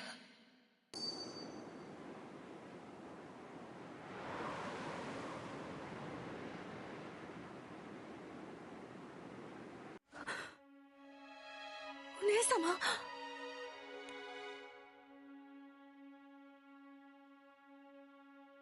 Vera turns around, but the beloved figure she longs for is nowhere to be seen. Only the quiet courtyard stretches out before her. And yet, Vera feels a distant sense, nostalgia resonate here.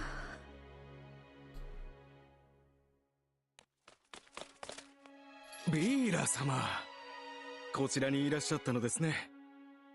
申し訳ありません。探させてしまったようですね。何かありましたか？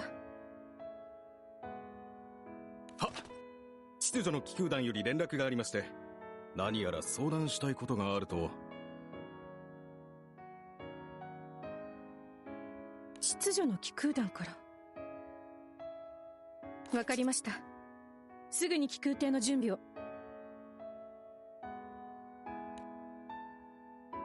After a moment of thought, Vera rises from the bench, resuming the composed demeanor of Albion's ruler.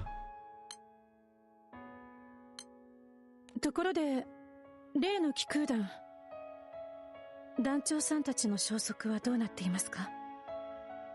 現在、アガスティアでの目撃情報を最後に行方不明となっております。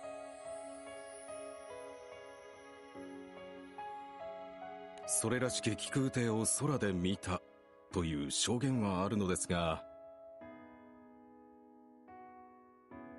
何でも急に強い光に包まれたと思ったら気空艇ごと姿を消したとか。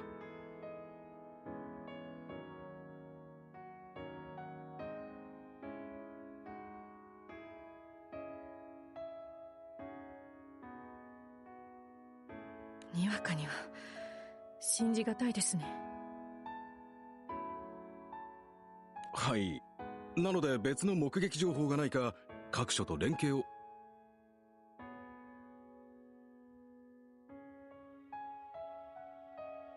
ですが、信じがたいことを成し遂げてくれるのが団長さんです。きっと団長さんの旅はまだ終わっていないのですね。おそらくは全てを取り戻すために。The truth lay scattered like mere fragments on an unfinished tapestry. Vera feels a growing sense of conviction within herself. The faint miracles that have guided her thus far, woven together with the steadfast trust she has cultivated, become a beacon of hope that compels her to move forward once more. The Vera stuff is really sad. Vera's had a pretty shit life. Lost the one thing that she cares about. Monica receives a report from the crew of enforcers on Amalthea.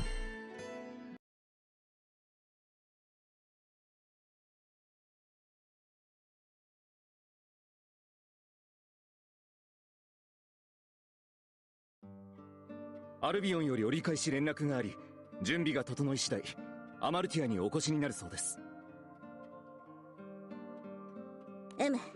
ご苦労。引き続き情報収集と各所への連絡を頼む。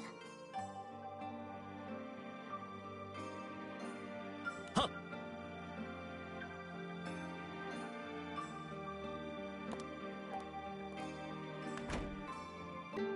聖少獣シュバリエと契約を結んでいるビーラさんなら何かわかるかもしれませんね。そうであると願いたいが、いかんせん聖少獣が相手となると我々に取れる手段は限られてくる。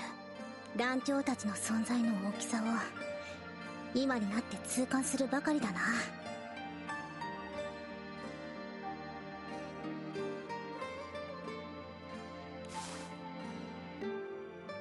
Monica crosses her arms, concern etched on her face. In front of her stand three figures, likewise carrying somber expressions. The P-Man. 全て片付いたと思っていたところに、これとは。一難去ってまた一難って感じ？でもさ、このタイミングってなんか作為的なものを感じない？作為的。偶然じゃなく誰かが裏で糸を引いているのか。 Usually Team Rocket love the second serving of trouble. しかしこんなこと一体誰が。 Licia cuts through the heavy tension in the air by lightly clapping her hands, gathering everyone's attention. 一度情報を整理しましょう。今この空に何が起きているのか。まず事の発端は言わずもがなカクリオの侵攻です。カクリオの脅威自体は団長さんたちによって退けられましたが、空には依然としてカクリオとの戦いの影響と思われる黒い亀裂が入ったままになっています。そしてカクリオとの戦いの終結後、空の各地で聖少獣の暴走が散見されるようになりました。現状カクリオや空の日々と青少獣の暴走との関連性は不明です。 As if reading from a report, Licia summarizes the reason everyone has been gathered.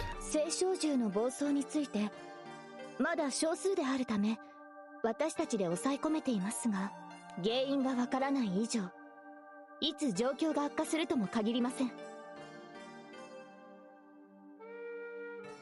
だから団長さんと縁があって青少獣と関わったことのある僕たちがこうして集められたってわけね。関わったと言っても私たちは大したことはしていない。それよりこういう事態ならそれこそ団長たちを頼る方が良かったんじゃないのか。 Pommer shakes his head wearily in response to Sturm's 言える suggestion. わけありませんよ。カタリナ注意を失った彼らの様子、あなたも見たでしょう。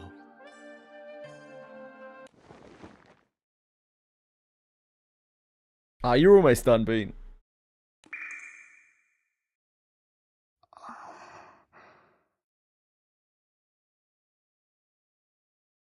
そうだな。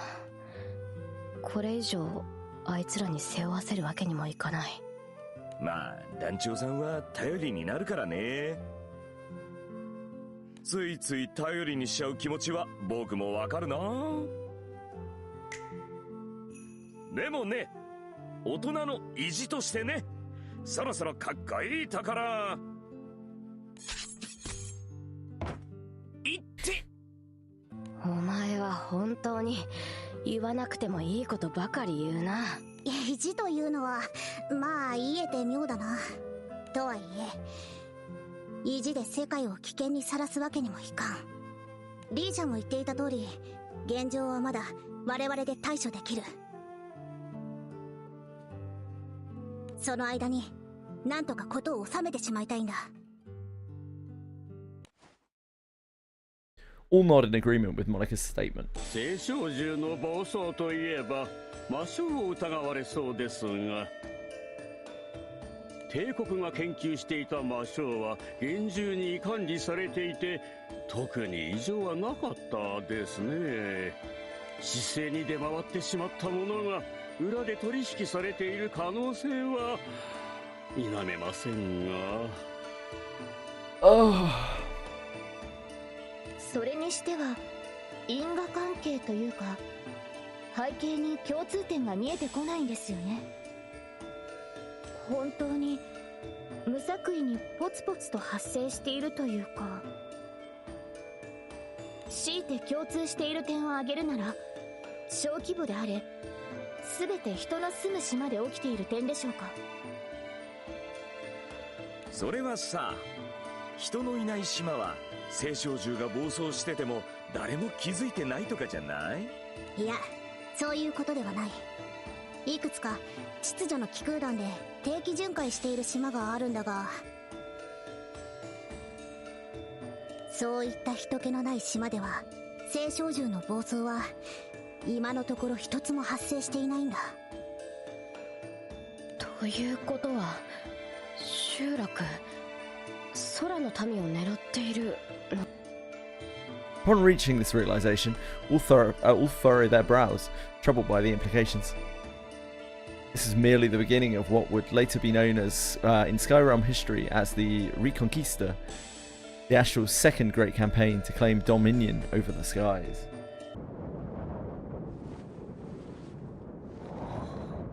グランサイファー、いつの間に。それに他のみんなはどこへ。ノア、まずいことになってる。力を貸してくれ。Berry? このままじゃルリアが危ないんだ。 The promised land at the end of the skies, culmination of fate's converges. And not all of it is steeped in light, but even the unseen hands of shadowed schemes hasten their pace, drawn toward the same inevitable conclusion.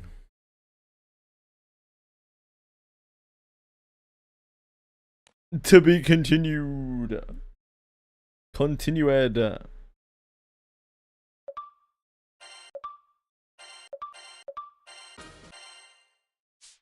Bum bum bum bum.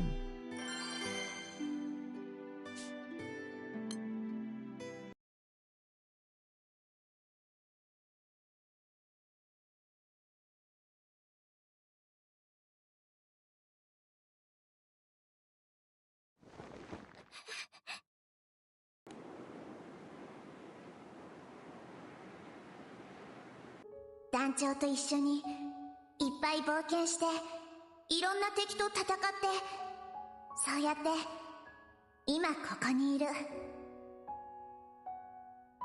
カクリアを倒したらまた一緒に冒険するんだし、そんな不安そうな顔しないでよね。無茶をやってきたってな、別に今に始まった話じゃねえ。レギオンボイド相手じゃいいところは団長に持ってかれちまったからな。まあここは見せ場を譲るとでも思っといてくれや。ねえ団長さんが心配をしてくれるのは、けれどこういう状況だからこそ、それぞれがそれぞれのすべきことをまた一緒に旅を続けるために、今は少しだけ別々の場所で頑張ることにしましょう。イオ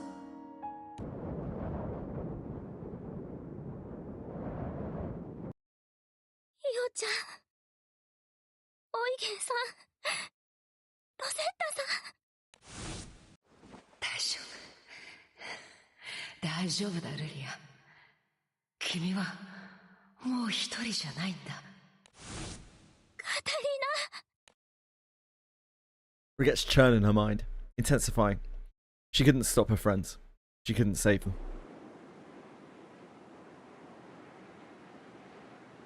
死は平等です。そして兆しなく訪れるものです。僕はきっと綺麗なよりは多く人の死を見てきたでしょう。いろいろな死といろいろな生がありました。不幸な生も幸福な死も。僕に下腹の判断はできませんが、ですが共通して完璧な別れというものはただの一つもありませんでした。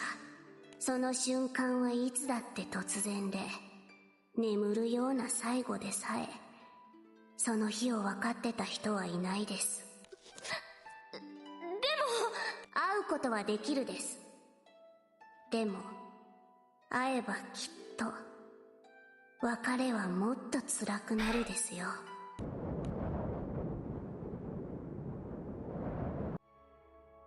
世界を救うことができても、みんながいなかったら、カタリナがいなかったら、私は。 She will not allow such a world.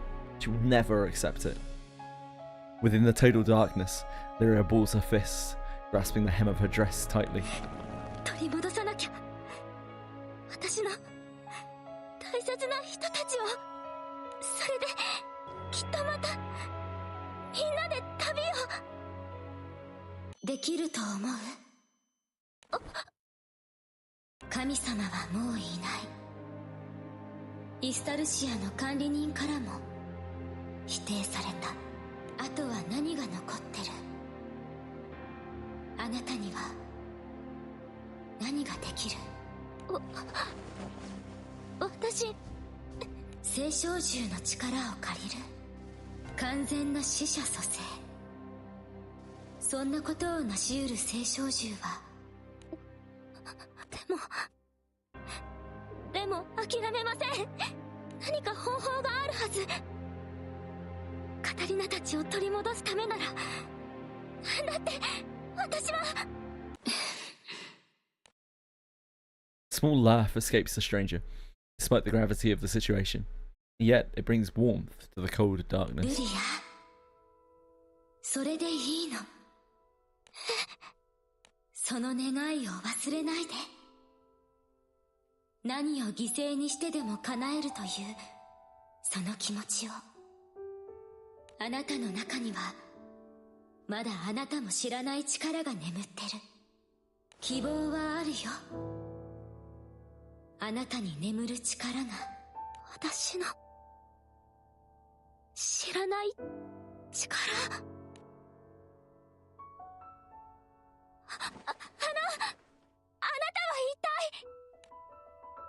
Stranger smiles, enveloped by a waking light. アストロリア、それが私の名前。忘れないでね。あなたの持つ力。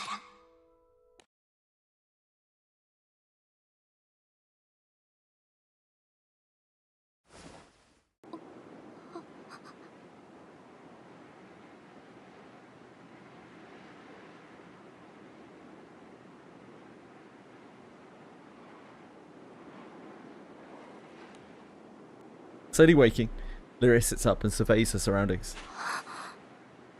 Chapter on 183, I think. Oh, I forgot Loki was with us. どうやらはぐれてしまったらしい。ロキさん、さっきのは夢？ Yeah, we're doing okay. We're soldiering on.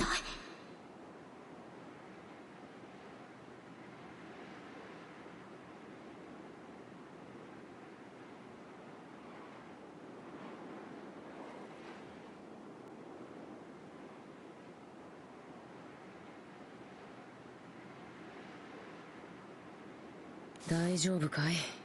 まだぼんやりしているようだけど。すみません。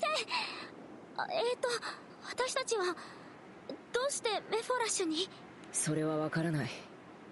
かくいう僕もついさっき意識を取り戻したところでね。目覚ましがてら順を追って確認しようじゃないか。Loki begins counting on his fingers, reflecting on the events that have transpired. 団長さんを通して複数の世界から空図のかけらを集め、僕たちはイスタルシアにたどり着いた。本来イスタルシアは死後の世界であり、イスタルシアの管理人レルにビーとルリアを狙われたものの、団長さんのお父さんの助けでなんとかこれを退けた。その後だね。レルが僕たちに何かを仕掛けて、気がついたらここにいたんだ。Lyria revisits these events in her own memory as she tries to surmise the situation. 私たちはイスタルシアから追い出されちゃったんでしょうか？だとしても妙だね。なぜ団長さんたちの姿がなく、僕たちだけなのか。すべてはあのイスタルシアの管理人レルの思惑というところなのかな。半分当たり、半分外れ。いつの間に。 When Ray suddenly appears without a sound, Loki tenses up, ready for a fight. The caretaker pays him no heed and continues こ stalking. こは心象空間と呼ばれる魂それぞれが作り出した場所で、まだイスタルシアの内側です。心象空間に貴殿らを分断したのは僕ですが、ここに呼んだのは僕じゃないです。呼んだ？じゃあ誰が？すみません。どうしても聞きたいことがあって、本当に方法はないんですか？方法はあります。でも認められないという話をしてるです。認められない。 We don't need approval. 死者は蘇らない。Run around breaking laws all the time. 世界のルールなのです。Rules don't apply to us. Rod looks downward with introspection, as if to avoid Lyria's 理 gaze. 論ではいろいろ言いました Sorry, there's が a cat in the way of my 僕は貴殿 monitor. らの行いを評価してるです。でも世界に責任を負うのは神の役割であり、どちらも摂理であり、世界が正しくあるための決まり事です。意地悪したいわけじゃないのです。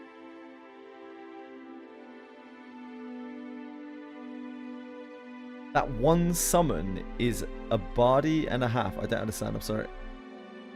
Oh, for Zizia, sure. Okay, I'm with you. もし摂理を破れば、さらなる犠牲が必要になるですよ。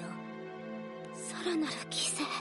これ以上まだ何かを失わなくちゃいけないんですか？私はただまたみんなで旅をしたいだけなのに。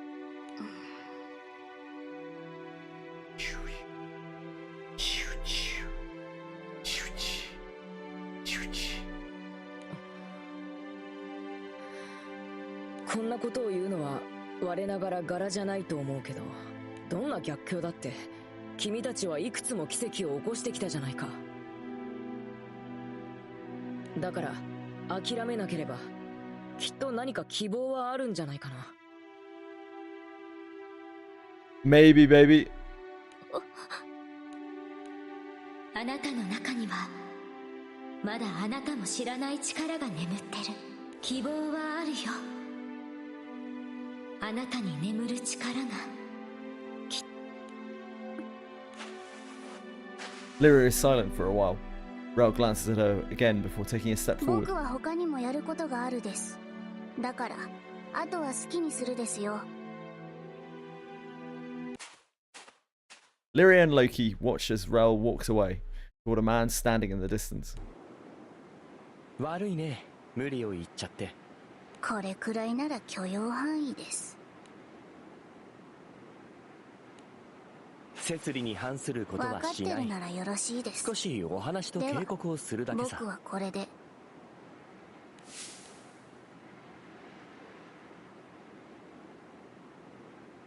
Rel continues walking until their form disappears into thin air like smoke. Left behind in the mindscape, Lyria and Loki shift their gaze to the nonchalant man walking some distance away. Chili, you're not helping.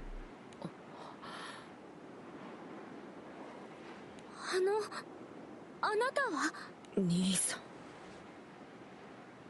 お兄さん？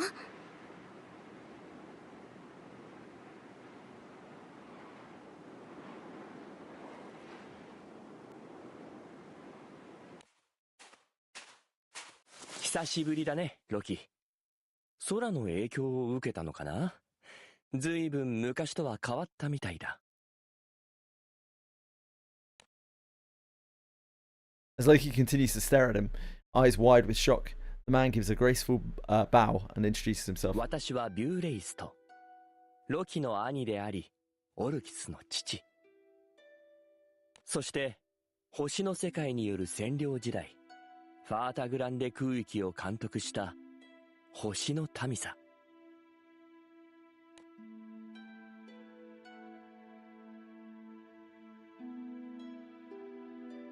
He smiles with somewhat melancholic eyes as he watches Lyria and Loki, who remain speechless.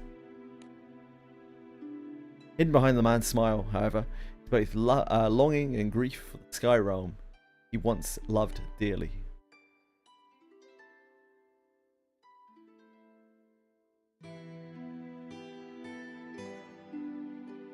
Loki is taken aback by an unexpected reunion with a Blister.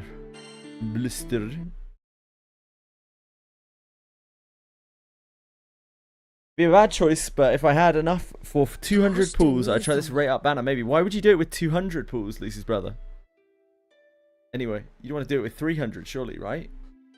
It's always 300 in this game. Sparking's 300, is it not? Yeah, Sparking's 300, right? Yep. いや、そうか。空に帰化して、空の世界で命を落としたから。死後のことなんてあまり考えていなかったからね。I don't know. But it's just as well that we've rectified that. You wouldn't want to think it was 200?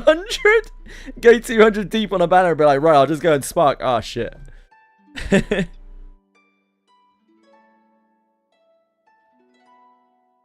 Yeah, as Duang says, you can't spark Vazuzia because she is Providence.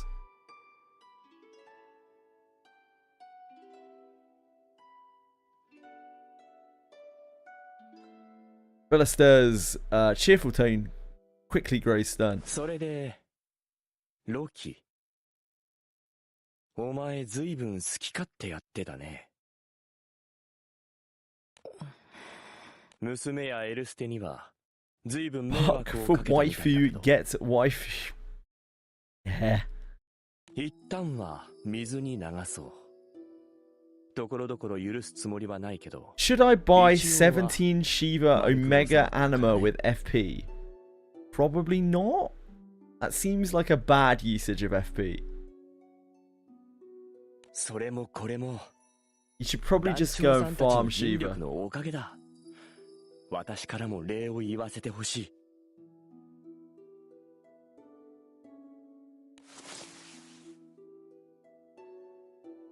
He gives a deep bow to show his sincere gratitude. ありがとう。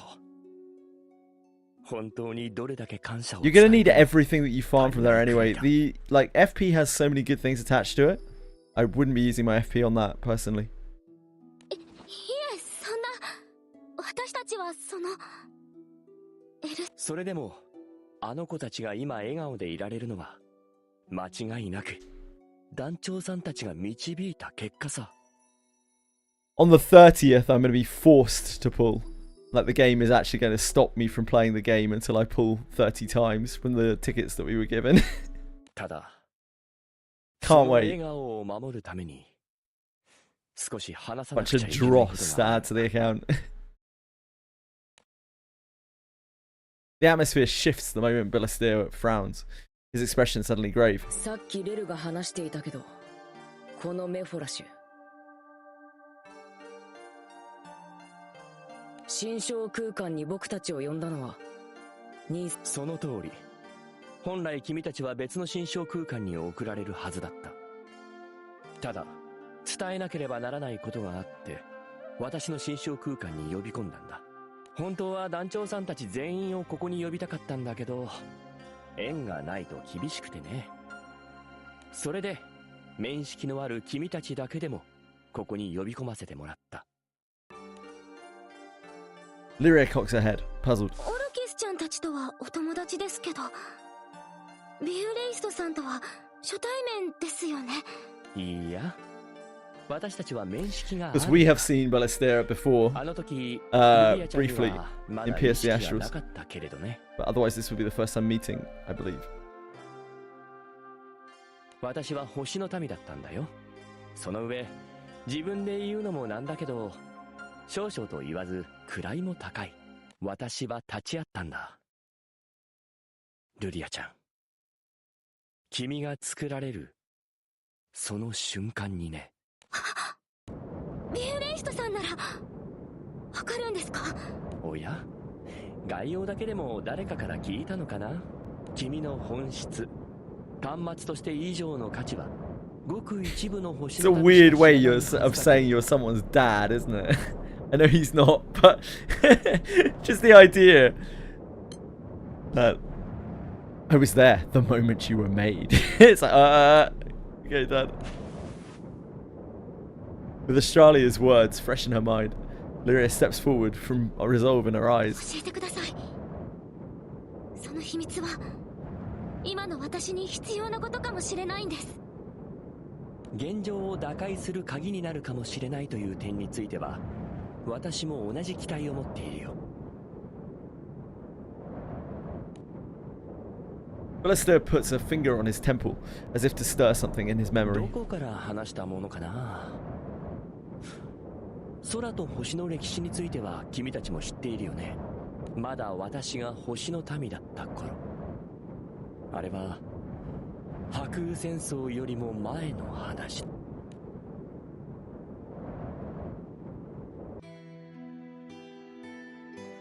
Ballesteros reflects on the astral invasion and explains the secret behind the power sleeping within Lyria.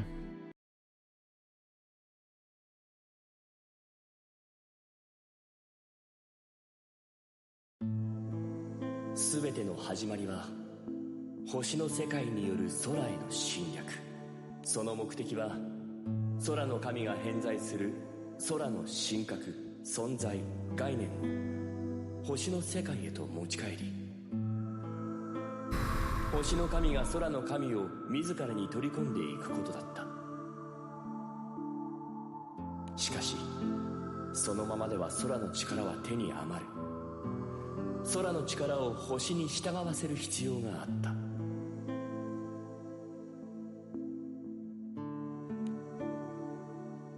そこで私たちは空の存在を核として星の力でコーティングした青小獣という存在を作り上げた。これならば空の存在を私たち星の民が自由に扱うことができ、星の世界へも持ち帰ることができる。しかし破壊と再生、進化を繰り返してきた空の世界は私たちの想像以上に豊かでね。私たちが個々に持ち帰るにも限界がある。故に青小獣を統合する端末が必要になったんだ。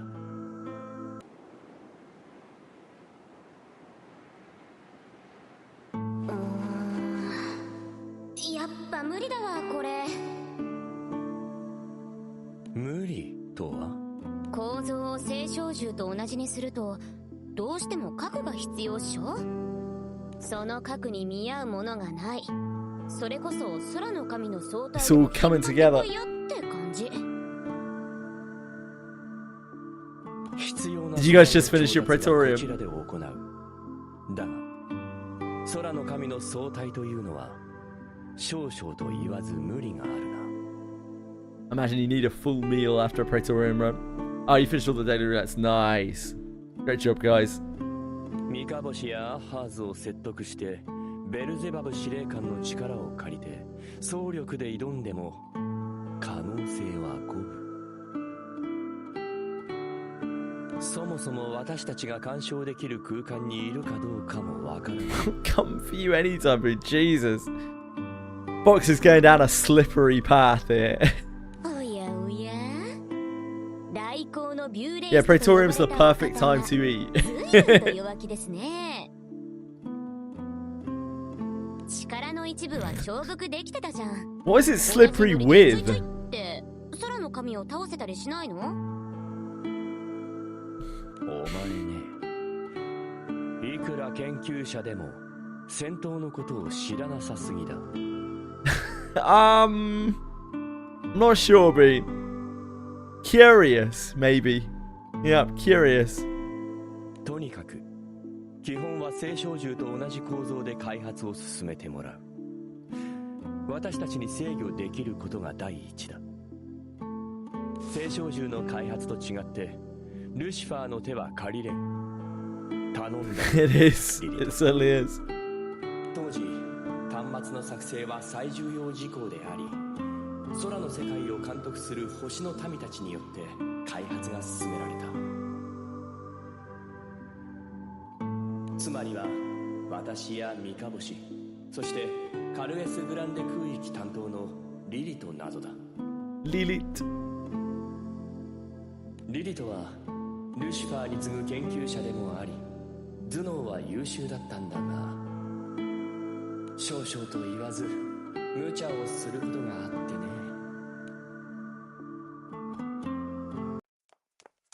We remember Lilith. リリト、お前一体何をした？ああ、ちょうどいいところに完成したよ、端末。我ながら最高の出来。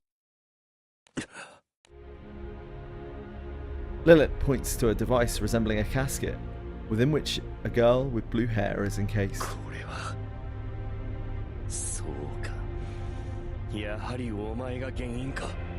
え、何？なんかやっちゃった？母なる神に異変があったそうだ。突如そのお姿を変えられたらしい。それもここに眠る少女のような姿にな。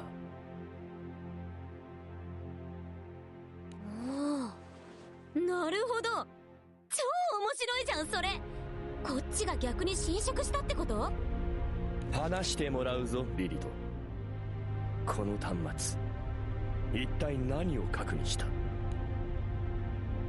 Lilith takes the cue to begin elaborating on the ancient history of the world. 星よりも空よりもカクリオよりももっと古い信仰の名残を偶然見つけたんだ。 You should probably still bring her, yeah, Lucy's brother. 原始的な信仰のせいか、祀られている存在に形はなくて。 Probably. If your characters aren't dying, then, you know, Frau is still doing something in the back. And if your characters are dying, then she's still decent. Just not anywhere near as good.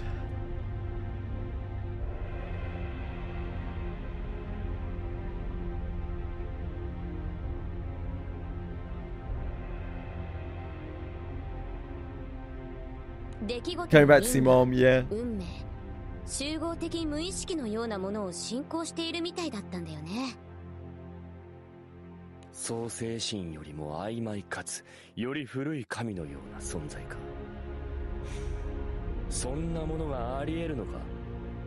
Godlike existence older than the omnipotent. Oh, it's me. これを見つけた時は、私も興奮してさ。星と空の統合、世界の統一に使われる端末にこれ以上ふさわしい核はないでしょ。とはいえ、形すらない曖昧な存在なんて私でも扱いきれない。だから信仰の記録から信仰対象を疑似的に再生して抽出した因子を核に入れたわけ。そんなわけのわからないものをお前、私たち星のために制御できることが第一だと伝えたはずだが。制御はできるよ。構造としては星小銃とおおむね同じだから、核にはそういう因子が入ってるけど、側は星の力だから通常の運用には問題ない。ただ星小銃本来の力を刺激するには空のWhoops. Perplexed, Ballista thinks it for a while before coming to a conclusion. Look how big that text is. 端末の核についての情報は空を監督する私たちと母なる神のみが知るものとする。最高評議会にはカバーストーリーを伝えておく。お前も口外はするなよ。いいじゃん。創世神すら凌駕するより古く曖昧な存在。母なる神が両世界を滑るための端末にはふさわしいと思うよ。幸い母なる神への影響はお姿が変わっただけだが、もしそれ以上の影響が出ていたらどうなっていたと思う？より高位の神に進化することはあっても悪影響はないと思うけど。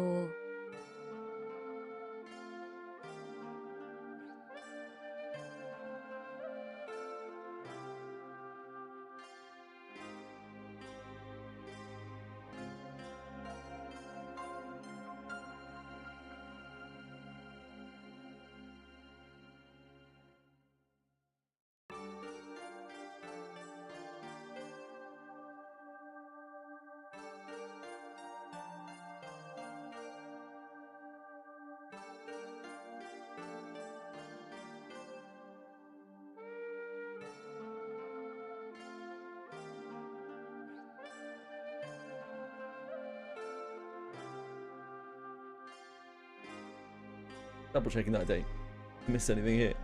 This is quite crucial story. とにかく口外禁止だ。私も同僚を手にかけたくはない。それとも我が二つな来航の意味を。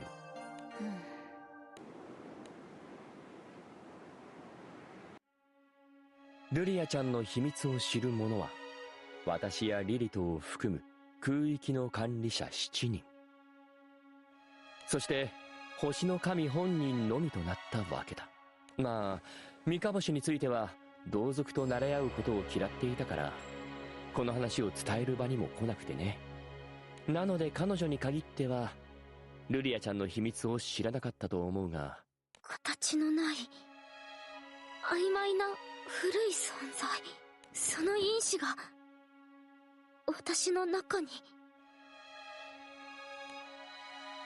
Lyria unconsciously reaches up to put her hand on her chest, yet she can feel nothing but the beats of her own heart.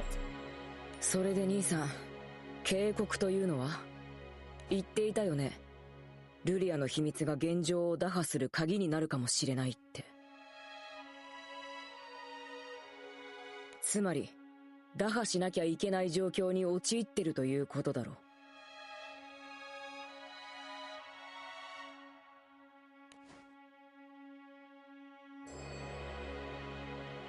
At Loki's question, Ballister nods gravely. 星が再び動き出した。イスタルシアが正常化したこのタイミングを狙って再び始まってしまったんだ。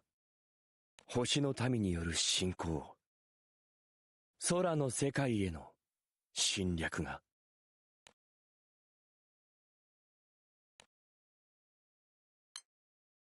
Threat creeps up on them silently, as if it were simply another happening on a normal day. And yet, it is a spark that will soon light the worlds aflame.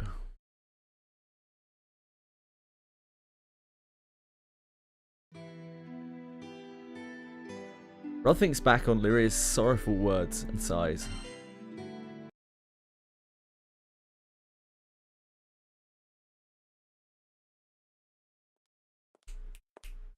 Meanwhile, in a different part of Estalucia, Rel trudges along in solitude.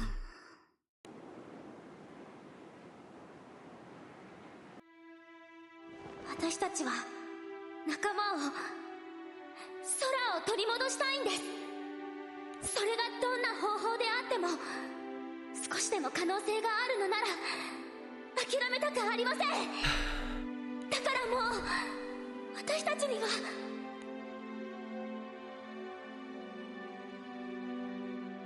さらなる犠牲、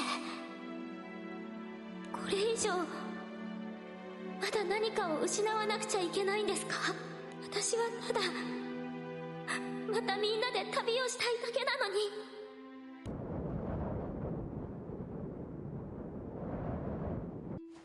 はあ、正しさは人を幸せにしないですね。それとも神の倉庫である僕がこんな感情を持つこと自体間違っている。It's not only those who dwell in the skies that are bound by laws. Yet, as someone who carries out the authority of God, it would be inappropriate to seek sympathy.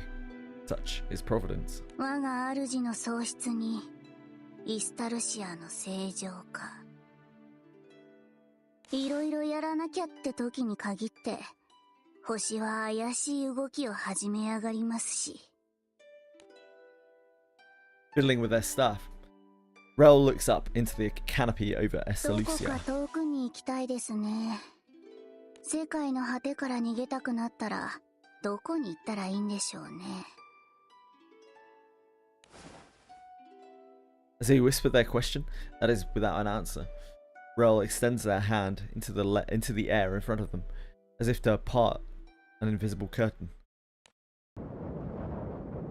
They cross over a threshold and enter the mindscape of a certain man.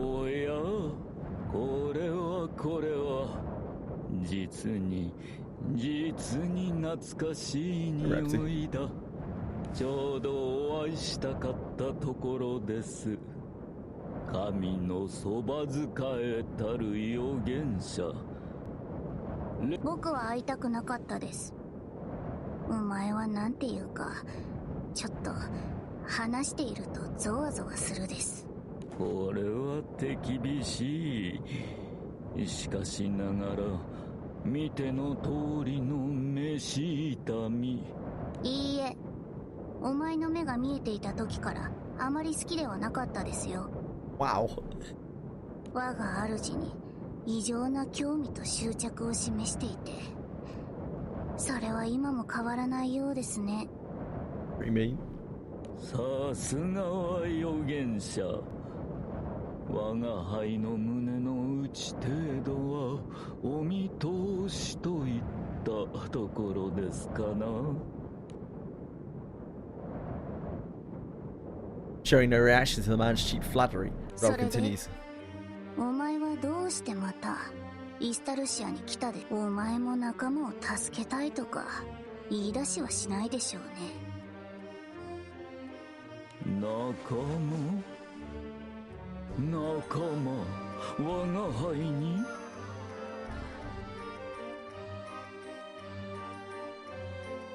実に面白い冗談だ。Actually, you little troublemaker.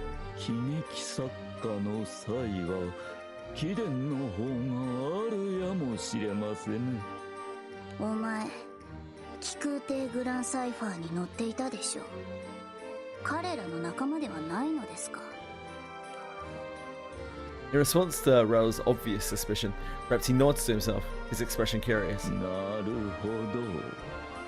人の機微を排せば同行者は確かに仲間と捉えう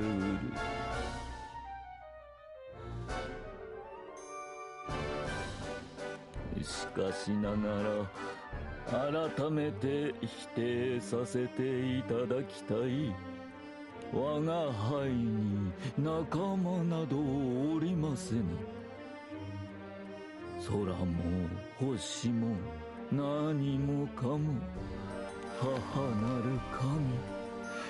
彼女こそが、彼女だけが我が輩の生きる意味。 No friends. I'm sure he's got plenty of friends. It's alright.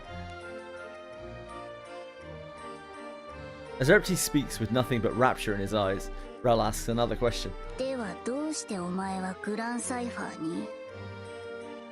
ありていに言えばそう密航というやつです。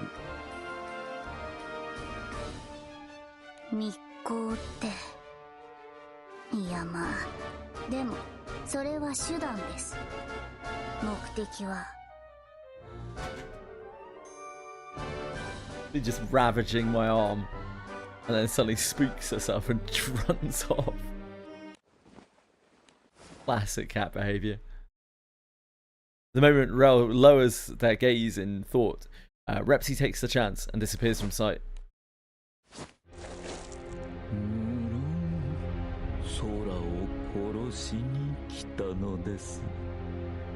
そしてその死をもって神はついに降誕なさる。もっともっと Clown music for a clown character, like. 神が。 In a flash, Repty appears in front of Rel, places a hand on Rel's neck in a theatrical manner. Rel immediately pushes his hand away, puts distance between them once more, keeping their eyes on the man. 相変わらず悪趣味ですね。僕はあくまで預言者ですので、空と星の争いに関わるつもりはありません。あの世界が空のものであろうと、星が占領していようと。ですが。 After a pause, Rel swings their staff in mourning. もし世界そのものを壊すような目的なら。これは恐ろしい。我が輩など矮小で非戦な星の民。そして何より我々は侵略者。我々は得るために侵略をするのです。侵略先そのものを破壊するなど、そんな侵略者がどこにおりましょうか。まあ警告はしたです。僕はガラントたちの様子を見に行きますけど、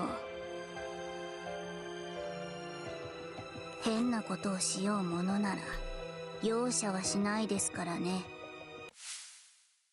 Oh, damn. And with that, Rel melts into the air once more and vanishes. Once Rel is gone, Repty wipes the flimsy smile off his face and glares sightlessly at where Rel had been a moment ago. 愚かというより幼い。言葉のままを信じるなど、この最終局面において傍観にとどまろうとは。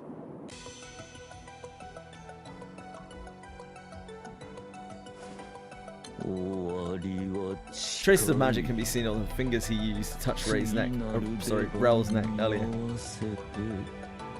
私も準備を進めるとしましょう。 He's happy with that non-consensual neck touching. A Repti's murmur. Light emits from his hands and gradually envelops his entire body. Using himself as a pawn, the playwright slithers quietly across the board as the game draws closer to a checkmate.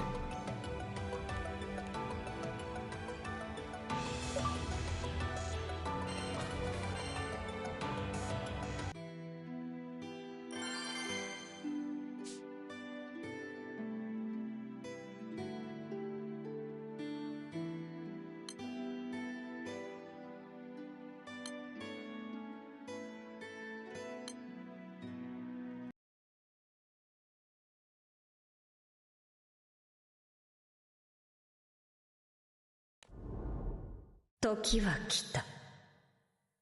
盤上にはすべての駒が揃い、最終局面を迎えている。空と星、破壊と創造、創世の因果に、今こそ。バハムート、ここで介入してくるとはな。 The god of destruction, Bahamut, takes hold of the priestess's body and begins to speak to the crew. Galanth, Vern, Rel, and the captain put their guards up. Bahamut pays them no heed and continues. 星が再び攻めてくる。今度こそ。なんだって星の進行を迎え撃つ。それが干渉してきた理由ですか。 肯定する。星の権限はこちらにとっても高貴である。かつて還元星を喰らうことが叶えば、我が力は創世の高みへと至る。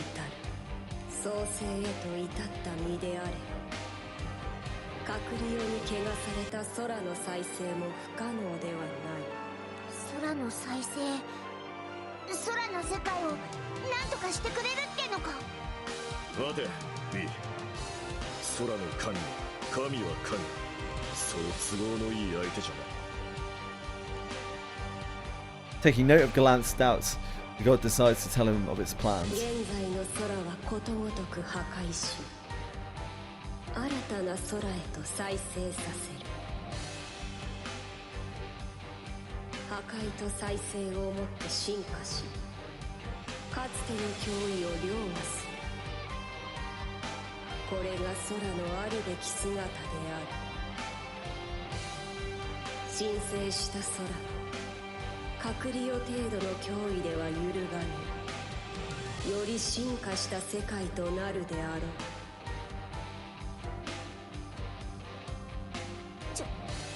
じゃあ結局。 オイラたちの世界は I will let you destroy it.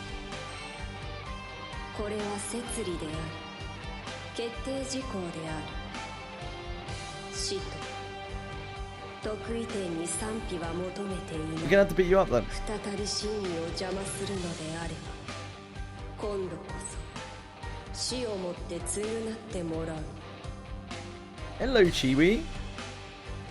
再び It's a hell of a meow.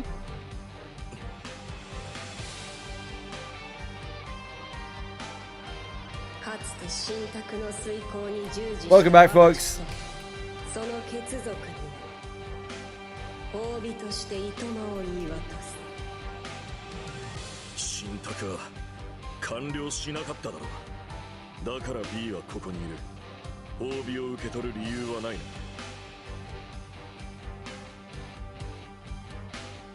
一部の聖少獣が形を失い、結果空における星の影響が薄まったことは事実であ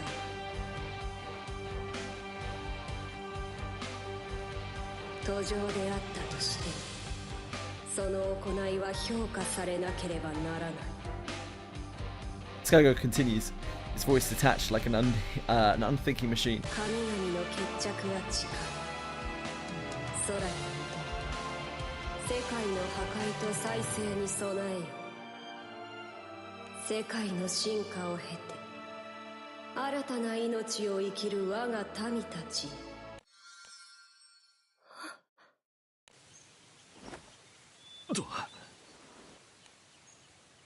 Once the Sky God leaves her body, the priestess loses consciousness. Galanth leaps forward to catch her.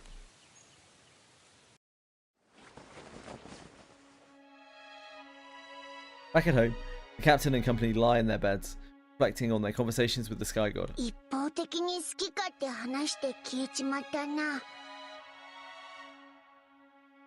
神とはそういうものです。信託なんかもそうでしょう。意見を求めてるわけじゃないのです。っていうか、お前なんでしれっとついてきてんの？お構いなく。お茶やお菓子は貢ぎ物として受け取らないでもないです。They asked after you personally want them. そういう話をしてるんじゃ。冗談ですよ。そうではなく、少し気になるお話があった。Rel shifts her gaze over to Galanth, suspicion in their eyes. 信託は完了していない。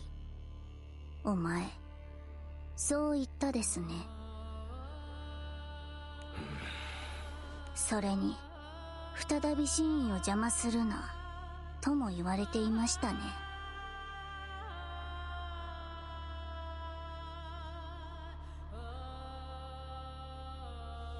そういや、バハムートが出てきたりですっかり飛んじまってたけど、結局おふくろさんには何があったんだよ。親父さんの旅の。そうだな。話す約束だったよな。分かってる。俺がバルフリートたちと旅をしていたのは話したよな。You could just clear free quest, yeah? その旅の Is one way to play the game. 信託によって俺たちが導かれた場所はエクセグランデ空域のとある島だったんだ。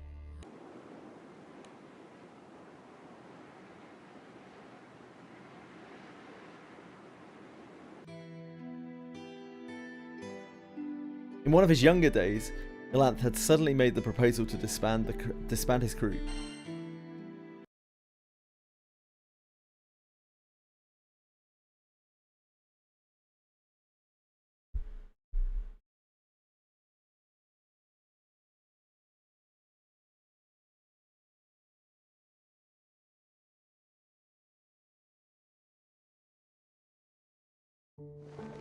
Galanth、悪い。もう決めたんだ。旅はここで終わりだ。騎空団も解散する。理由を教えろ。突然そう言われて納得すると思うのか。それともそんな簡単に終わらせられるほど私たちの旅は儚いものだったのか。当時騎空団に残っていたのは俺とリーン、ビー、そしてバルフリートだけだった。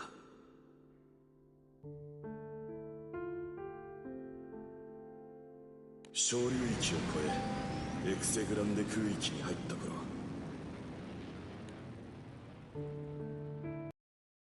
破壊の神バハムートから B を通して新たな信託が下ったんだ。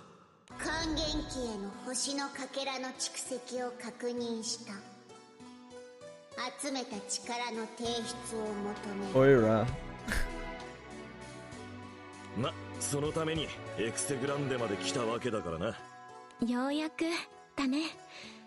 ザンクティンゼルを出てここまで長かったな。だが新王とはまだ決着がついてねえ。リーンの妹のためにも早くイスタバイオンに。還元期 B は力の提出とともに我が身に帰る。以後は新たな還元期を使わせる。我が身に。役目を終えた還元期は破棄となる。新たな還元。待てよ、星の力を渡したらそれで終わりじゃないのか。還元期 B は破棄する。集めた星のかけらとともに我が身に昇華される。そんな、それが B ちゃんの旅の終わりなの？以後の神託の遂行は新たな還元期をもってせい。神託なんてどうでもいい。 B はお前に食われるために旅をしてたってことなのか。 Yeah, that's right. You get loads of mats for it. You actually get fragments of each type as well, apparently. You get loads of mats. Loads of Evoker mats. 還元期はそのように作られている。これは摂理であり決定事項である。真意に背くことは認めない。つつがなく神託の遂行に努めよ。 Indeed, Libra. あれ、オイラどうしたんだリーン。今にも泣きそうな顔して。ピーちゃん。たく、またガラントが変なこと言って泣かしたのか。I feel like the best and easiest to use ones for earlier players are probably like Frau, Hesselia, and Heim, probably.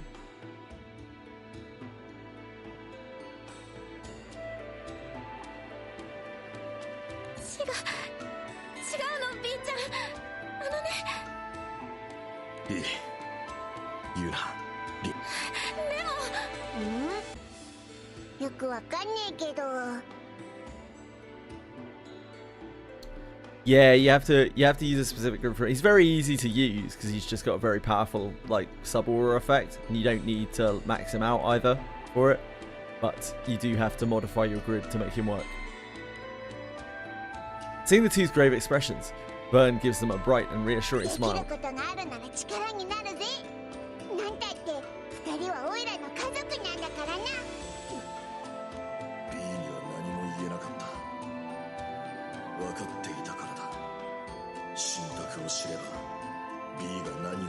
I'm gonna start building Kaim because we're gonna need either Kaim or Maria Teresa, right, at 5 stars for the roguelite mode thingy, whatever the hell that is in July.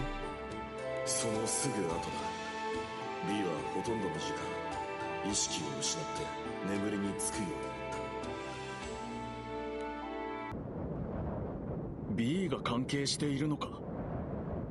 最近伏せっていることが多いようだが。そうだ。これは家族の問題なんだ。 Wait to see if we get some sort of Arcarum event or something along those lines. 本当に進まない。 Is Raw Dog in it? 分かってくれ。 Ain't gonna feel too good. 家族の問題か。 Yeah, I guess you would really like Maria. Kaim might help you farm water though. There is that. They're both kind of useful to you. Galanth lowers his head in apology, concealing his expression. Wilfred heaves a sigh.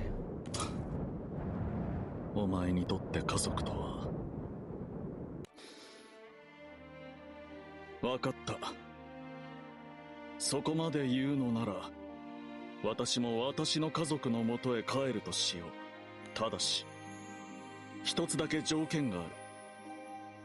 この気空艇、グランスルースは私がもらい受ける。ここから先は気空団ではなく、お前たち家族の戦いなんだろ。ああ、俺とリーンが神に抗うことになろうとも B を諦めるつもりはなかった。つまりここから先はバハムートとの破壊の神との戦いになる。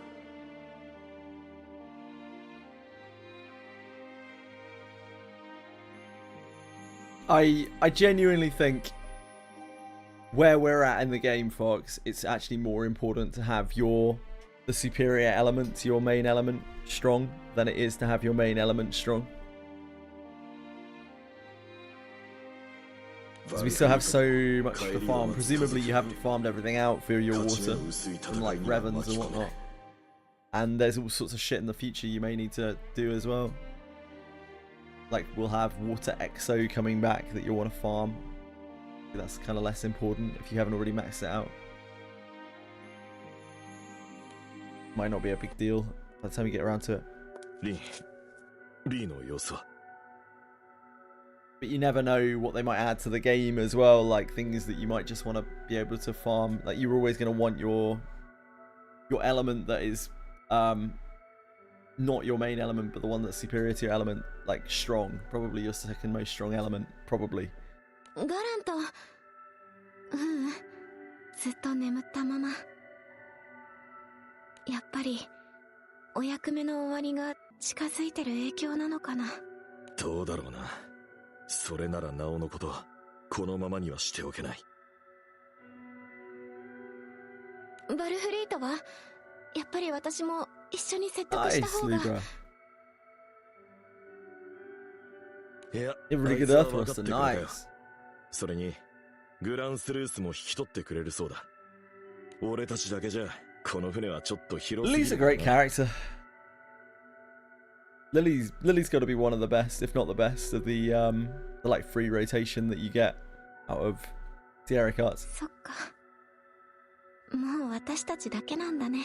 B を諦めない。He's really good. 仲間も危険にはさらせない。それが俺とリーン No, の not win Lily. Never win Lily. 心細くないと言えば嘘だった。それでも仲間は頼れない。仲間のことも守ると決めていたからな。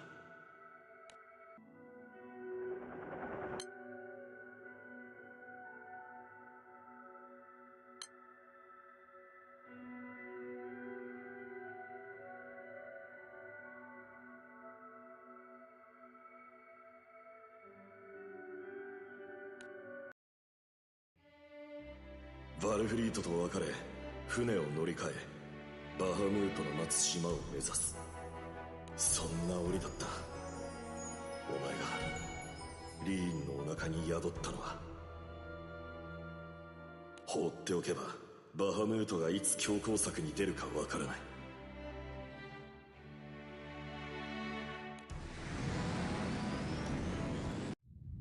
俺は一人でもバハムートと戦うことを決め、リーンの出産を見届けた後、最後の戦いに臨んだんだ。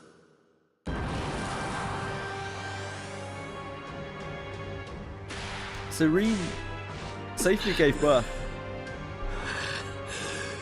to us.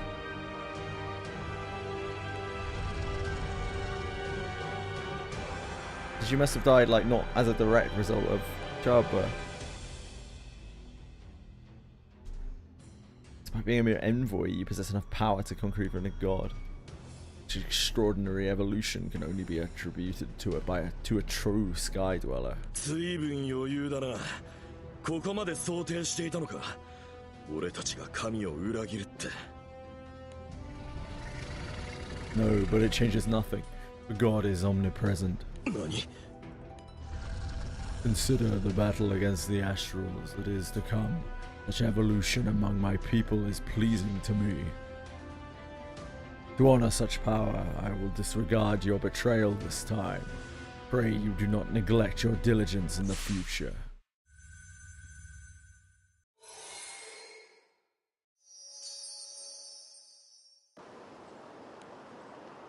どういうことだ。I don't think so. 嫌な予感がする。何か。ガレント。リン、起きてて大丈夫なのか？うん、もうだいぶ調子もいいし。Reen holds out a cradle in which a tiny baby sleeps, snuggled against Vern. いい子だ。よく眠ってるな。あなたが心配で、この子が眠りについたから様子を見に来たんだ。ありがとう、リン。でも、もう大丈夫だ。もうバハムートは。リン。ダメ。ガラント、終わってない。Pushing the cradle into Galant's arms, Reen grasps at her chest as if in pain. 大丈夫か？一体何が？離れて。私から早く。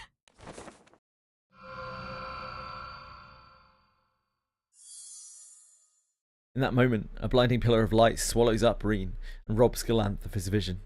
なんだ？ The light gradually subsides, and Galanth regains his vision. リン。いいな。この身は今この時をあ破壊の神のよりしろと相なった。ちょっと。総体を破壊された我が身を世界に留め置くにはよりしろが必要となる。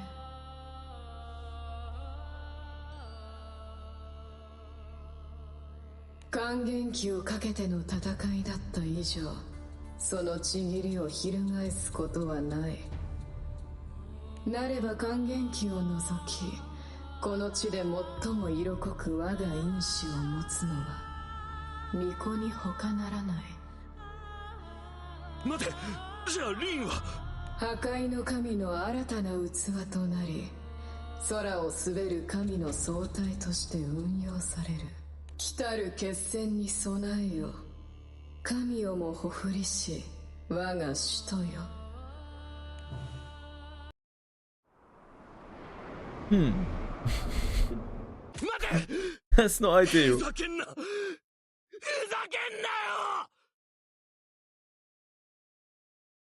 Well, I mean, like... Yeah. Yeah, pretty much. It's all your fault, Libra. Galanth's empty cry echoes across the desolate island. The soft sound of breathing from the captain and Vern, still fast asleep, is a sole reminder that the nightmare is indeed reality.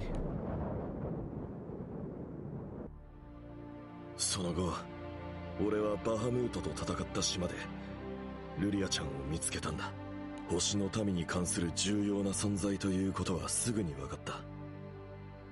創世神へと至るため、破壊と再生のサイクルを回すために確保されていたということも。だから俺はルリアちゃんを回収し、お前と B を連れてファータグランデに帰ったんだ。リーンは必ず取り戻すつもりでいた。だがあの時はどうすればいいのか見当もつかなかったからな。 That's why Reen isn't here. Reen isn't even dead. Reen isn't dead. We could save Reen. Probably. Seems very anime, doesn't it? Beat Vizizia. Save Reen. Things are gained. Things are protected. Things are lost. Galanth continues his story, reliving the bitter pain from the end of his first journey.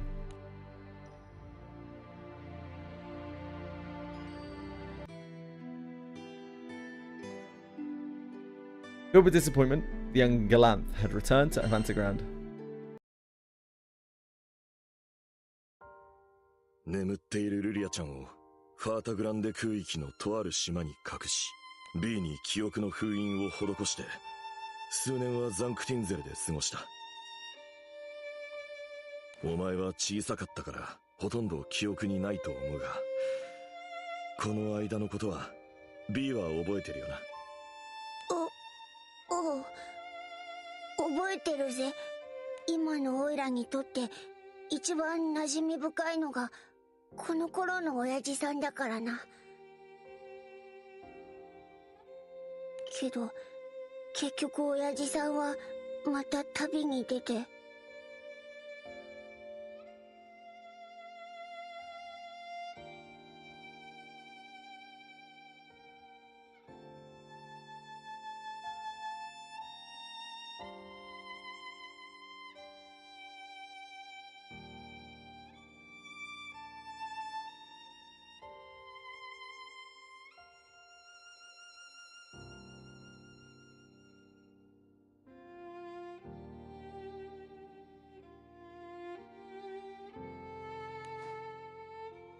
Glance nods. His expression serious. 破壊の神に囚われた以上、リーンを助け出すためには、それ以上の力を頼るしかない。だから俺は、創世神の力でリーンを解放させるために、イスタルシアを目指したんだ。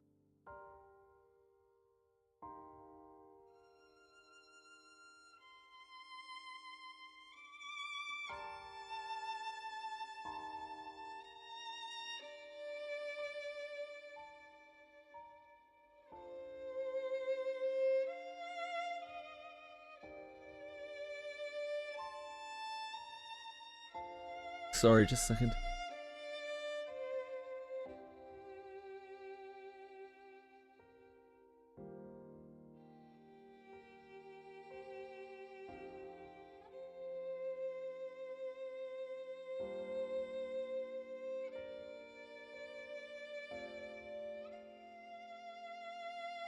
Apologies. その道中、何人かのかつての仲間に事態を説明しに行ったり、やむにやまれぬ事情で寄り道をしたりもしたが、俺はついにイスタルシアにたどり着いた。そこでその時に同行していた星の民デミウルゴスにお前への手紙を託したんだ。What's his name? Repsy.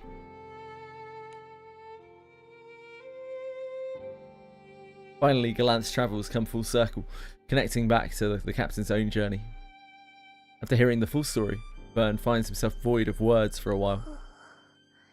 それじゃあ、親父さんとおふくろさんは、オイラを守るために、バハムートと戦って、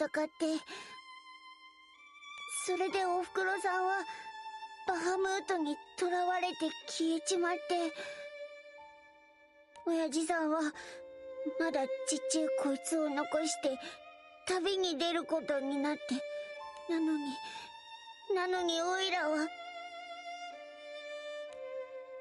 Memories of his time with a very young captain flash across his mind. オイラが原因なのに、オイラがこいつから両親を奪ったのに。 That's ridiculous, man. 親代わりだってこいつに接してたのか。両親がいない原因はオイラなのに。ビー。オイラは。 Despair, shame, regret, dark emotions stain what were once warm memories from the past. Unable to process all of his feelings, Vern finds himself swallowed up by them and loses consciousness. Poor Vern. Come on, Vern, don't be like that, mate.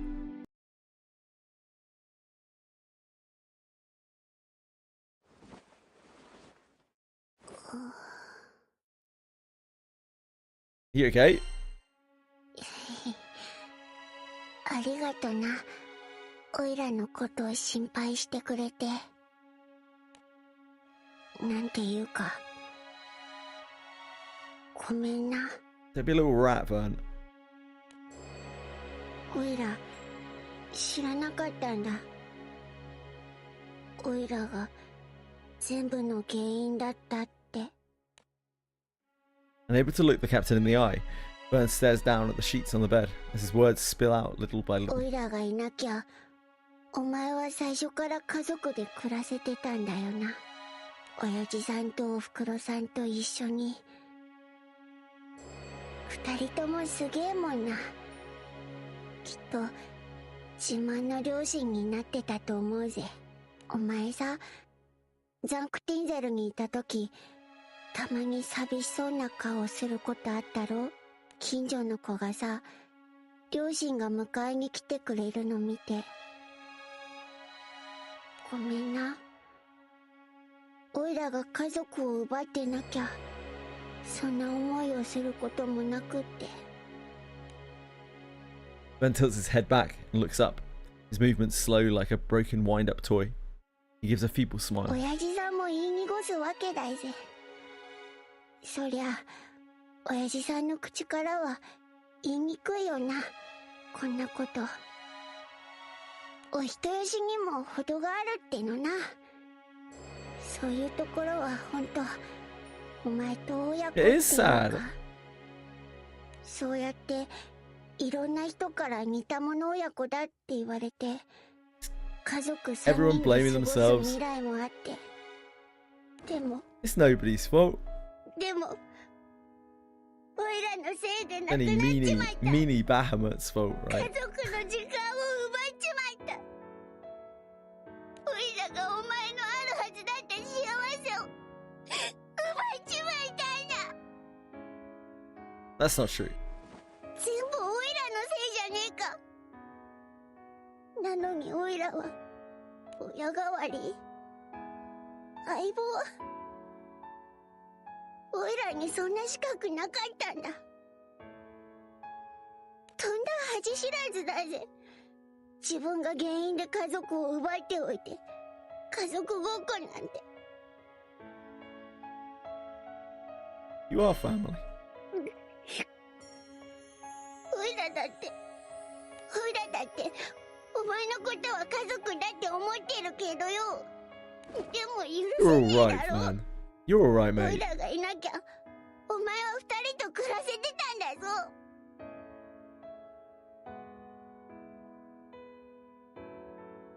But I want you there. おいらも一緒にいていいのか。 Hell yeah. お前の気持ち You're は only annoying 嬉しい like けどよ。 40% of the time. That's like significantly less than EA. That's like おいらが原 70% 因 less な than のは EA. 事実なんだぜ。おいらを守るために戦ったりなんてしなきゃ。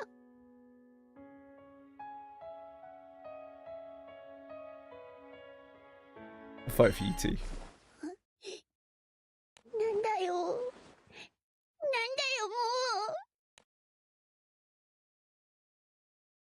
Despite his usual verbiage, a tinge of embarrassment and joy can be heard from Vern's voice. そんなとこまで親子で見なくたっていいじゃねえか。優しすぎるぜ、まったく。そんなこと言われたら、おいらだっていつまでもうじうじしてるわけにはいかねえよな。 Yeah, stop being a little bitch, Vern. Come on. Stop being a baby back bitch.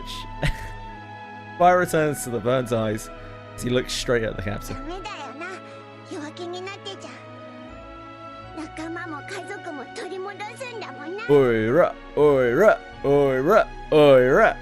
おいらやっぱりまだちょっと自分を完全に許すことはできねえけど、でもおいらもお前と家族でいて、お前の気持ちに応えてんだ。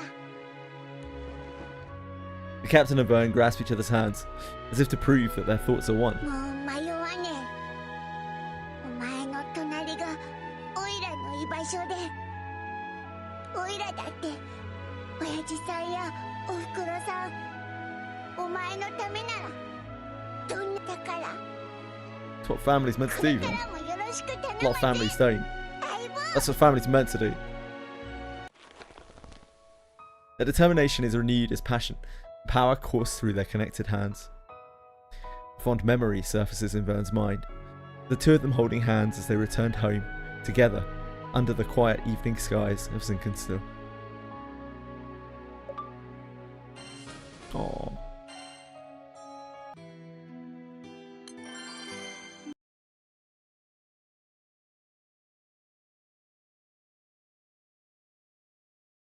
Poor Vern.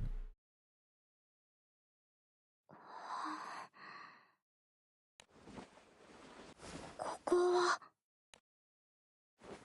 どう？決心はついたかしら？その姿。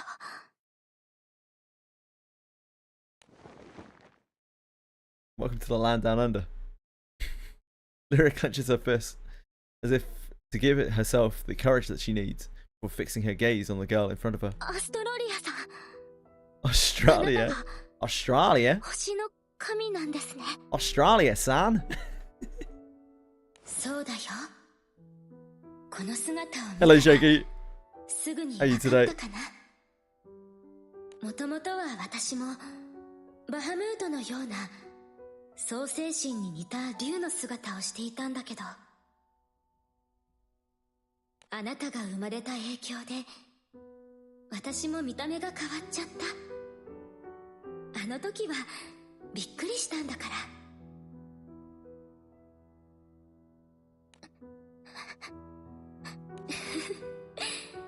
すごい顔してる。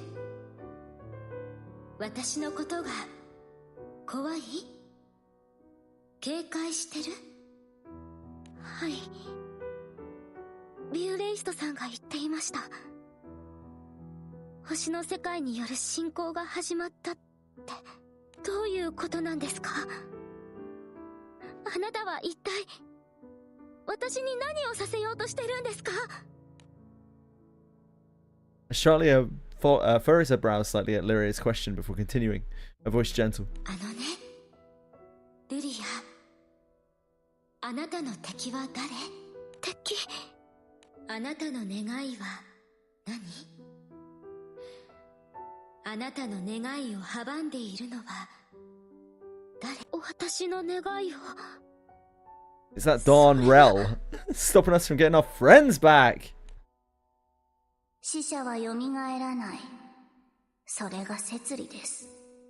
世界のルールなのです。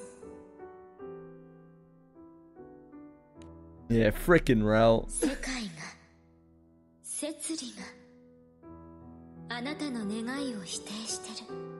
Well, oh, we'll just get back to Akaram then. Thanks, Australia. Take that, world. 世界の敵同士、手を取り合えたら素敵じゃない？ Yeah. 私はそんなことないってそう言える？ All roads truly do lead back to Akaram. 言えないわ、あなたは。仲間のことが何より大切で、そんなあなたの優しさに。 Australia puts a hand filled with gentle warmth on Lyria's shoulder. いつもそう。世界は冷たくって優しい子ばかり涙を Oh, it's that time, yeah. I'm gonna have to do that. そんなの So far away, we wait for the だっ day. てそうでしょ。 Anything I could think of. どうしてあなたのような優しい子が悲しい思いをしなくちゃいけないの？違います。私はそんなこと。私なら全て叶えてあげられる。気空団の仲間たちを蘇らせて、またみんなで旅を。ヨウちゃん、オイゲンさん、ロゼッタさん、カタリナも。もちろん私は星の神だもの。意地悪な空の摂理なんて関係ない。それに侵略だなんて、私はとっても悲しいわ。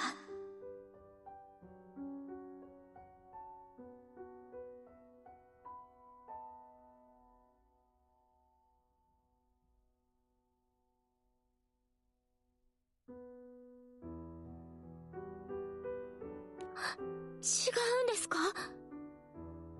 星の世界からまた空を侵略しようとしてるって。 Lips curling into a smile, the astral god's innocent demeanor almost casts a spell on her surroundings. 私たちはね、世界をもっとより良くしたいの。空の世界と争いたいわけじゃなくって、私たちの願いは空と星は共存だってできることを。あなたたちは誰より。 Lyria finds herself swayed by the overly sweet words, tempted by the promises to fulfill her every wish. それなら教えてください。どうして私の前に I came to realize that both the internet and cable were down. Just sat around staring at the ceiling for 3 hours because your phone was already dead. Oh no.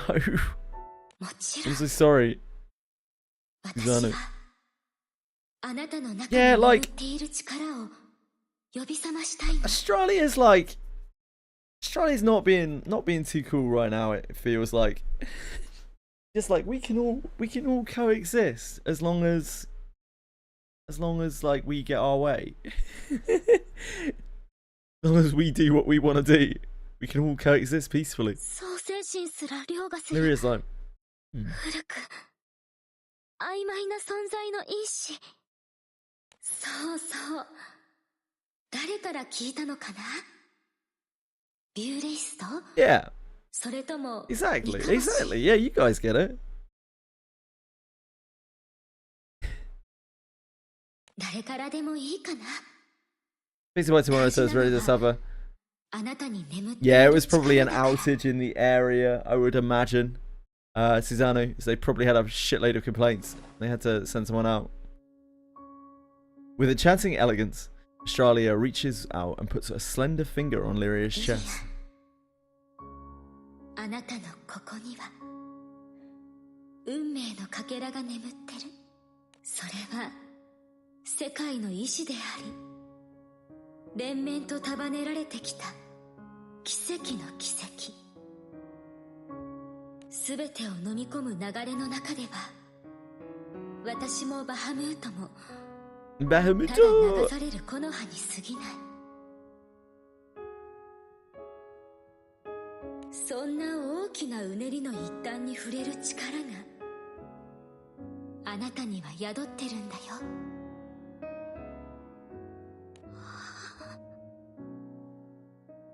これは星の力ではなく、私の力でもない。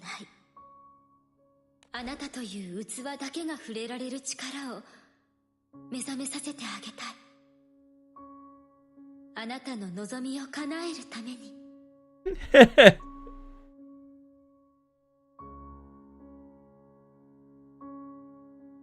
どうしてそこまでしてくれるんですか？ As we've seen before, law enforcement in this world is severely lacking for really anything. Like anything, anywhere. It seems almost everywhere that we go, any law that there is just like the populace taking matters into their own hands. どうして？お母さんが子供に寄り添うのに何か理由が必要？お母さん、私はそう思ってるわ。ルリアのことを大切な子供だって。 Her sugared murmurs are a ray of light in the darkness, offering an irresistible warmth in an otherwise dire situation. 因子を目覚めさせるには、あなたを形作る意志を確かなものにしなくちゃいけない。始めましょう、ルリア。長い長い旅の中で。 And like the enforcers are only there as like to shut down skyfaring crews that get out of hand, really, more than anything else. Like, it's not like they can police the whole of the Skydom by themselves. That's just not realistic. There's just like no law enforcement anywhere. There are a couple of places that have like guards or an army or something, and that's about the closest you get to it in some of the major cities. And outside of that, everywhere else, there's like no one. There's nothing. There's no like police. There's no guards. There's no fucking anything in all of the like towns and villages that are spotted about. They intend to, but yeah, they can't be everywhere at once because they're not omnipresent. And yeah, even if they can't stop crews that are more powerful than them. I mean, look at in the Seeds of Redemption storyline, right? They can't stop the Eternals either. Like, they can't do shit to them. They can like try to play, like, as long as the Eternals play nice with them, then it's all chill. But like, if they had to like try to actually forcefully take down the Eternals, they would not have a particularly good time. So it's not just like your crew they would have a problem with. Like, imagine them trying to take on like Loki's crew. It's not really fucking happening, is it? あなたの思い、あなたの願いをお母さんに教えて。 Yeah, indeed. They do their bit too, but it's all vigilanteism as well. Like both the Enforcers and the Eternals. In fact, all of us, all Skyfaring crews in general, like, it's all vigilanteism. Like, it's not actual law enforcement. If anything, we are just criminals going around doing what the hell we want, and because we got the power to back it up, we're like, everyone's just like, yay, please don't hurt us. Yay, thanks for all the good you do, please don't hurt us. Yeah, indeed, that was why when we started going into the True King Skydom, which one is it? Erlagranda, is it? I was like, as we was playing through the story, I was like, wait, this place has actually got like education and enforcement and all sorts of shit. And I was like, wait, is the True King actually the bad guy? And I thought it was just like an oversight in the story, but then it turned out that the True King actually isn't really a bad guy. He's just like making choices for the greater good, which actually makes quite a lot of sense. Good storytelling from them, really. Yeah, like, it's a pretty lawless world. As cute and pretty as the whole world is, and how like nobody really dies, like barely anyone dies, etc, etc, etc. Like, it's quite a gritty world in that respect. It's like, if someone does something bad, it's up to the populace to punish them, to teach them that things are wrong. Yeah, the True King, not a great father. I think we can probably agree. Not a great father, but a pretty good ruler. Tyranny, I mean, like, I think in some places, especially in a world as lawless as this one, you have to have a bit of tyranny, to be honest. People will cry and be like, oh, but my civil liberties. And it's like, dude, sometimes people don't know what is good for them. Sometimes a lot of people really don't know what is good for them, and they need someone to step in and be like, yo, this is fucked. This is fucked. We gotta change this, whether you like it or not. The True King is probably like one of the best forces of good in this entire world, but unfortunately, you know, has to do really, really shitty things to do it. I don't buy into the whole, like, your children are children of prophecy, you have to treat them in some really fucked up way. That's fucked up. That's on him. But like, his general treatment of the Skydoms, yeah, feel like he kind of did what he needed to do to bring order and peace. And it worked. Like, looking at his Skydom, like, a lot of the places in his Skydom, really, really happy and civilized and learned. Suddenly, memories come flooding back to Lyria's mind. The colours, the air, the scents. Yeah, you buy liberty with power in this world. And again, this is probably looking way too deeply into it, because it is a very kind of like anime, fun, kind of happy-go-lucky world for the largest part. But at least from all of the side stories I've read and all of the main story I've read, like, power is the only thing that buys you liberty in this world. And if you don't have any power, you're fucked. You are at the mercy of everything and everyone, and you don't have a force to go to be like, please help me. It's just not really reasonable. It's very much like a D&D world, to be honest.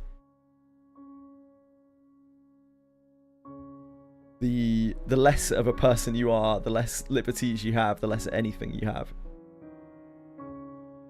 And there's no one, and there's all this crazy supernatural shit going on around you, and you're just like, oh, well, I guess I'll just keep my head down and hope for the best. With Australia's prompting, Lyria revisits all that she has felt and experienced since the very beginning of her journey. And the Ultra Chorus, yeah. They had a small impact as well.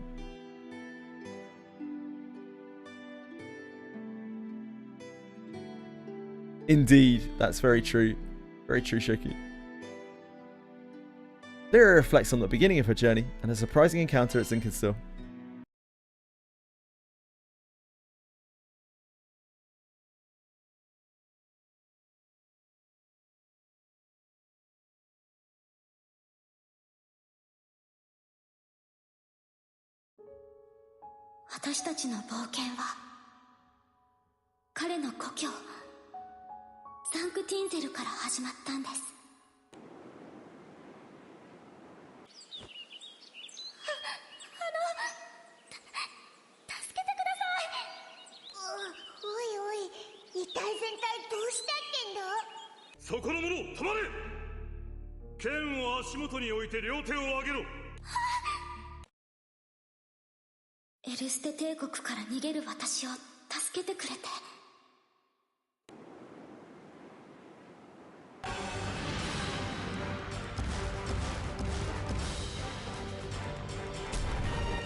The albacore is like, because the albacore is like a primal beast. The albacores are all primal beasts, so they all have like superpowers. Yeah, it has a human form. They're all primal beasts, so of course it has a human form.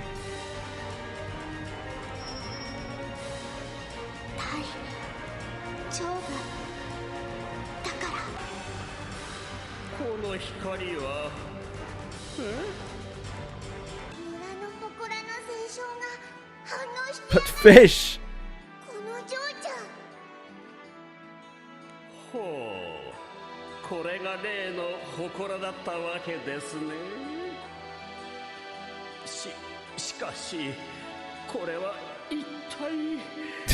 Yes, Marshmallow. Absolutely, sir. How are you?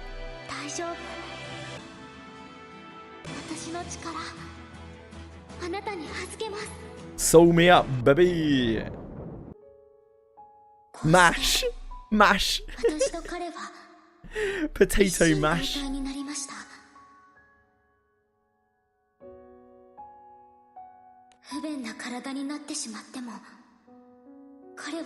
The sumo events. Are they not in yet, Dalmal?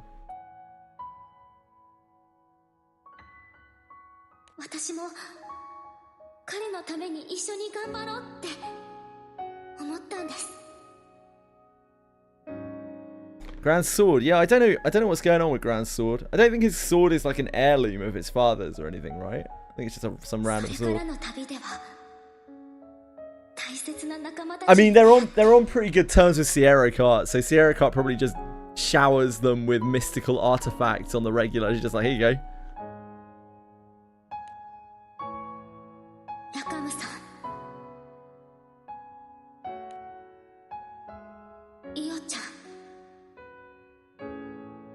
Imagine crossing Sierra Kart as a Skyfarer route. You'd be absolutely boned. It'll be all over for you.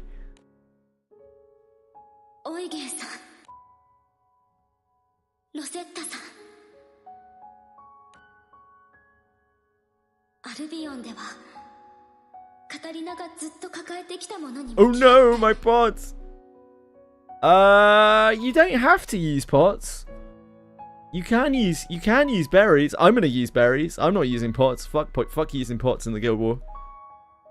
I will spam the living shit out of it, but I'll be using berries the whole way because I need my pots for Arcarum.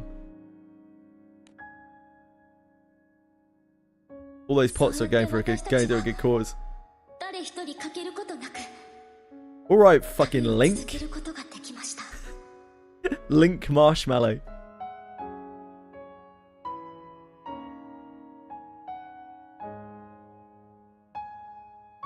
Sierra Kart, like, Tataru actually has nothing on Sierra Kart. Sierra Kart's insane. Sierra Kart is like a superpower by herself. She seems to have a monopoly on everything in the entire world.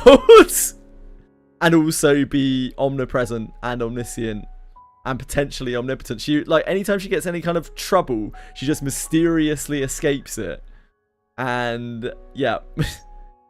I swear she's like a god or something, or she's like a superpower. I don't know. Something crazy going on with her. How can you use berries? I got a bunch, but it seems it can only be used for joining raids. Yeah, that's right. You use them to join raids. Sierra is the Amazon of GBF. Yep. それからフェリちゃんやノアさんとも出会って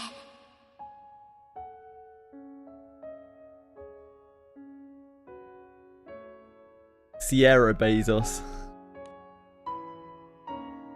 黒騎士さんが捕らえられたことで私たちはエルステ帝国の真の目的と向き合うことになりました。 Yeah, join instead of starting. There's always a load of things being put up. It's just that you can't control the difficulty, and you obviously can't milk the honor as much.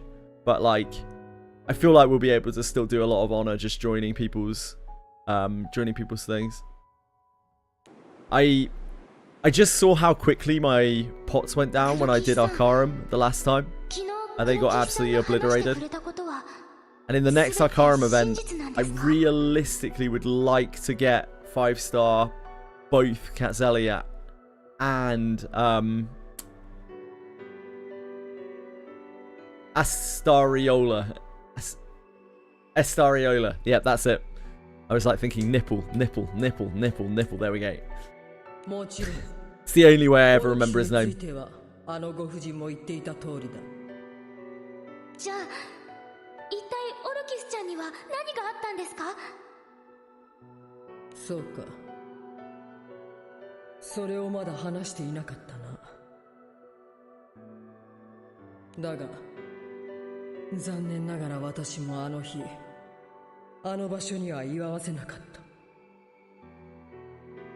Assuming that they rerun them, yeah, that's right. Akiben. Assuming that they cycle through them, it was mentioned to me before by by at least one of the like quite experienced players who comes through here that there's no guarantee that they will actually rerun them after they've done one set of them. I don't know how true that is. I have no idea. 何かがあったというのだな。あのご婦人の話では10年ほど前だったか？ I don't really have a way around like maxing Astariola and Katza. I really need both of them. Like, if I want to do wind, I have to. I just have to. Don't really have a choice. Yeah, there might not be a third rerun indeed.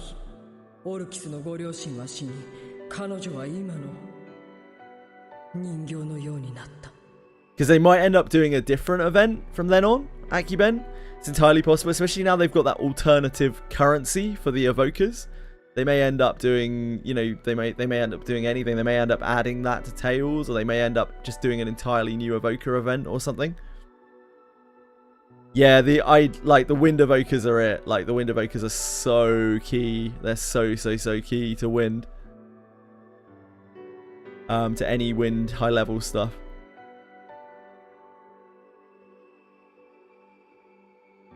Yeah, it's about to finish its second run, right? It's already had one set of reruns.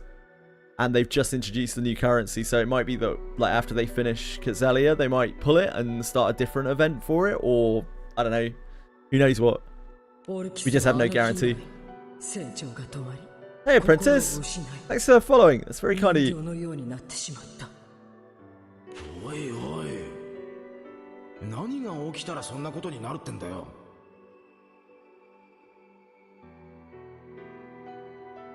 青少獣だ。青少獣に絡んで事故があったらしい。Yeah, they do retire events, indeed. らしいというのは？私が駆けつけた時にはすでに全てが終 Well, わ I'm gonna want a 5-star Kaim as well because of the roguelite event thingy. We're gonna need either 5-star Kaim or 5-star Maria Teresa.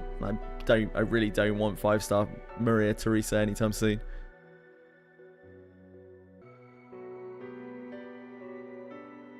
I don't know how big of a deal that'll be or like what resources will be there. Yeah, if you look on Umakin's notes on the wiki, that'll explain it better than I can. Still not sure what he really does. I mean, that's what he's for, Jam. You've literally just described what he's for. But he's also quite strong as a swap-in when he's 5-star.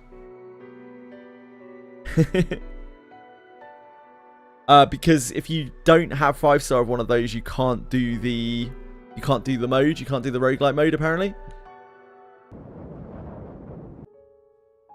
黒騎士さんは全てを犠牲にしてでもオルキスちゃんを取り戻そうとしていました。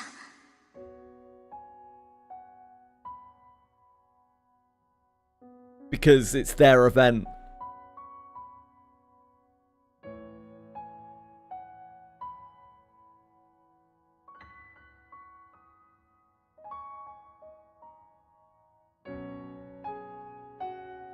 Here you go.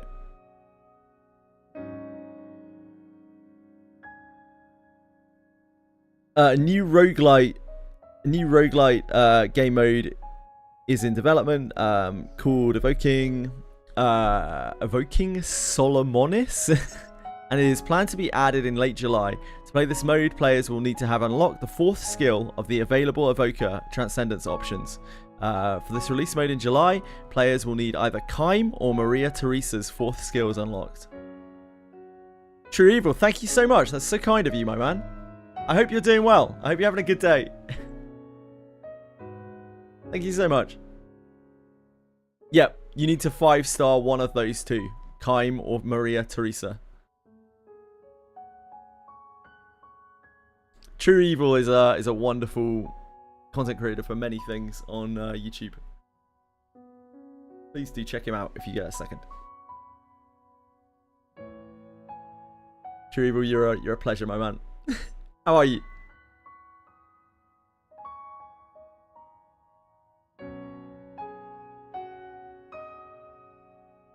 I'm gonna wait and see if there's like an Arcarum event or something.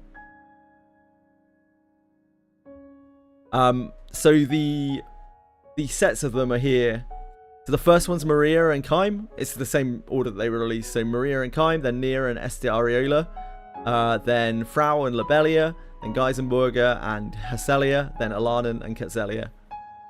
So you're going to need one of these 5-star to do this event each time it runs. I don't know how big of a deal it'll be. I don't know what kind of rewards we're looking at or anything like that. I have absolutely no idea at all. It might be like the most minor thing in the whole world, or it could be crazy shit.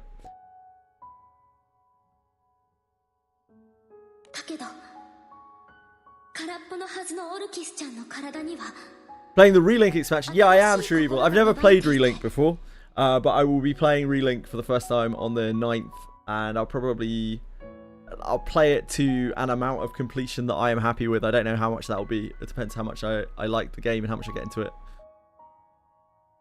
over the course of the month. Of course it's going to be grindy. It's Granblue fantasy, isn't it? Obviously it's going to be grindy.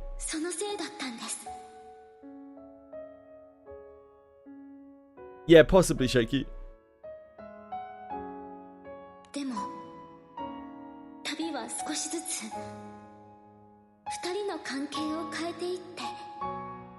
He's gonna pick the blue girl.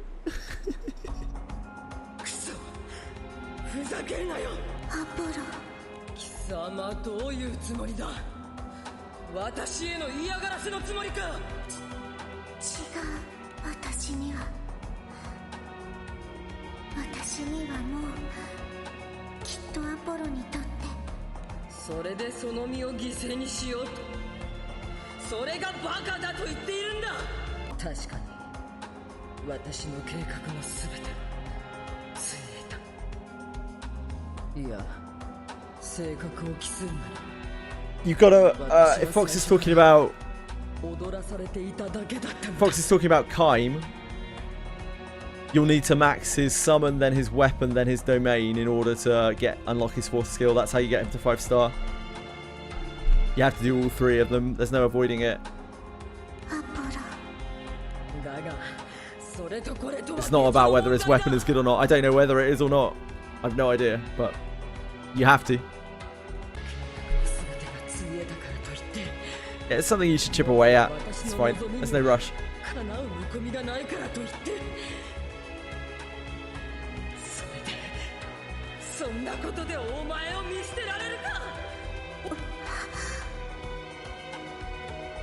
But Frau, ja. そしてエルステ帝国を巡る旅の最後、私たちはその心 So it's the Transcendence event, right? I think it's the Transcendence event. So like it might be that you're just getting mats to to further transcend those characters from the event, or it might be that you're I don't know. I have no fucking idea. Edward Elric needs to stop yelling at Orcish. Yeah, true.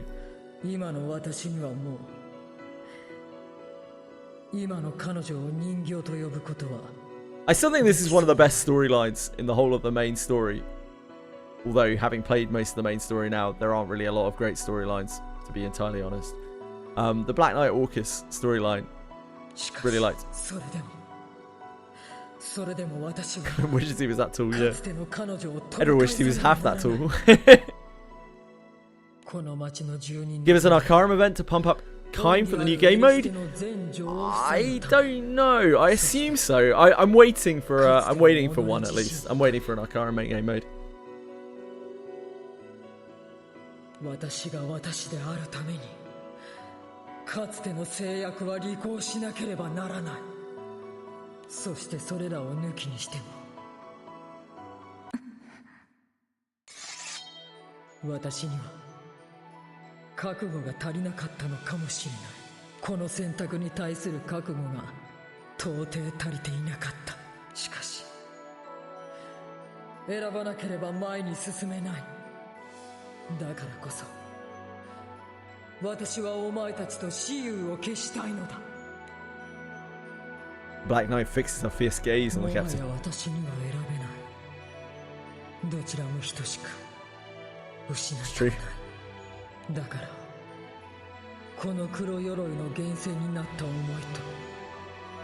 とこの黒鎧が積み重ねてきたもの、そのどちらの方が強いのか、その結果に私は私の心を委ねたい。黒騎士さん、オルキスちゃん、そしてオーキスちゃん、一人一人の決意が、思いが誰も悲しまない結果へと導いてくれました。私たちを冒険に導いた最初の事件はこうして幕を下ろしました。でも私たちの旅はまだまだ続くんです。イスタルシアを目指して。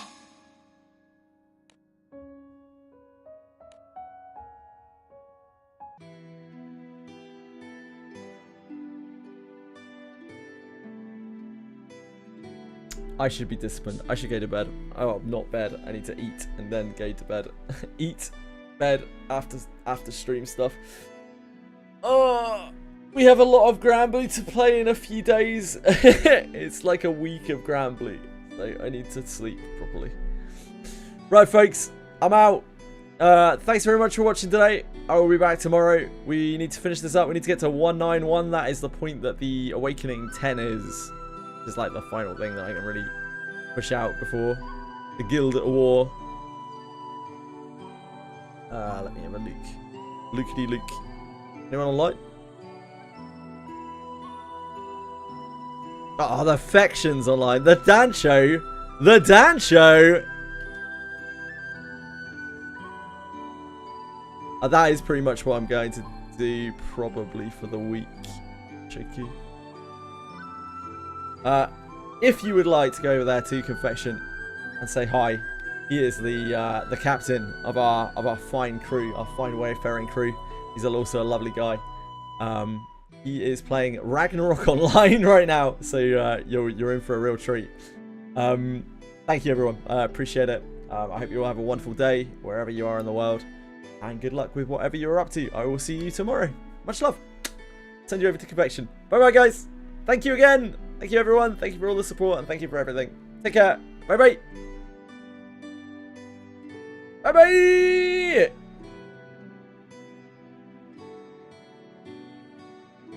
See you, everyone.